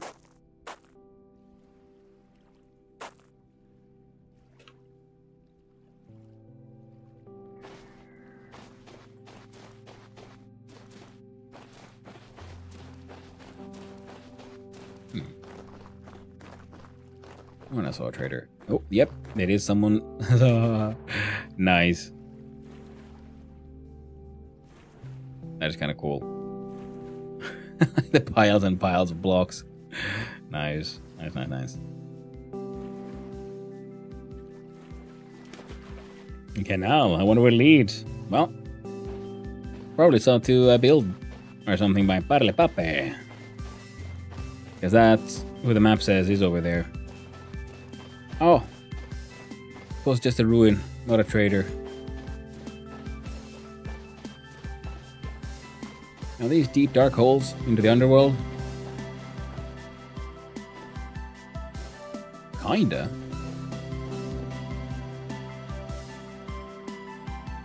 Fair enough.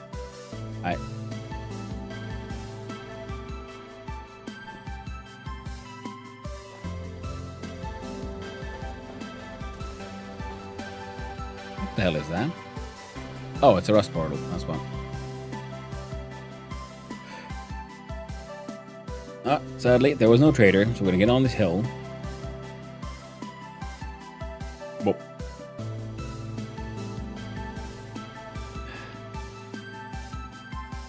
Oil fields. That's a big canal, Jesus.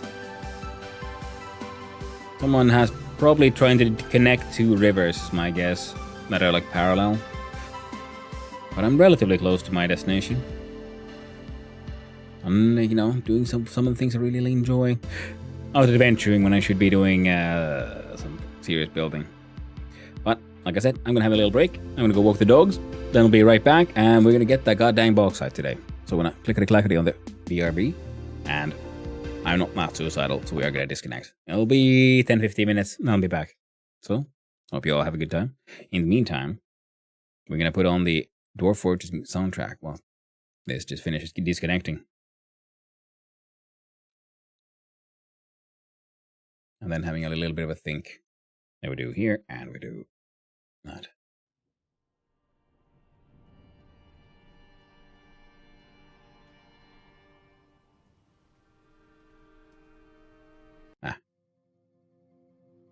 Oh, there we go. We have, now there's shuffle. And there's repeat all. Excellent. And you might as well get started out with the party.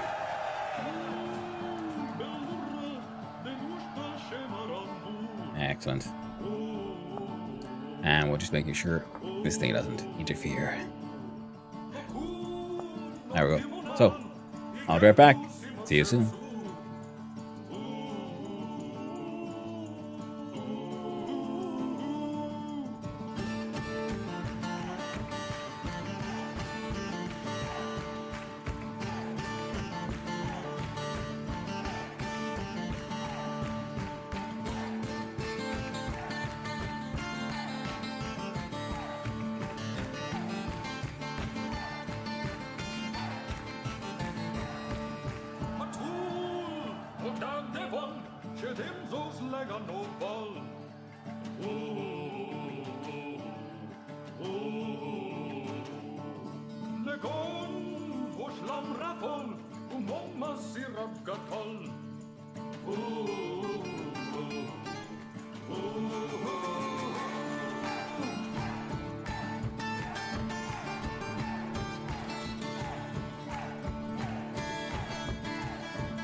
Hello.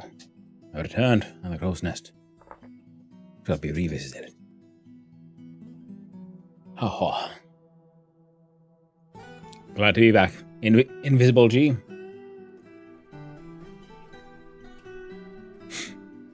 Alright. So pretty close, so hopefully we'll get to bauxite.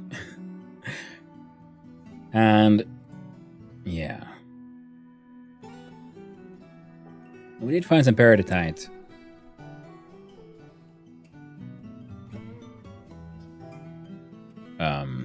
Pretty far under the ground.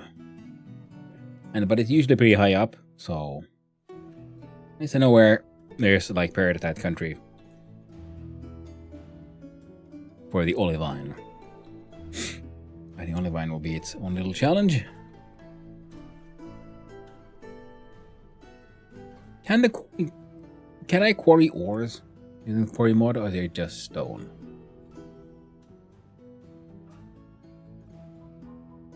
I wonder.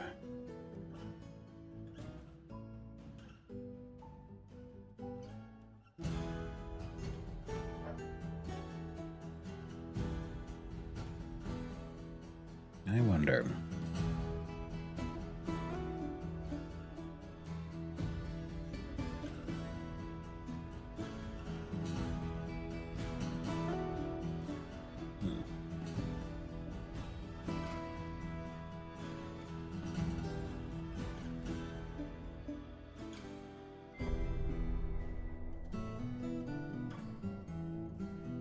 Oh, come on. Some of that sweet orange rock. Especially because I want to get stuff done today, because like I said earlier in stream, but when most of y'all weren't here, when Reaper came by to say hi, tomorrow we'll be playing Worm, because he's been getting really into Worm online, and I promised him I'd play with him. I'd give it a go myself. And it looks like an interesting game. We do a quick check. C is 1716. Oh, fuck buckets. There we go. Worm's epic. Well, it certainly looks interesting. Ooh, so much smoother now. After a little bit of a reset. It certainly looks very interesting. This much is true. Huh. I mean...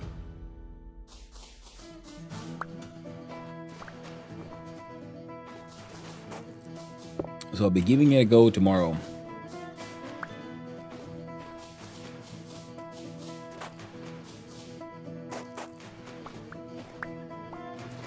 Well, whatever smoothness we had has quickly disappeared.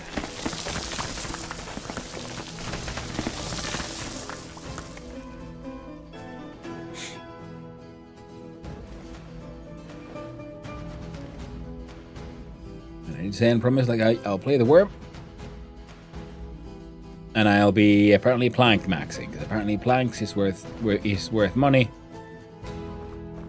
and with enough planks I can get some silver, and then I can get into the whole premium level of things, and I won't have to like spend my own money, because I don't have any money. Now that could be a meteorite. Okay. Okay, gotta go check now. We're heading... Oh, there's big water that way? Neat. Let's go look at a potential meteorite. Most likely not. But you never know. What if it is? What if this time it is? That's a nope. Yeah. We can do a quick little... local. Anything else interesting here? Flint! Treasure Mound. No, so that's...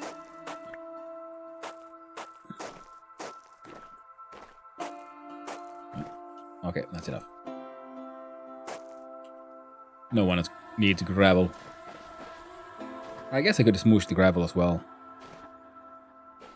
So yeah, we're bringing all that back. It's going in the machine. Then I'll be hitting it with a hammer, turning it all into sand, and the sand goes in the sieving machine, and then they'll all get auto-filtered into things. Now what's in here then? Hey, oh, it's a whole load of nothing, that's what it is.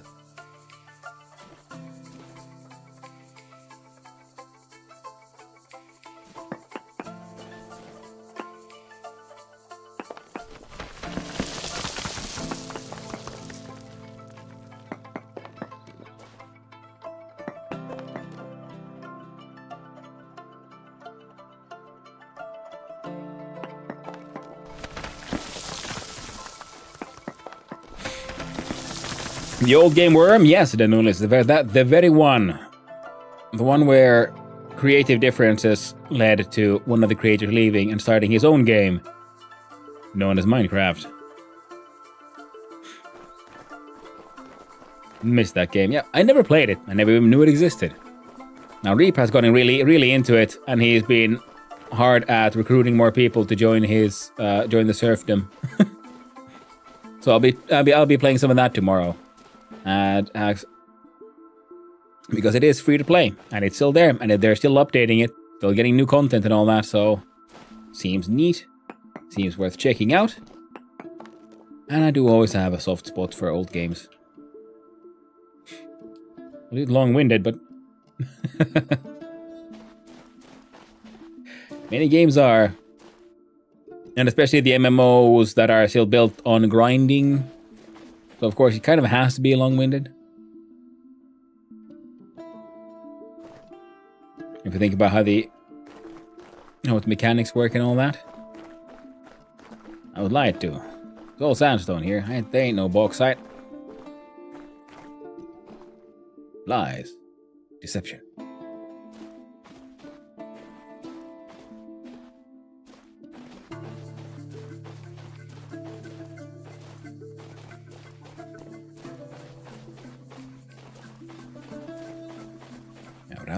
I'll be happy to give it a go. Try out something different, something new. Bitcraft Online is grindy. Worm wasn't too grindy, just a bit closer to realism on the time for stuff. Well, it's one way to be grindy, I guess, to have the whole closer to realism effect. And does it seem interesting that it's more based on the whole like life skills rather than, you know, everything else only about combat. Now, is that a different color? Or just elevation? Yeah, with the color, with dirt. What the? Oh, you know, as I'm a hungries. Yeah, easy fix. If you're grindy, display RuneScape. I don't want grindy, per se. I just like the Bitcraft, like, should we say, old school look. And it seems like a fun ride. Then again, I never really played RuneScape either. It could be fun to try that out as well one day. One of these days. Oh, anything in here? Nope. Just more sandstone.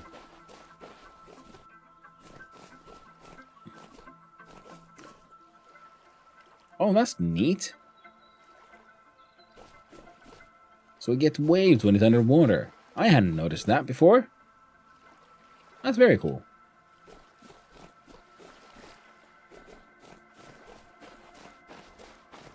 Now it's very big chance that I'm running into the pretty much a wrong direction.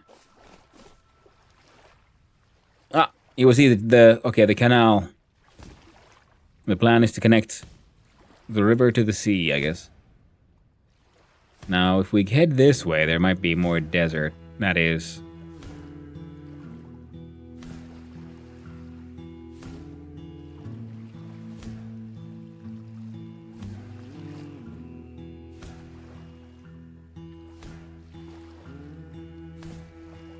Or here.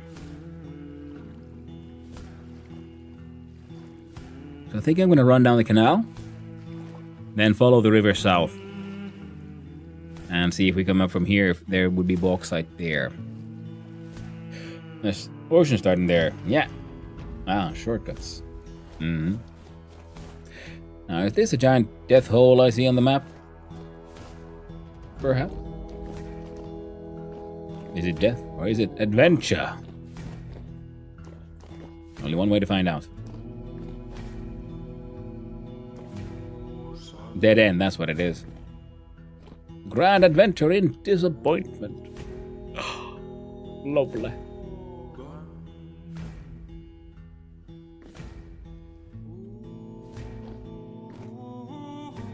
Oh, right.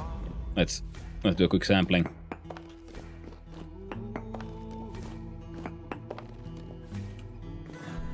Ooh, Cinnabar. That's a nice find. I mean, it's very poor, but it's not around here, but hey, it's a hint. It's some of it somewhere. Ooh, now that's an interesting one. That one does go deep.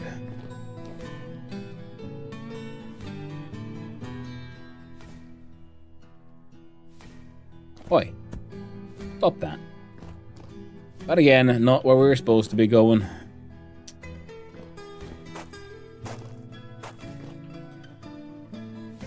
My last save, I dug all the way through a mountain to have a boat shortcut. Talk about grindy. Yeah. I'll liberally release the sea eventually. All those layers, bauxite might be underground. But isn't bauxite in the same layer as sandstone usually? Now let's see here.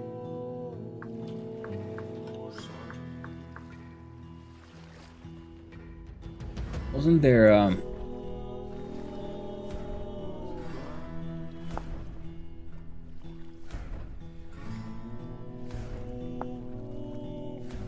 no, it wasn't this one. Rock strata, there we go. Sedimentary include claystone, sandstone, limestone, chalk, shale, chert, conglomerate, and the bauxite. Sedimentary layers will always occur above igneous and metamorphic stone layers, except basalt, which is an exception. So for instance, if you're searching for limestone or chalk, you see the top stone layer of an area is igneous or metamorphic, then look elsewhere. There may not be sedimentary below. However, if the top layer is another sedimentary stone, it is possible that different sedimentary layers are below. Perhaps find a cave and investigate deeper. Geology editions add their own stuff too. I did find limestone with chart underneath, for example. Oh. That's not good. Is it? I don't know. I don't like it if they break the geology of the game. That's me. So fine. Let's have a look-see.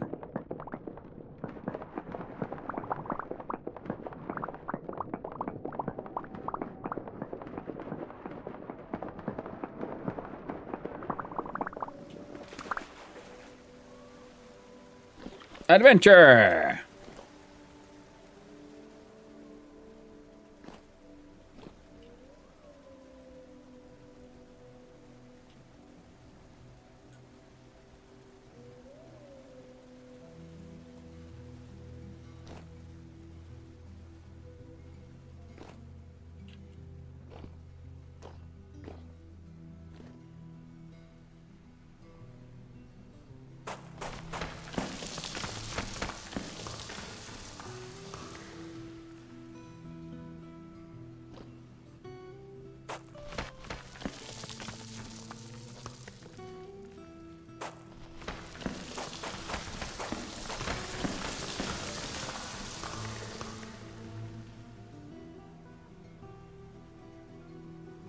Come on.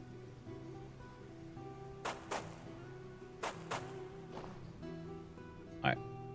And end up grabbing too much anyway. Ow! Fine. Adventure! Deep, deep. Hey, stop it. You stop that now.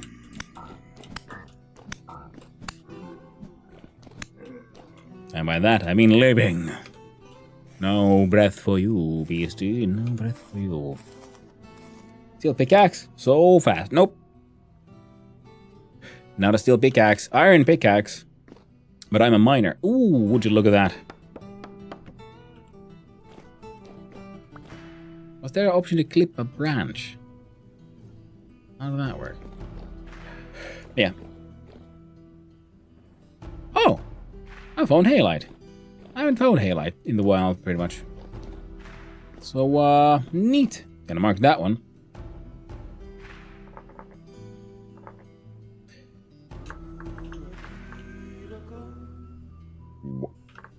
Halite.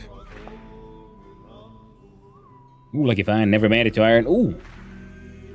Yeah, I mean, I found iron, which is nice, and because as a miner type, one of the traits was miner 50% chance to get double the mining speed. So it'll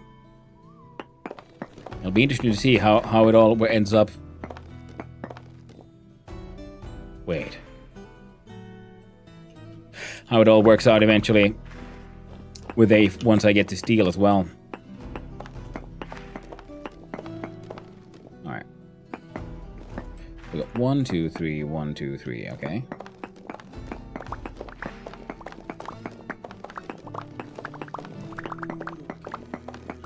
Well, how deep do you go, Halite? I'm gonna use the 1, 2, 3, 1, 2. Oh, meteoric iron plugs, yo. There we go. That's already a decent block of halite here. That goes pretty deep. 1, 2, 3, 4, 5. 1, 2, 3, 4, 5, 6.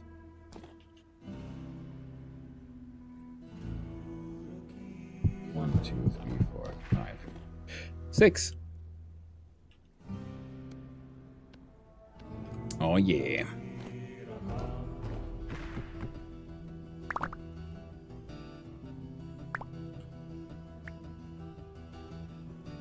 Never tried the classes either. I'm pretty new to the game. 30 hours is. Ooh, yeah.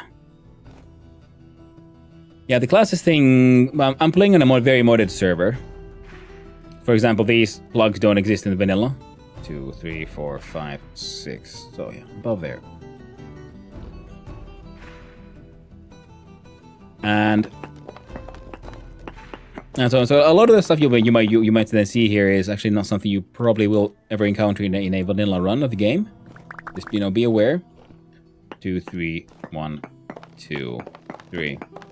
The game is freaking amazing. I think the vanilla itself just has so much to give.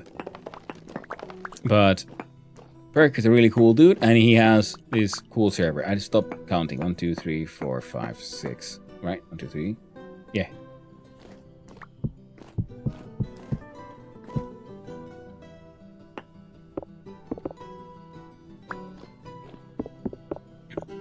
Like of the vanilla classes that I played this, I have used. I can't remember what I played with the very first time I played the game. But the last time I played for a long time and had a good time, shit. Okay, good. I can cancel the project that way. I played Taylor. I had a lot of fun with it, playing a Taylor.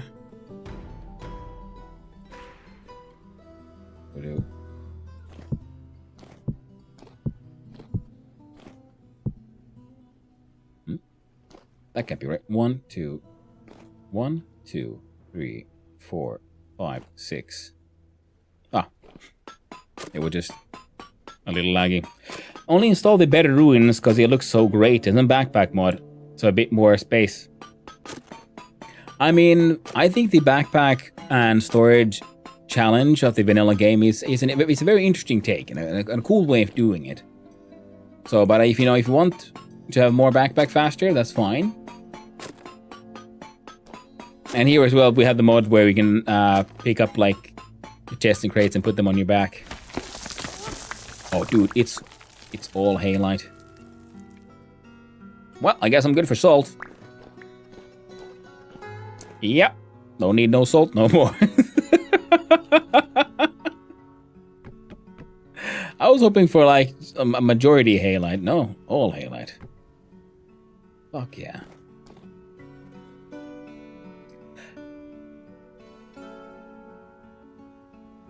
Dang. So yeah, someone wants salt, you can find some here at -2674 and -3012. Northwest of Spawn. Right, Papa and Mystical Moose are there having adventures at their canal. Yeah, it doesn't look like there's a layer of what? Interesting. Bauxite around here at least. I'm having adventures, looking around, see what I can find. Any ruins around here? Flowing water.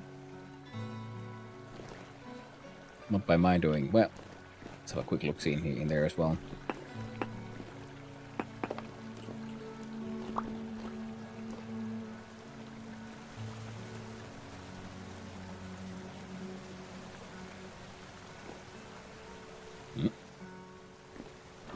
Salted nice. I'm gonna make a trip up there. Fine, Hanu. Yeah. Because I have some salt, but I bought it from a trader. So being able to find a massive amount like that is just wonderful. A wonderful find indeed. Alright, underground water reservoirs, and hey, silver as well. I mean,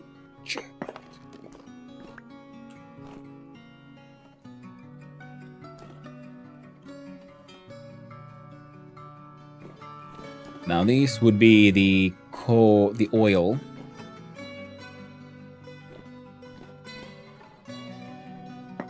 The mod that adds in oil, but it does it by adding in like weird shit sometimes. And yeah, I got 268 halite blocks there. Huh?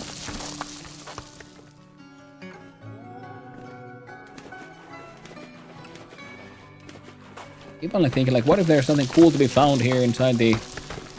Oh, that's interesting.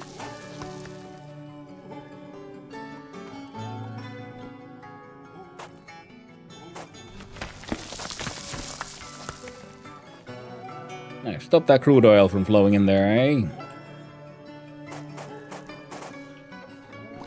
eh? Pigs and I'm starting to get a lot of prime meat that I could salt. Ooh, very nice. I have a couple of goats, but they keep on like not reproducing quite as much as I'd like them to. But I think I'm just not really online and around them often enough.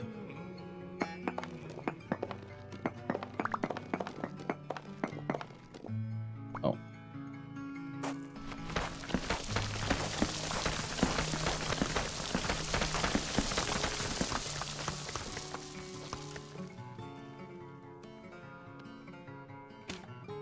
There. I don't like the unnecessary flow. Do gravel. There we go. Now there's a bunch of quartz around me as my other base that has silver and some silver. Native gold and quartz trace amounts. Well, we'll have a quick look-see.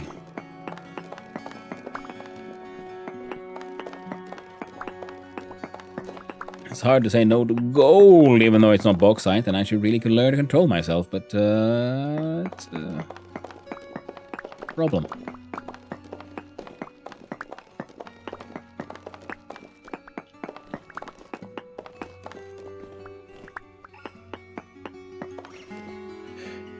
Trace amounts of gold.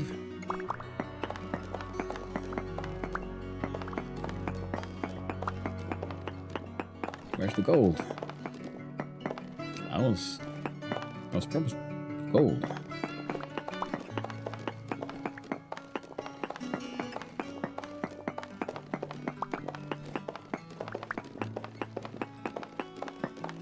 There it is. Found the gold. So what are we throwing away? Sandstone. Sandstone. Sandstone. Sandstone.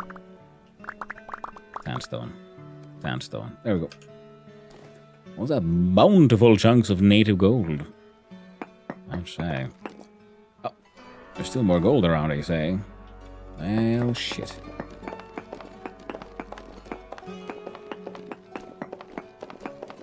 I mean... There we go. How about now? Still gold. Too much gold. I don't need gold for anything, it's kind of pointless. And I have a bunch. From digging in quartz previously. Oh, it was right there.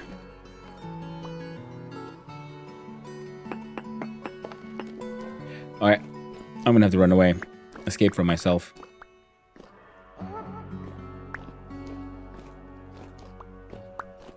Hey there, Sea Turtle 0923. How you doing? Hope you're having a lovely day, friend. Ah, yes. Chasing for the trace. Happens far too easily and too often. Sludgy gravel. That's interesting. Isn't this usually around volcanic shit? Muddy gravel's water makes sludgy. You'll need gold if you want someone to make your peddler's packs. Hey. That might be true. Alright, quick look see around here. It goes deeper, yes. Dead end. Most important, I think we have verified that there's no bauxite down here. God damn you! Hey. No. Stay away. We got gravel.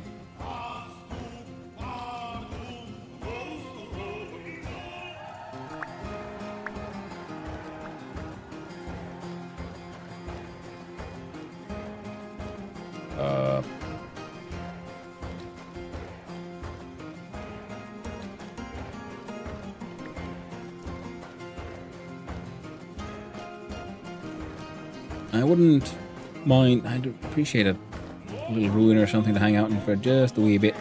What? Fine. It's time to put in. Grab the. So, because we've got more than 1, 2, 3, 4, and 5. Now one's empty.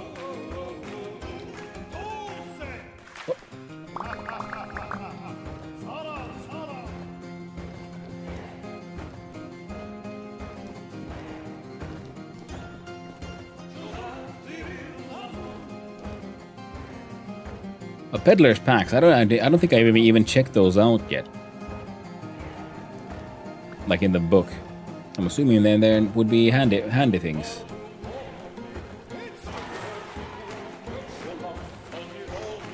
No, hey. Come on.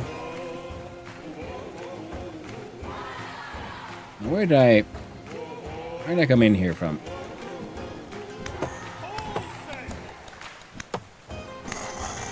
Ooh. That was close. Because it was somewhere here with the road. There it is. Whoop. I now need to find another waterfall, but the one that I made. Oh.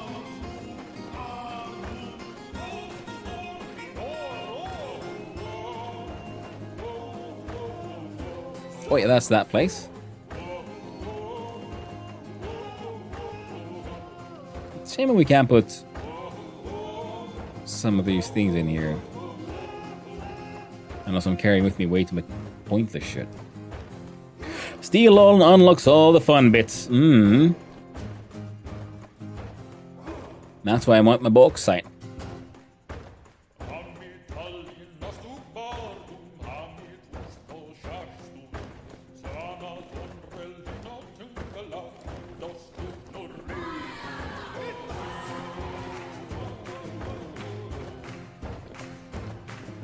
Well, I certainly don't remember being around here. Wait, yes, I was. Okay, so I found the halite, which means I came in from there.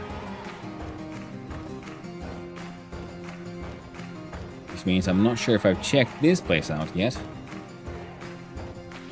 Oh, I know there's areas. Sulfur! And a little side cave. Hello. Oh! Well, that's good. I'll see if I can do a little dirt marker or something. I'm gonna steal the sulfur though. To mark the cave that has the halite.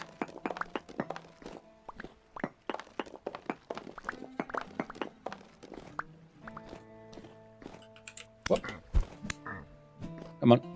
Get stabbed.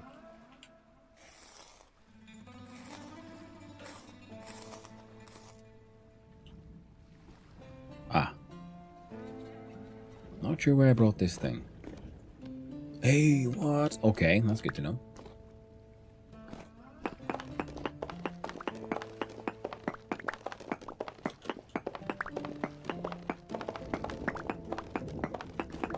Oh yeah, those sweet, sweet ores.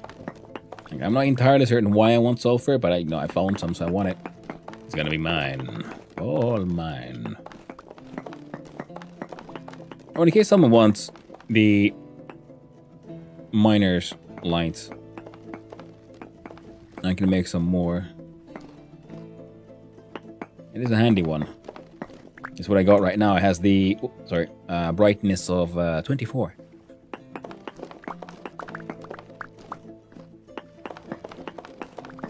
This takes brass and molybdenum. And I have a bunch of copper and I have a bunch of lead. And I have a bunch of zinc.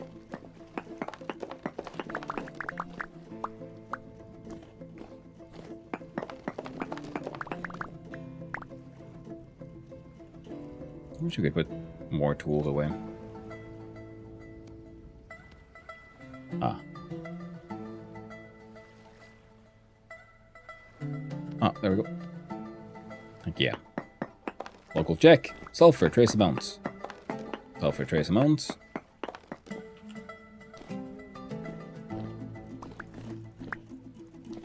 Right.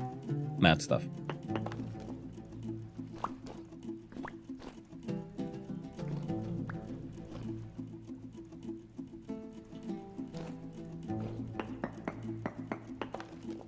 Sulfur, large amounts.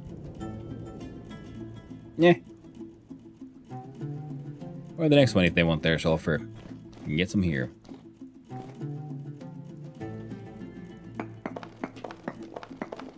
There we go. Slightly more obvious opening here. We'll do that. Oh.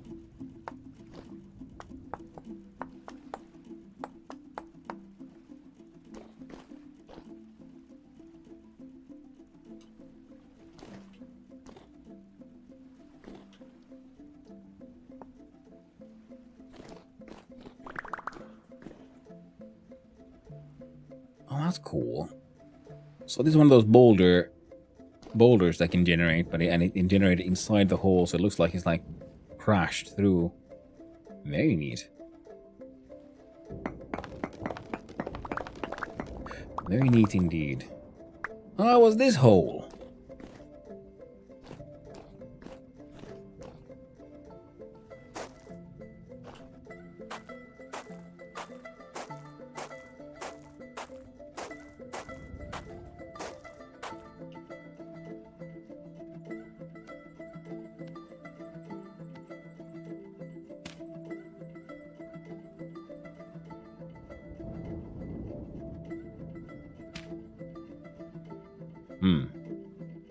Well, nothing looks different, like coloration-wise. And I do have memory that Perk was somewhere around here when where he said he found some bauxite. So I guess we could follow the coast this way, actually. Well, let's not break the legs too hard, hopefully. So there we go. Nice little signpost towards where the salt is, the salt hole. Go down on this side and everything. And there is salt to be found. And the good thing is, yeah, with the quarry mod as well, we can then bring just large amounts of bauxite with us once we find some.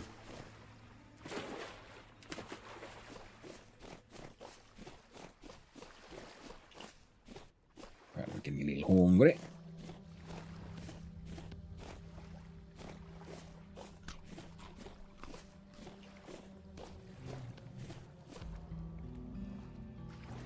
Be fine for a little bit. Oh. Everything. Peddler's pack. Storage slots 10 and Gloom classes. Where's pack mule trait? Gold nails and strips. Not bad. Oh, and it comes with its own lantern, I guess? Yeah, nice. I mean, like, I also need the chrome for the Prospector's pack, which also has like 12 slots. Or more? Well, this one already has 12 slots.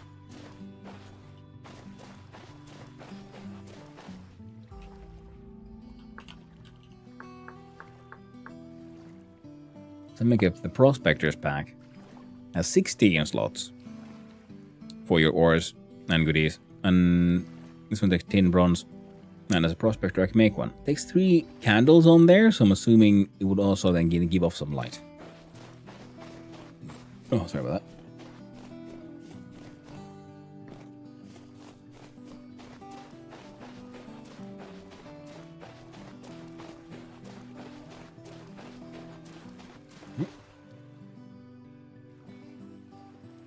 And that night, I'm pretty sure that is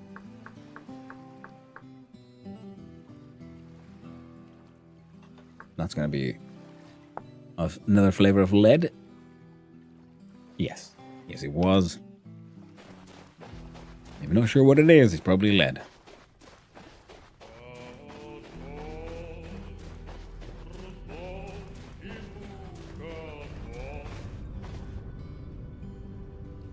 No, the place opens up a lot more this way. Oh, that explains the combination. This is A, C, and this probably is another. Oh, see, they're succeeding in opening the canal, I guess, because some water has rendered in here now. Mystical moves and parle pape. Well done.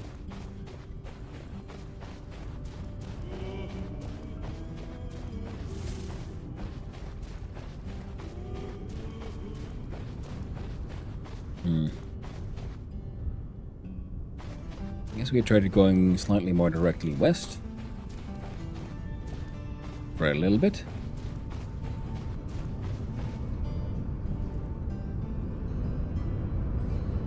I'm higher on the dunes.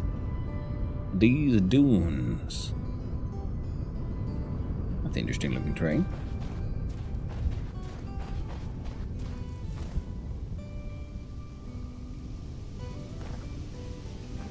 Huh? Pine. And a resin. We don't really have pocket space right now for some resin. I mean, kinda do, but meh. Oh, 2 resin. 3.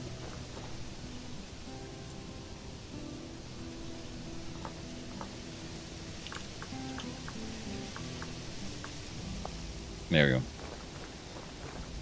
Good enough. Oh, or 4. Jesus. And yeah, looks like sandstone on sandstone action over there as well. Now it looks to me like the map changes color just a little bit when we go this way. Jesus, that's a lot of resin around here. Okay, I really should probably empty up out of space. Oh, it's bauxite. We did it. We found the bauxite. Fuck yeah. Victory has been achieved.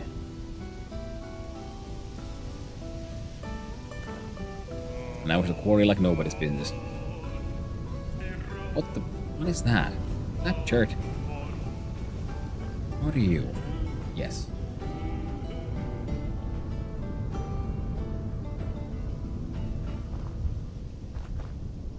Oh, there we go. Fell down a little bit.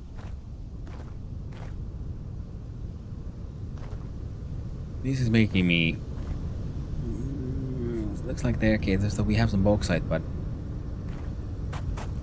how far?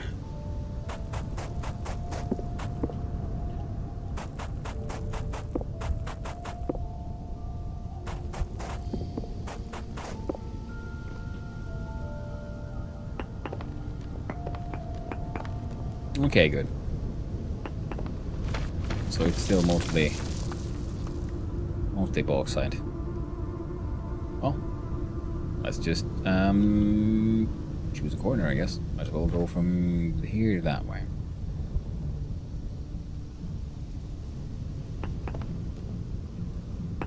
Two, 3, 4, 5.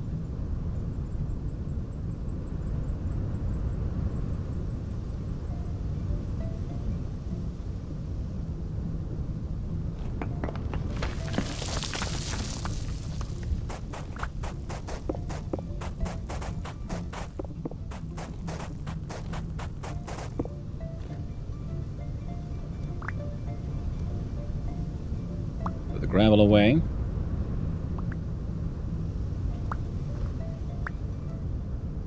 And stick in here.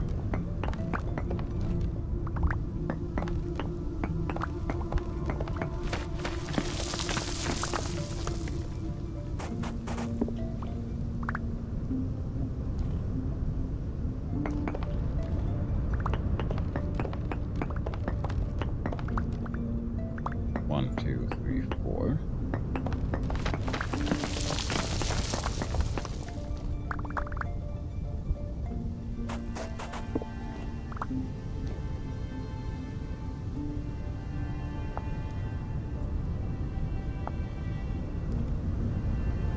Yeah, shirt. Don't really need shirt. I'll grab a couple for some look-sees. I'll look here at... Yeah, polished shirt though looks pretty okay.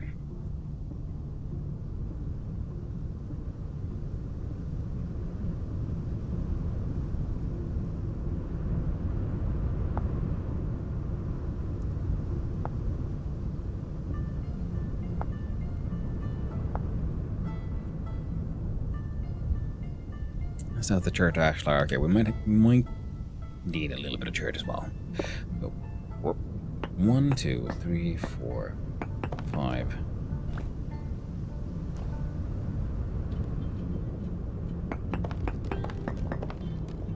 One, 2, 3, 4, 5, 6.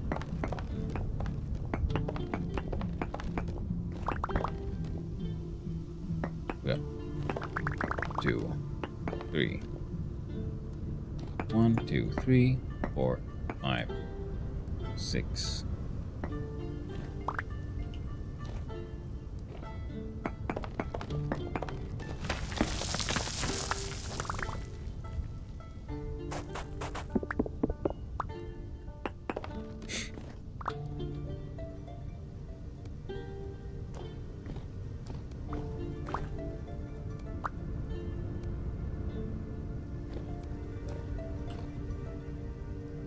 Whoop.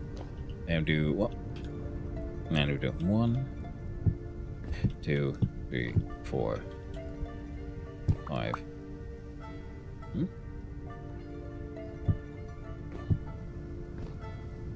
Ah.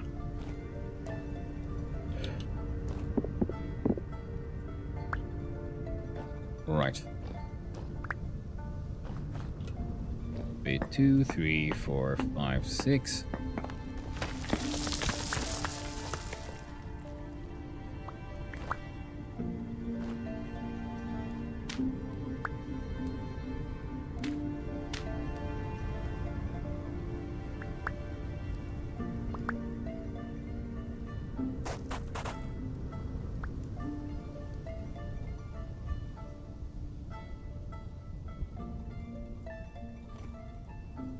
This one. 2, 3, 4, 5. 1, 2, 3, 4, 5, 6. 2, 3, 4, 5, 6.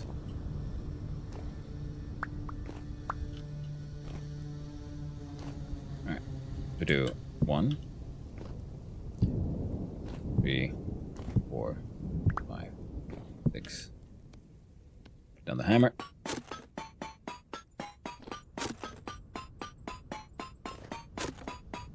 Oh, yeah. How many of these do you think we'll need? Means I know where to get more bauxite.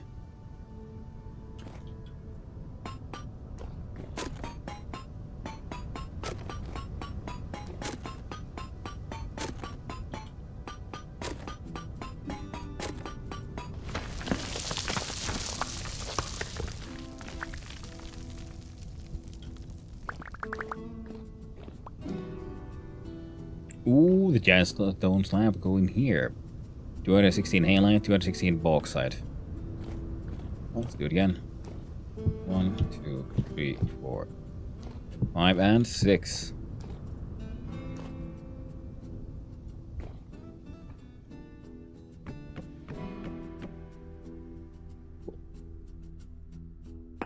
One, 2, 3, 4,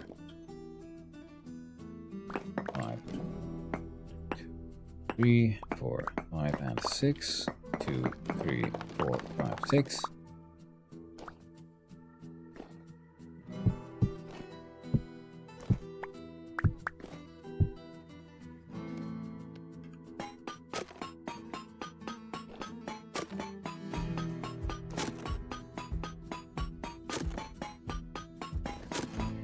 Oh yeah.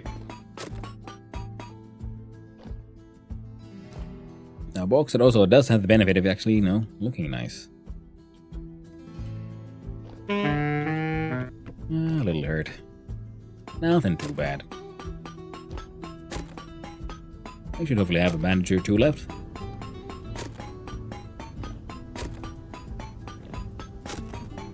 Boom.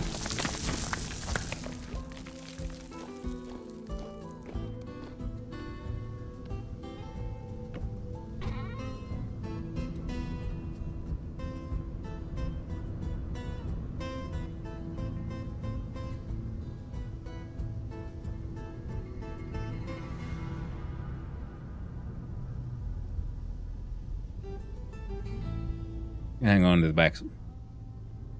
Sandstone, stone, church stone. Church don't need those.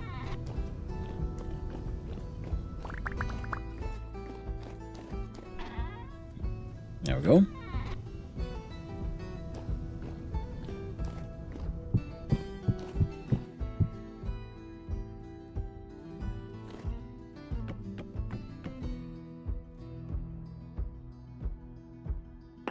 Two, one. 1, 2, 3, 4, 5, 6. Yeah, so this one would have some chert in it. That should be fine. 1, 2, 3, 4, 5, 6. 2, 3, 4, 5, 6. Yeah, that's fine. Now, like I said, the chert actually is an interesting color. Especially if we do save some bauxite for, like, actually, turning into ashlar blocks or something. The redness of this could work well with the jasper. And the chert as well does have a very nice sort of red tint to it.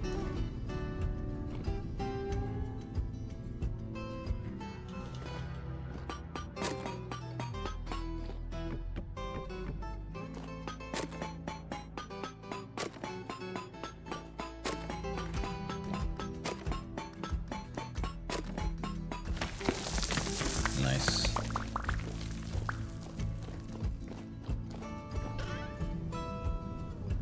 So 3 units of chert.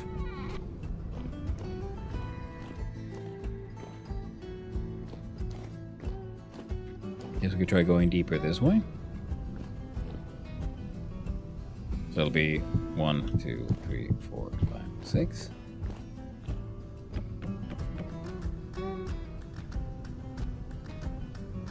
One, 2, 3, 4, 5, 6. Double check. 1, 2, 3, 4. 1, 2, 3, 4, 5, and 6. 2, 3, 4, 5, 6.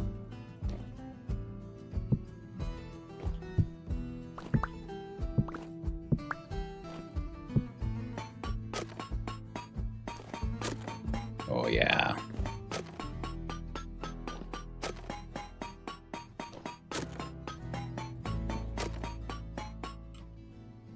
I'm pretty sure I have excessive amounts of bauxite here already.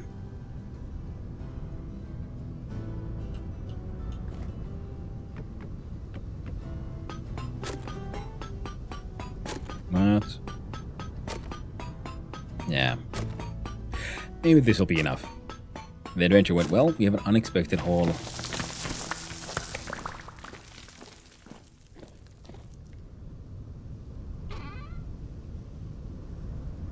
Of halite, very nice. Yeah, that's a lot of bauxite.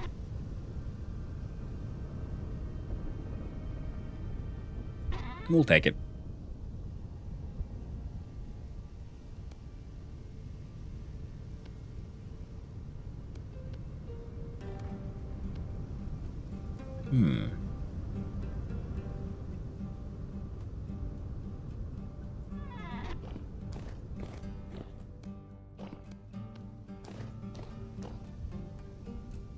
Well, this one's empty, so we'll have a normal backpack for a while. Those away.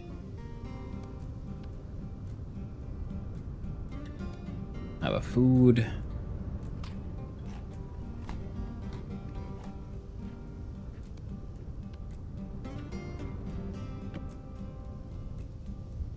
There we go. What's happening in chat here?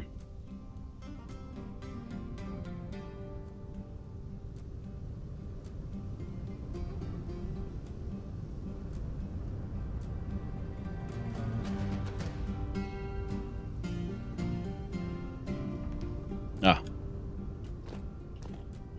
Now we have a chest full of ridiculous amount of giant slabs of stone. That makes some kind of sense, I guess.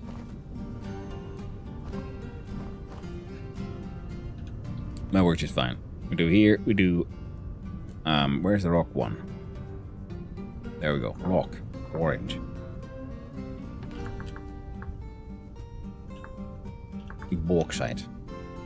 We click the clackety on the shave. We right click, delete that one. I think we'll do a southern roundabout to get home. Who knows what we might find on the way. And time-wise, oh, it's 18. Getting a little late. Our tools are getting a little worn down. To the point of, I'm gonna see if I can get a stick or two. Like I have proper tool handles, yes.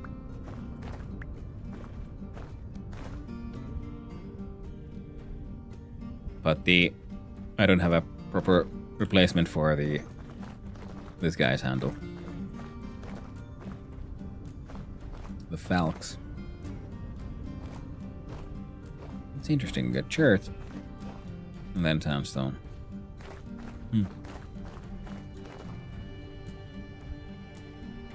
Oh, Scotty the Scot, thank you very much for the Prime sub. I really do appreciate it, and I hope you have a most wonderful day, friend.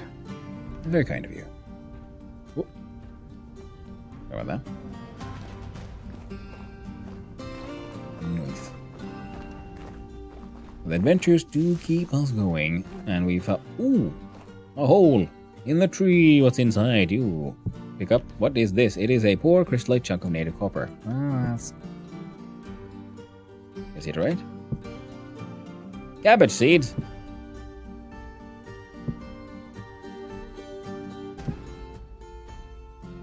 Oh.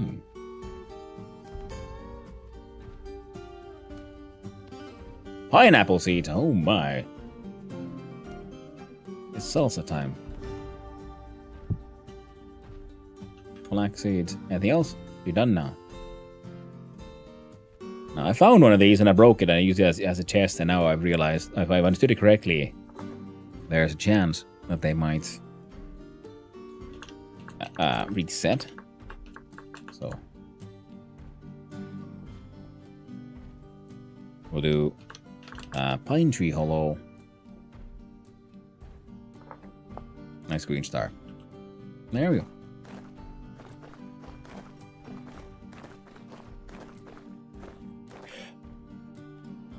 I found a coal mine map on my single player. Checked it the other day. So many new markers on my map.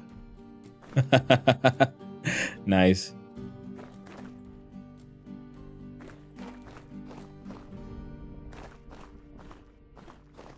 Yeah, that's how it goes. You go on an adventure like, oh, I know there's going to be something around there. Oh, Jesus Christ, that reminds me. You know what we haven't done? We haven't done any goddamn sampling. I'm a bad adventurer. So let's do some sampling now. We got one. There we go.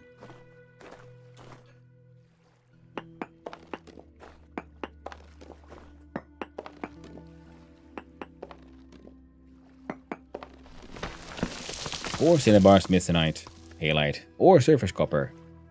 I like how, you know, it specifically says that you will not show you surface copper, but some of the mods are like messing with it. So sometimes give you a chance of surface copper.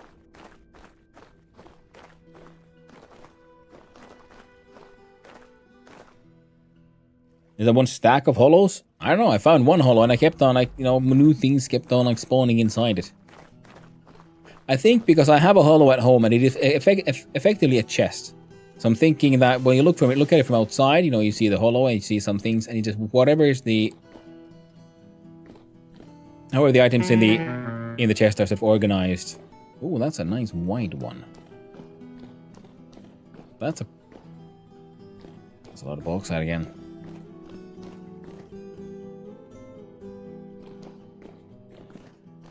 Hello?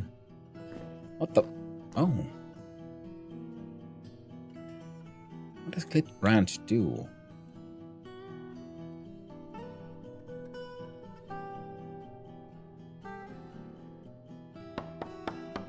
Alright, but it's mine now. Now we have a second petrified log. 4 or 5 hollows in one tree trunk. Oh, cool. I don't know if they've changed anything. I guess not. But with this quarry mode, I always tend to, at some point in game, just place rocks myself and pro pick them. Just to not mine in the ground. You know, invisibility, that is goddamn clever. Now, Ceresite, I do believe you are lead. Yes, you are. That is a very smart move. Poor Cinnabar. Poor Ceresite, you know, so little of it.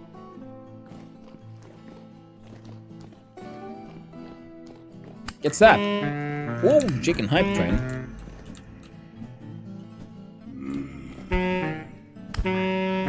Ah, frackety frack. Come on. Murder, murder. Just not minding the. Yeah, I mean that sounds like a super clever move, and I feel silly for not even ever thinking about it. That, you know, I'm using, you know, normal logic and not game logic. Of the game doesn't know where the stick is. I mean, where the rock came from. It just looks at the coordinates that it's been mined in. Whoa, there we go. Oh, would you look at that?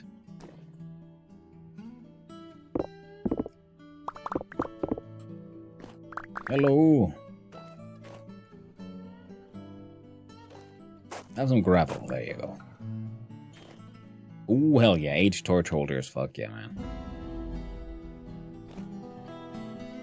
2 of them. Ruined glass tank. Large brown bricks.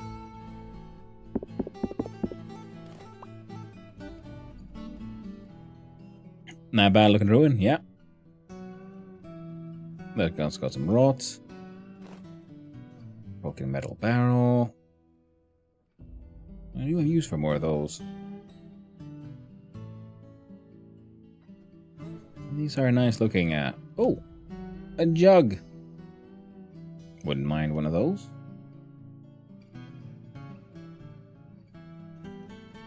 Oh, straight up storage vessel with even more rot inside. Crack rubble. Chest containing a music box. A ruined fence and 3 bones. Okay, that's even more stuff. Okay, this is. Feels like this place has more.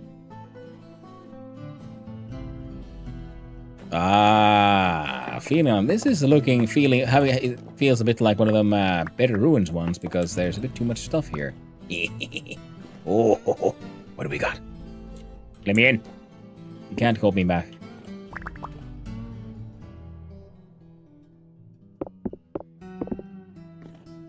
Hello? Oh! This one was like, yeah, trough stables. Of some sort. That one's gonna go dry grass. Put up planks. Ruined door. Aged hay. Aged wooden planks. Dry dirty gravel. I see.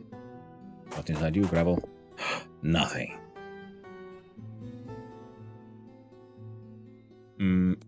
Here, have some cobwebs. So what did they hide inside their hay? Hey, it's well, nothing, apparently. How about you? No? Right here to gravel.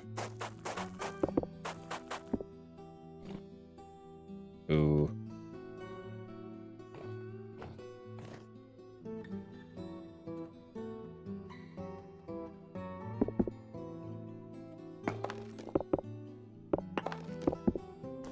Can't trust these things.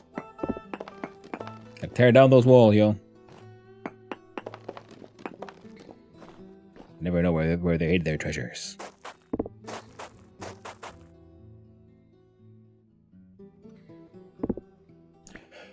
Be a beautiful stream. Well, thank you, Yolanda.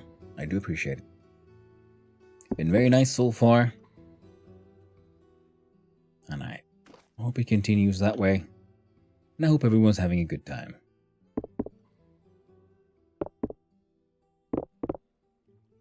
Ooh, well, would you look at that? Some bony soil. Don't mind if I do. Let's see then. Sad gravel, more bony bone soil. Which means we gotta throw something out.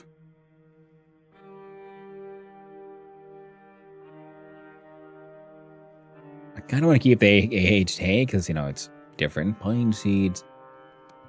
No one needs pine seeds. There you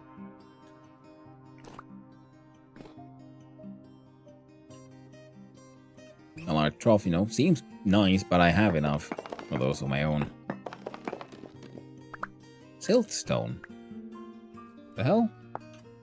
Can't remember this.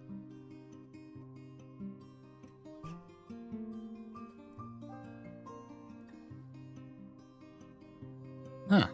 Interesting color. Well, recording some.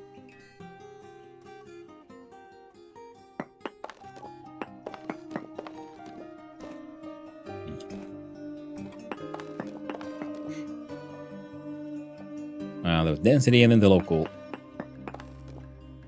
Cerussite medium amounts. Yeah, no one cares about goddamn cerussite.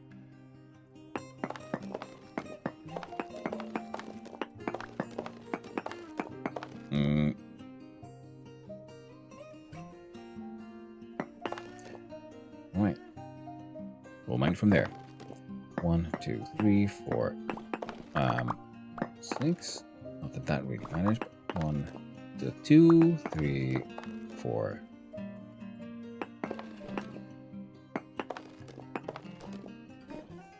One, 2, 3, 4, 5, 6. 2, 3, 4, 5, 6. 1, 2, 3, 4, 5, 6.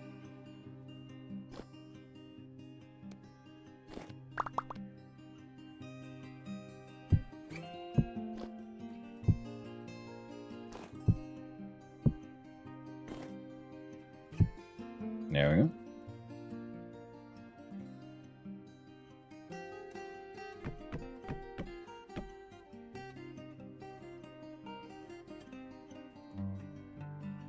Double check. There we go. So it's 1, 2, 3, 4, 5, 6. Yep. 1, 2, 3, 4, 5, 6. Yep. Silly question. What is the bauxite for? Not a silly question at all. Eventually, I mean, first of all, you know, it looks nice. Maybe you like your orange stone. But in order to make a steel, you need an oven that can deal with the burning of steel. So look at, for example, here.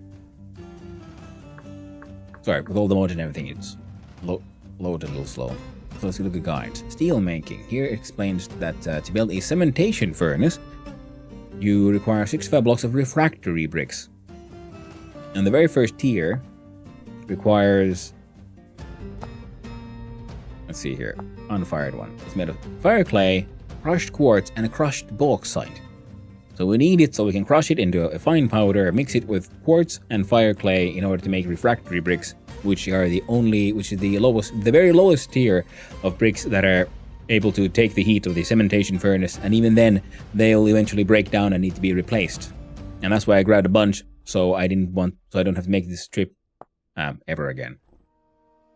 And if we go back, we'll find that look at the highest tier.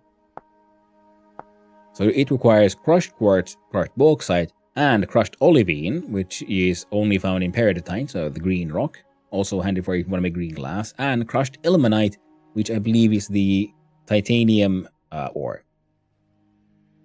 And I believe that can only be mined with steel. So in order to make tier 3 bricks, you already have to have a steel, pretty much.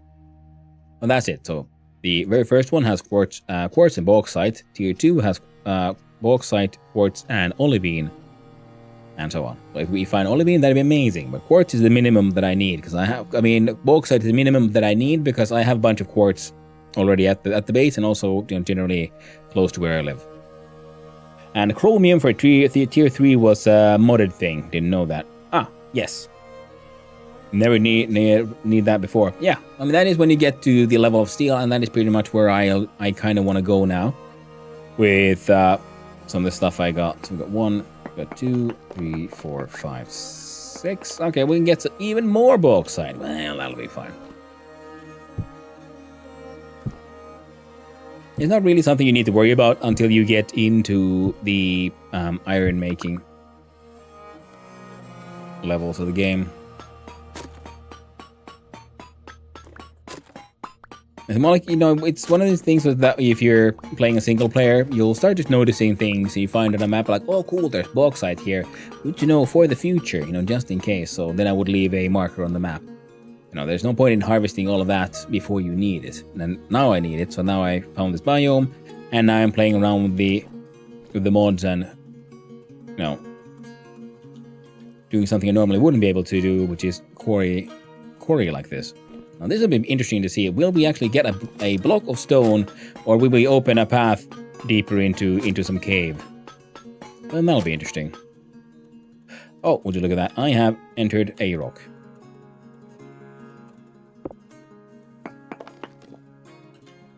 Can I leave the rock now? Thank you.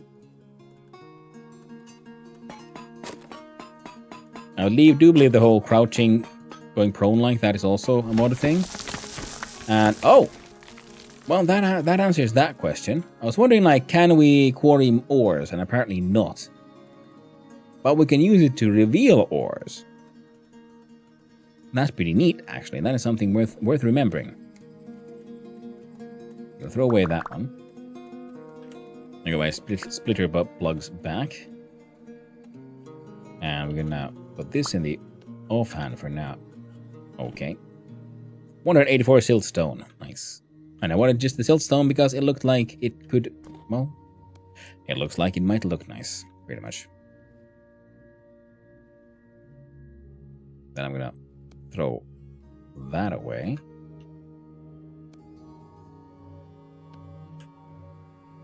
Put that back down there. So I can do this. There we go. And that.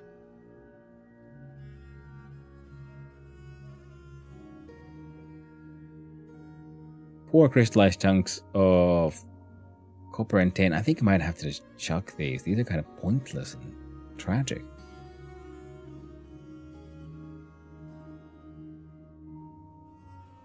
Hay over the rock. There we go. Looks cool. Yeah. The quarry mod is super fun. I'm quite enjoying it, but at the same time, I'm also noticing it does feel a little, overpowered. Cerussite ore. I have one piece of one block of ore. Well, that was neat. And I don't want cerussite ore though, so I'm gonna just... There you go. Yep. I really like rope ladders because you can place them.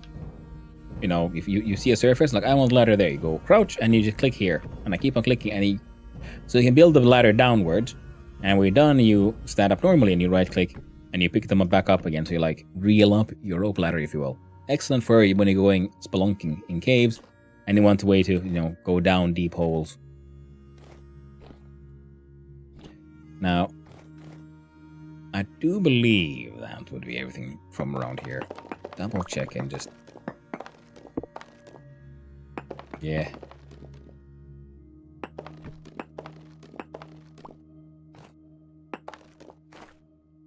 Yeah, looks like we're done here. Like, not everyone really enjoys or like everyone has their favorite, shall we say, methods of moving around in the game, and I just happen to really enjoy those. The rope ladder and its functionality. Many others I know they enjoy just your normal, your more basic, the stone ladder, which is also a very handy one. Because you can essentially sort of do the same thing, but I do believe that one builds up, where the rope ladder builds down. H torch holders, always good to pick up, at least in my opinion, because they don't, because you can't make your own.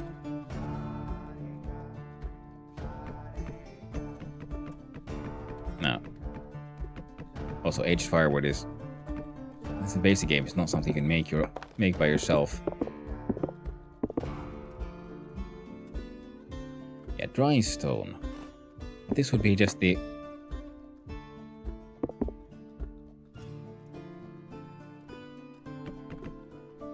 Yeah, that's what I thought. Aged firewood, yeah.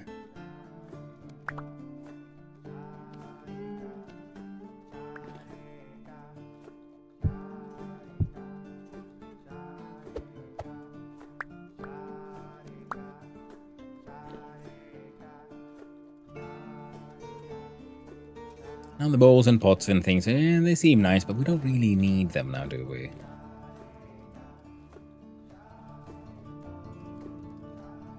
Especially because I got my, like, fancy medium crate pottery.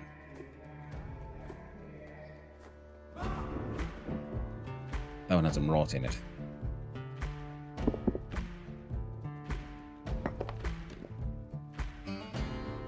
Yeah, that one just very much just looks nice.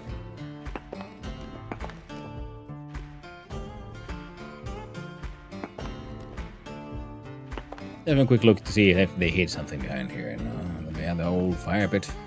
Doesn't look like it. On chiseling though.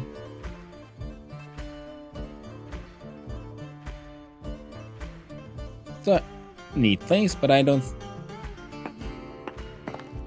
think it has anything left for me.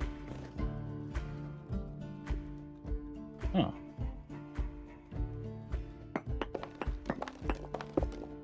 Nope.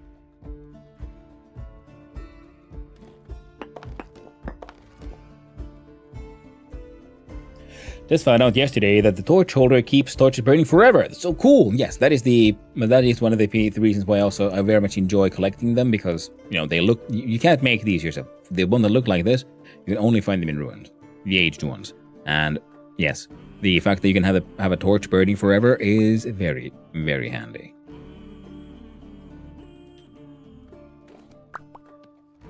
Maybe I can just... Yeah, well. Let's dig our way out, double check the time. It is 5 in the morning, so we're actually doing okay. Oh yeah. Neat place. That was a more basic, like traditional ruin. Had a little bit of a secret, like mildly hidden back room, but nothing too insane. And their stables.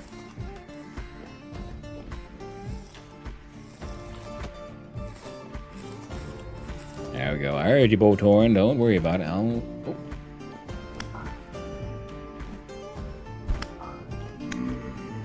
God dang lag. Oh shit. Get some. Can't be bothered to deal with all of those.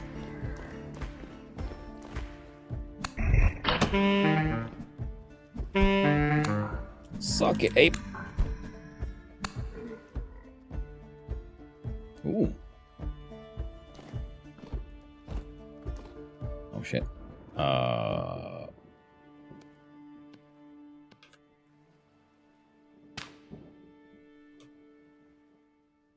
Ooh, Jasper. It's just a nice red rock. Well, well, well. If it isn't another ruin.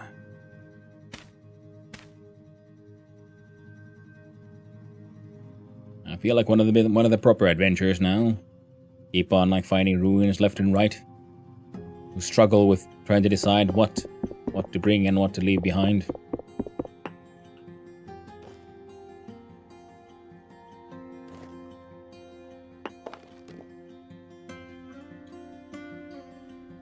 Ooh, that's an interesting one.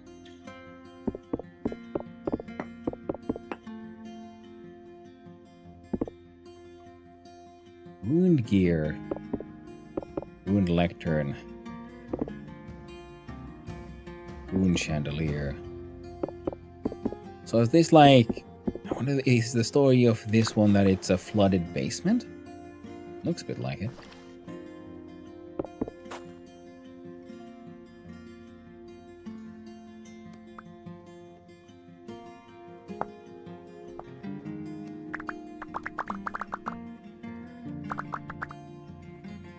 Something else changed with the stack size, but I don't know which mod was it. The query mod? Yeah. Something changed it. It's been a bit odd, to be honest.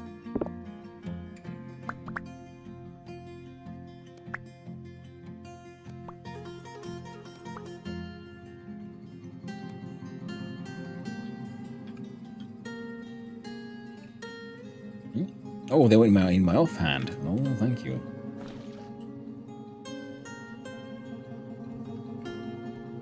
What's dirty gravel?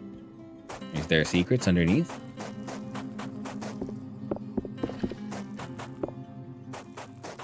Not really. But I did almost miss those. What? Ooh.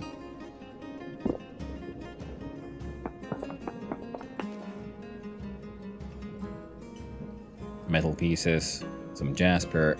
Oh, that was not with the plan, but okay. There we go. Now the water flow to go away. If for no other reason than, then just... I can imagine that every single like random water flow that you leave behind is in fact something that's stressing the server and the math of it all. So we're doing our best to replace everything. There we go. But yeah, don't think there's anything else to this one. Ruin drill.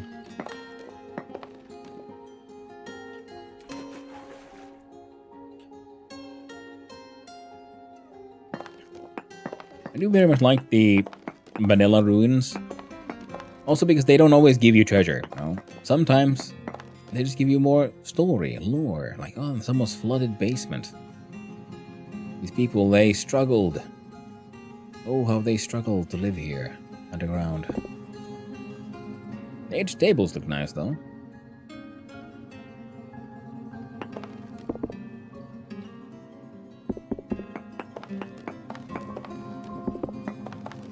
Now, of course, many of these do then have little secrets. It's a good idea to explore. Look for some, patterns, if you will. I've nearly drowned myself a weird water flow. Yeah. Me too. It can get very tricky very fast. And normally, of course, yeah, you can't save all these... the chairs, the tables and things just like that. You need to use glue and so on to try to save these, but I'm pretty sure, yeah, we got... So, server mods are allowing for that one as well. Now that, tiny pile of junk metal. Those are the kind of things you want to break because they might... No, that was what just actually was. Cosmetic. Jesus Christ, it scared me, stupid ape. I was looking at loot. How dare you? Alright. Let's look a little further. We'll do Quick local check, no ward nearby.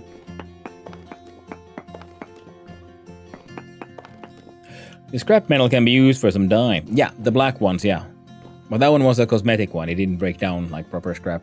Oh, wait, is that a scrap metal? I think it might be a scrap metal. Yeah, but I have some already. It is used for recipes, and you can use it to make weapons.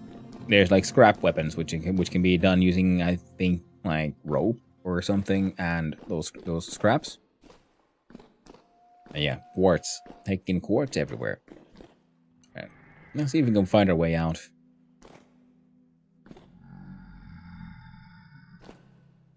Whoa. Oh, hey. Stop it. Ow. I don't want to play with you anymore. Done here. No.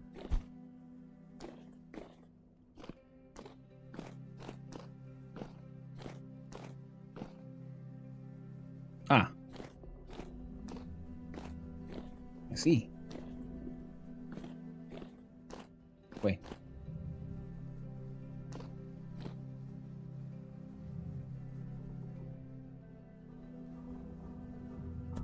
Oh wait, no, that's the. I think that would be DF music. There we go, sunlight. And we didn't explore this way. Just having a quick look. Nice wide passages.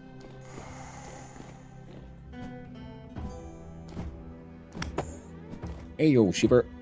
Nope, nope, nope, nope, nope, nope. Gotta love some armor. Even your basic cloth armor is very, very powerful compared to being unarmored. I ran around completely unarmored for way too long until I then got my shit together and got enough flax. Very poor Cinnabar. Okay, I've been finding a lot of like traces for Cinnabar, which is nice. Now Cinnabar is pretty much only useful, as far as I know, as a dye. So, I like the fact that the game has a lot of resources that aren't directly for, improving your gear, making you more lethal or better at fighting. There's many resources that are pretty much solely useful for their cosmetic value. That just dies. It's like the designers recognize that some people value crafting, and that for a survival crafter, having more options is always nice. Oh, even more easy access to Halite here. There we go. Hey, nope, nope, nope, nope, and nope. There we go. Thank you. So.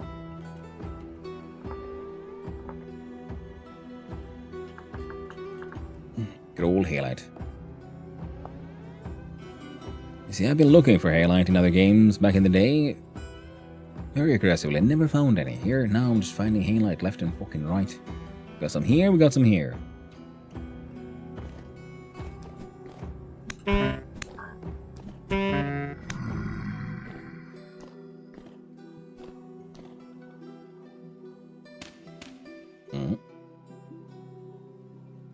Game's getting a little crunchy again.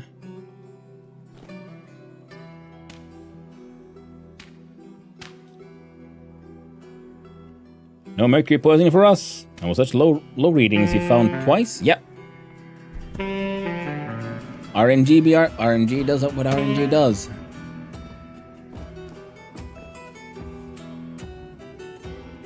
Oh, the cave continues this way? Jesus. Okay, we'll have a quick look. See. More Jasper. More Halite. So it seems like this is like proper Halite biome kind of thing. Oh, that's it. Okay, cool exit. Which means... Oh, that's cool. Oh, hey, money.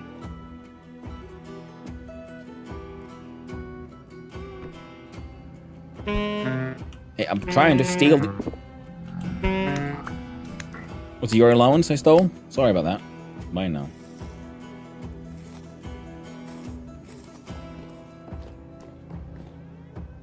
Alright. Yeah, it seems like this area has an entire fucking Halite biome. Oh, cool. Is that a... No, it's granite cobblestone. I think like that I can... Oh, whoa. Hello. Oh, I know this one.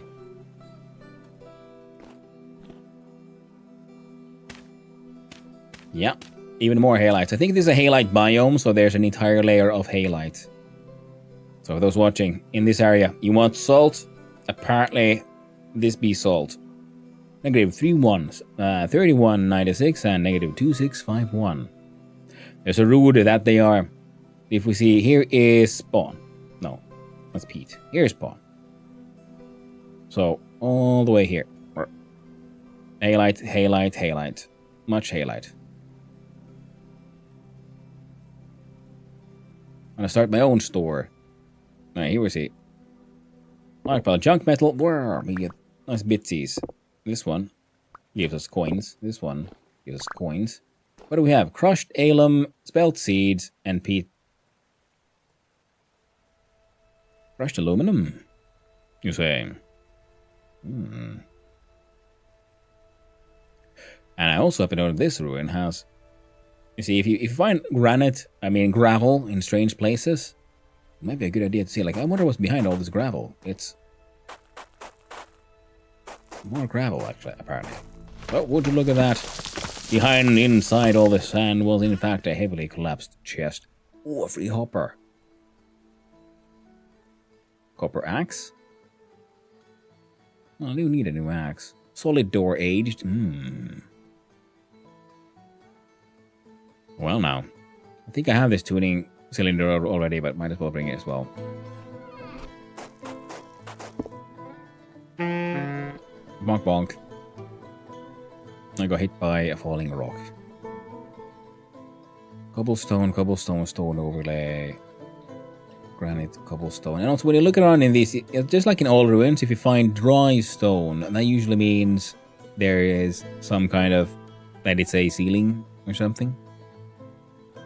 I often in from these just also grab the aged granite ashlar blocks because the aged one has a different texture that you normally can't make yourself.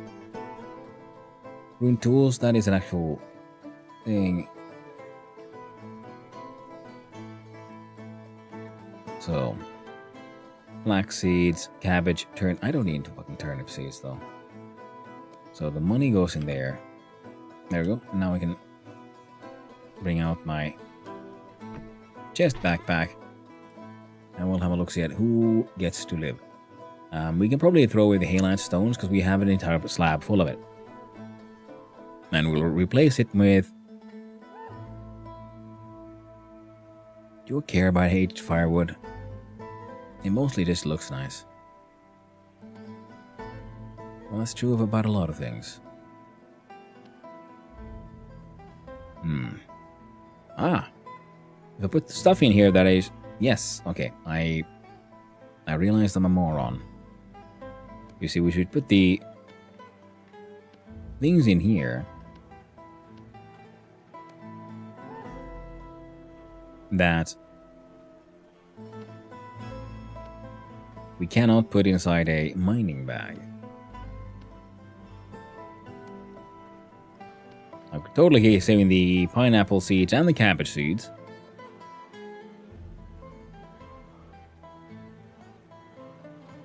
We do. We decide with Alt, we throw away. Need 5 empties. Now it still contains rusty gears. Quick replacement.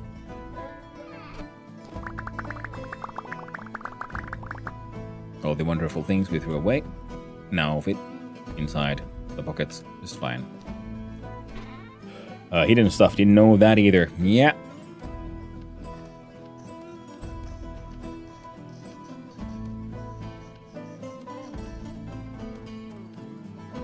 That's one of those live and learn kind of things.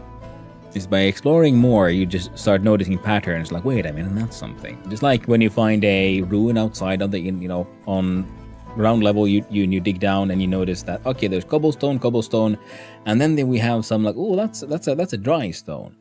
That probably means that there's a cellar underneath, which you might want to. You can either usually find a path into there, or you can always hope to find another way to get in. So, okay. And the prospecting pick and the pickaxe go actually to go inside your stone container. I want the door. Might as well bring these. I don't really care about a copper axe, even if mine is, it's fine. I'm pretty sure I have that tuning cylinder already. I'm gonna look inside here, and we can put some of these slabs in here as well.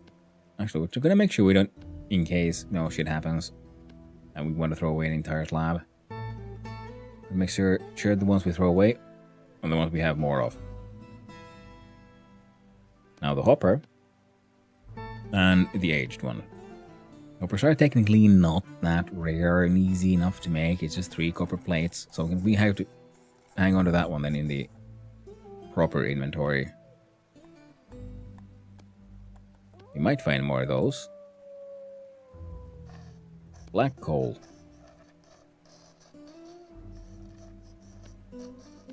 Put a backpack there. Bony soil, so we might find more, so we don't want to save that one there. We won't be needing our shears anymore. This much I do know. Now this setup.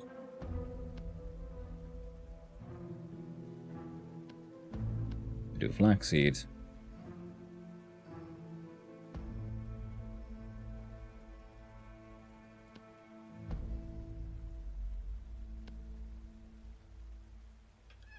That should work.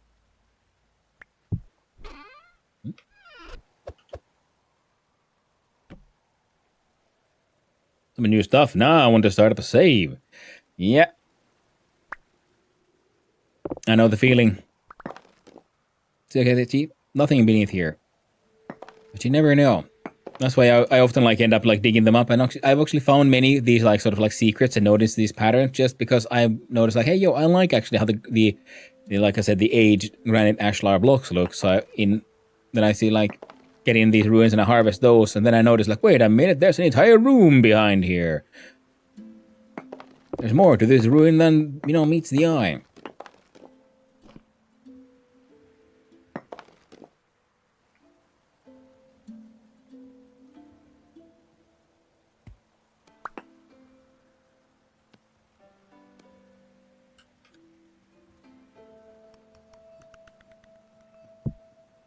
Now, crushed alum can be used as mordant to prepare cloth for dyeing. Oh, right.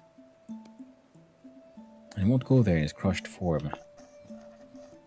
Now, we need this one into making diluted alum. 1 per 5 liters to make mordant cloth. What? Trim the color product infected stump with brine or diluted alum. I love these blue things. They look pretty cool. But it'll be tricky to find them all. That's what I cheated with a with mod, so every bag holds 2 extra slots. Need all the loot. It's true, but loot management is part of the challenge. I mean, as long as that's the way you like to play. Everyone should play their own way and have fun doing it. All right. Oh. Let's see. And this thing just keeps on. Okay, that is a thick layer of halite. Jesus Christ.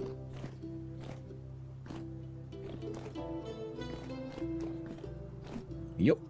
Get stabbed. That's what you get. Yo. And then there's nothing. Tropic.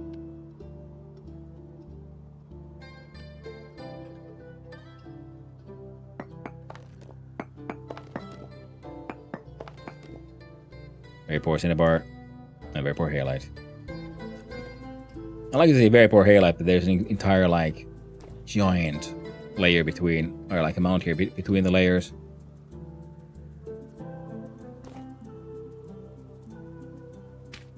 Such poor halite. Come on, you stupid! Run away! No.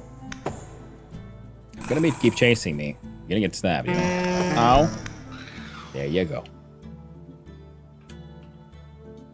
It's almost it's easier to escape from them if you don't run away because they're like coked up, modded extra speed. Gets them to like have difficulty in targeting you. I've halite in me. I mean, I would too. I've never found halite in the wild, like I said. And now the first time I find it, I find all the fucking halite. All the halite. Oh. Fine, quick look, quick look, see. Oh, this looks like someone's been here. Because that looked parts of that looked like very dug out stairs. Even more. Hey! I thought I can teleport. Nice. So we add these spirals, and you're gonna be... Well, you can be a pink transfer, because this is the halite area. Empty metal scraps. Large box of junk metal. Well, the scraps that... No, scraps gave that. Junk metal gave the bits and pieces. So we can at least do this. Now it's repaired, and it just needs the cogs.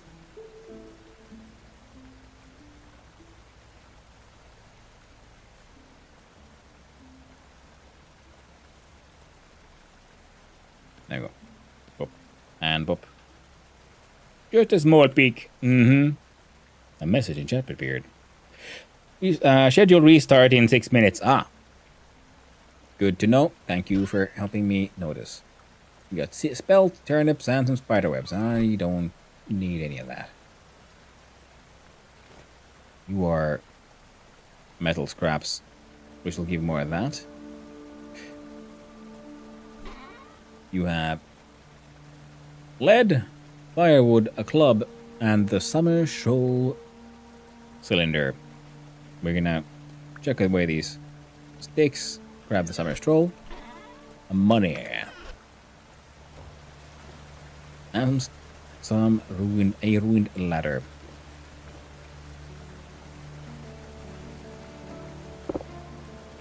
Ah, empty.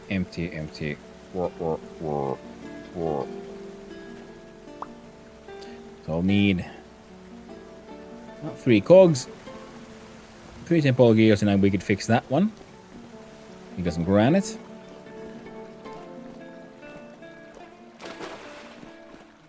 One quick look-see. And a sight. How low are we? We're at 80, okay.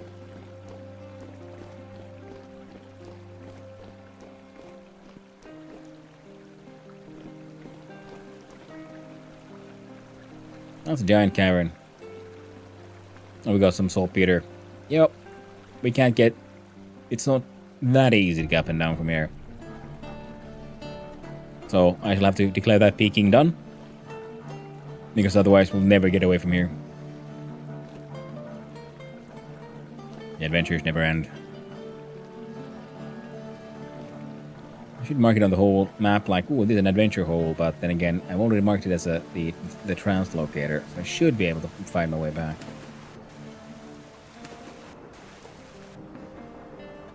Come on. There we go.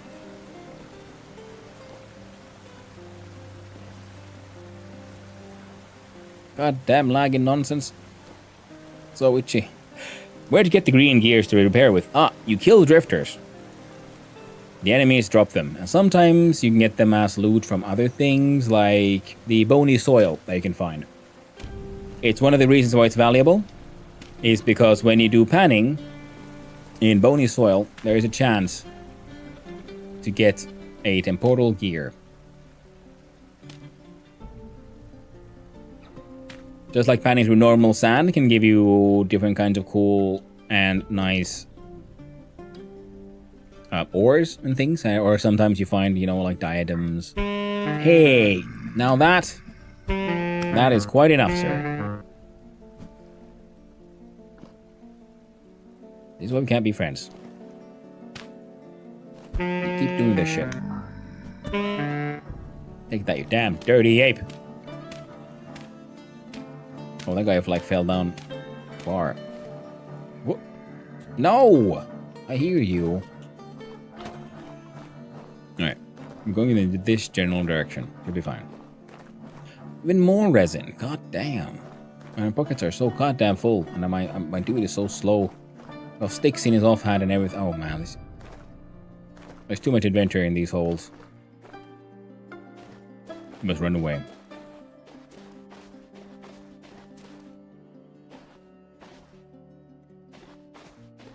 I think you kill like 30 bony soil. I didn't know you could do something with it. Yeah, that is it's the value of bony soil is that it is potential. You know, other loot can be found inside as well. A quick look see here, run through here.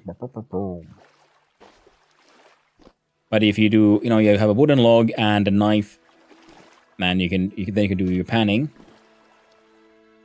And if you pan through sand, you can find different things. I think gravel, you can find some neat stuff as well. Because if you don't find any like surface copper or something, for example, then a good way to just make sure you find at least some copper is just panning sand and other things. And it's a sort of emergency situation. You're like, oh no, everything else has failed. Now we must pan the sand. And another, and then the bony soil can give you temporal gears, which is also what we use to reset your spawn point. Boom!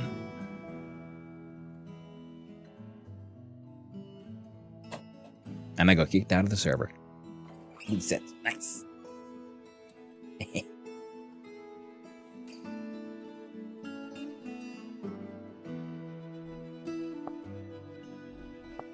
I'll wait for a little bit for the reset to get finished.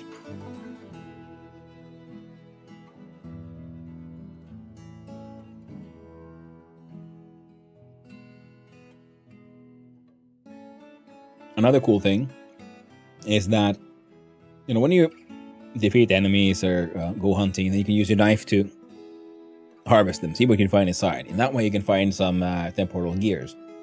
But in the I think it was the latest or the one before that update, they changed how, for example, the weapon I've been using, the Falx, how that one works against enemies. In that, it has a small chance of making an enemy drop. I think I don't know if it's their inventory or just an item in general. So sometimes when just fighting enemies and using the Falx, they can drop stuff, and you might be able to have a higher chance of getting a temporal gear that way as well. Now, in this save, I have ridiculous amounts of temporal gears. It took me so long to get the first one. And then after that, like it always goes in these games where resources can be scarce, after you finally have that thing you needed and you sought for so long, then you're stumbling all over it. Stumbling over it all over the place.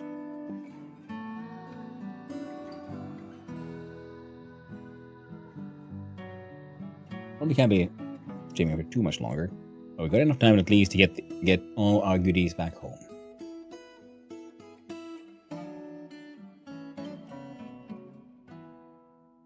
Once we get our server connection back, that is.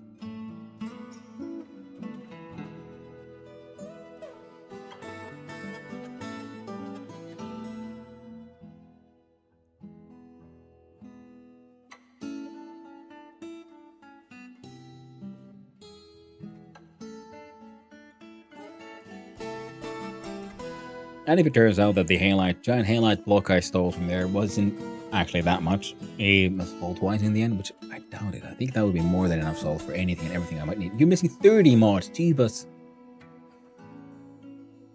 Ooh.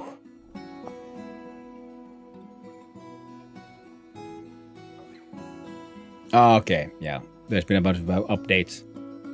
That makes more sense. Evolving Eye with this Fey Dynasty. What? Fey Dynasties?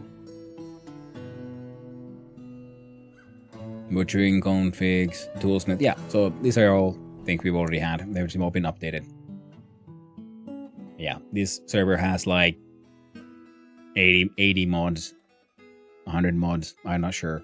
This is my first time playing modded A Vintage Story.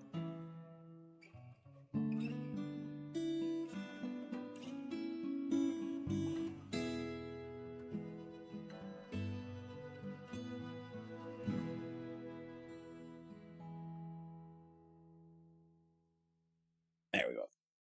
Come on, okay. We can do this. Ooh, number go up.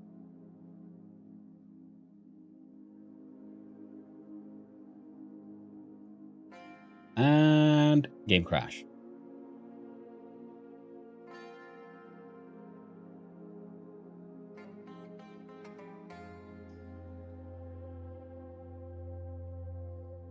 Let's try one more time.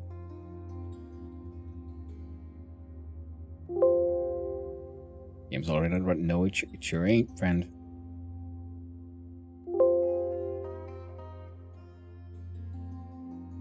Okay. That was some strange audio should have happened as well.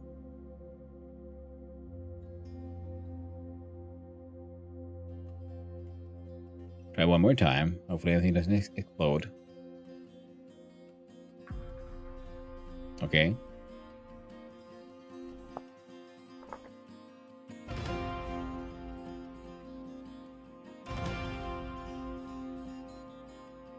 Okay. Apparently that latest update broke all the entire game. Well, that's fine. I needed to end for the day anyway. I've been on for longer than I was supposed to, and I need to go to bed soon. So, and I would like to grab something to eat first. So, Winter Story died. Very tragic. Thank you for hanging out, Invisible G. And like I said, tomorrow's plan will be Worm and maybe some Peak if I get lucky. I'm going to leave this one open so I can copy the log files of the error and send them to our good old server daddy, Breakus himself. We're going to change the scene here to the end one. And we're going to see who is out and who is about. And is anyone on the crow's nest up and about.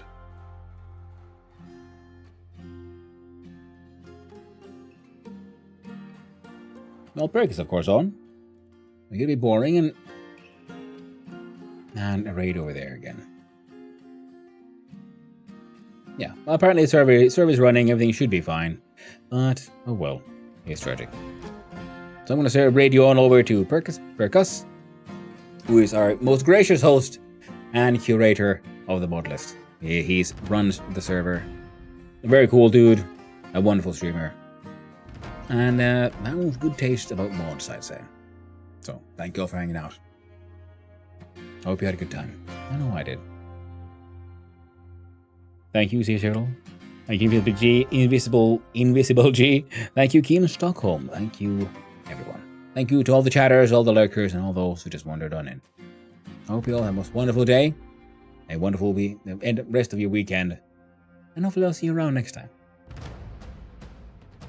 So, until then, my friends, take it easy. Stay awesome. Ta-ta.